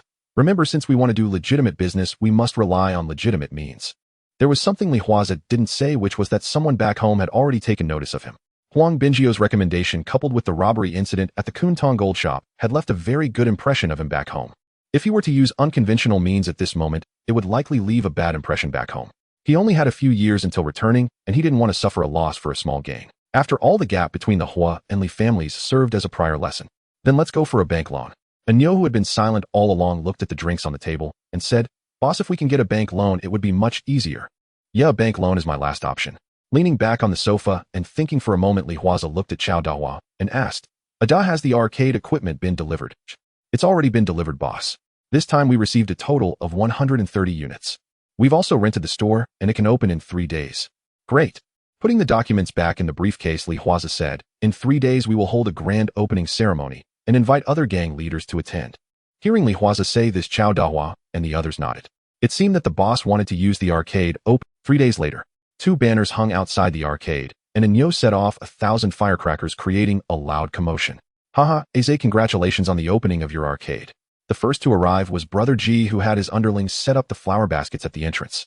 Glancing at the numerous arcade machines, he turned to Li Huaze and said, Aze, it seems you really plan to make a big splash. TSK Tisk, how much did all these arcade machines cost? Seeing Brother G congratulate him, Li Huaze smiled and said, thank you for coming to support, Brother G. You are all seniors and wouldn't look kindly on such a small business, so I as a new home master have to take it on myself. Aze, you're being too modest. Coming over with Chun Haonan and Shan Jida, B let his people place the flower. Then he smiled at Li Huaze and said, among the 13 hall masters of Hung Hing, apart from a few, the others would probably be strained if they wanted to buy so many arcade machines at once. You are still impressive, daring to think and act. I to be admire you. Facing De BS compliments, Li Huaze clasped his hands together and replied, Brother B Haonan is also great. A few days ago, when we took on a task from Mr. Jiang, Haonan managed to secure it quickly. Brother B, it seems you have a good eye for talent, having taken in Liang Xinan back then. Hearing Li Huaze praise Chun Haonan, De BS mouth curled up. De B truly regarded Chun Haonan as if he were his own son. Stop praising the kid, Aze. Aren't you afraid they'll get arrogant? Arrogance. Coming over in a pink suit with a woman, Liang Kuan glanced at De B and said, some people don't even uphold the brotherhood of the rivers and lakes, yet are still arrogant. Unlike me, whenever there was an issue with the elders of the gang in these years, when have I not stepped in to help? Hey, what are you? Seeing these two starting to argue as soon as they met, Li Huaze naturally understood the situation. Jiang Tiansheng had tasked Chun Haonan with securing Ba, by which was meant to weaken Liang Kuan. After all, Ba Bai and Liang Kwun were very close and had business dealings. Now that Ba Bai was dead, Liang Kwun would suffer a significant loss. This debt would naturally fall on Chun Haonan's shoulders. Alright you two, today is the first day of my arcade's opening. Isn't it inappropriate to argue at my entrance? How about this, give me some face and come inside for some tea? Hearing Huaze say this, to be nodded and led Chun Haonan and the others inside. Meanwhile, Liang Kwun snorted at the BS retreating figure. He had his men place the flower baskets in a conspicuous spot and waved to a little brother behind him. Soon this little brother came over holding a small golden Buddha statue. Huaze, don't be picky. Among the 13 hall masters of Hung Hing, I have always felt that you and I are the same kind of person. Consider this my congratulatory gift for your opening. Wow, Brother Kwun, such a generous gift. Looking at the golden Buddha worth at least several 100,000, Huaze smiled and said, thank you very much, Kwun brother. We're all brothers in the same gang, why say such things? After saying that, Liang Kwun also walked towards the store. Taking the golden Buddha from Huaze's hands, Wei Jixiang said, Boss, since Liang Kwun gave such a heavy gift all at once, does he have some ulterior motives? Definitely. Nodding calmly, Huaze knew what Liang Kwun was after. He was merely hoping to seek the position of Hong Xing's leader at the next hall meeting. That was why he sent a gift, hoping that Huaze would support him. Unfortunately, Liang Kun's good intentions would ultimately lead to his demise at the hands of the Wanchai gunmen. As the hall masters of Hung Hing arrived, Huaze was just about to start the ribbon-cutting ceremony. But then he saw Lei Yaoyang dressed in a suit and puffing on a cigar approaching with his men. Seeing Lei Yaoyang, Kuai Daolu immediately stepped forward. Damn, what do you mean by coming here, Lei Yaoyang? Today is the first day of my boss business opening. Are you Dongxing here to cause trouble? Seeing Kuai Daolu blocking his way, Lei Yaoyang exhaled a puff of cigar smoke. Champion Zhe, are your little brothers so undisciplined? According to the rules of the rivers and lakes, I am here as a representative of Dongxing to present a gift. Is this how you Hung Hing treat your guests? Alu, Huaze called, smiling as he stepped toward Lei Yaoyang. Guests are welcome. Today is the opening of my arcade, and whether you come from Dongxing, Lianxing, or the Union. If you have come to offer congratulations, there is no reason for us to shut anyone out. Hearing Huaze, Lei Yaoyang gave a thumbs up. Well said, worthy of Hung Hing's champion Zhe. Such magnanimity commands my respect. With that, he waved and several underlings set the prepared floral baskets aside. Shall we inspect the baskets? If there are bombs inside, don't blame me. Lei's provocative stare met Huaze stepping forward to face him. In an instant, Lei felt as if a ravenous beast had fixed him with its gaze. Inspect? Huh. Since you Lei Yaoyang dared come to congratulate me in person, you would not be foolish enough to sabotage the occasion. Besides, you should be grateful to me if I had not slain Wan Mao, who you might never have become one of the new 5 tigers. No sooner had Huaze finished than Wang Bao's cigar clenched between his teeth, stepped down from his car. Lei Yaoyang, pick your moments. If you make trouble today, you may not walk out of Yamadi. Clapping his hands, Wang Bao had his men bring forward a gilded Buddha. Champion Zhe, on the joyous occasion of your opening, this is my gift to you. Though we have had little past dealings since you resolved the Han Shen matter and afforded me satisfaction, I accept this. Whoever dares spoil today, I Wang Bao will not let them off. Though portly Wang Bao's eyes radiated unquestionable dominion. Lei Yaoyang shrugged at Wang Bao's stare. Though Wang Bao was formidable and had many men under him, Lei was, as one of Dongxing's 5 tigers, Lei remained unconcerned. Upstairs at the arcade banquet, they announced Dongxing's Lei Yaoyang sends his congratulations. Zhonghuan's Wang Bao sends his gift. Zhongxin's dragon head, Lian Haolong, offers his congratulations. He Lianxing and A Lu have also come. At the table, someone exclaimed, wow, brother Nan, does Zhe have that much face? It's only an arcade opening, yet so many prominent figures from the Jianghu turned up to support him. Straightening his crooked cap, Shan Ji said with envy, I wonder when we'll ever have as much standing in the Jianghu as brother Zhe. Chun Haonan toyed with his lighter and replied, respect is earned. Zhe fought his way up from a lowly enforcer to become the hall master of Yamadi. All of this Zhe carved out blow by blow. Though we took care of Bobby, it still isn't enough. Brother B says trouble has arisen at the casinos in AM, and Mr. Jiang intends to send people to handle it. If we get that assignment, we might truly ascend. Hearing this, Shan Ji's face lit with excitement. Had Huaze heard it, he would have shaken his head. Chun Haonan's idea was not bad, but in the end Liang Kwun schemed against it, and because of Ma Ziqin, Shan Ji was the one who suffered, sent off to Baodao. At another table of hall masters, someone remarked, do you see? Those with real ability command a measure of deference, even when uninvited people will come once they catch wind of it. Watching Lian Haolong, Lin Kwun, and Wang Bao present their gifts, Ji Ge wore an air of pride. I always said A's was capable. This is what Jianghu status looks like. I'd say that for the next 10 years no one will outshine A's. Seeing Ji's swagger, Fei Laoli rubbed his feet and sneered, Ji Ge, what favors has Champion Zhe given you to make you boast so freely? Represent Hung Hing. He's only been hall master of Yamadi for a few months. How can he stand for all of us? What are you saying, Fei Laoli? Aren't you of Hung Hing? Can't you tolerate any praise for Hung Hing? Ji Ge, affronted by Fei Laoli's contempt, slapped the table. Ace has ability. Unlike you who sits idle in North Point and can't even sell that shabby banana weekly. At that Ji Gu feigned enlightenment. Oh, I get it. No wonder you resent Ace so much. After all, Ace Chiton magazine sells like wildfire across the island while your banana weekly won't move. No wonder you're humiliated. They say you don't strike a man's face, yet Ji Gu chose to mock Fei Lao Li at his most vulnerable point. Fei Lao Li, furious and about to retort, was cut off by Kowloon's cheerful interjection. Ji Gu has a point. Tunman is small, and it's market limited. Business is hard here. If Ace hadn't given me a foothold by handing Tunman's Chiton to me, Kowloon wouldn't even be able to afford his gold chain now. So I recognize that favor. Ji Gu, how much did Chiton net you last month? Facing Kowloon's question, Ji Gu waved it off. Not much, just over 400,000. But this month we may need to cut the price, try dropping it from 31 to 15. 400,000 plus. That seems about right. Hearing Ji Gu, the other hallmasters nodded in agreement. Only Fei Lao Li sat there like a man who had swallowed a fly, deeply uncomfortable. Of Hung Hing's 13 hallmasters, apart from Big B handing the magazine to Chun Haon and Fei Lao Li, had received nothing at all. What are you all talking about? He approached the table, watching the lively back and forth. Li Huaze put a hand on Ji Ji's shoulder and asked, what else is there to say? Ace, you're impressive. So many notable figures came to offer gifts. Ji Gu, this is just mutual face-giving among associates. Humbly waving, Li Huaze beckoned to Enyo. When he came over, Li Huaze said, Enyo, see to it that you keep our Hung Hing elders company. No problem, boss. At Li Huaze's instruction, Enyo lifted his glass and cheerfully toasted the assembled elders. At a nearby table, the conversation continued. Speak reasonably, and we'll speak reasonably. Stop slamming the table and glaring. Wang Bao, your power is indeed considerable, but our Zhongxin is no slouch either. Tapping cigar ash into an ashtray, Lian Haolong said, sometimes too much appetite is how you choke yourself. Gentlemen, we are here to give gifts, not to quarrel. Lin Kuan, who had remained silent, regarded the faction leaders and smiled. Since you cannot settle this among yourselves, why not ask Champion Zhe to say a fair word? Li Huaze, who had just arrived, remained non-committal about Lin Kuan's proposal. He had no interest in the noodle stall trade, and his own turf could not yet expand into Yamadi. How Han Chen chose to divide his territory was in truth none of his concern. Above all, he did not want to consort with those noodle stall operators. After a brief evasion, Li Huaze let them make their own decisions. Whether they would later come to blows over their turf, they were all loose small-time bosses. If they died, so be it. As they spoke, a group of suit-clad officers with tie. It's lively here today, Champion Zhe. Those who know say you've opened a massive arcade. Those who don't might think it's... When Inspector Li of the Yamadio unit entered with his men, Li Huaze smiled. Li sir, I'm merely entertaining some friends for the opening celebration. This shouldn't trouble you. Trouble? How could it not? Inspector Li, hands on his hips, chuckled. Usually whenever a big shot sets foot on our beat, we invite them back to the station for a cup of coffee. When you set yourself up in Yamadi, we neglected that procedure. Now that your arcade is opening, we must make amends, mustn't we? No sooner had Inspector Li finished than Kwaiduol and Wei Jixiang strode over. Li sir, must you be so disrespectful to take my boss away in front of so many people, eh?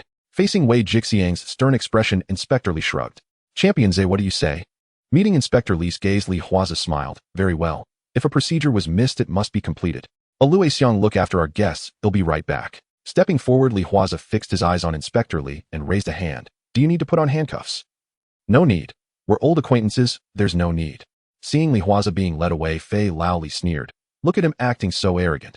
Now that he's taken for questioning, he won't be so cocky, will he? Yeah. At his words, the Hung Hing hallmasters frowned in displeasure toward Fei Lao Li. Some of them rose to take Li Huaze's place in entertaining the other syndicates. Seeing the Hung Hing leaders so unusually conciliatory left Fei Lao Li feeling as if he had swallowed a cockroach. He snorted, turned his head, and refused to look at those bastards any longer. Inside the police car, seated in the front passenger seat, Li Huaze asked, Li sir, this hardly looks like the route to the station for questioning, and where are the people you said you'd brought? Someone wants to see you, Inspector Li said as he drove. Do you think I'd come on a day like this without reason to make... Honestly, ever since you became the master of Yamadi, I've had far fewer headaches. You've managed Hong Hing's territory in Yamadi superbly, even those damn noodle stalls are gone. Do you realize how much trouble that has spared me?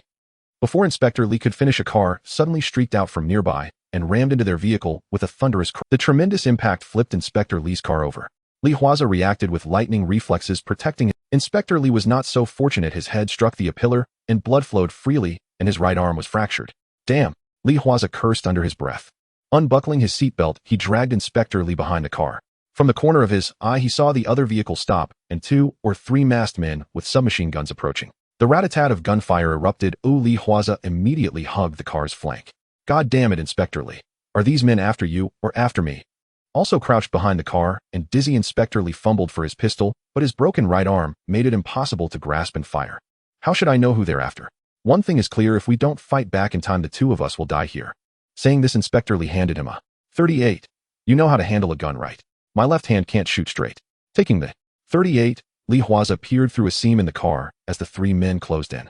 Li Huaze drew a deep breath and poured all his spare attribute points into his shooting skill. He had previously assumed he would not need firearms and had focused on physical conditioning instead. Now the opportunity had arrived.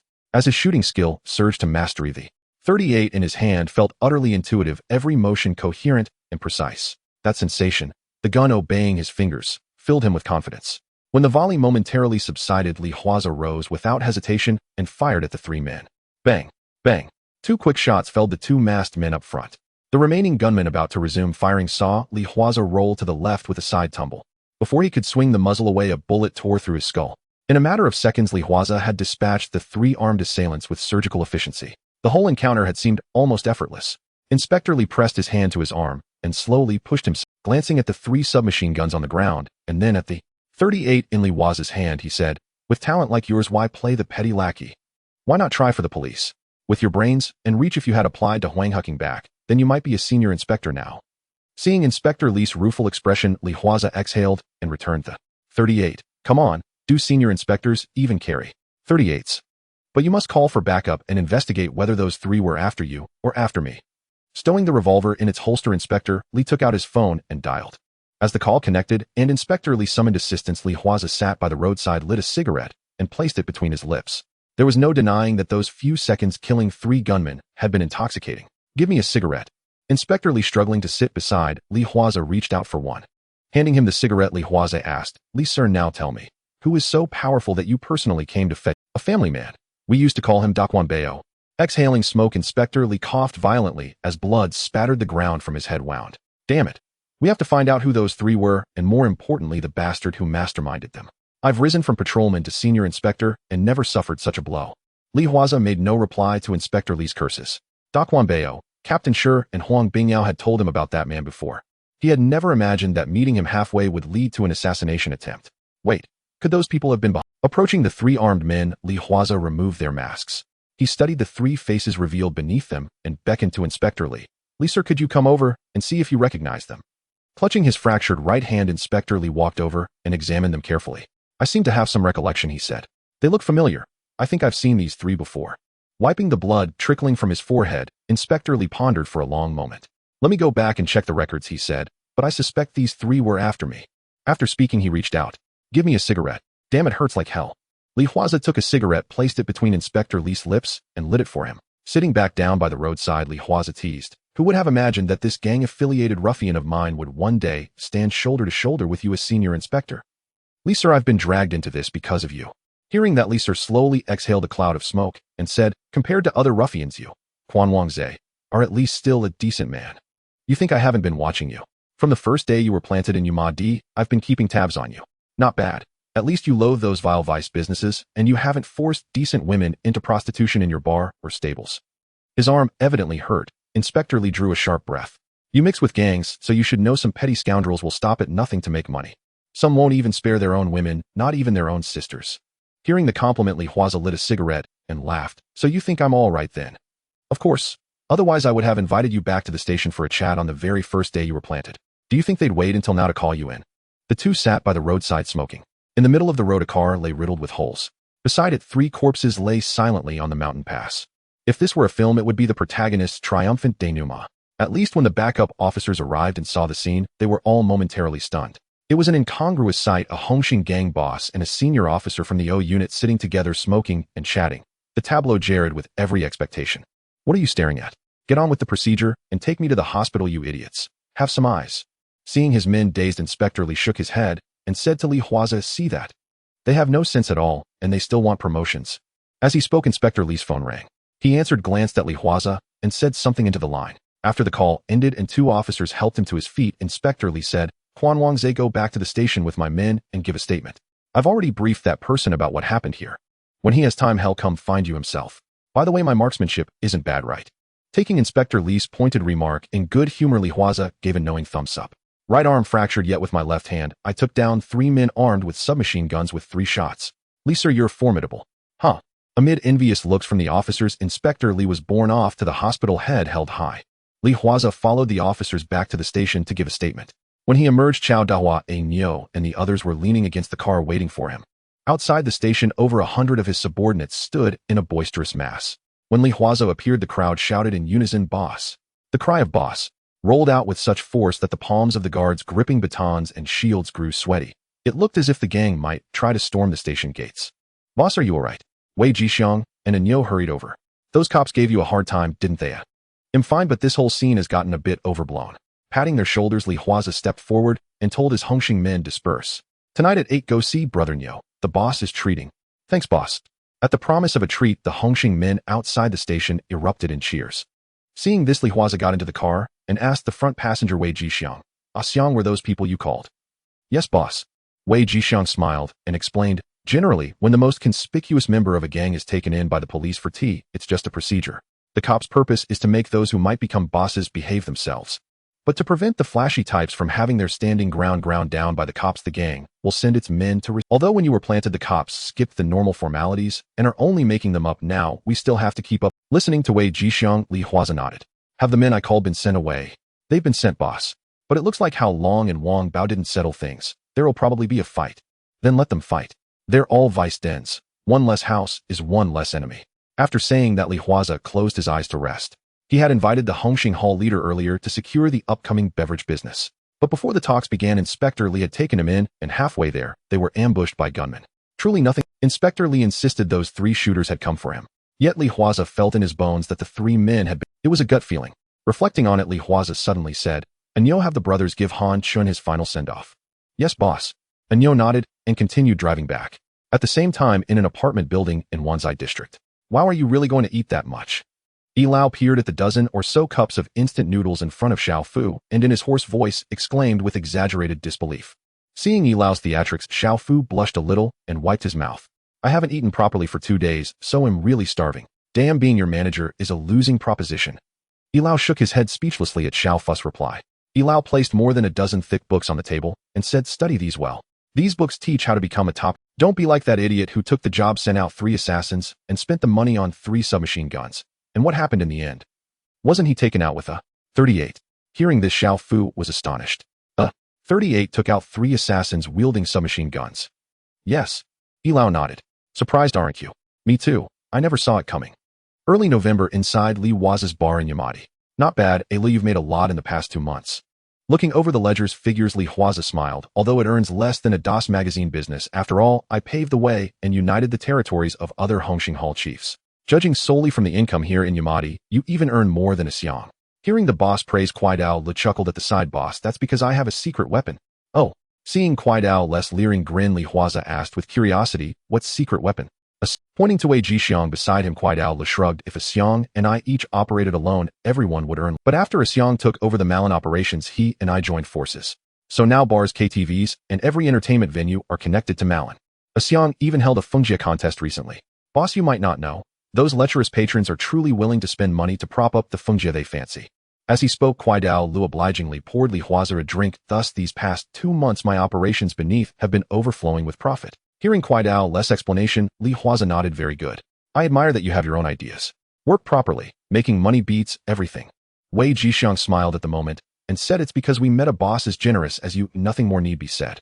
If back when I was with Hongtai boss, I had colluded with other brothers from Hongtai to do business, then Chun Mei would certainly have grown more suspicious of me, thinking I wanted to undermine him. Who would be so trusting as you, not even asking questions and placing such faith in us?" Lighting a cigarette, Wei Jixiang sighed. "If only I had met a boss like you sooner, I wouldn't have had to play toady for so." As Wei Jixiang was lamenting, Nyo stormed in furious. Ade kept urging him to calm down, while Chun Yongren, trailing behind Chao Dahua, remained silent. "What's the matter, Nyo? Why so angry today?" Li Huaze picked up a cigarette from the table and tossed one to Nyo, asking with curiosity, "Boss, that pack of scum from Dongxing have planted their flag in Yamadi. Damn it, they actually opened a Dongli bar on Baoling Street. Our brother who handles valet parking went up to reason with them and got beaten up. Well, that kid came to me, boss. I'm here to ask whether we should set that Dongli bar on fire." Hearing Nyo's account, Li Huaze stretched his limbs. "Those Dongxing scum are truly insane to dare plant their flag on my turf, on Li Huaze's ground. Interesting. Let's go give them a lesson." Saying this, Li Huaze rose and stepped outside. Dongxing and Hongxing had long been at odds, and now Dongxing was brazenly planting its flag in Yamadi. It was a blatant affront, like the time he had trampled on Wan Maohu's position. With Li Huaze leading, Nyo and the others strode down Baoling Street. Along the way, more and more Hung Hing men gathered. Within minutes, over 100 Hung Hing followers had assembled. Onlookers began to fall back. Outside the Dongli bar on Baoling Street, the Dongxing juniors lounging at the doorway saw Li Huaze approach with over 100 men bristling with menace. The leading junior immediately ran into the bar. Standing beneath the dazzling Dongli sign at the entrance, Li Huaze chuckled, "A run, take a few brothers, and tear down that sign." "Yes, boss." Hearing Li Huaze's command, Chen Yongren nodded.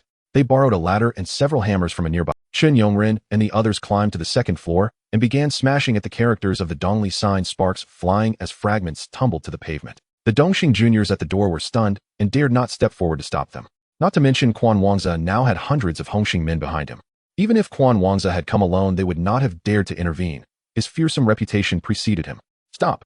Just as the sign struck the ground and Chen Yongren's men prepared to trample it, a sharp rebuke rang from inside the bar. Soon Lei Yaoyang, one of Dongxing's 5 tigers, stepped out.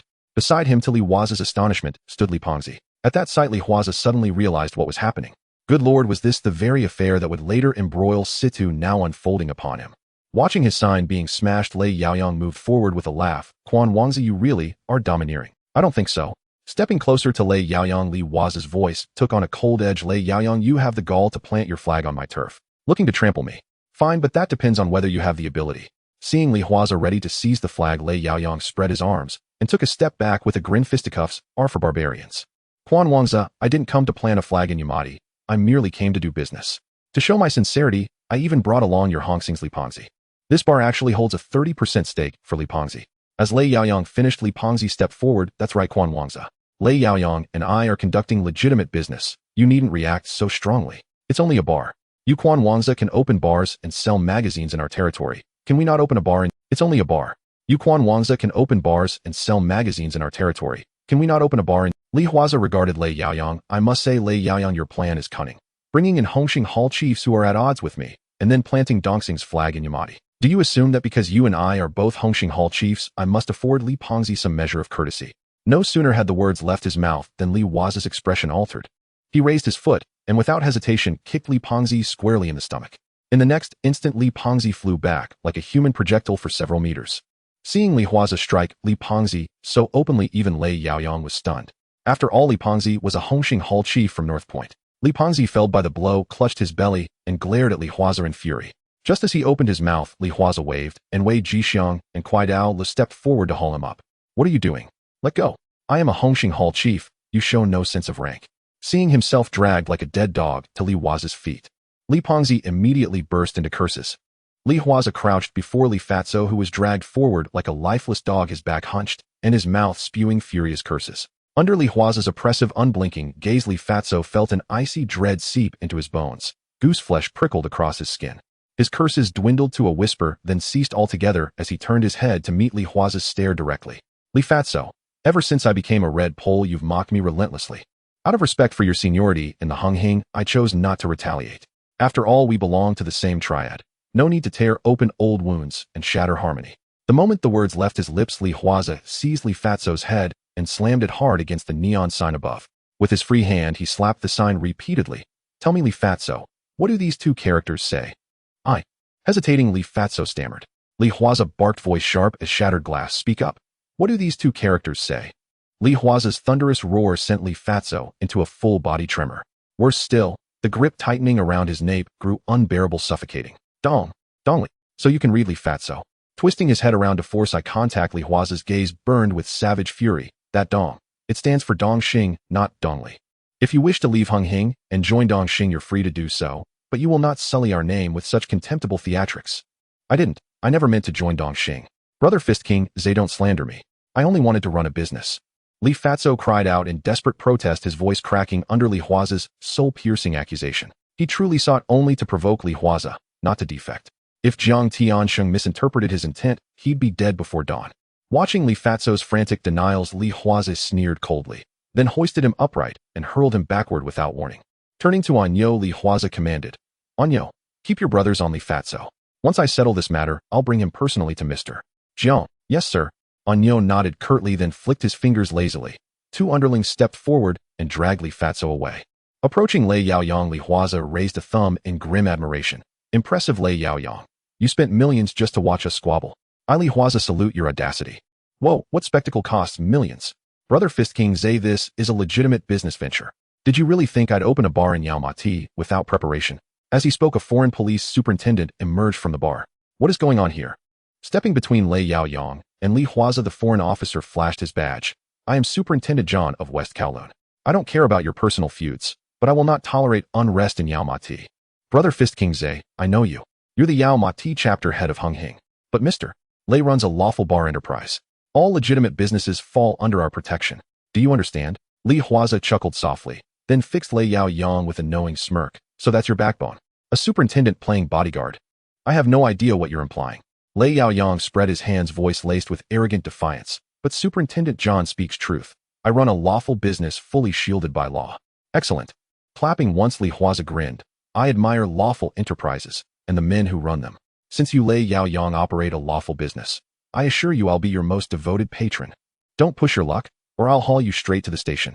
Superintendent John interjected sharply at Li Huaze's veiled threat. Relax, I won't overstep. Stepping back, Li Huaze flung his arms wide in theatrical innocence. We in Yao Ma Ti are all law-abiding, upright citizens. Brothers, am I right? Yes. Yes. Yes. Hundreds roared in unison, weapons raised high. The thunderous chant shook Paling Street to its foundations, echoing even across to Temple Street. Superintendent John's face tightened at the sight. Just as he opened his mouth to issue another warning, Li Huaze gave him a mocking grin, and with a sweeping gesture declared, Brothers, let's go enjoy late-night snacks. Only after Li Huaze and his men had vanished did Superintendent John exhale slowly. Turning to Lei Yaoyang, he said, You see, as I told you, you won't regret partnering with me. Didn't you witness how Brother Fist King Zay fled the moment he saw? Lei Yaoyang watched John's smug expression, and his own face hardened into grave solemnity. Mr. John, you misunderstand Brother Fist King Zay entirely. Mistake him for one of those brainless foot soldiers, and you will pay the price. He is among Hung Hing's rarest treasures, a man of both intellect and courage. You saw only his departure, but missed the look in his eyes before he left. Pulling a cigarette from his pocket, Lei Yaoyang lit it slowly. Wait and watch. His counterstrike begins. Lei, don't worry. With me here, he dares not move. If he does, I'll order his immediate arrest. So rest assured, your bar opens safely. He inhaled deeply, then flicked the smoldering butt onto the pavement and ground it under his heel. Gazing at John's self-satisfied grin, Lei Yaoyang felt a quiet wave of disappointment. Indeed, this man was nothing but excrement masquerading as intellect. Were their positions reversed, John would be utterly broken, humiliated, ruined, within 3 days at Brother Fist King Zay's hands. Meanwhile in Jordan, adjacent to Temple Street. What's happening? Alok lowered his chicken wing, wiped his hands on a napkin, and looked up as a junior member rushed. Young Master Lok, Lei Yaoyang of Dongxing has invaded Yao Ma Ti and planted his flag the Dongli Bar. And he's co-founded it with Li Fatso. After recounting every detail, the lieutenant paused. Alok nodded slowly. Just when things settled, this erupts anew. Mark my words. Even with Superintendent John present, Brother Fist King Zay won't let this fade quietly. With that, Alok pulled out his phone and dialed Li Huaze. His territory in Jordan bordered Temple Street, and he was actively positioning himself as the next leader of the Wuxing Shan. Now more than ever, he needed Li Huaze's favor. Otherwise, how could he rally elders and secure their backing? Only to return and find his own turf swept clean by Brother Fist King Zay. How could he possibly compete with Big D for the Wuxing Shan leadership? Better yet, perhaps he could persuade Brother Fist King Zay to join Wuxing Shan instead. Damn it, boss. So we're just letting this slide. Anyo slammed his fist on the table, fury boiling in his chest. He turned directly to Li Huaze and declared, Boss, let me take a crew and blow up Lei Yaoyang's joint tonight. Damn it. He thinks he can run rushshot over our turf. Does he really take us for soft targets? Seeing Anyo's explosive rage, Chao Dahua hurried over to calm him. Calm down, Anyo. Don't let your temper flare so wildly. Right now that Foreign Inspector John is watching closely. If you act tonight, boss will surely be taken in for a cup of tea. Despite Chao Dahua's plea, Anyo continued breathing heavily. His face flushed crimson as though he longed to draw his blade and strike Lei Yaoyang down on the spot. The truth is simple. Lei Yaoyang's greatest shield is that Foreign Inspector John. Once we neutralize that foreigner, we can move freely. I'll do it. No sooner had Li Huaze spoken than Kwai Dao Li shot to his feet. I'll eliminate that foreigner. Watching Kwai Dao Li's eagerness to rush off and kill the foreigner, Li Huaze shook his head. Please, Brother Lu. Running the underworld isn't just about bloodshed. If you touch that foreigner, we'll have no choice but to flee. No question about it. Fine. I'll handle this myself. With that, Li Huaze picked up his phone and strode out. At Huang Bingyao's residence. Hello. You little wretch. Calling me at this hour. Don't you know disturbing someone's sleep is a grave offense? What? Inspector John, right? All right, kid. I'll take care of him. Relax. If I can't manage him, then all these years I've spent navigating this world would have been utterly wasted. Got it. After hanging up, Huang Bingyao paused for a few seconds, then dialed another number. Hello, old Yi. It's Huang Bingyao. The next morning at Jiang Tianxing's villa. I've heard about last night's incident, Huaze. I'm proud of you. You upheld Hung Hing's honor. Jiang Tianxing gazed at Li Huaze with genuine admiration, then turned toward Lao Fat Li, the warmth in his expression fading as he spoke. You told me yourself. Last night, Huaze struck you publicly before dozens of witnesses. Lao Fat Li, tell me plainly, did you deserve that beating? Lowering his head under Jiang Tianxing's stern gaze, Lao Fat Li muttered, I didn't think it through. I just wanted to earn more money. After all, Marvelous Tales, Boxing King Zay's magazine, has devoured my banana-themed weekly's market share, nearly bankrupting my printing press. Then just like that, a sucker walked in offering me equity in his bar. I naturally accepted. Hearing Lao Fat Li's grumbling, Jiang Tianxing couldn't help but laugh bitterly. You mistook Lei Yaoyang of Eastern Star for a sucker. I'd say you're the biggest sucker of all. Apologize to Huaze, and this matter ends there. Out of respect for your seniority, I'll overlook it this time. At Jiang Tianxing's order to apologize, Lao Fat Li bristled. Mr. Jiang, last night Li Huaze struck me in front of everyone. I am, after all, the North Point branch leader. And now you expect me to bow to him. What else would you suggest? Frowning at Lao Fat Li's defiant expression, Jiang Tianxing retorted, if every one of us acted like you, colluding with rival societies under the guise of business, encroaching upon our own branch leaders' territories, how could Hung Hing retain any dignity in the underworld? At best you were deceived, trivial. At worst you conspired with outsiders to betray your own brothers. Shall I ask Yao to recite the society's code to you personally?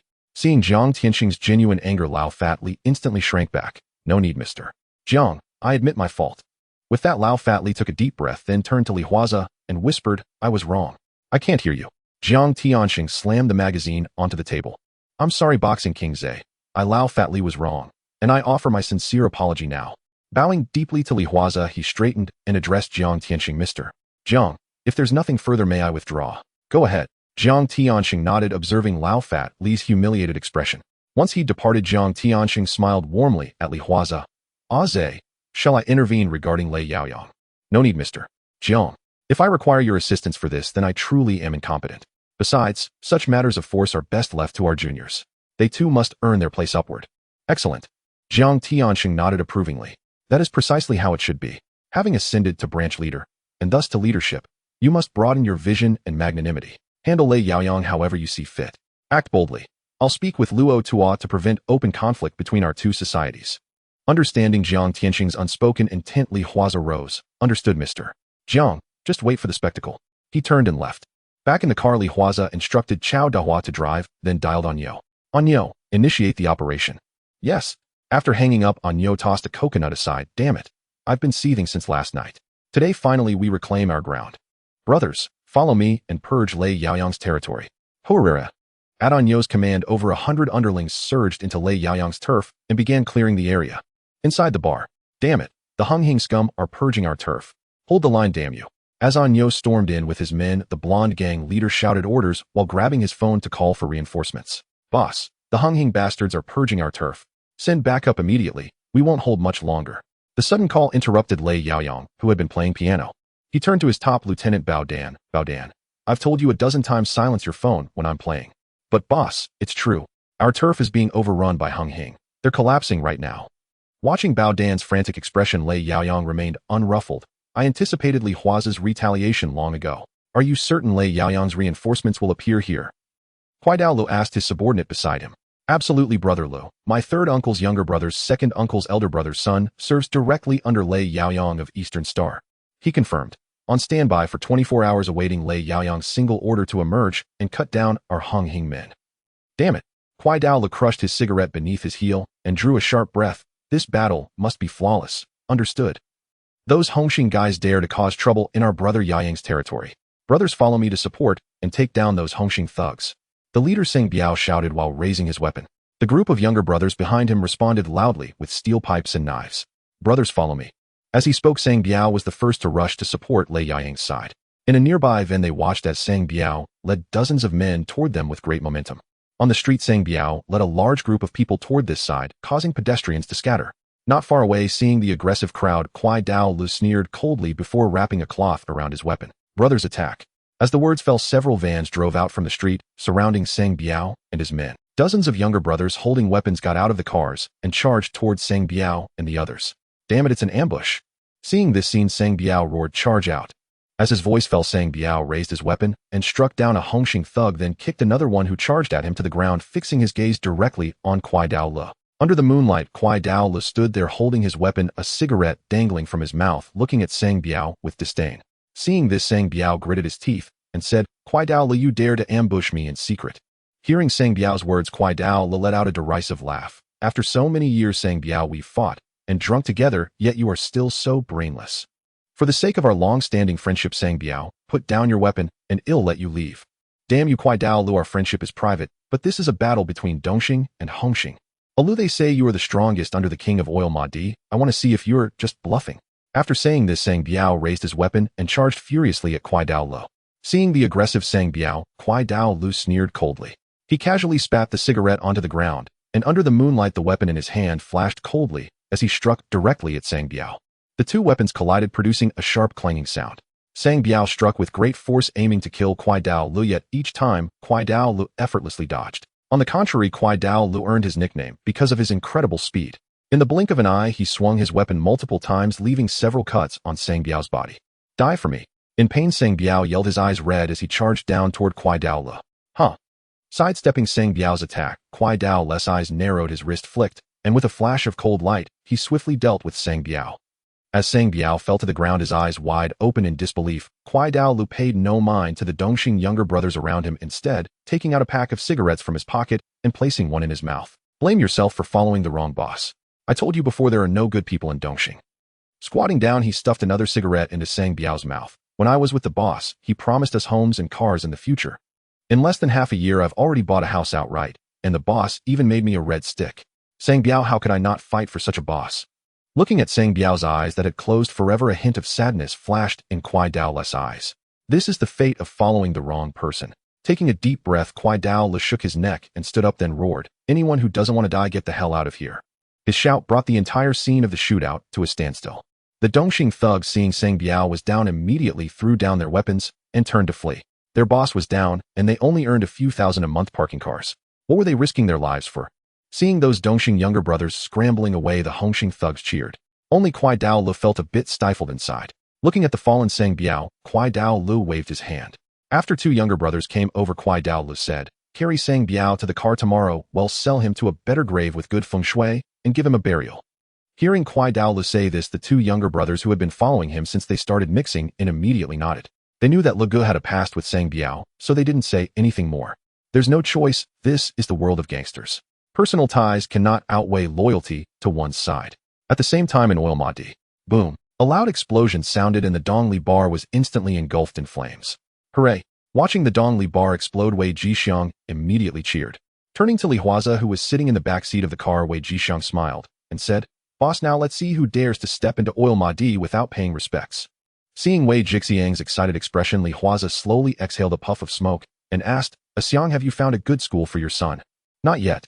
Facing the boss inquiry, Wei Jixiang scratched his head in annoyance. "I asked a few prestigious schools. Their requirements are very strict, and the schools that accept money have very questionable teaching quality." Here, taking out a business card from his pocket, Li Huaze said, "I found a connection for UST. Mary School has agreed to let your son enroll. I've already paid the tuition for the first 3 years. Just take your son to the school the day after tomorrow." Hearing Li Huaze say this, Wei Jixiang gratefully accepted the business card, saying, "Thank you, boss, but I can pay the tuition gradually." "Why are you telling me this?" After jokingly scolding him, Li Huaze said, "I know Ruby's father is seriously ill, and you spent all your savings on her treatment, so you don't have much money left. Since I am your boss, if you have a problem, who else will support you?" "Boss." Holding the business card in his hand, Wei Jixiang's eyes turned red. "After so many years, especially when I used to mix with the prince in Meishu, those people didn't even consider me human, thinking only of pushing the blame onto me when things went wrong. Unlike now, I've turned my fortune around and followed such a good boss." Taking a deep breath, Wei Jixiang said sincerely, "Boss, I am increasingly grateful to that paparazzi Xiang who once pledged loyalty to you." "Damn." Li Huaze laughed heartily, raising a middle finger at Wei Jixiang. "All right, once famous in the underworld, do we need to be so sentimental between men? My goosebumps are rising. Drive, let's continue to deliver gifts to Lei Yaoyang and remind him to remember his lesson." "Ha Dongxing." Hearing the boss say this, Wei Jixiang nodded. "No problem, boss. Ada and Qin Yongren are already close to figuring." As one of Dongxing's 5 tigers, Lei Yaoyang was compared with the likes of Wu Ya and Xiao Mian, who somewhat shrewd. At least he showed sense when he heard their venues had been swept and the Yamadi Dongli bar had been bombed. Though furious, he retained his composure. "How many of our spots did Hung Hing sweep?" Facing Lei Yaoyang's question, Gang Lieutenant A phone replied at once, Brother Yaoyang, right now our Mal in the bar and the KTV have all been hit by Hung Hing. A Nyo under Kwon led the sweep, Kwon blocked our reinforcements. Sang Biao was even taken out by Kwon. Facing Lei Yaoyang's question, Gang Lieutenant A phone replied at once, Brother Yaoyang, right now our Mal in the bar and the KTV have all been hit. He's on his way, but Brother Yaoyang, our relations with Xiao Mian who aren't good. Might they be setting us up for ridicule? At a phone's question, Lei Yaoyang rose and rolled his shoulders.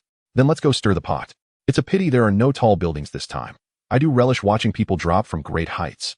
At the same time, on the road from Yuanlang to Wanzai. Why make this so complicated?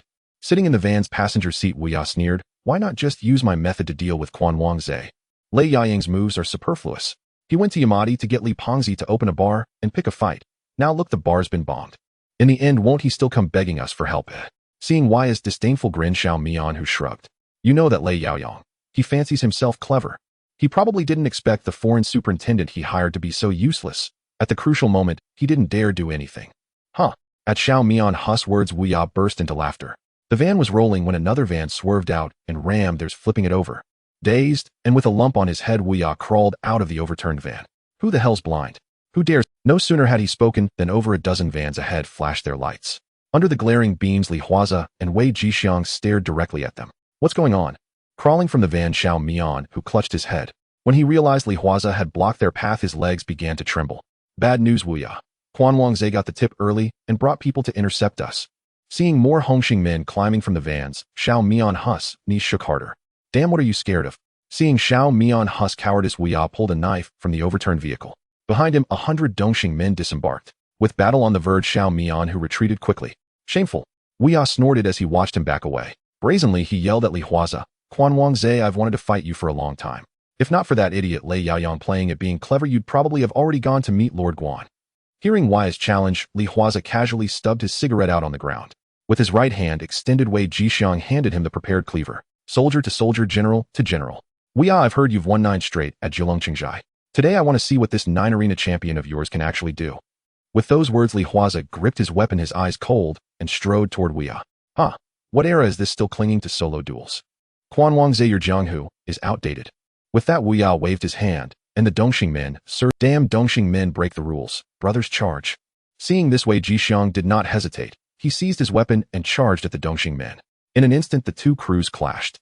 Li Huaze cleaved down a Dongxing man, blocking his path, then eyes flashing like lightning leveled his blade at Wuya. Damn. After cursing, Wuya kicked down a Hung Hing thug who tried to sneak up on him, then gripped his weapon and plunged toward Li Huaze. As a former 9th arena master of Qingjai, Wuya was formidable. Under ordinary circumstances, a dozen men would struggle to get close to him. But this time he had run into Li Huaze. The instant they engaged, Wuya's face grew grave. He realized Li Huaze could overwhelm him on every front: strength, speed, and technique, all crushing him utterly. This is impossible. Once brimming with confidence, Wuya now felt a beast-like force bearing down on him. His expression soured, the steel blade spun in his hand as he ground his teeth and snarled, Kwon. Seeing Wuya's rapid blade work, Li Huaze only let out a cold laugh. Seizing the moment, he brought a heavy strike down. Wuya's knife snapped with a sharp crack. With his blade broken, Wuya hurled a heavy punch.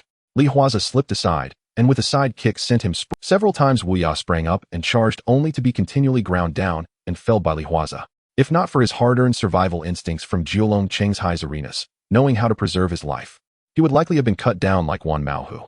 Spitting blood, Wuya rose with a manic look. Kwon. With that, he lunged at Li Huaze, his fists like sandbags hammered toward him. Huh. As the punch threatened his head, Li Huaze remained untroubled. He reached out casually, and in an instant he caught that several hundred-pound blow with a single hand. Is that it? Seeing his all-out punch so effortlessly received, disbelief flashed across Wuya's face, especially when he met Kwon's serene yet proudly indifferent gaze. Wuya found it unbearable. He was, after all, the illustrious 9th arena master of Jiulong Chenghai. If that's all you've got, you'll die here tonight. With those words, Li Huaze landed a kick into Wuya's abdomen. The kick sent Wuya flying several meters, crashing into his own men. As Li Huaze approached, his eyes were filled with cold, lethal intent. For the first time, Wuya felt true fear. Instinctively, he scrambled to his feet and shoved a henchman toward bang. A side kick sent the Dongxing man Wuya had shoved flying. Expressionless like an icy god of death, Li Huaze continued his advance. Go. Damn it, go. Kwon is human too. What are you afraid of? Pushing his men forward, Wuya staggered backward with shaky steps. At the critical moment, a dozen minivans sped toward the scene from afar. The van door swung open, and Lei Yaoyang stepped down, first weapon in hand. Behind him, a surging tide of Dongxing youths descended, each brandishing weapons. Haha. Seeing this, Crow, whose face had just moments ago been frozen in terror, once again sneered with arrogant triumph. Fist King Zhe, aren't you famed for your unmatched fighting prowess? Come on, let's see if you'll die this time. Facing Crow's brazen smirk, Li Huaze's gaze remained fixed unflinchingly upon Lei Yaoyang. Slowly advancing with a blade in hand, Lei Yaoyang smiled. Fist King Zhe, it truly wasn't easy to outmaneuver you. I knew you favored the tactic of surrounding and cutting off reinforcements, so I prepared for it from the very beginning. Even your bombing of my bar and your assault on my men were all factored into my calculations. With that, Lei Yaoyang shrugged off his suit jacket and tossed it aside carelessly.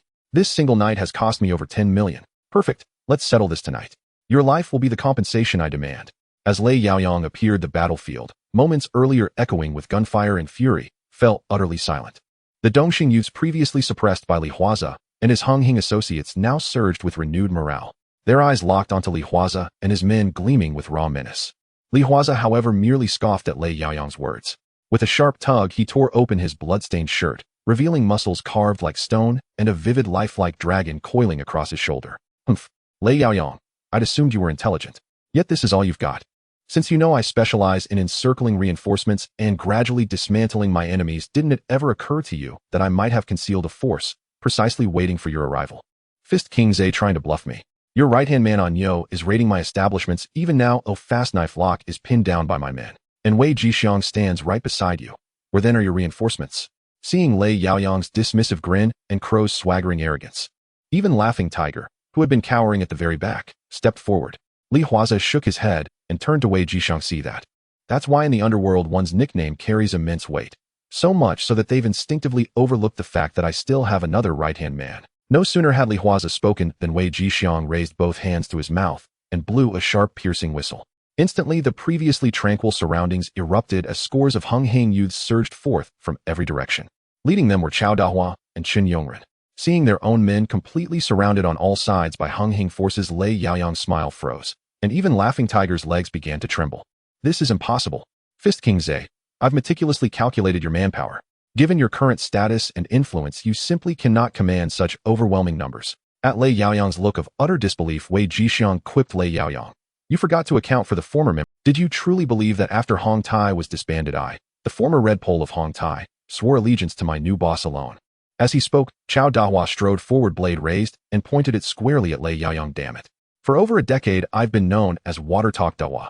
And yet, Lei Yaoyang, how dare you underestimate me because of that silly nickname, Salty Wang. Watching Chao Dahua's fierce advance, Wei Jixiang and Qin Yongren both raised thumbs in admiration, though their awe lasted barely a few seconds. Chao Dahua instantly pivoted, sidling up to Li Huaze with an obsequious bow and grin. Boss, at my age, and with these old bones, I'd rather sit this brawl out if you don't mind. Uffed. Qin Yongren's expression stiffened. Wei Jixiang flipped him a defiant middle finger. All right, Ada, your part's done.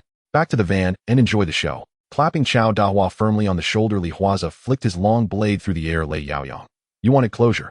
Tonight I grant you your final reckoning. With those words, Li Huaze charged forward. Wei Jixiang and Qin Yongren immediately followed, weapons drawn and ready. In an instant, the lull shattered. Combat erupted anew. Amid the chaos, Li Huaze surged ahead, raising his weapon high and bringing it down in a thunderous arc toward Lei Yaoyang. Lei Yaoyang braced himself, gripping his weapon tightly to meet the blow, only for a crisp, shattering crack to echo through the air as Li Huaze's lightning Mount Huashan cleaved it cleanly in two. The sheer overwhelming force numbed Lei Yaoyang's arms to the bone and split his palms wide open. Seeing Lei Yaoyang in peril, Crow lunged forward, swinging his weapon at Li Huaze. Li Huaze twisted aside, evading Crow's strike, then delivered a devastating roundhouse kick that sent him staggering backward. Without pause, he swung his weapon once more toward Lei Yaoyang. Damn it, I fear you not.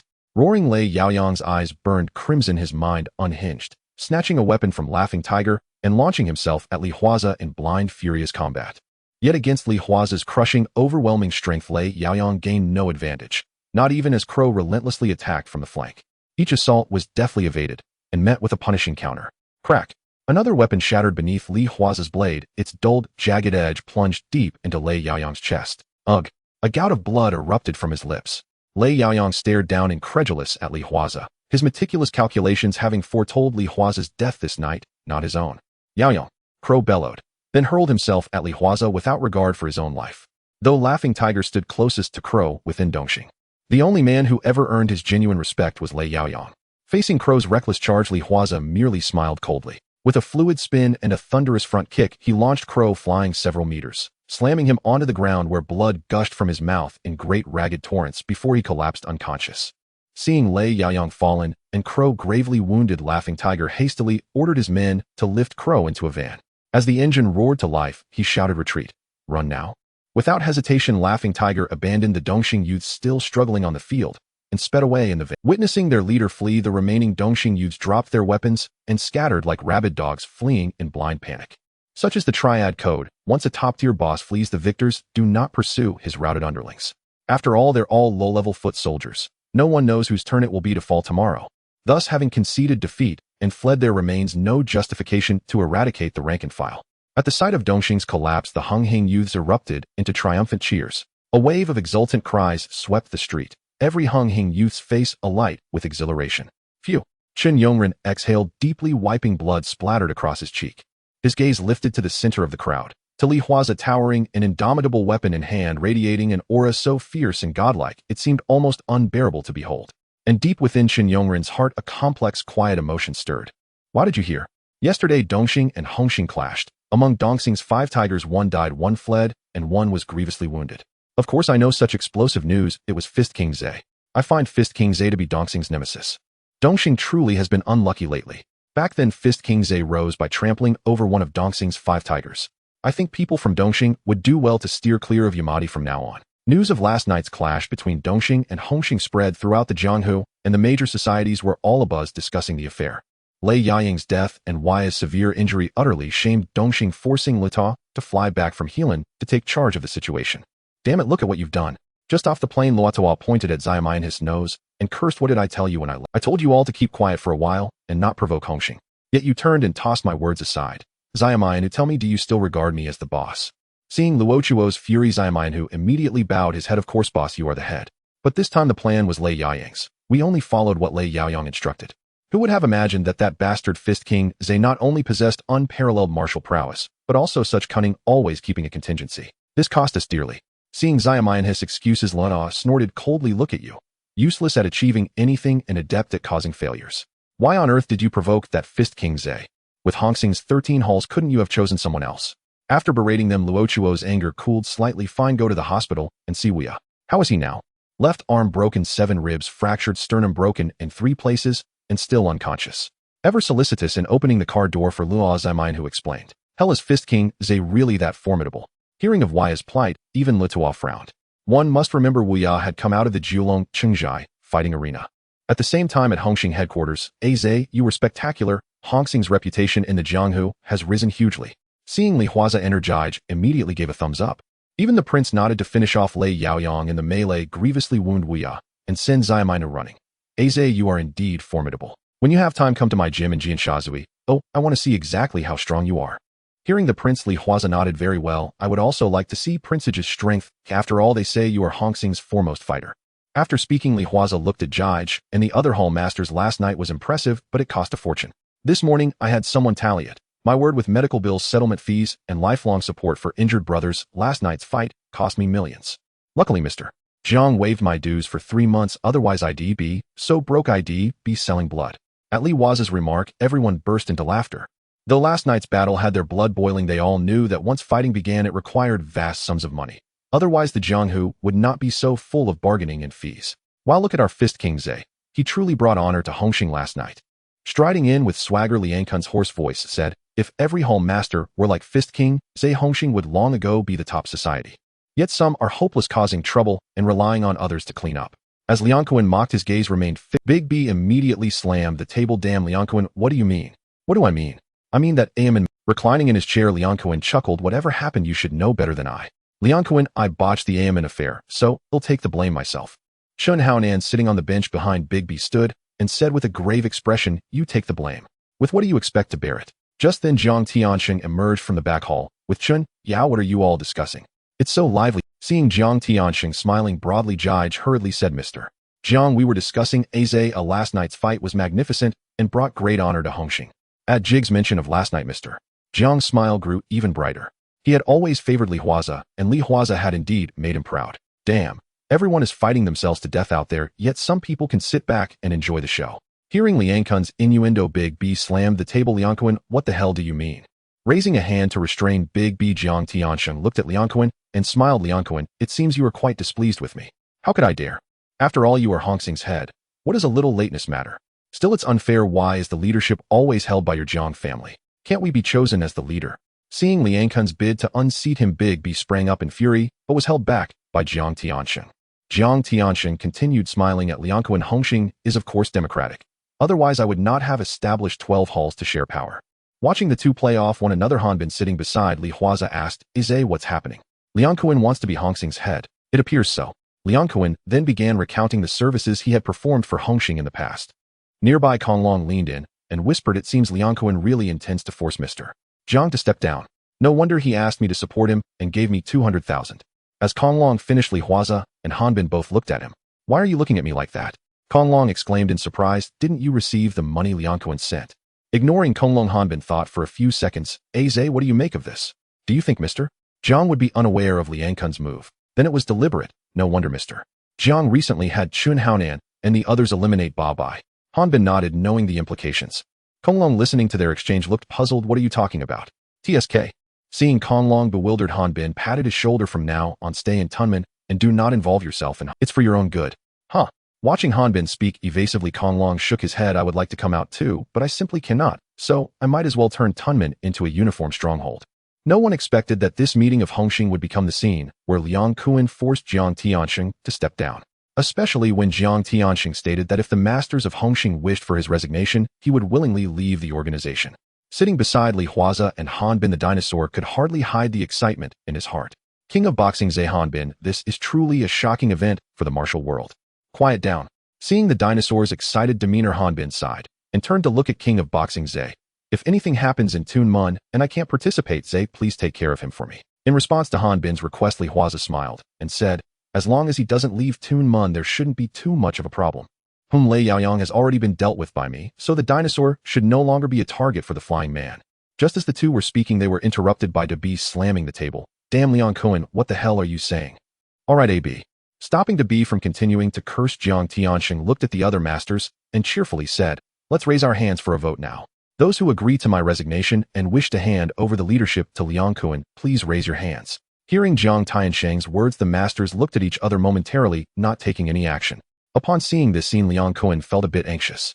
Just as he was about to speak, he saw Chun Yao being the first to raise his hand. With Chun Yao's action, the other masters also began to raise their hands. As for Li Huaze and Han Bin, they exchanged glances, both being clever individuals who understood that navigating the martial world requires wisdom. So it was clear to them that all of this was orchestrated by Jiang Tiansheng behind the scenes. The goal was none other than the foolish Liang Kun, who was blinded by the position of the leader. Only Dabi remained ignorantly shouting and cursing at the other masters. Watching Dabi jumping around, Jiang Tiansheng felt a headache coming on. He was indeed very loyal, but why couldn't he think more critically? Couldn't he see the problem, just like Li Huaze did at a glance? Did Dabi really think that without his approval Chen Yao would sell out Liang Kun after taking a few million from him? After all, he had been following my strategist. To prevent Dabi from causing trouble, Jiang Tiansheng stood up and said, alright, since the result is out, I respect the opinions of all masters. Liang Kun, from now on you are the leader of Hong Xing. After saying this, Jiang Tiansheng prepared to leave. Wait, Mr. Jiang, at least until this meeting is concluded today, you are still the leader of Hong Xing. With an arrogant stride, Liang Kun approached Jiang Tiansheng. He casually tossed a tape onto the table. Take a good look. Our Hong Xing truly has an abundance of talent, but unfortunately this talent is not like King of Boxing Zhe, who can bring glory to us. Oh wait, this can also be considered another way for Hong Xing to shine. Tisk seducing the second sister-in-law. Saying this, Liang Kun directly instructed the silly Chong to play the tape. The screen displayed footage of Chun Haonan and Shan Jai's girlfriend Kwun. Upon seeing the explosive contents of the tape, the venue erupted in chaos. At the same time, even the gazes directed at Chun Haonan became somewhat strange. After all, according to Hongman's rules, Chun Haonan had committed a grave taboo. Mr. Jiang, Chun Haonan has violated Hong Xing's rules. What do you have to say about this? In front of everyone, Jiang Tiansheng spoke. What else can I say? Since a Nan has violated family law, then let it be executed according to family law. At this point, however, Jiang Tiansheng did not look at Dabi, but instead focused on Li Huaze. Zhe, you will execute the family law. Jiang Tiansheng's words left the masters present somewhat astonished. Logically, the execution of family law should be done by Dabi. After all, he was Chun Haonan's boss. Yet Jiang Tiansheng chose Li Huaze instead. This caused the other masters to be puzzled. Hanbin glanced at the standing Li Huaze, and then said to the nearby dinosaur, and Xian from now on maintain a good relationship with Huaze. What do you mean? Hearing Hanbin's words, the dinosaur asked in confusion, Mr. Jiang is about to step down, and yet you still let King of Boxing Zhe execute the family law. Isn't that making him offend people? Can't you see through this? Looking at the clueless dinosaur, Hanbin whispered an explanation. According to the rules of the martial world, when a subordinate under your command makes a mistake, it is the leader's responsibility to execute the family law. But since Mr. Jiang did not use to be, it indicates that he is waiting for him to regain his position and hand over the punishment hall to Huaze to manage. You must know that the most important force in the hands of any leader is the punishment hall. Upon hearing Hanbin's explanation, Xian understood while the dinosaur scratched his head. Mr. Jiang has already been forced out. Can he really regain his leadership? Damn. Shaking his head, Hanbin decided to keep the dinosaur grounded in Tunman. In front of Lord Guan, Li Huaze held a bundle of burning incense and bowed 3 times. Turning around, he looked at Chun Haonan, whose shirt had been pulled down, and then approached with the incense. Zhe Gu. Kneeling on the ground, Chun Haonan bit his lip and said to Li Huaze, Come on Zhe Gu, I'm ready. Alright, just hold on, and it will be over. Saying this, Li Huaze directly pressed the incense onto Chun Haonan's body. Off. The intense pain caused Chun Haonan's eyes to turn red instantly, and he couldn't help but scream in agony. By the time Li Huaze removed the incense, Chun Haonan was already covered in cold sweat, collapsing weakly to the ground. Seeing this scene, Li Huaze looked at Bi. According to Hongmin's rules, the family law has been executed. From this moment on, Liang Zai Nin will no longer be a member of Hung Hing. Hearing Li Huaze solemnly state this, Bi nodded sadly. Turning around, Bi waved to Tian Air, instructing him to drag Chun Haonan out and send him to the hospital. Alright, the family law has been executed. Liang Kuan, are you satisfied? Seeing Li Huaze place the incense back into the incense burner according to the rules, Jiang Tiansheng asked Liang Kuan. Satisfied, of course I'm satisfied. After all, this is the last thing Mr. Jiang did while in office. I naturally have no complaints. As long as you're satisfied. With that, Jiang Tiansheng turned and left. Once Jiang Tiansheng was gone, Liang Kuan strutted over to the leader's seat and sat down. Gently clapping his hands on the leader's position, he appeared extremely exhilarated. Brothers, uncles, thank you for supporting me, Liang Kuan. You all know who I, Liang Kuan, am. Since I have become the leader, all the dues from the territories of the masters this month are waived. Additionally, tonight, I've booked the most luxurious hotel in Mongkok for a celebration. You all must come and seeing Liang Kuan waving his hand to waive all the dues, these masters led by Gugu began to flatter Liang Kuan one after another. Even Chen Yao nodded. Only the gaze of Li Huaze carried a hint of deeper meaning. After the Hung Hing conference concluded, the clever ones, including Ji Gu, immediately surrounded Li Huaze and began to flatter him. Just moments before, Jiang Tiansheng had instructed Li Huaze to execute family law.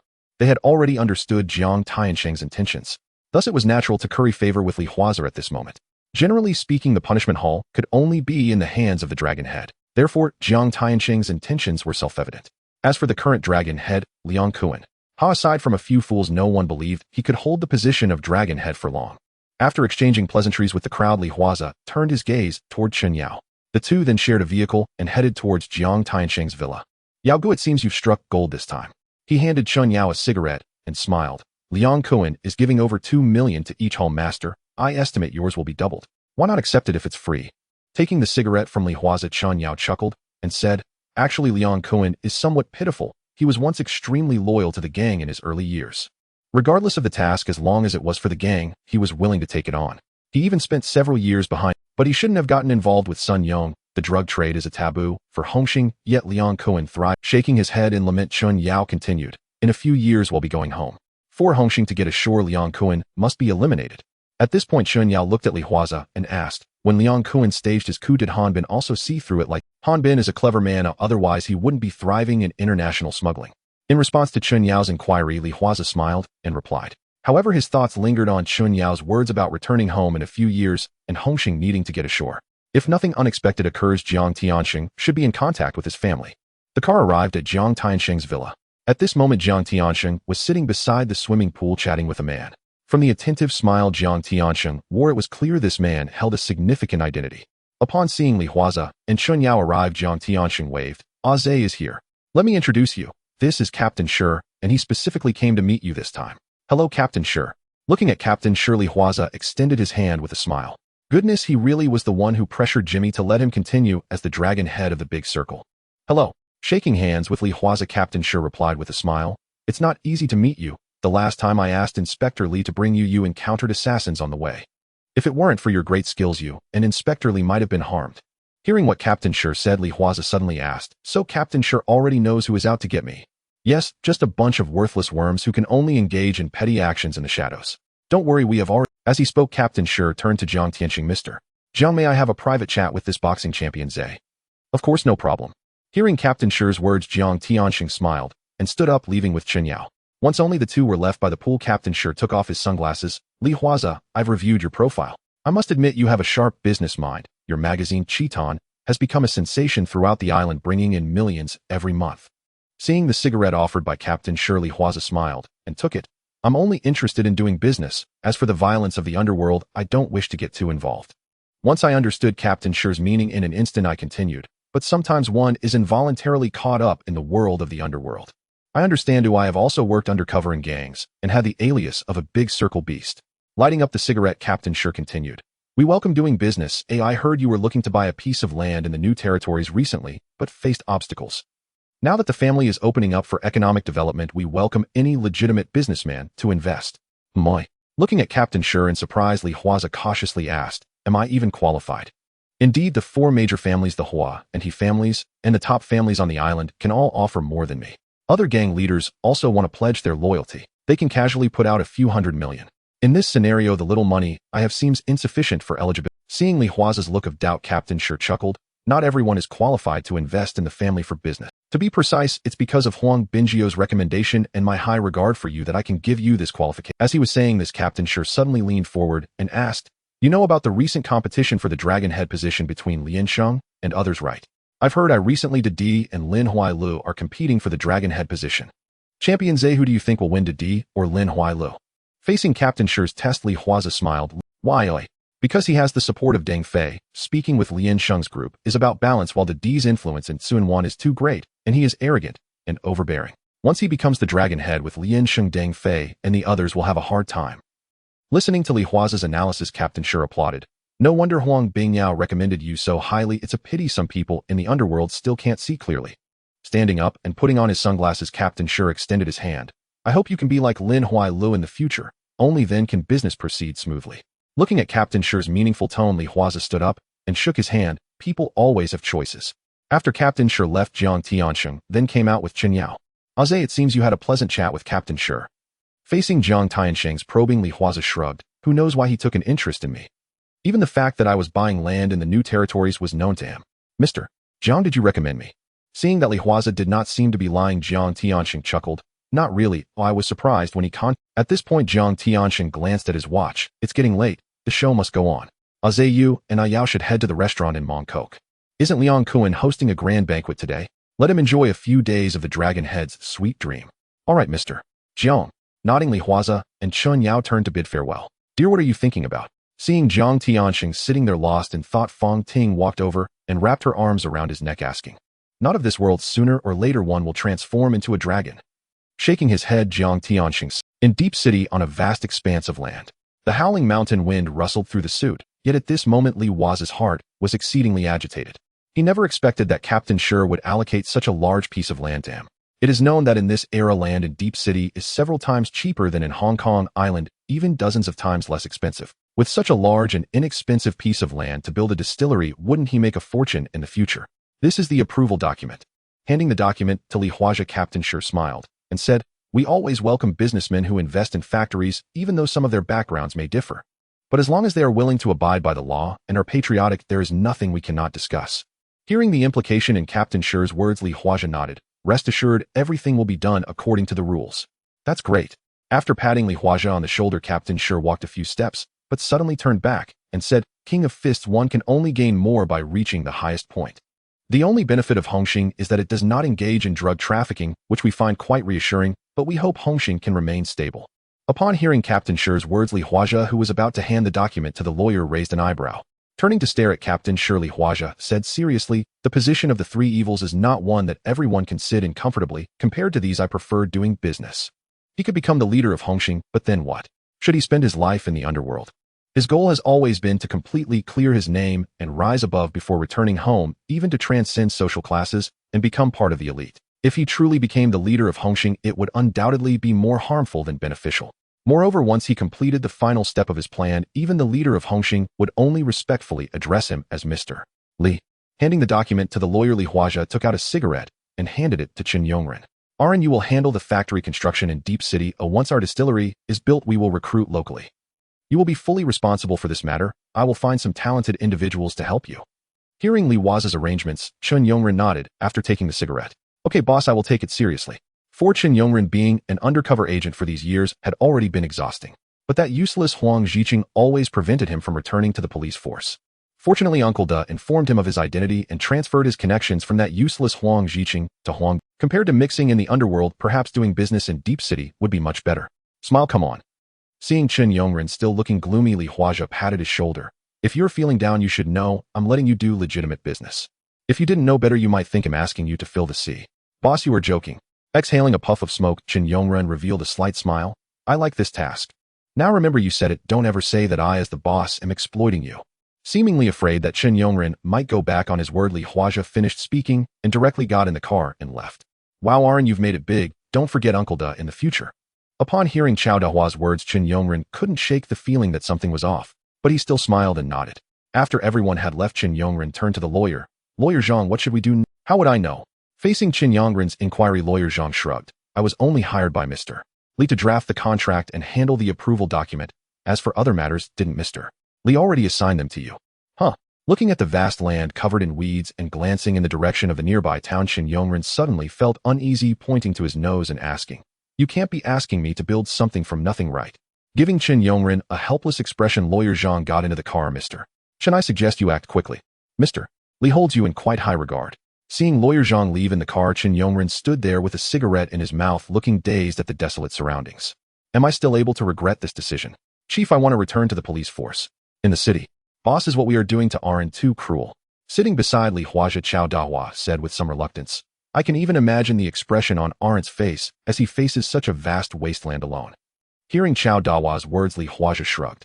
Well, Aran is the one you brought in. If you think this is too cruel for him, then you can handle it yourself. Then forget it. Shaking his head vigorously, Chao Dahua said, I am indeed older, so let this young man. Young people should bear some heavy responsibilities. Wow. Driving the car, Nyo immediately raised a middle finger upon hearing Uncle Da's shameless words. Upon returning to Hong Kong Island, Li Huaze prepared to find Li Xiner. This strikingly charming, yet passionately warm psychologist was quite appealing to him. Just as he was about to have Nyo and the others head back, he caught sight of a cold-looking young man by the roadside, who was then sitting on the ground clutching his heart and gasping for breath. After several minutes, the young man seemed to have recovered and stood up to walk into the distance. Seeing this young man, a glimmer of curiosity flashed in Li Huaze's eyes. Is this the future suit-clad thug Gao Jin? Wasn't he picked up by Mr. Hong from the drug den in Cambodia? Why is he here? Boss. Noticing that the boss' gaze was fixed on the departing young man, Nyo approached and curiously asked, Boss, do you know him? I don't know him, but he looks somewhat familiar. Nyo, hire a private investigator to look into him. I want to see his complete profile within 3 days. And pay attention, this young man seems to possess real skill. Don't let him find out. Upon hearing Li Huaze's instructions, Nyo nodded immediately. Leave it to me, boss. After assigning Nyo to the task, Li Huaze drove directly to Central. Inside Li Xiner's therapy room. Bastard, you haven't contacted me for almost half a month. Seeing that there were no messages on her phone, Li Xiner softly cursed. Looking at the familiar number on the screen, Li Xiner wanted to press the button, but hesitated. If you miss me, just press it. Just as Li Xiner was hesitating, a familiar voice suddenly rang in her ear. Upon hearing this voice, Li Xiner instantly looked up in delight, but quickly pretended to be tough, saying, Who misses you? I'm just your psychologist. An hour later, inside Li Xiner's apartment. Wearing Li Huaze's shirt, Li Xiner picked up a hair tie and gathered her scattered hair. Get up. Seeing Li Huaze lying in bed smoking, Li Xiner stepped forward, took the cigarette from his mouth, and pressed it into the ashtray. You haven't come to find me for over half a month. What have you been up to during this time? Busy, as you know, I'm the leader of the Hung Hing Society, and there have been a lot of matters recently. Li Huaze gently patted her back, while looking at Li Xiner, who was lying on him. I have no prejudice against gangsters, especially someone like you who has become a powerful figure now. Li Xiner rested her head on his chest. I know it must have been difficult to rise from the bottom, but I can't help but worry about you.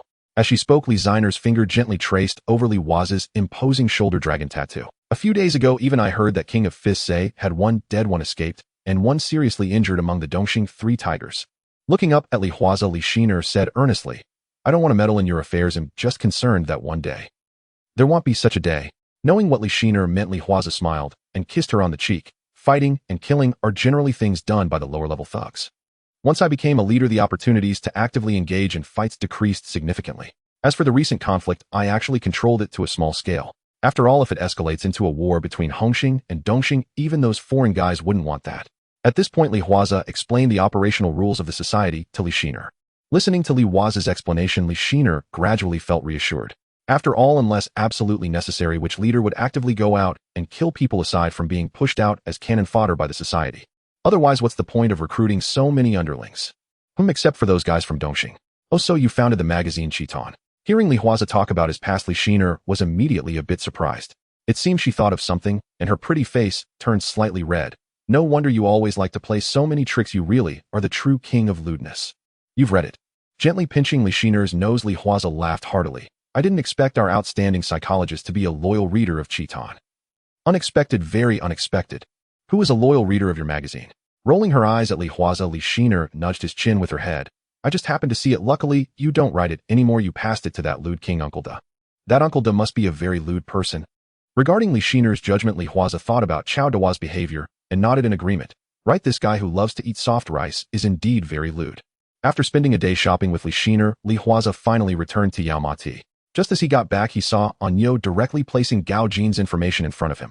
So fast. Looking at the information in front of him, Li Huaze was a bit surprised. Boss, mainly because the private detective we hired is very capable. Mentioning Meng Bo, Anyo said with admiration. Although Meng Bo charges quite a bit, he's definitely competent.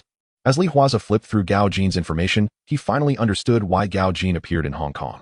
He had been boxing in a dog cage in Kampuchea since he was a child. 3 years ago, during a boxing match in Hong Kong, he was brought over by someone from there.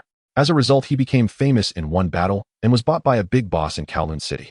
On the arena in Kowloon City, Gao Jin earned a lot of bonuses for that big boss.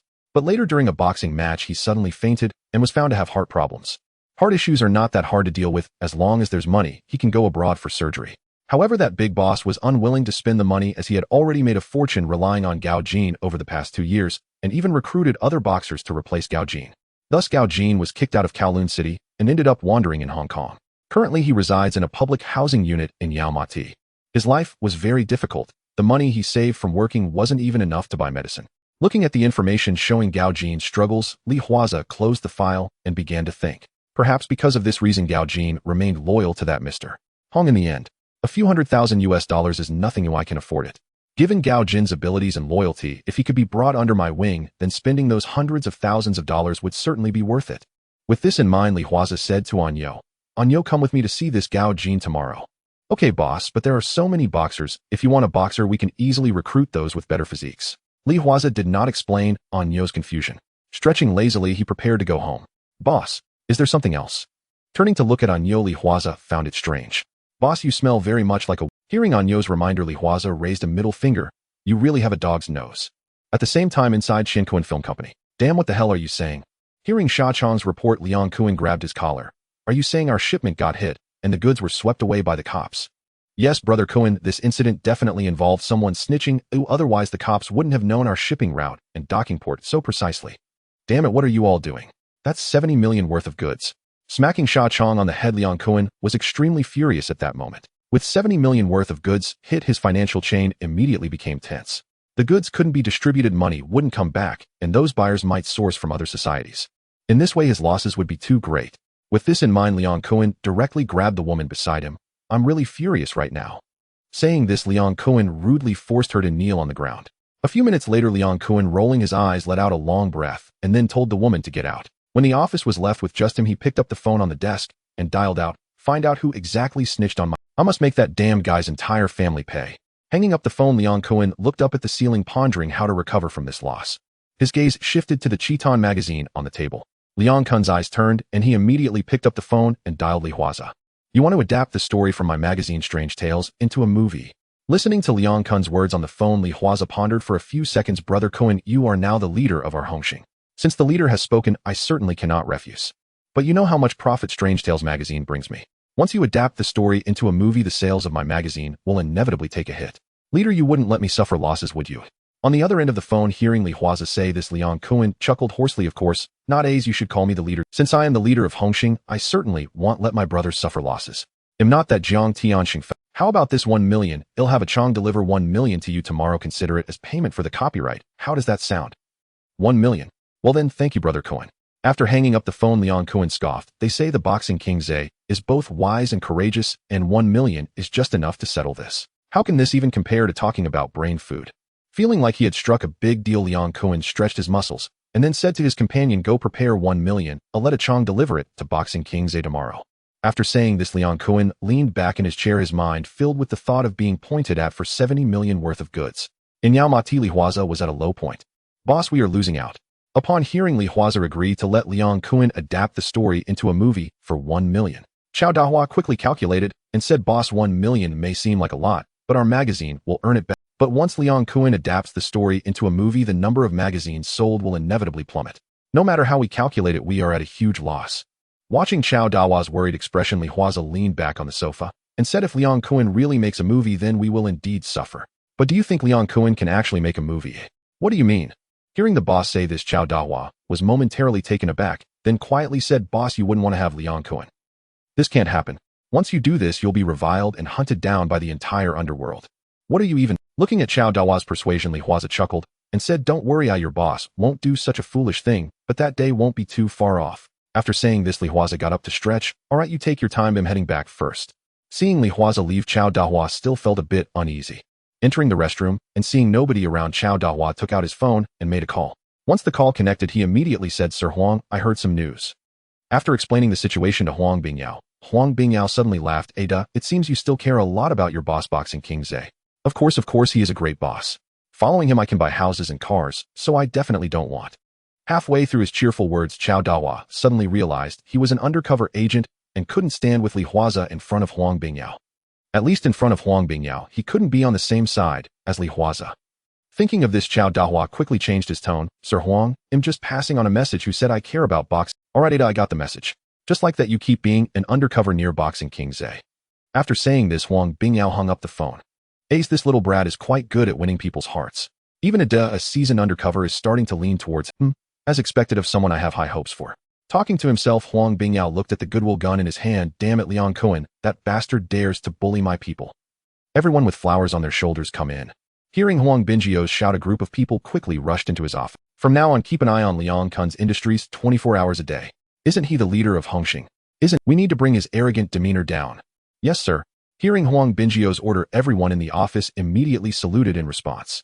The next morning, looking at the 1 million that a Chong delivered, Kwai Dao Lu took the money and said, "Does the leader have any other messages for me to bring to my boss?" Facing Kwai Dao less inquiry, A Chong replied directly, "Brother Kwun said to invite Zhe go out for drinks when he has time, and also that Brother Kun's mother's birthday is coming up." As he spoke, A Chong handed the invitation to Kwai Dao Lu. "Please help me pass this invitation to Zhe Go." "Alright." After receiving the invitation and 1 million, Kwai Dao Lu nodded. After leaving Yao Mati and returning to the car, A Chong was about to start the car when suddenly his phone rang. After answering, A Chong's expression changed slightly. "Damn it, are you sure? That damn Bigby, it was fine when he was against Brother Kwun before, but now that Brother Kwun has become the leader, he still dares to point at Brother Kun's goods. Don't worry, the informant fee will not be shortchanged." Just like that. After hanging up the phone, A Chong drove away with a dark expression. Li Huaze, of course, was unaware that Liang Kun's top horse quickly learned that Bigby pointed at Liang Kun's goods. At this moment, he was in the public housing. "Hey, who are you looking for?" Seeing Li Huaze dressed sharply in a suit, the public housing manager was still not at ease. After all, behind him were Chao Dahua, who had a lewd smile, and Wei Jixiang, who was observing the surroundings to protect the boss at any moment from danger. There was also a fierce-looking Anyo. These three people did not look like good people. So the public housing manager was a bit— "Don't worry, Annie, we're not here to cause trouble." Stepping forward, Li Huaze smiled and said, "Gao Jin lives here. Is he home now? We are his friends." "Ah, you are Jin Zai's friends." Looking at Li Huaze's expensive suit, the manager felt that although the three behind him didn't seem like good people, but this handsome guy in front of me should mean no harm. Jin Zai went out to work early. Poor thing, so young and without family, and his health isn't good either. I heard it was a heart problem. Sometimes his lips don't have any color. Every time he earns a little money, he has to buy a lot of medicine.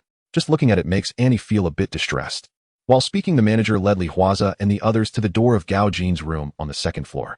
"This is Jin Zai's home, but I don't have the key. You can wait for him here." After saying this, the auntie turned and left. Seeing her leave, Li Huaze looked at the three. "Who has the skill to do this?" "Let me do it, boss."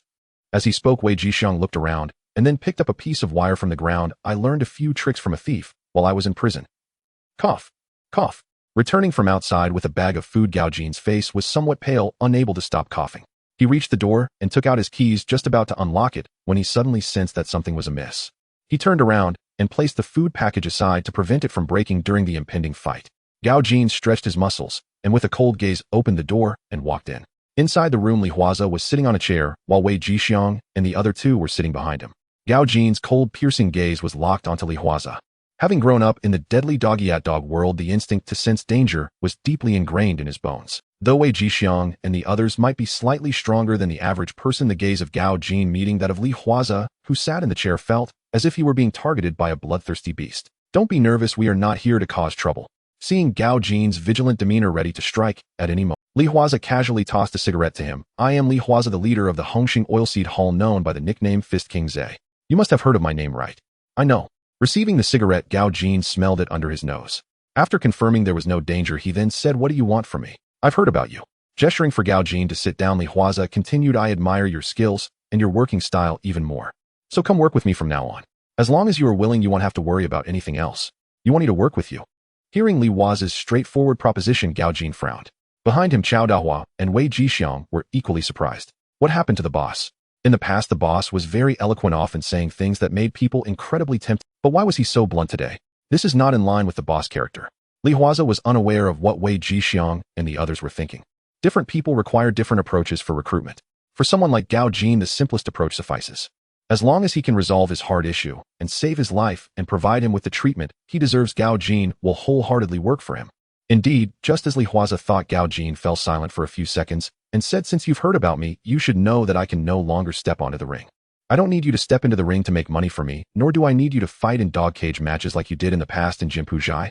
With a snap of his fingers, a Nyo handed over a box. Li Huaze opened the box to reveal 5 million Hong Kong dollars inside. "This is your medical fee. I've heard that foreign countries have advanced research on heart disease. You can use this money to treat your heart issue. Once your heart is healed, come back and work for me." This abrupt method of recruitment stunned Gao Jin for a moment, especially when looking at the cash inside. Gao Jin remained silent for a long time. "Aren't you afraid that I will take your money and never return?" "Of course not." Li Huaze smiled and said, "If you take the money and run away, then it will just mean I, Li Huaze, However, since the first day I started in this world, my eyes have never misjudged anyone." After saying that, Li Huaze got up and patted his shoulder. "It's up to you to decide whether to be brothers who share fortunes and face life and death together, or to take the money and run away and never come back. After all, the choice in life is in your hands, as long as you don't regret it in the future." After saying this, Li Huaze turned and left. Seeing the boss throw down a box of money and walk away, Wei Jixiang and the others hurriedly followed him out, leaving Gao Jin alone to stare blankly at the money in front of him. Inside the car, "Wow, boss, I thought you would give a passionate speech to win people over." Chao Dahua in the passenger seat turned to look at Li Huaze. "But that's 5 million. Are you really so at ease giving it to that cold-faced guy? What if he runs away? Then I'll just consider it money spent on a lesson." Closing his eyes and leaning back in the seat, Li Huaze began to rest. On the other hand, Chao Dahua and Wei Jixiang exchanged glances as if they had come to a silent agreement. "Don't do anything unnecessary. I'll let him choose for himself. I believe he will come back to me."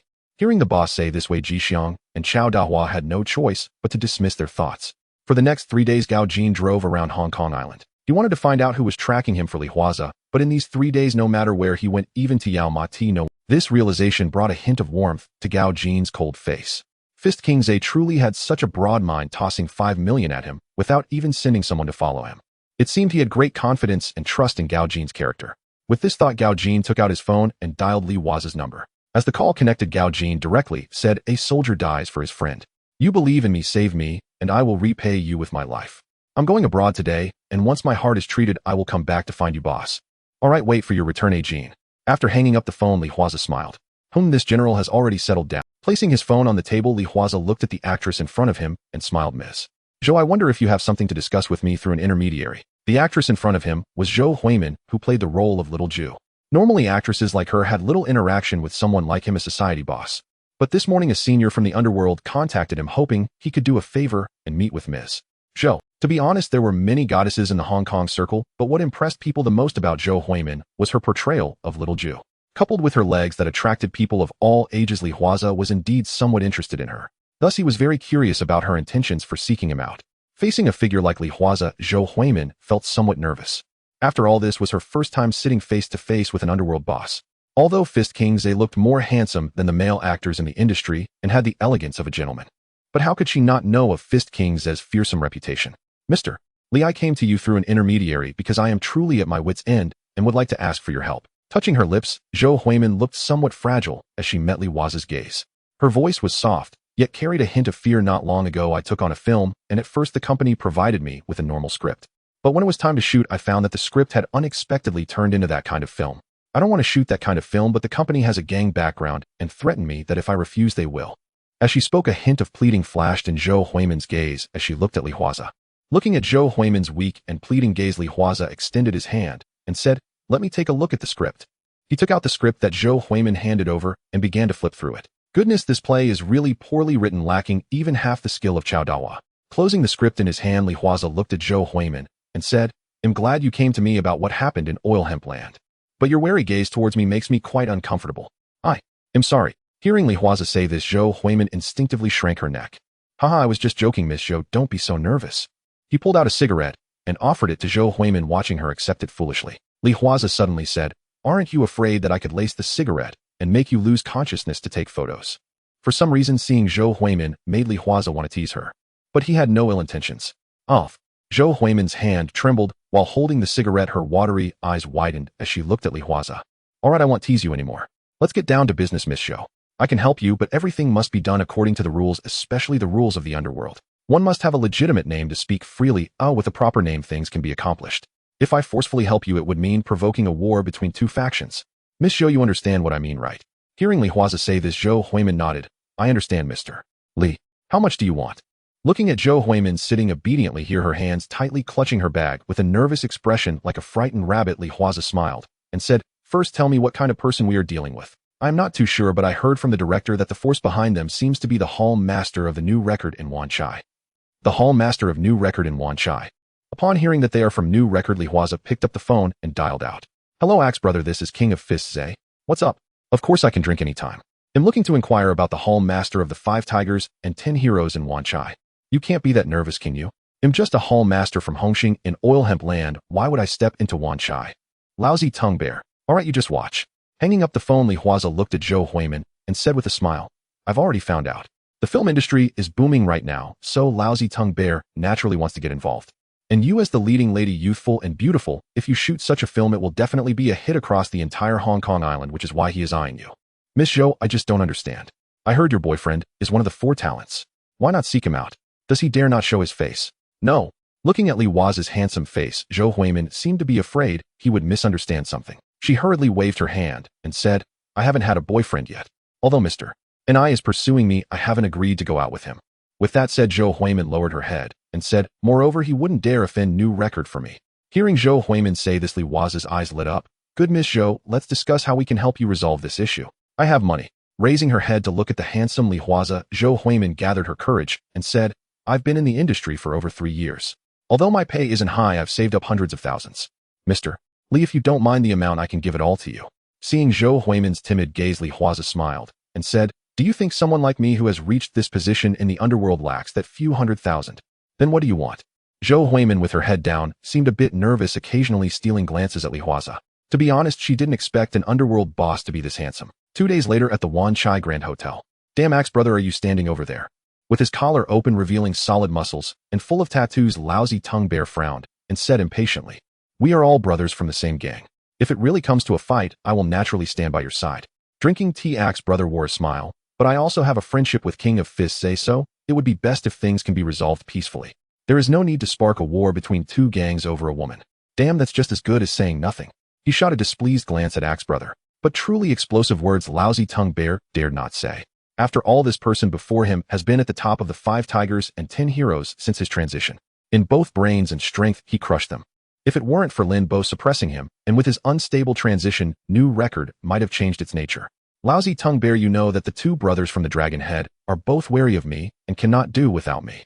So right now I just want to make money." Just then Li Huaze walked in with a slightly flushed Zhou Huimin. Behind her were Wei Jixiong and Quick Knife Lo. "Wow." Seeing this scene, Lousy Tongue Bear slapped his forehead and said, "King of Fists, Zay, you're really something. Wanchai is at least my territory, and you bring 2 brothers when discussing business. You're bold, but aren't you afraid I'll keep you here?" Facing Lousy Tongue Bear's threat, Li Huaze unbuttoned his suit and sat down on the chair. "Then let's find out. If something happens to me, many people will go down with me. Moreover, I don't think you have the capability to keep me here. You dare?" Seeing Li Huaze still smiling, completely disregarding his warning, Lousy Tongue Bear gave Li Huaze a thumbs up No wonder you can make such a big name for yourself in the underworld at a young age, even making the Eastern Stars. 4 tigers suffer 2 deaths, 1 injury, and 1 escape. The curly tiger and Lei Yaoyang were killed by Li Huaze, while the heavily injured crow and the fleeing smiling tiger added to Li Huaze's current fame in the underworld. Drink tea. As the mediator Axe brother lightly tapped the table, he then picked up the teapot and poured a cup for Li Huaze and Lousy Tongue Bear. Picking up the cup in front of him and sniffing it lightly, Li Huaze raised an eyebrow and said, "Good tea, where did you—" "From the north. My brothers know I like drinking tea, so they specially brought it back for me while walking the electrical King of Fists say, I heard you set up a winery over there.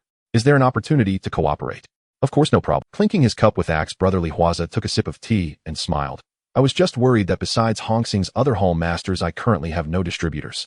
If you Axe brother are willing to lend a hand, I Li Huaze certainly won't fall short in reciprocation." Hey, now we're discussing our matters." Seeing the two of them starting to stray off topic and talk about business, Lousy Tongue Bear knocked on the table feeling somewhat dissatisfied. "This is Wan Chai, can you guys put me in your eyes?"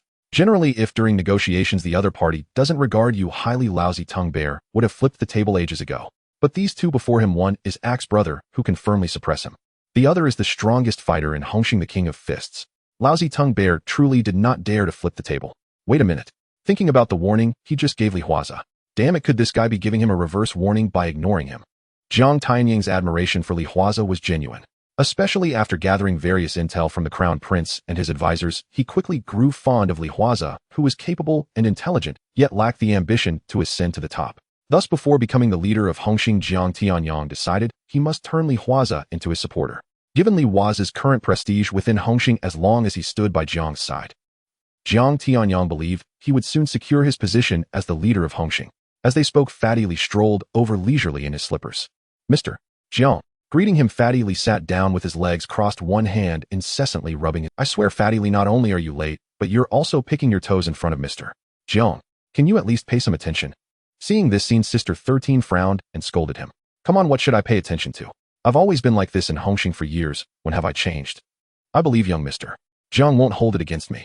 Hearing Fatty Li call him young Mr. Jiang Tianying felt a twinge of dissatisfaction. Despite the Crown Prince referring to Jiang Tianxing as Mr. Jiang, he remained loyal to Jiang Tianying. Therefore, Jiang Tianying did not mind. But how dare a fence-sitter address him like that? He truly doesn't regard himself highly. Though he thought this, Jiang Tianying did not show it. Instead, he chuckled and said, "Everyone has their habits, so there's no need to be formal. Oh, just be comfortable. You see, even young Mr. Jiang doesn't mind, so Sister 13, what are you fussing about here?" Fatty Li arrogantly looked at Sister 13 and then leaned back in his chair, sarcastically saying, "Everyone else is silent, yet you have so much to say. Don't think that just because you call certain people brother, you can look down on us veterans. When we helped Hung Hing conquer the world, you were still nowhere to be found. And there's that guy who has now become the boss. Don't forget your former leader was to be, and if people didn't know better, they might think you were just someone's dog doing whatever they say. Besides, young Mr. Jiang doesn't mind my toe-picking, so you." Before Fatty Li could finish his arrogant tirade, Sister 13 and Chun Haonan instantly stood up and began to scold him, pointing at his nose. "Sit down." Seeing the situation become chaotic, Li Huaze waved his hand, signaling Chun Haonan and Sister 13 to sit down. He then picked up an orange from the table and hurled it at Fatty Li. Bang! The orange exploded upon hitting Fatty Li, making him feel as though he had been struck by a lead ball, leaving him momentarily breathless. "This is just a warning for you, Fatty Li. Mr. Jiang is Mr. Jiang, and don't call him young Mr. Jiang just because you're older. Furthermore, today is the day we the Hall Masters invite Mr.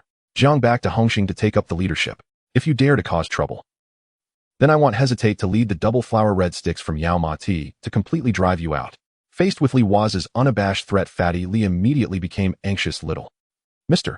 Jiang, did you see that? He's threatening me. According to Hong Xing's family rules, attacking one's own is already a breach of the law. Breach of the family law." Leaning back in his chair with a cigarette, Han Bin looked at Fatty Li with a cold smile. "Fatty Li, how dare you even mention breaching family law?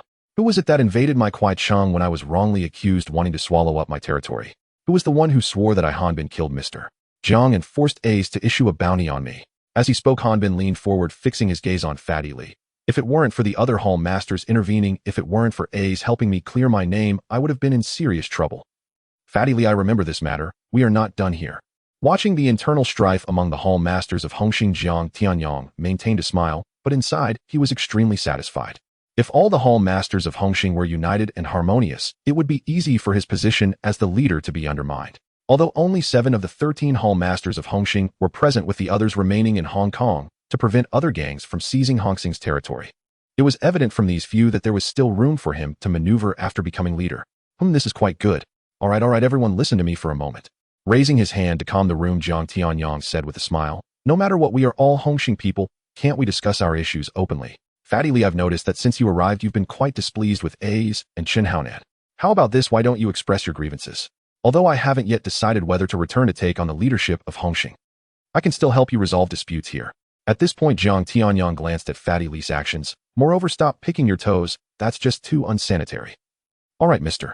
Jiang. Hearing Jiang Tianyang's words, Fatty Li put down his foot and glared at Chen Haonan, saying, Mr. Jiang, this isn't my fault. Years ago, Chen Haonan led people to burn down my magazine printing company. If I hadn't been out of the office at the time, I might have been killed. Oh, is that true? Hearing Fatty Li's complaint, Jiang Tianyang turned to look at Chen Haonan. Haonan, is what Fatty Li said true? It is true, Mr. Jiang, but there were reasons behind it. Tell me. The story is like this. Chen Haonan straightened up and recounted the events leading to the incident. After Chen Haonan finished speaking, Jiang Tianyang nodded. Fatty Li, this is where you were wrong. In the martial world, we have rules. We don't harm family, let alone our own brothers in the gang. At that time, Dabi was also a hall master of Hung Hing. How could you take pictures of his sister-in-law? Dabi was reasonable and wanted you to hand over the negatives, but you refused. Haonan only burned your printing company. He was already showing you consideration. Hearing Jiang Tianyang say this, Fatty Li felt somewhat dissatisfied, but wisely kept silent. What about your grievances with A's? Looking at the silent Fatty Li, Jiang Tianyang continued to ask. This time it was Fatty Li who couldn't speak. Meanwhile, Han Bin chuckled. Mr. Jiang, I know about this. Back when A's was still with Kwun Tong's Danyu, he started the magazine Chiton right after joining, and it became a sensation across the entire Hong Kong. This led to Fatty Li's Banana Weekly not selling well, and then he developed a grudge against A's. Later, regardless of whether A's was working or had become the hall master of Yao Ma Ti, or even the recognized double flower red stick in the martial world, Fatty Li would always mock him, and if it weren't for A's generosity, he would have been beaten up a long time ago. See, that is where you went wrong, Li Pengzi. Producing a cigar, he handed one to Li Huaze. Jiang Tianyang looked at Li Pengzi and said, the fact that my magazine has swept the island is A's doing. If you had the ability, you could do the same.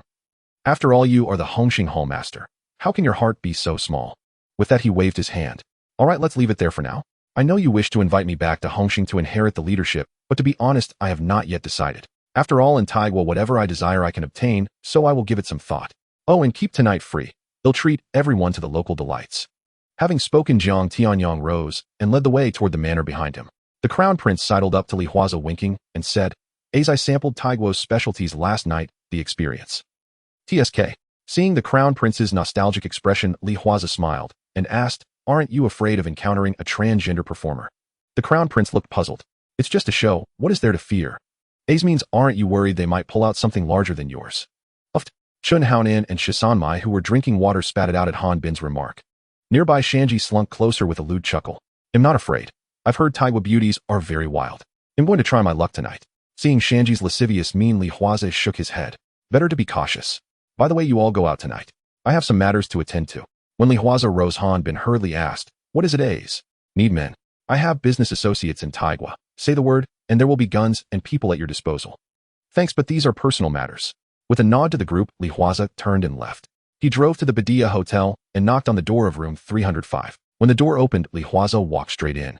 Inside, Song Wenhui, clad in a bathrobe, closed the door. Upon seeing him, her face flushed as if it could bleed. A's, Song Wenhui murmured softly as she looked at him. Li Huaze stepped to the sofa and patted it gently. Come sit. After hesitating for a few seconds, his sister-in-law Song Wenhui moved toward him. She was at an age of intoxicating charm. Every frown and smile carried seductive allure. Sitting beside Li Huaze, two fair, graceful legs were tightly closed beneath the robe, and her exquisite features grew only more radiant. Pulling her into his arms, Li Huaze's fingertips traced her cheek. Sister-in-law, you are bold indeed to come alone to Taigua and meet me. Curled against Li Huaze, Song Wenhui trembled slightly. One could not tell whether it was nerves or excitement. Lifting her head to seek a kiss, Song Wenhui felt his restless hand and found her breath quickening. Lately, she had been thinking of Li Huaze more and more. Although her husband Dayu treated her well, her longing for Li Huaze only intensified, invading even her dreams, where his figure appeared repeatedly. So when she heard that Li Huaze had led a host of hallmasters to Taigua to ask Jiang Tianyang to succeed, Hung Hing, Song Wenhui could no longer restrain herself and booked a ticket to Taigua. Ace. Hearing Song Wenhui's soft, closed-eyed whisper, Li Huaze felt a familiar itch of desire. He rose, shrugged off his suit jacket, swept her up in a princely embrace, and tossed her onto the bed. It seemed that at last he might make his sister-in-law willingly submit. Since crossing into this world, Li Huaze had been unable to forget this seductive sister-in-law. The urge to consume her had almost become an obsession. On the 2 previous occasions when she had sought him out, he had stopped himself at the crucial moment. He did not wish to use, but this time was different. Song Wenhui had taken the initiative, and Li Huaze had no intention of pretending to be chaste.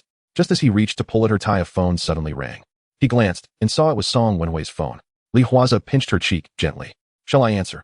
"Let me see," she replied. She struggled upright, checked the screen, and saw Dayu calling. Making a shushing gesture at Li Huaze, Song Wenhui answered. "Hello, husband. What is it so late at night?" While she spoke with Dayu, Li Huaze did not rush to unbutton his shirt. Instead, he lay down beside her and gave her arm a gentle tug. She leaned on his chest and felt his mischievous hand. Song Wenhui's face flushed intensely as she shot him a look, then continued speaking to Dayu while biting her lip. When the call finally ended, Song Wenhui raised her head and lightly tapped Li Huaze. "You're so bad.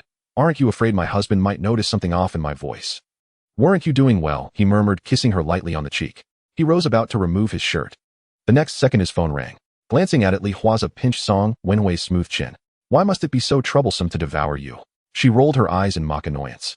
"Answer it. Maybe it's urgent." "How considerate," he said as he took the call. The moment the line connected, Han Bin's voice trembled. "Hey, something's wrong. My big brother Kowloon is dead." "What?" Li Huaze froze at the news of Kowloon's death. He could not continue his dalliance with Song Wenhui and frowned. What happened? How did Kowloon die? It made no sense. Lei Yaoyang had already been dealt with by him.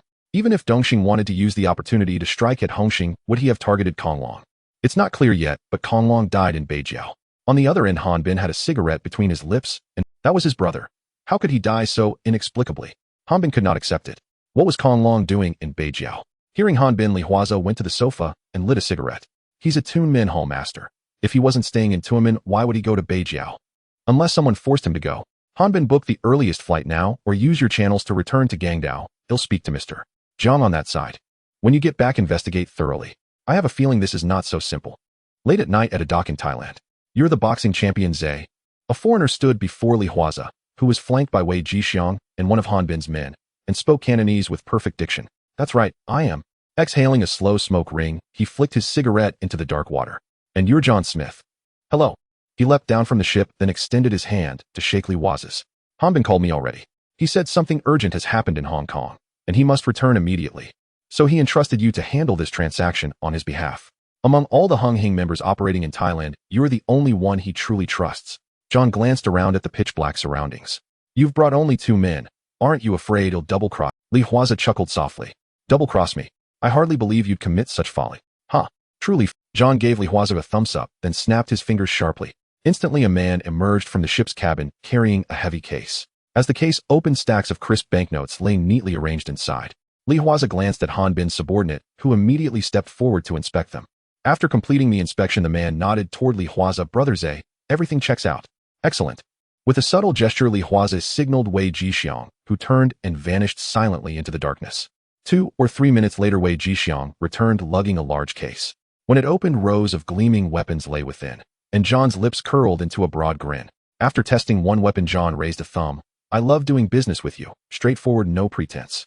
Unlike those Japanese who bow deeply and speak politely, yet haggle over every detail. I despise them. Saying this, John reached out and shook Li Huaze's hand firmly. John, besides arms trading, do you deal in other commodities? John Smith shrugged.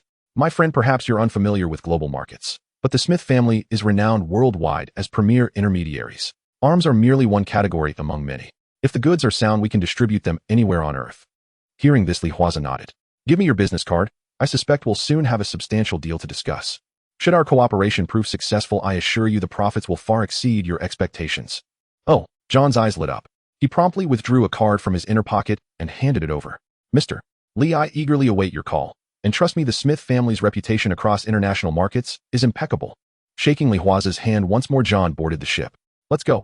As they departed with Wei Jixiang and Han Bin's subordinate, the latter remarked, Brother Zhe, you truly possess extraordinary courage coming here for the deal with just the 2 of us. Honestly, I was terrified. What if that foreigner John Smith betrayed us? All 3 of us would have been finished. Li Huaze cast him a curious glance.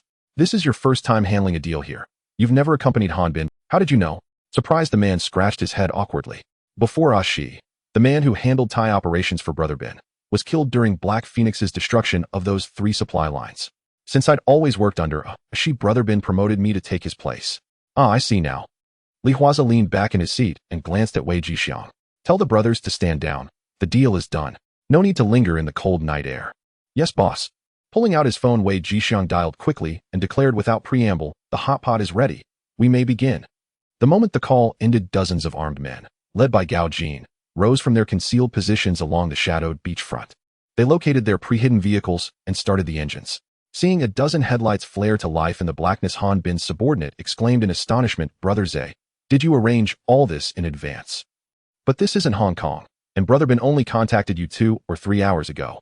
In such a short time, how could you possibly orchestrate all this? Impressive. At the man's, Ali Huaze simply lit a cigarette with calm detachment, as if he were like Chun Haonan, arriving with only 1 or 2 companions. Not a chance. In an unfamiliar land like Thailand, Li Huaze had never entrusted his life to anyone else, not even Jiang Tianyang. Driving into the city, he watched personally as Han Bin's subordinate deposited the cash into the safehouse vault. Then he phoned Han Bin, who confirmed receipt before saying, Zhe, thank you. Damn it. No thanks needed among brothers. Still, through you I've gained access to John Smith's network. That's no small advantage. Hong Kong's liquor market is too narrow. To expand, we must proceed deliberately. But let's set that aside. For now, what's your plan regarding Dinosaur? Inside the airport. In response to Li Huaze's question, Han Bin pinched the bridge of his nose. I spoke with Sai Yen on the phone. We both agree Dinosaur's death wasn't simple. Once back in Hong Kong, I'll first locate Dinosaur's trusted Lieutenant Sheng Fan and question him. Whoever dared kill Dinosaur will pay in blood, every last drop. Hearing the icy resolve in Han Bin's voice, Li Huaze nodded. Understood. Just say the word if you need anything. Sure enough, Han Bin replied. Don't worry, Zhe. I won't hold back with my own brothers. After hanging up, Li Huaze glanced out at the street, where a woman in black leather stood sipping coconut water, her gaze fixed upon him with a serene, knowing smile.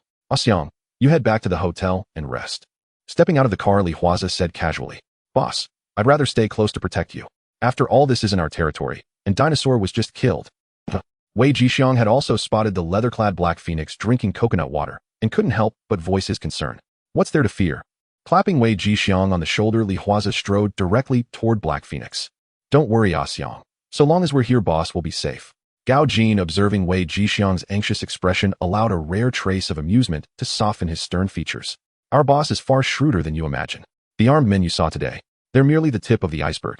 Upon hearing this, Wei Jixiang nodded in sudden realization. No wonder boss had walked so confidently toward Black Phoenix. Hidden marksmen had been guarding him all along. Approaching Hei Feng, Li Huaze reached out and took the coconut she offered. He slid the straw into the opening and smiled. What are you doing here? You should be the one asking, Hei Feng replied as she sipped the coconut water. I was planning to set Han Bin up. I even traced the time and place of his deal with a middleman named Yuehan Shimisi. The plan was to strike when they exchanged goods, seize their cargo and money, and make each believe the other had double-crossed. Hei Feng looked at Li Huaze with a plaintive air. But I didn't expect you to go in Han Bin's place. I had to call my people back. I couldn't very well move against you, could I? She stepped closer and sniffed at him. What are you doing? Li Huaze finished the coconut, tossed the husk into a trash bin, and asked, since when did you pick up this habit? Hei Feng clicked her tongue and, grabbing his arm as they walked, said, You ruined my plan, so it's only right you treat me to a late-night meal. If you dare refuse, I'll return to the island and declare war on Hung Hing. Oh, threatening me? Of course not. Hee, how could a mere girl presume to provoke you, sir? Behind them, the onlookers watched in astonishment at the sight of their boss, the very figure whose madness and ruthlessness once cowed even his own comrades, display such gentleness. Now she was fawning over Hong Xing's bruiser, Zella playing the part of a solicitous little woman. Was this still the Hei Feng they had known? The next morning at Jiang Tianyang's mansion, someone spoke up. Mr. Jiang, you've heard about what happened at Hung Hing yesterday. Chun Yao glanced at the assembled Hung Hing Hall chiefs and said, Although Tunman on the island is not large, it is one of our important territories, and like Yumadi, it is solidly under our control. Now the Tunman boss Kowloon died in Beijiao. Until the truth is uncovered, we must swiftly appoint a new hall chief to steady Tunman. If Tunman descends into chaos, other forces will take advantage. Upon hearing Chun Yao, Jiang Tianyang, cigar in hand, asked the room, Brothers, what do you think?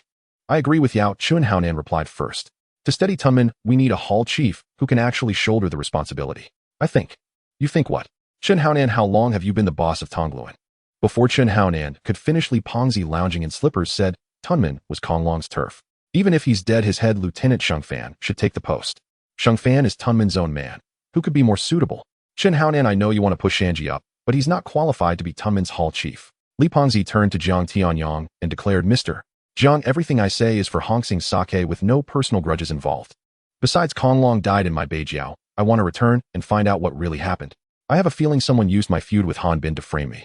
Jiang Tianyang nodded with a smile. You make a valid point. The death of a Hongxing Hall chief demands a thorough investigation. Jiang Tianyang nodded with a smile. You make a valid point. The death, Li Huaze answered Mr. Jiang. The most important thing now is the helm of Hongxing. As long as you delay returning to the island to take charge, Hongxing will remain unstable and other gangs will eye us covetously. I do not know the truth behind Konglong's death, but I trust Hanbin will investigate. So please, Mr. Jiang, come. When Li Huaze finished speaking, the prince and the others rushed to endorse the idea. All right, very well. Jiang Tianyang pressed a hand down to calm the room. Once quieted, he laughed. Since brothers and uncles alike wish for me, Jiang Tianyang, to take over Hongxing, it would be foolhardy to refuse. Besides, Hongxing was founded by my father Jiang Zhan, a son succeeding a father, brothers following brothers. It is. Rising, Jiang said to the men, you should return to the island first. With you absent, I fear some societies will. As for me, once I finish affairs here in Taigua, I will return. Hearing his decision, the Hall chiefs, finally, outside Jiang's villa, Shanji trailed beside Chen Haonan. Brother Nan, did you just suggest to Mr. Jiang that I be appointed Tunman's Hall chief? Ha, I knew you'd back me, Shanji crowed. When I was a chief in the Sanlian gang, I never felt like this. Nothing compared to the excitement now. Chen Haonan smiled with effort as Shanji chattered excitedly. In truth, he had not intended to push Shanji forward. It was not that he did not care for brotherhood, but he knew Han Bin would surely support Xingfan, rather than make enemies of their own men over one chief position. It was better to back Han Bin so Hongxing could find stability. Chen believed brother Zhe shared the same view. Inside Li Huaze's car, he said, this is a splendid opportunity. Looking at Wei Jixiang and Gao Jin, he smiled. Tunman is leaderless now. Given my ties with Han Bin, this is something I can arrange with a word. So Ajahn Ashang, do either of you have ambitions? Tell me. We'll back you to take the post. Gao Jin, who was driving, replied at once, boss, you know me. I prefer being a bodyguard. I have no interest in being Tunman's hall chief. Wei Jixiang nodded vigorously at his side. Exactly, boss, you know me too. Compared to Tunman, I prefer managing simple businesses in Yamati and doing work for you. My greatest wish is for my boy to get into a good university and become a lawyer or a doctor. I don't even want to run a bar in Yuanlong, so let someone else take this chance. Listening to their answers, Li Huaze was speechless. He wondered bitterly why his lieutenants all behaved this way. Once Nyo still harbored ambitions of promotion, Wei Jixiang and Gao Jin were one thing, but even Nyo and Kwaiduol were the same. Back then Nyo wanted to rise, but after settling into his post, he spent his days grinning while managing the nightclub. Thoughts of becoming a hall chief long abandoned. As they put it, isn't life out here about making money? Under Li, they all earned enough a why leave to become a hall chief. Titles may bring prestige, but none of them paid as well as staying under him. Yao Mati, a private room in a bar. I won't go. Neo looked at the senior triad leader seated across from him and shook his head vigorously like a drumstick on a rattle. In Yao Mati, under your patronage, I've got money influence. Monthly dividends alone exceed anything I ever dared dream of before. And my brothers are all here. We chat, we joke, life is easy and comfortable. I'd never go to Tun Mun to become some top enforcer. I recall, Li Huaze said, setting down his glass. Back in Kwun Tong, you once told me you hoped I'd help you rise through, but I have risen. See, here's my token. Neo placed it on the table. Boss, I know you care for us juniors, but we're truly thriving in Yao Mati. Please don't send me to Tun Mun to become a branch chief. Why not send Alak instead? He's fierce, fearless, and perfectly capable of holding down Tun Mun, a territory as homogeneous as they come. Hey, are you even human, Anyo? Upon hearing Neo deflect the burden onto him, Alak immediately protested, Boss, don't believe this bastard. I was the very first among our brothers to follow you. Then all the more reason he should ascend. Anyo chimed in swiftly. Brothering agrees. Alak, since you were the first to pledge loyalty to Boss, you deserve the position most. Wei Jixiang nodded emphatically in agreement. Hey, Alak. I think Brother Xiang and Brother Neo make excellent sense. Why not take up the post in Tun Mun? A branch chief. How imposing. Were I 20 years younger, I'd accept without hesitation. Chao Dahua, ever eager for spectacle, added with a sly grin. You all. Alak, crestfallen and surrounded by self-preserving traitors, turned to Li Huaze with a mournful expression. Boss, you know me. I devote myself entirely to boxing training and managing our junior members. I truly do not wish to become Tun Mun's top enforcer, and I won't even if you kick me out the door. In the corner, Shigewei accepted a cigarette from Chan Wing Yin and grinned. Elsewhere, a vacancy like this would spark bloody infighting, stabbing, betrayals, chaos. Not here in Yao Mati. Here harmony reigns. When boss offers advancement, he backs it fully. Yet Brother Neo and the rest refuse to leave his side no matter the opportunity. TCH, now that's Jianghu righteousness. That's brotherhood. Chan Wing Yin raised an eyebrow and smiled. So, if you were offered the post in Tun Mun, would you take it? Faced with the question, Shigewei paused, recalling his role as boss's driver, the territories and businesses in then he shook his head. I know my limits. Boss has shown me unparalleled kindness. I'd never betray that for a mere branch chiefdom. Besides, where else could I find such ease? And without boss's intervention, my sister might never have resumed university studies. At the mention of his sister's law degree, gratitude shone brightly in Shigue's eyes. Boss pulled strings to enroll her. She'll graduate a barrister. And since joining Boss, I've acquired a home, wealth, a car. This life was unimaginable even in prison. Chan Wing Yin exhaled a smoke ring and crossed his arms. So don't speak of a branch chief. Were Boss to offer us the entire society's leadership, we'd still refuse to leave him. Who then would obey his orders? Who would take a blade for him in peril? At the thought of his wife and daughter, Chan Wing Yan's smile softened, warm and radiant. Fine, I see it now. You lot have lost all ambition. Li Huaze sighed, rose from the sofa with quiet resignation. Very well, I'll recommend someone else for Tun Mun's branch chief. Don't say I didn't warn you. Hey, boss, let whoever wants the title take it. We stay right under your banner, nowhere else. Exactly, just a branch chief, nothing more. Where are you headed, boss? Wai Jixiang asked curiously as Li Huaze stood to leave. To sleep. Watching Shigue follow Boss out, the men in the private room exchanged glances, then burst into unrestrained laughter. Leave, boss. Preposterous. Half an hour later at Chow Wai Man's residence. Time for nourishing soup. Chow Wai Man carried out the steaming pot, beaming as she ladled a bowl for Li Huaze. Zij, I heard you'd return today. I went to the market at dawn for the freshest ingredients. How did your trip to Thailand go? She set down the bowl, propped her chin on her palms, and gazed at him with luminous. Li Huaze nodded. Smoothly. Jiang Tianyang has finally returned to assume leadership of the Hung Hing society. Had he refused, I'd likely have been forced into the role myself. Isn't that ideal? Chow Wai Man tilted her head, puzzled. Aren't most Triad members striving to become? Not at all. My next move is to transition from shadow to light, to build legitimacy and prestige. A branch chief remains plausible. Nearly every industry in Hong Kong intersects with Triad networks. But if I became the supreme leader, every step forward would grind to a halt. I don't understand. She shrugged playfully and gently clasped Li Huaze's hand in both of hers. You're my man. Whatever path you choose, I stand behind you completely. Meeting her gaze brimming with devotion, Li Huaze turned her palm upward and held it firmly. If only my lieutenants were half as devoted as you. What's wrong? After he recounted the evening's events and their reactions, Chow Wai Man clapped a hand over her mouth and laughed merrily. Zij, this proves how deeply you're respected. They'd rather forego promotion than abandon your side. That's loyalty. That's true Jianghu brotherhood. Indeed. Li Huaze nodded slowly. They followed me from obscurity to peril, through life and death trials, bound by loyalty, honor, and love for their boss, even ready to die shielding him. So as their boss, I owe them brighter futures. Enough of this. Let's change the subject. Draining the bowl in one swallow, Li Huaze appraised Min with appreciative eyes, her black dress accentuating her allure, especially those captivating statuesque legs which stirred his appetite profoundly. What are you doing? Sensing his hungry gaze, Chow Wai Man lowered her eyes, cheeks faintly flushed. Lifting her effortlessly into a bridal carry, Li Huaze brushed his nose softly against hers. Naturally, I'm going to have you. 3 days later at the Hung Hing Society headquarters, Li Huaze tossed Han Bin a cigarette. Han Bin, has Dinosaur's death been clarified? Still investigating. Leaning against his car, Han Bin's unshaven face burned with fury. Damn it. I'll flay alive whoever killed Dinosaur. Noting Han Bin's rage, Li Huaze glanced toward other branch chiefs walking toward the main hall. How do you plan to handle I intend to appoint Sheng Fan to succeed Dinosaur as Tun Mun's top enforcer. After all, he was Dinosaur's chief lieutenant. He has every claim to contest the position. Han Bin met Li Huaze's gaze directly. But if any of your lieutenants, Anyoa Lok or Wai Jixiang, wish to vie for Tun Mun, I'll back you wholeheartedly. Sheng Fan may be close to Dinosaur, but proximity pales beside our bond. Truth be told, he lacks wit entirely. I fear he'll become a laughingstock for rival societies once installed. Hearing Han Bin's concern, Li Huaze replied, then why haven't you schooled him, taught him what to do and what to avoid? Forget it. His mind's thick as porridge. He's simply unteachable. Pitted against you, it'd be 3 to 7 odds. You'd dismantle him 7 times before he blinked. Han Bin flicked the cigarette to the ground and crushed it underfoot. Huaze, whomever you endorse for Tun Mun's branch chief, do so without regard for my feelings. I grant Sheng Fan this courtesy solely because he served Dinosaur. It changes nothing between us. Ah, exactly. Back when I had Shan Ji coerce Fong Ting to speak truthfully, I promised him advancement after. Li Huaze reflected briefly. I keep my word.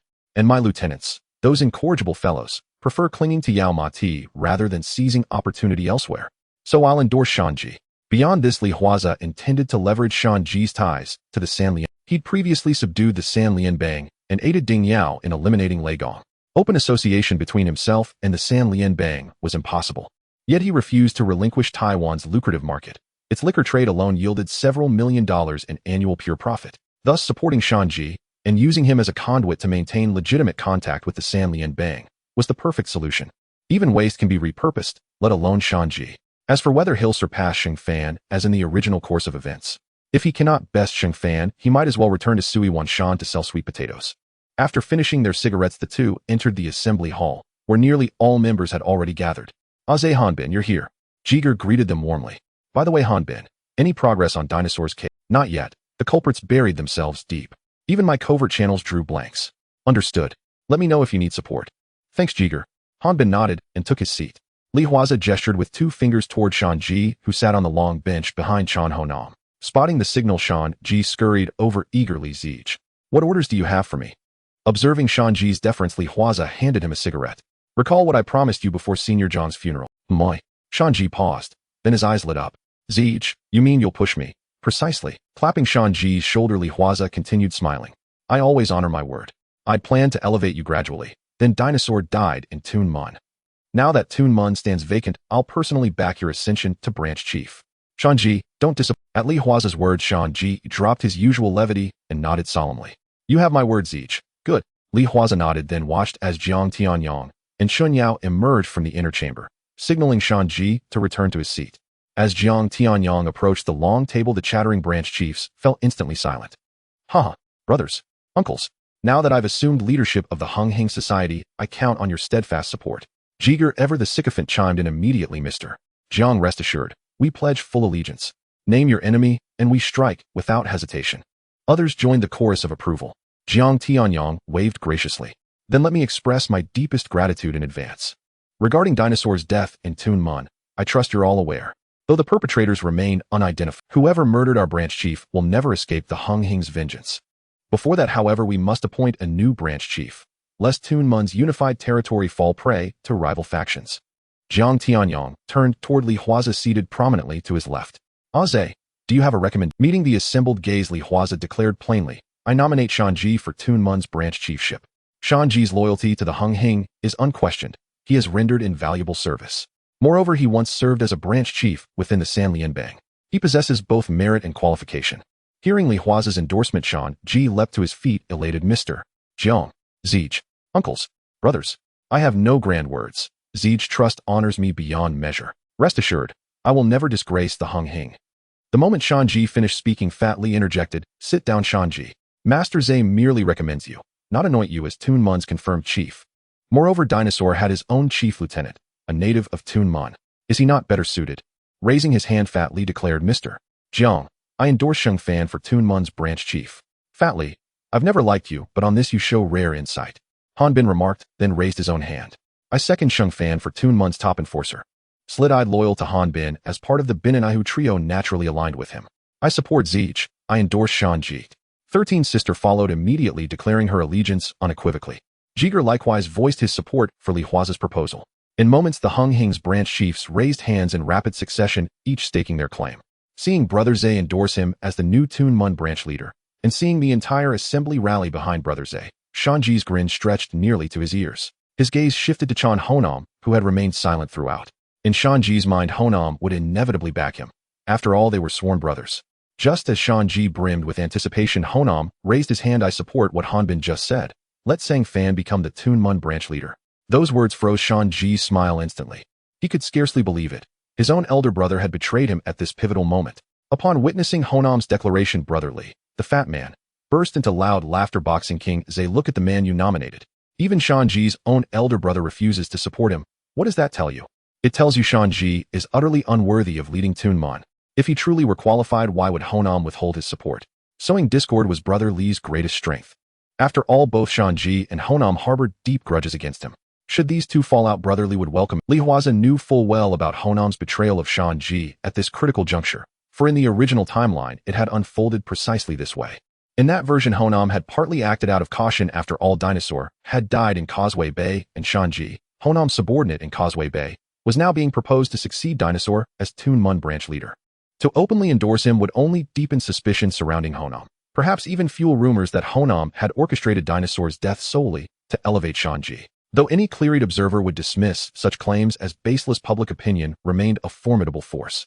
Yet now, astonishingly, Dinosaur had fallen in North Point and Honam still chose the same path. That made things far more intriguing. Li Huaze turned to Honam and asked Nam, what exactly is your reasoning? After a moment's silence, Honam replied, Brother Zhe, everything I do serves the Hung Hing Society. Shan Ji and I have walked side by side From Suiwan Shan to Causeway Bay, I know his capabilities better than anyone. He is unquestionably qualified to lead Tun Mon. Yet Mr. Jiang has only just assumed leadership of the Hung Hing Society and Dinosaur fell in North Point. At this fragile moment, stability in Tun Mon hinges most reliably upon Sang Fan, the late Dinosaur's trusted lieutenant and crucially a native son of Tun Mon. Honam's words rang with noble conviction, but behind him Shan Ji did not believe a word. Disappointment darkened his eyes as he stared at Honam's retreating back. Enough. Everyone here shares the same goal, a stronger Hung Hing society. Jiang Tianyang waved amiably and smiled. Brother Zhe makes a sound point. Hanbin does too. So let us settle this fairly. Sang Fan and Shan Ji shall compete head-to-head. For 1 month, whoever demonstrates greater capability shall assume leadership of Tun Mon. With that, Jiang Tianyang rose. Meeting adjourned. The Hung Hing assembly concluded, but the storm had only just begun. Outside the hall, Honam reached for Shan Ji hoping to speak, but Shan Ji jerked his arm free. What more is there to say? Brother Zhe believes in me.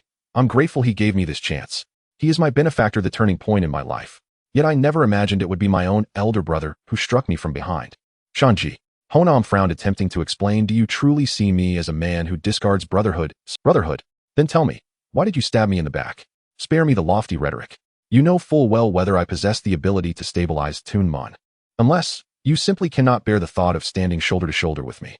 As Honam met Shan Ji's gaze, furious wounded, he opened his mouth to reply.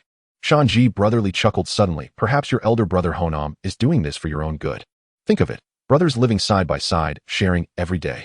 How can you call yourselves brothers if one rules Tun Mon and the other Causeway Bay, separated by miles? Oh, I almost forgot. Tun Mon isn't far from Causeway Bay at all. By bus it's barely over an hour, by ferry even faster. Damn it, brotherly. What the hell are you implying? Honam erupted in fury. Am I wrong? Brotherly merely chuckled again and less. Before he could finish, a motorcycle roared down the nearby street. As it screeched to a halt before the group, the passenger on the rear seat drew a pistol from his jacket and fired, straight at Brotherly. The sudden gunfire sent shockwaves through the assembled branch leaders. Gao Jin and Sai Gui, Li Huaze's loyal attendants, instinctively threw themselves in front of him, shielding him with their bodies. Shan Ji did likewise, though consumed by rage his body moved without thought, stepping instinctively between Honam and the gunman. Having landed his shot, the gunman vanished instantly into the streets. Only after he disappeared did Li Huaze gently pat Gao Jin's and Sai Gui's shoulders, then turn his gaze toward Brotherly. Brotherly lay sprawled on the ground, struck in the shoulder. A bloody wound, but not fatal. Damn it. Who dares fire a gun at our Hung Hing headquarters? This is outright contempt for the entire— Gore had ducked for cover the moment danger arose, and only emerged once the gunman fled, shouting loudly, Enough, Gore, stop shouting. 13 May stood nearby, cigarette dangling from her lips, glancing at Brother Li writhing on the ground. Hurry. Get him to the hospital. Keep yelling, and he'll bleed out before you finish your rant. All right. Gore snapped to attention, then urgently ordered Brother Li's men to rush him to the hospital. Watching Brother Li's men load him into the car and speed off, Gore exhaled shakily. The underworld grows bolder and more lawless, firing guns in broad daylight right outside our headquarters. Yet the shooter seemed to target Brother Li alone. Who could he possibly have angered? No one answered. Some even cast suspicious glances toward Hanbin. No one suspected Li Huaze, and for good reason. Given Li Huaze's intellect and influence, should he truly wish Brother Li dead, it would already be done, silently, cleanly, without trace. This crude, reckless attack bore none of his signature. What the hell are you all staring at me for? Hanbin rolled his eyes and spread his hands. You don't actually think I did this? Fine. Li Huaze had just delivered a reverse psychological intimidation. Yet this incident also revealed a telling truth. The 5 tigers and 10 heroes of Xinji were not united. Lan Xiong leaned casually against the chairback, cigarette dangling from his lips, glaring arrogantly at Li Huaze. All right, Boxing King Zhe. Let's hear your solution to this matter. Seeing Lan Xiong's swaggering demeanor, Li Huaze remained unfailingly composed, a faint smile playing on his lips. Let me introduce Zhou Huimin, my girlfriend. Boxing King Zhe, that's hardly sporting. Lan Xiong retorted, his gaze narrowing as Li Huaze draped an arm around Zhou Huimin's shoulders and declared her his girlfriend. Lan Xiong stared at Li Huaze with the incredulous look of a man addressing a fool. Do you truly believe I invited Miss Zhou without first conducting a thorough background check? Nonsense. You two have never crossed paths before. And now, having already signed a binding contract with us, Miss Zhou has suddenly withdrawn her consent to film. Lan Xiong slammed his palm onto the table. What? Do you take me, Lan Xiong, for a man without dignity? Zhou Huimin, flustered and hesitant, ventured softly. The contract is forged. We were lured here under false pretenses with a different script. Before she could finish, Li Huaze cut her off decisively. He tossed a cigarette to Fu Tu-jun, then lit one for him. After Wei Jixiang stepped forward to light it, Li Huaze exhaled a slow, deliberate plume of smoke. She's my girlfriend. Boxing King Zay, do you really think I'm a fool? She's my girlfriend. Come on. Her signature is right there in black ink on white paper. How exactly do you intend to deny it? She's my girlfriend. Seriously, can't you phrase it differently? Rubbing his temples in exasperation, Lan Ko-xiong found himself questioning reality, assaulted relentlessly by Li Huaze's unyielding refrain, left side my girlfriend, I right side my girlfriend. He was beginning to suspect Li Huaze hadn't come to negotiate at all, but solely to provoke him. Let's have tea first. When settling matters, why such fury? Seeing Lan Ko-xiong's temper flare, Fu Tu-jun swiftly picked up the teapot and refilled his cup. Take a moment. This is truly exceptional tea. Fu Tu-jun, just look at him.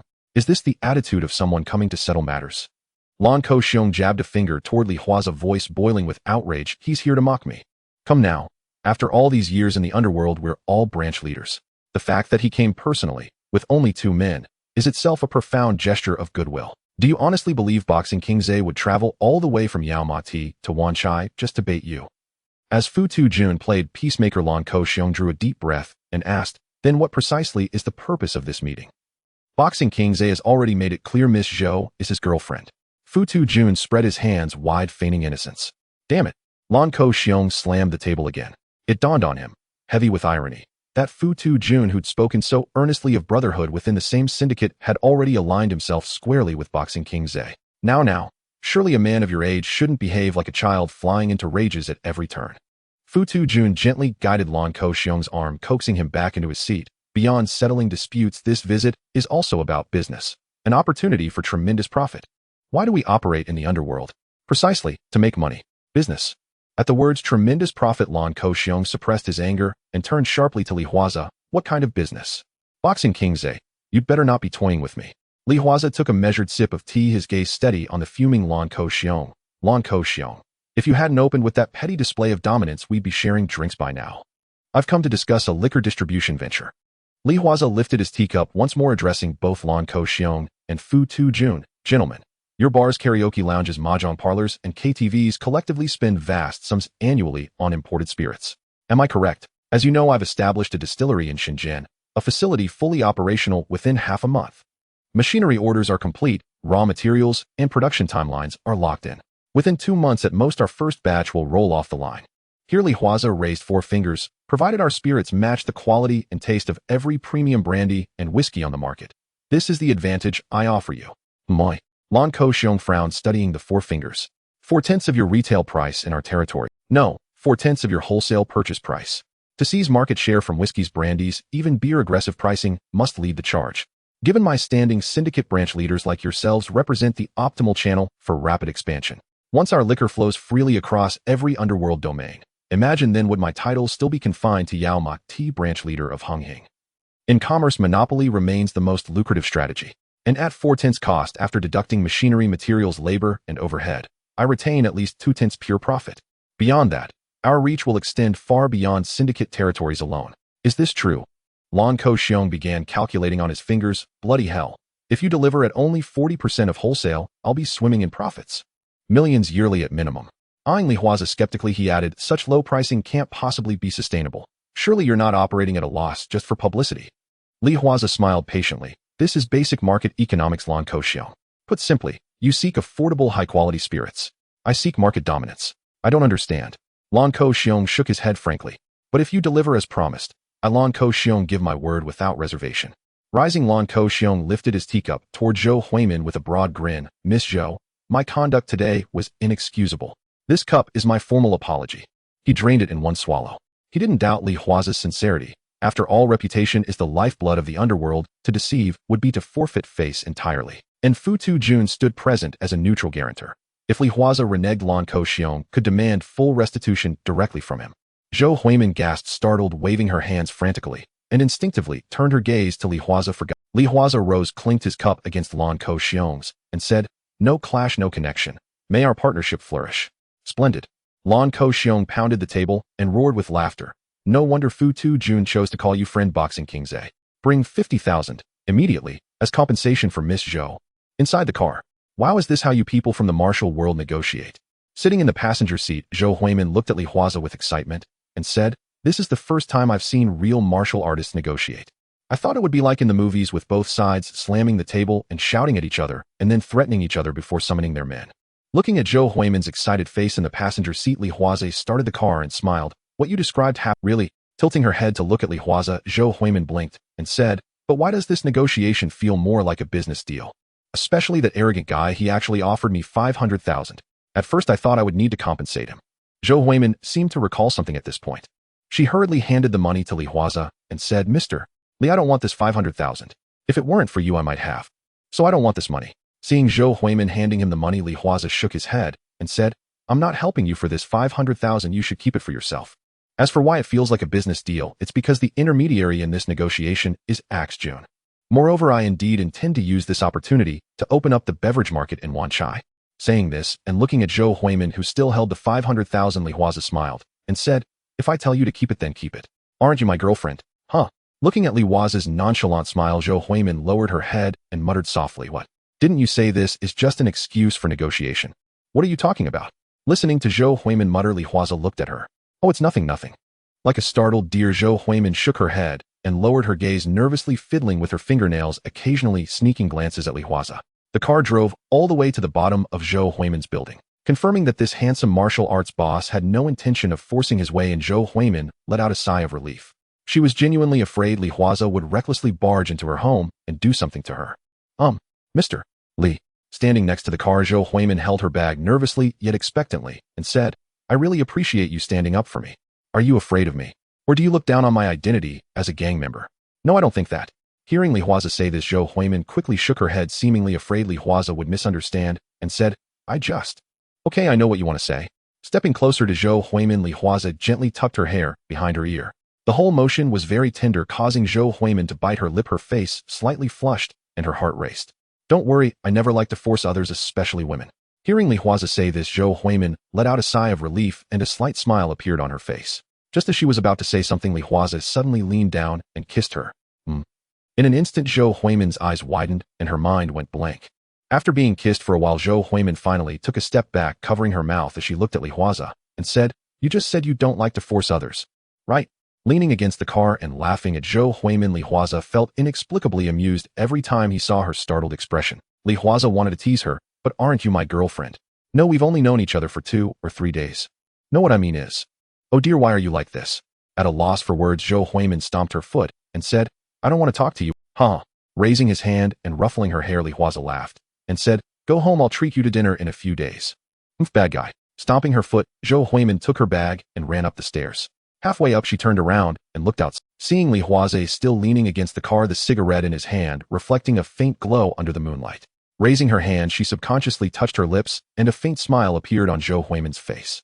This charming martial arts boss seems different. Arriving at her doorstep, she took out her key and opened the door. As soon as she entered, she saw her mother sitting on the sofa. Mom, why are you here? Seeing her mom sitting there, Zhou Huimin smiled and ran over to hug her, resting her head on her mother's shoulder. Her father had passed away when she was very young, and it was her mother who had worked hard to raise her. So Zhou Huimin felt particularly heartbroken for her mother. Good girl, Mom, heard you were tricked into signing a movie contract. Going to shoot that kind of film, is it true? Looking at her mother's worried expression, Zhou Huimin acted coy and said, Of course not, Mom, how could I go to Don't worry, a friend of mine is handling it and has resolved everything for me. The director and production team even Saying this, Zhou Huimin seemed to think of something and took out her bag, pulling out 50,000 in cash.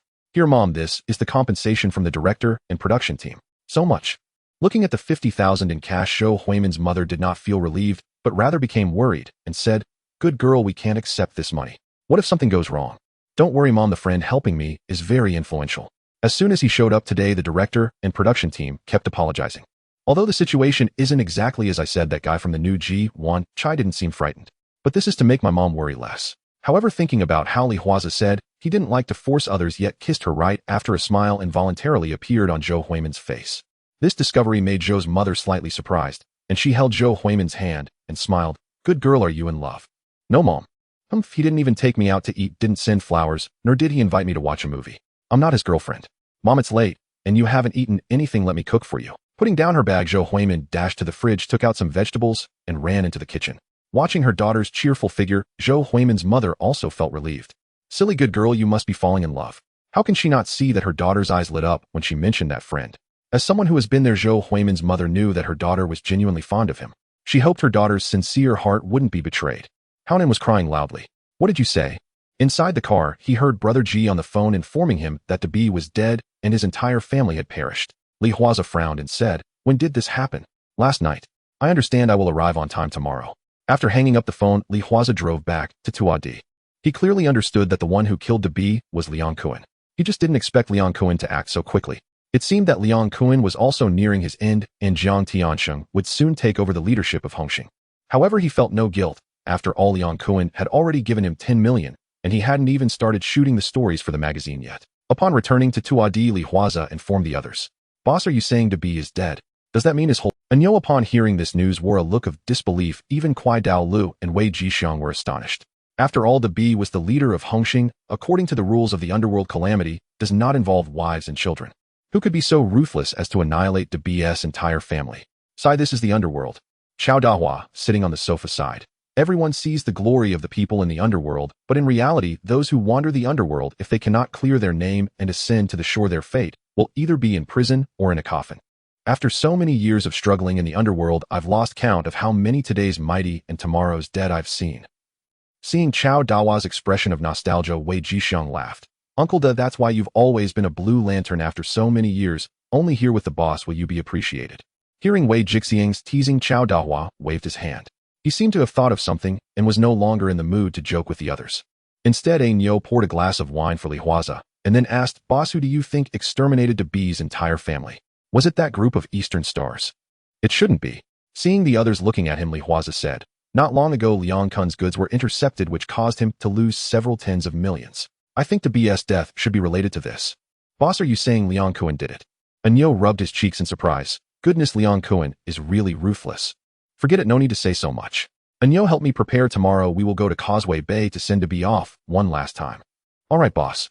Nodding after Li Huaze left, Anyo looked at the others. "Since the boss thinks this matter was done by Liang Kwun regardless of evidence, I believe it. However, Dabi's incident serves as a wake-up call for us. The boss position is similar to Dabi's, so we as brothers must absolutely prevent such things from happening to the boss. Thus, from now on, no matter where the boss goes, we must arrange a few capable and reliable brothers to protect him. We should even arrange for people to protect the boss girlfriend, preventing someone from acting out of desperation against the boss, and then using the boss woman to threaten him." "I agree." Hearing Ainyo's plan, Kuai Dao nodded. "I'll arrange for someone to stay close to the boss for protection. Then I'll take care of the people around the boss girlfriend." Wei Jixiang exhaled a puff of smoke, saying, "After so many years, I still have some channels. I happen to know some female bodyguards. I'll ask them to protect the boss girlfriend." Listening to the three of them discussing, Chao Dahua, who had not spoken all along, felt a bit emotional. Looking at the subordinates of other underworld leaders, which one wasn't eager to rise in rank? Some even resorted to stabbing their leaders in the back to climb the ranks.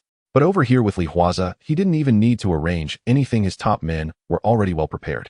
It seemed that there was a difference between a hall master and a true leader. However, thinking about how since he followed Li Huaze, he had gained a car, a house, and money, Chao Dahua decided to join in. After all, at his age, he could assist the three in filling in the gaps. Where could one find? He couldn't let anything happen to him. The next morning at Causeway Bay at the BS morning hall, he saw Li Huaze arrive with Nyo and the others. Brother Ji stepped forward and said, "Ace, you're here. It's a pity for Dabi after so many years in the Underworld. Who would have thought the final outcome would be his whole family wiped out?" Looking at Brother Ji's mournful expression, Li Huaze signaled Nyo and the others to arrange the mourning wreaths. "Isn't the Underworld always like this? It's just that Dabi's ending is indeed quite tragic." Saying this, Li Huaze glanced inside the morning hall and found that almost all the other hall masters of Hung Hing had arrived. Even Fat Li was dressed in a black suit, his expression solemn. Regardless of any past grievances with Dabi, when someone dies, debts are settled. Entering the morning hall, Li Huaze received 3 incense sticks from Brother Ji, lit them, and bowed in respect. When he turned around, he noticed Han Bin and others had gathered around. Damn, the other side is really ruthless. Coming to Li Huaze's side, Dinosaur gritted his teeth. They didn't even spare the women and children. This is truly heartless. Dinosaur, be careful with your words. Hearing Dinosaur, Han Bin was about to speak, but was stopped by Li Huaze, who, glancing at the other hall masters in the gang, Li Huaze said to Dinosaur, "There are many eyes here, Dinosaur. Do you want to be targeted?" "What do you mean?" Hearing Li Huaze, Dinosaur was a bit confused. Han Bin patted Dinosaur's shoulder, saying, "From now on, aside from the Hung Hing meeting, you should stay in Tun Mun and not come out." After saying that, Han Bin handed Li Huaze a cigarette. "Thanks, he just speaks without thinking." Accepting the cigarette, Li Huaze nodded. "Do you think he will come today?" The he Han Bin referred to was undoubtedly Liang Kwun. It was clear that Han Bin had also guessed that the one who killed the BS family was Liang Kwun. Not only him, but among the 13 hall masters, almost half had probably already guessed it. However, Liang Kun was currently the leader, and there was no concrete evidence. Thus, everyone remained silent. This is also why after Shan Ji returned, when he wanted to eliminate Liang Kun together with Chun Haonan, everyone took the money, but said nothing. If other hall masters were not disheartened, then according to what Chun Haonan and Shan Ji wanted to do, even if they offered more money, these stall owners wouldn't dare to accept. Did they really think that the rules of Hong Min regarding betraying one's master were a joke? Just then a sudden commotion erupted outside. The three looked outside and saw Chun Haonan approaching, with the Tian heir and the others. Upon seeing Chun Haonan arrive, Brother Ji stepped forward and said, "Haonan, according to the rules of the underworld, you are no longer a Hongxing person, so you do not qualify to pay respects to the B." To Chun Haonan, De B was less of a boss and more like a father figure. After all, he had been following De B since just a few days ago. De B had told him that he wanted to retire and move the whole family abroad, but now in such a short span of time De B's entire family had perished.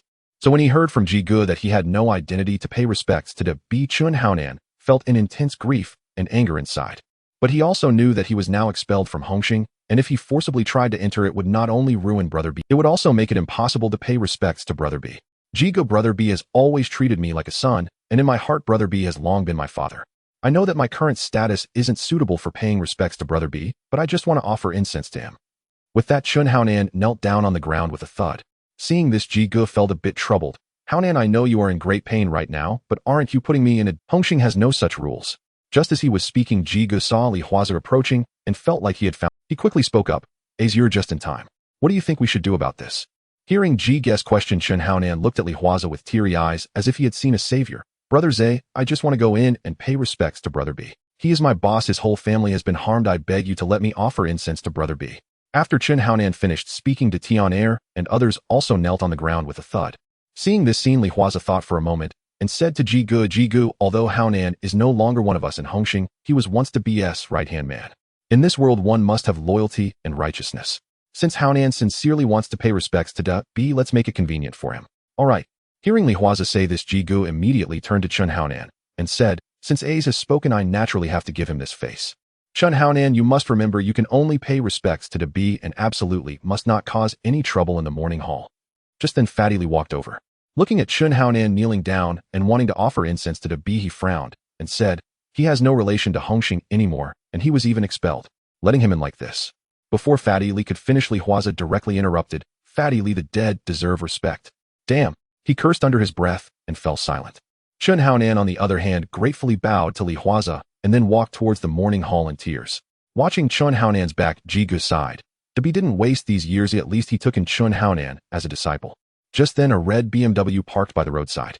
They then saw Liang Kun dressed in a pink suit swaggering over with his girlfriend. Seeing this, Ji Gu opened his mouth but couldn't say anything.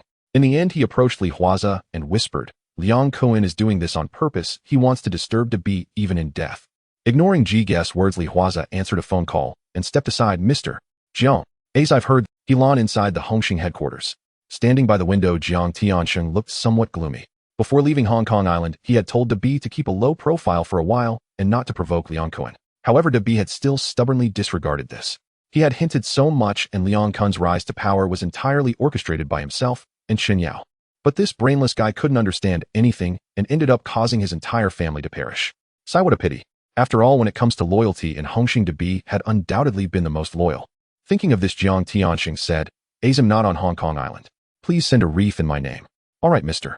Jiang. When will you be back?" "Probably soon." Knowing what Li Huaze meant by this, Jiang Tianxing smiled. "I've almost booked my flight. It just depends on when the flight takes off." "Understood, Mr. Jiang. Safe travels." After hanging up, Li Huaze waved for Enyo to buy a wreath in Jiang Tianxing's name. Just as Enyo left, a commotion erupted in the morning hall. It turned out that Liang Kun was causing a ruckus in the morning hall. In the end, he was kicked over by the priest. Watching this farce, Li Huaze shook his head and returned to the car, dialing Zhou Huimin's number. On set. "Hello, Mr. Li, do you need something from me?" Just finishing a scene, Zhou Huimin answered the call from Li Huaze. The corners of her mouth involuntarily curled up, and even she didn't notice the hint of excitement in her voice. "It's nothing serious. What are you doing?" Leaning back in his chair, Li Huaze exhaled a puff of smoke and asked, "Filming. After all, I'm an actress and a singer. I just released an album in January and have no plans to release another this year, so naturally I have to focus on filming." As she spoke, a sweet smile blossomed on Zhou Huimin's face. She swung her legs back and forth, looking like a young girl in the throes of sweet love. Not far away, watching Zhou Huimin act like a little woman, Huaze leaned against the railing and curiously asked the director, "Director, Wang, has Amin fallen in love?" "Probably." Facing Huaze's inquiry, Wang Jing pushed up his glasses. Not long ago, Min was tricked by the new JIS Hall Master into signing a fake contract and was supposed to film those kinds of films. You know about this, right? Of course. Hearing Wang Jing say this, Huaze forced a smile and nodded. I was even held at gunpoint to film. What happened later, Director Wang? I wanted to help at that time, even gathering some money in case Min needed it to resolve. Hearing this, Director Wang gave Huaze a thumbs up. You really have the spirit of loyalty, Huaze. Later, nobody knows exactly what happened, but anyway, the Hall Master of Hong Xing's oilseed matey boxer, Zhe, personally stood up for Min, and as a result, the new JIS Hall Master publicly tore up the contract and even compensated Min 50,000. Off. Hearing Wang Jing say this, Huaze was somewhat surprised. Is that true? That Hong Xing Hall Master is really that powerful? What do you think? Lighting a cigarette, Director Wang chuckled. This isn't just me talking, it was personally spread by the new JIS Hall Master. Although I don't know why he would spread such an embarrassing thing, I suspect it has something to do with Boxer Zhe. At this point, Director Wang glanced at Zhou Huimin, who was like a little woman innocently flirting on the phone. He then said to Huaze, I estimate that Min is probably dating Boxer Zhe. Just wait, it won't be long before Min becomes the woman of a big boss. Wow, you're amazing. Looking at Zhou Huimin hang up the phone, Huaze stepped forward with a smile and said, I heard you were dating that Mr. Li. What are you talking about? Hearing Huaze's teasing, Zhou Huimin's face turned slightly red. Mr. Li and I are just ordinary friends. Though she said that the smile on Zhou Huimin's face could not be concealed. Most importantly, ever since this news spread, everyone in the crew had been particularly courteous to her. This left Zhou Huimin somewhat flattered. After finishing today's shoot, she was preparing to wrap up and go shopping with her gaze happened to catch a black Mercedes parked outside the crew. Leaning against the car was Li Huaze, looking elegant and handsome in his suit, holding a bouquet of flowers. Seeing the dashing Li Huaze, Zhou Huimin's heart raced. Wow, look at that handsome guy. Her good sister, who didn't know Li Huaze, was unaware he was there to pick up Zhou Huimin. So when she saw Li Huaze holding flowers by the car, her good sister said enviously, that handsome guy is so charming, and he drives a Mercedes. He must be very wealthy. I just wonder who he is here to pick up. Oh my, I wish I could be noticed by such a handsome guy. Oh, you're getting all fluttery.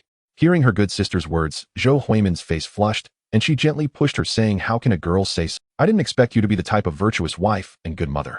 Wrapping her arm around Zhou Huimin's, her good sister laughed. Anyone who marries you will definitely be lucky. That's not true, stop talking nonsense. Stealing a glance at Li Huaze, she found him smiling at her. Zhou Huimin bit her lip and said to her good sister, actually I want to go shopping today. I have something to do. After saying that, amidst her good sister's surprised gaze, Zhou Huimin held her bag looking composed, but her steps were joyful as she walked towards Li Huaze. Seeing this scene, her good sister opened her mouth in astonishment. Wow, I can't believe you're having such a good time without me. You're still my good sister. That's the boxing champion Zhe, the master of the Hong Xing Oilmadi. Coming over with a cigarette, Huaze said with a smile. He helped Min resolve the issues with Xing. Hearing Huaze say this, the woman looked at Li Huaze and shook her head, saying, you say he's a gang boss. But he doesn't look like one at all. With his demeanor, he looks more like a lawyer to me. Her eyes caught Zhou Huimin accepting the flowers, smiling shyly, and sitting in the passenger seat of the Mercedes. Her good sister sighed. It seems Min is truly in love. Isn't that normal? Looking at the woman who was filled with emotion, Huaze suddenly smiled and said, how about I take you for a ride? Perfect timing, my newly bought motorcycle hasn't carried anyone yet. Looking at Huaze's handsome face, she thought for a moment and replied, all right, although you are a bit less charming than that dashing gang boss, it's enough to take me for a ride. Huh. Knowing she was joking, Huaze enviously glanced at the departing Mercedes and then led her towards the motor. Inside the Mercedes, Zhou Huimin quietly sniffed the fragrance of the bouquet in her hand and turned to Li Huaze, asking, Mr. Li, where are you taking me? Are you only now realizing? Isn't it a bit late? In response to Zhou Huimin's inquiry, Li Huaze smiled and said, I just let you get in the car and you got in without a second thought. Aren't you afraid he'll sell you off? Not afraid at all. Seeing Li Huaze deliberately put on a fierce look, Zhou Huimin tilted her head and smiled. Even though you are a master of the Hong Xing, I can sense you're not a bad person. Just like acting is a profession for me, being the master of Hong Xing is just a job for you. It's probably just a bit more dangerous than my profession as an actress and singer. At this point, Zhou Huimin whispered, and if you wanted to sell me, you could have done it the last time. Why wait until now? What did you say? I didn't hear clearly. It's nothing, I was just asking where we are going. Holding the bouquet, happily, Zhou Huimin looked at Li Huaze with a smile. To a restaurant, we are going to a funeral today and haven't eaten anything yet. Oh, my condolences. Hearing what Li Huaze said, Zhou Huimin put away her smile and offered a word of comfort. The car arrived at a high-end restaurant in Oilmadi. As soon as Zhou Huimin got out of the car, she saw many people around greeting Li Huaze with utmost respect. Seeing this scene, Zhou Huimin was slightly surprised. She knew that Li Huaze was the master of Hong Xing Oilmadi and held considerable power, but she didn't expect that even the street vendors in Oilmadi would show him such respect. It's no wonder Zhou Huimin, in the past when Hongtai occupied this area, they often collected protection fees from these street vendors. After Li Huaze came protection fees, turn into hygiene fees collected once a month. As long as they paid the hygiene fee, they could conduct their business without worry, and if any issues arose, the Hung Hing brothers would help resolve them. Most importantly, while the Hongtai gang exploited them, Li Huaze's men treated them like human beings. Inside the restaurant, Zhou Huimin gently cut her steak with a knife and fork, thinking about the people who had greeted Li Huaze. She raised her head and curiously asked, "Mr. Li, I have a question I wonder if I can ask." "Go ahead and ask." Swallowing the beef in his mouth, Li Huaze smiled and said, "People say you are a gang boss of Hung Hing, so you must have many underlings under you." "I don't mean anything by it, Mr. Li. I'm just a bit curious." "It's not too bad." Facing Zhou Huimin's curious gaze, Li Huaze thought for a moment. Counting those on the register, there are probably around 350 people. Including those who dine with me at the Blue Lantern, there are about 1,300. If I needed to go out to claim territory, or if someone came to disrupt my business, I could gather more than 2,000 people after blowing the whistle. Of course, I wouldn't easily gather that many people, or else just the transportation, medical, and guarantee fees would be astronomical. Hearing Li Huaze say he has over 1,000 men under him and could summon more than 2,000 at any time, Zhou Huimin was astonished, opening her mouth. "That's impressive." "Impressive." Cutting the steak on his plate, Li Huaze smiled and said, "If it weren't for the current restrictions, I would even want to turn Oil Madi into a clean slate. But it won't be long. Those smaller gangs under me are already beginning to look for new avenues for survival. It won't be long before I can completely turn Oil Madi into my own domain."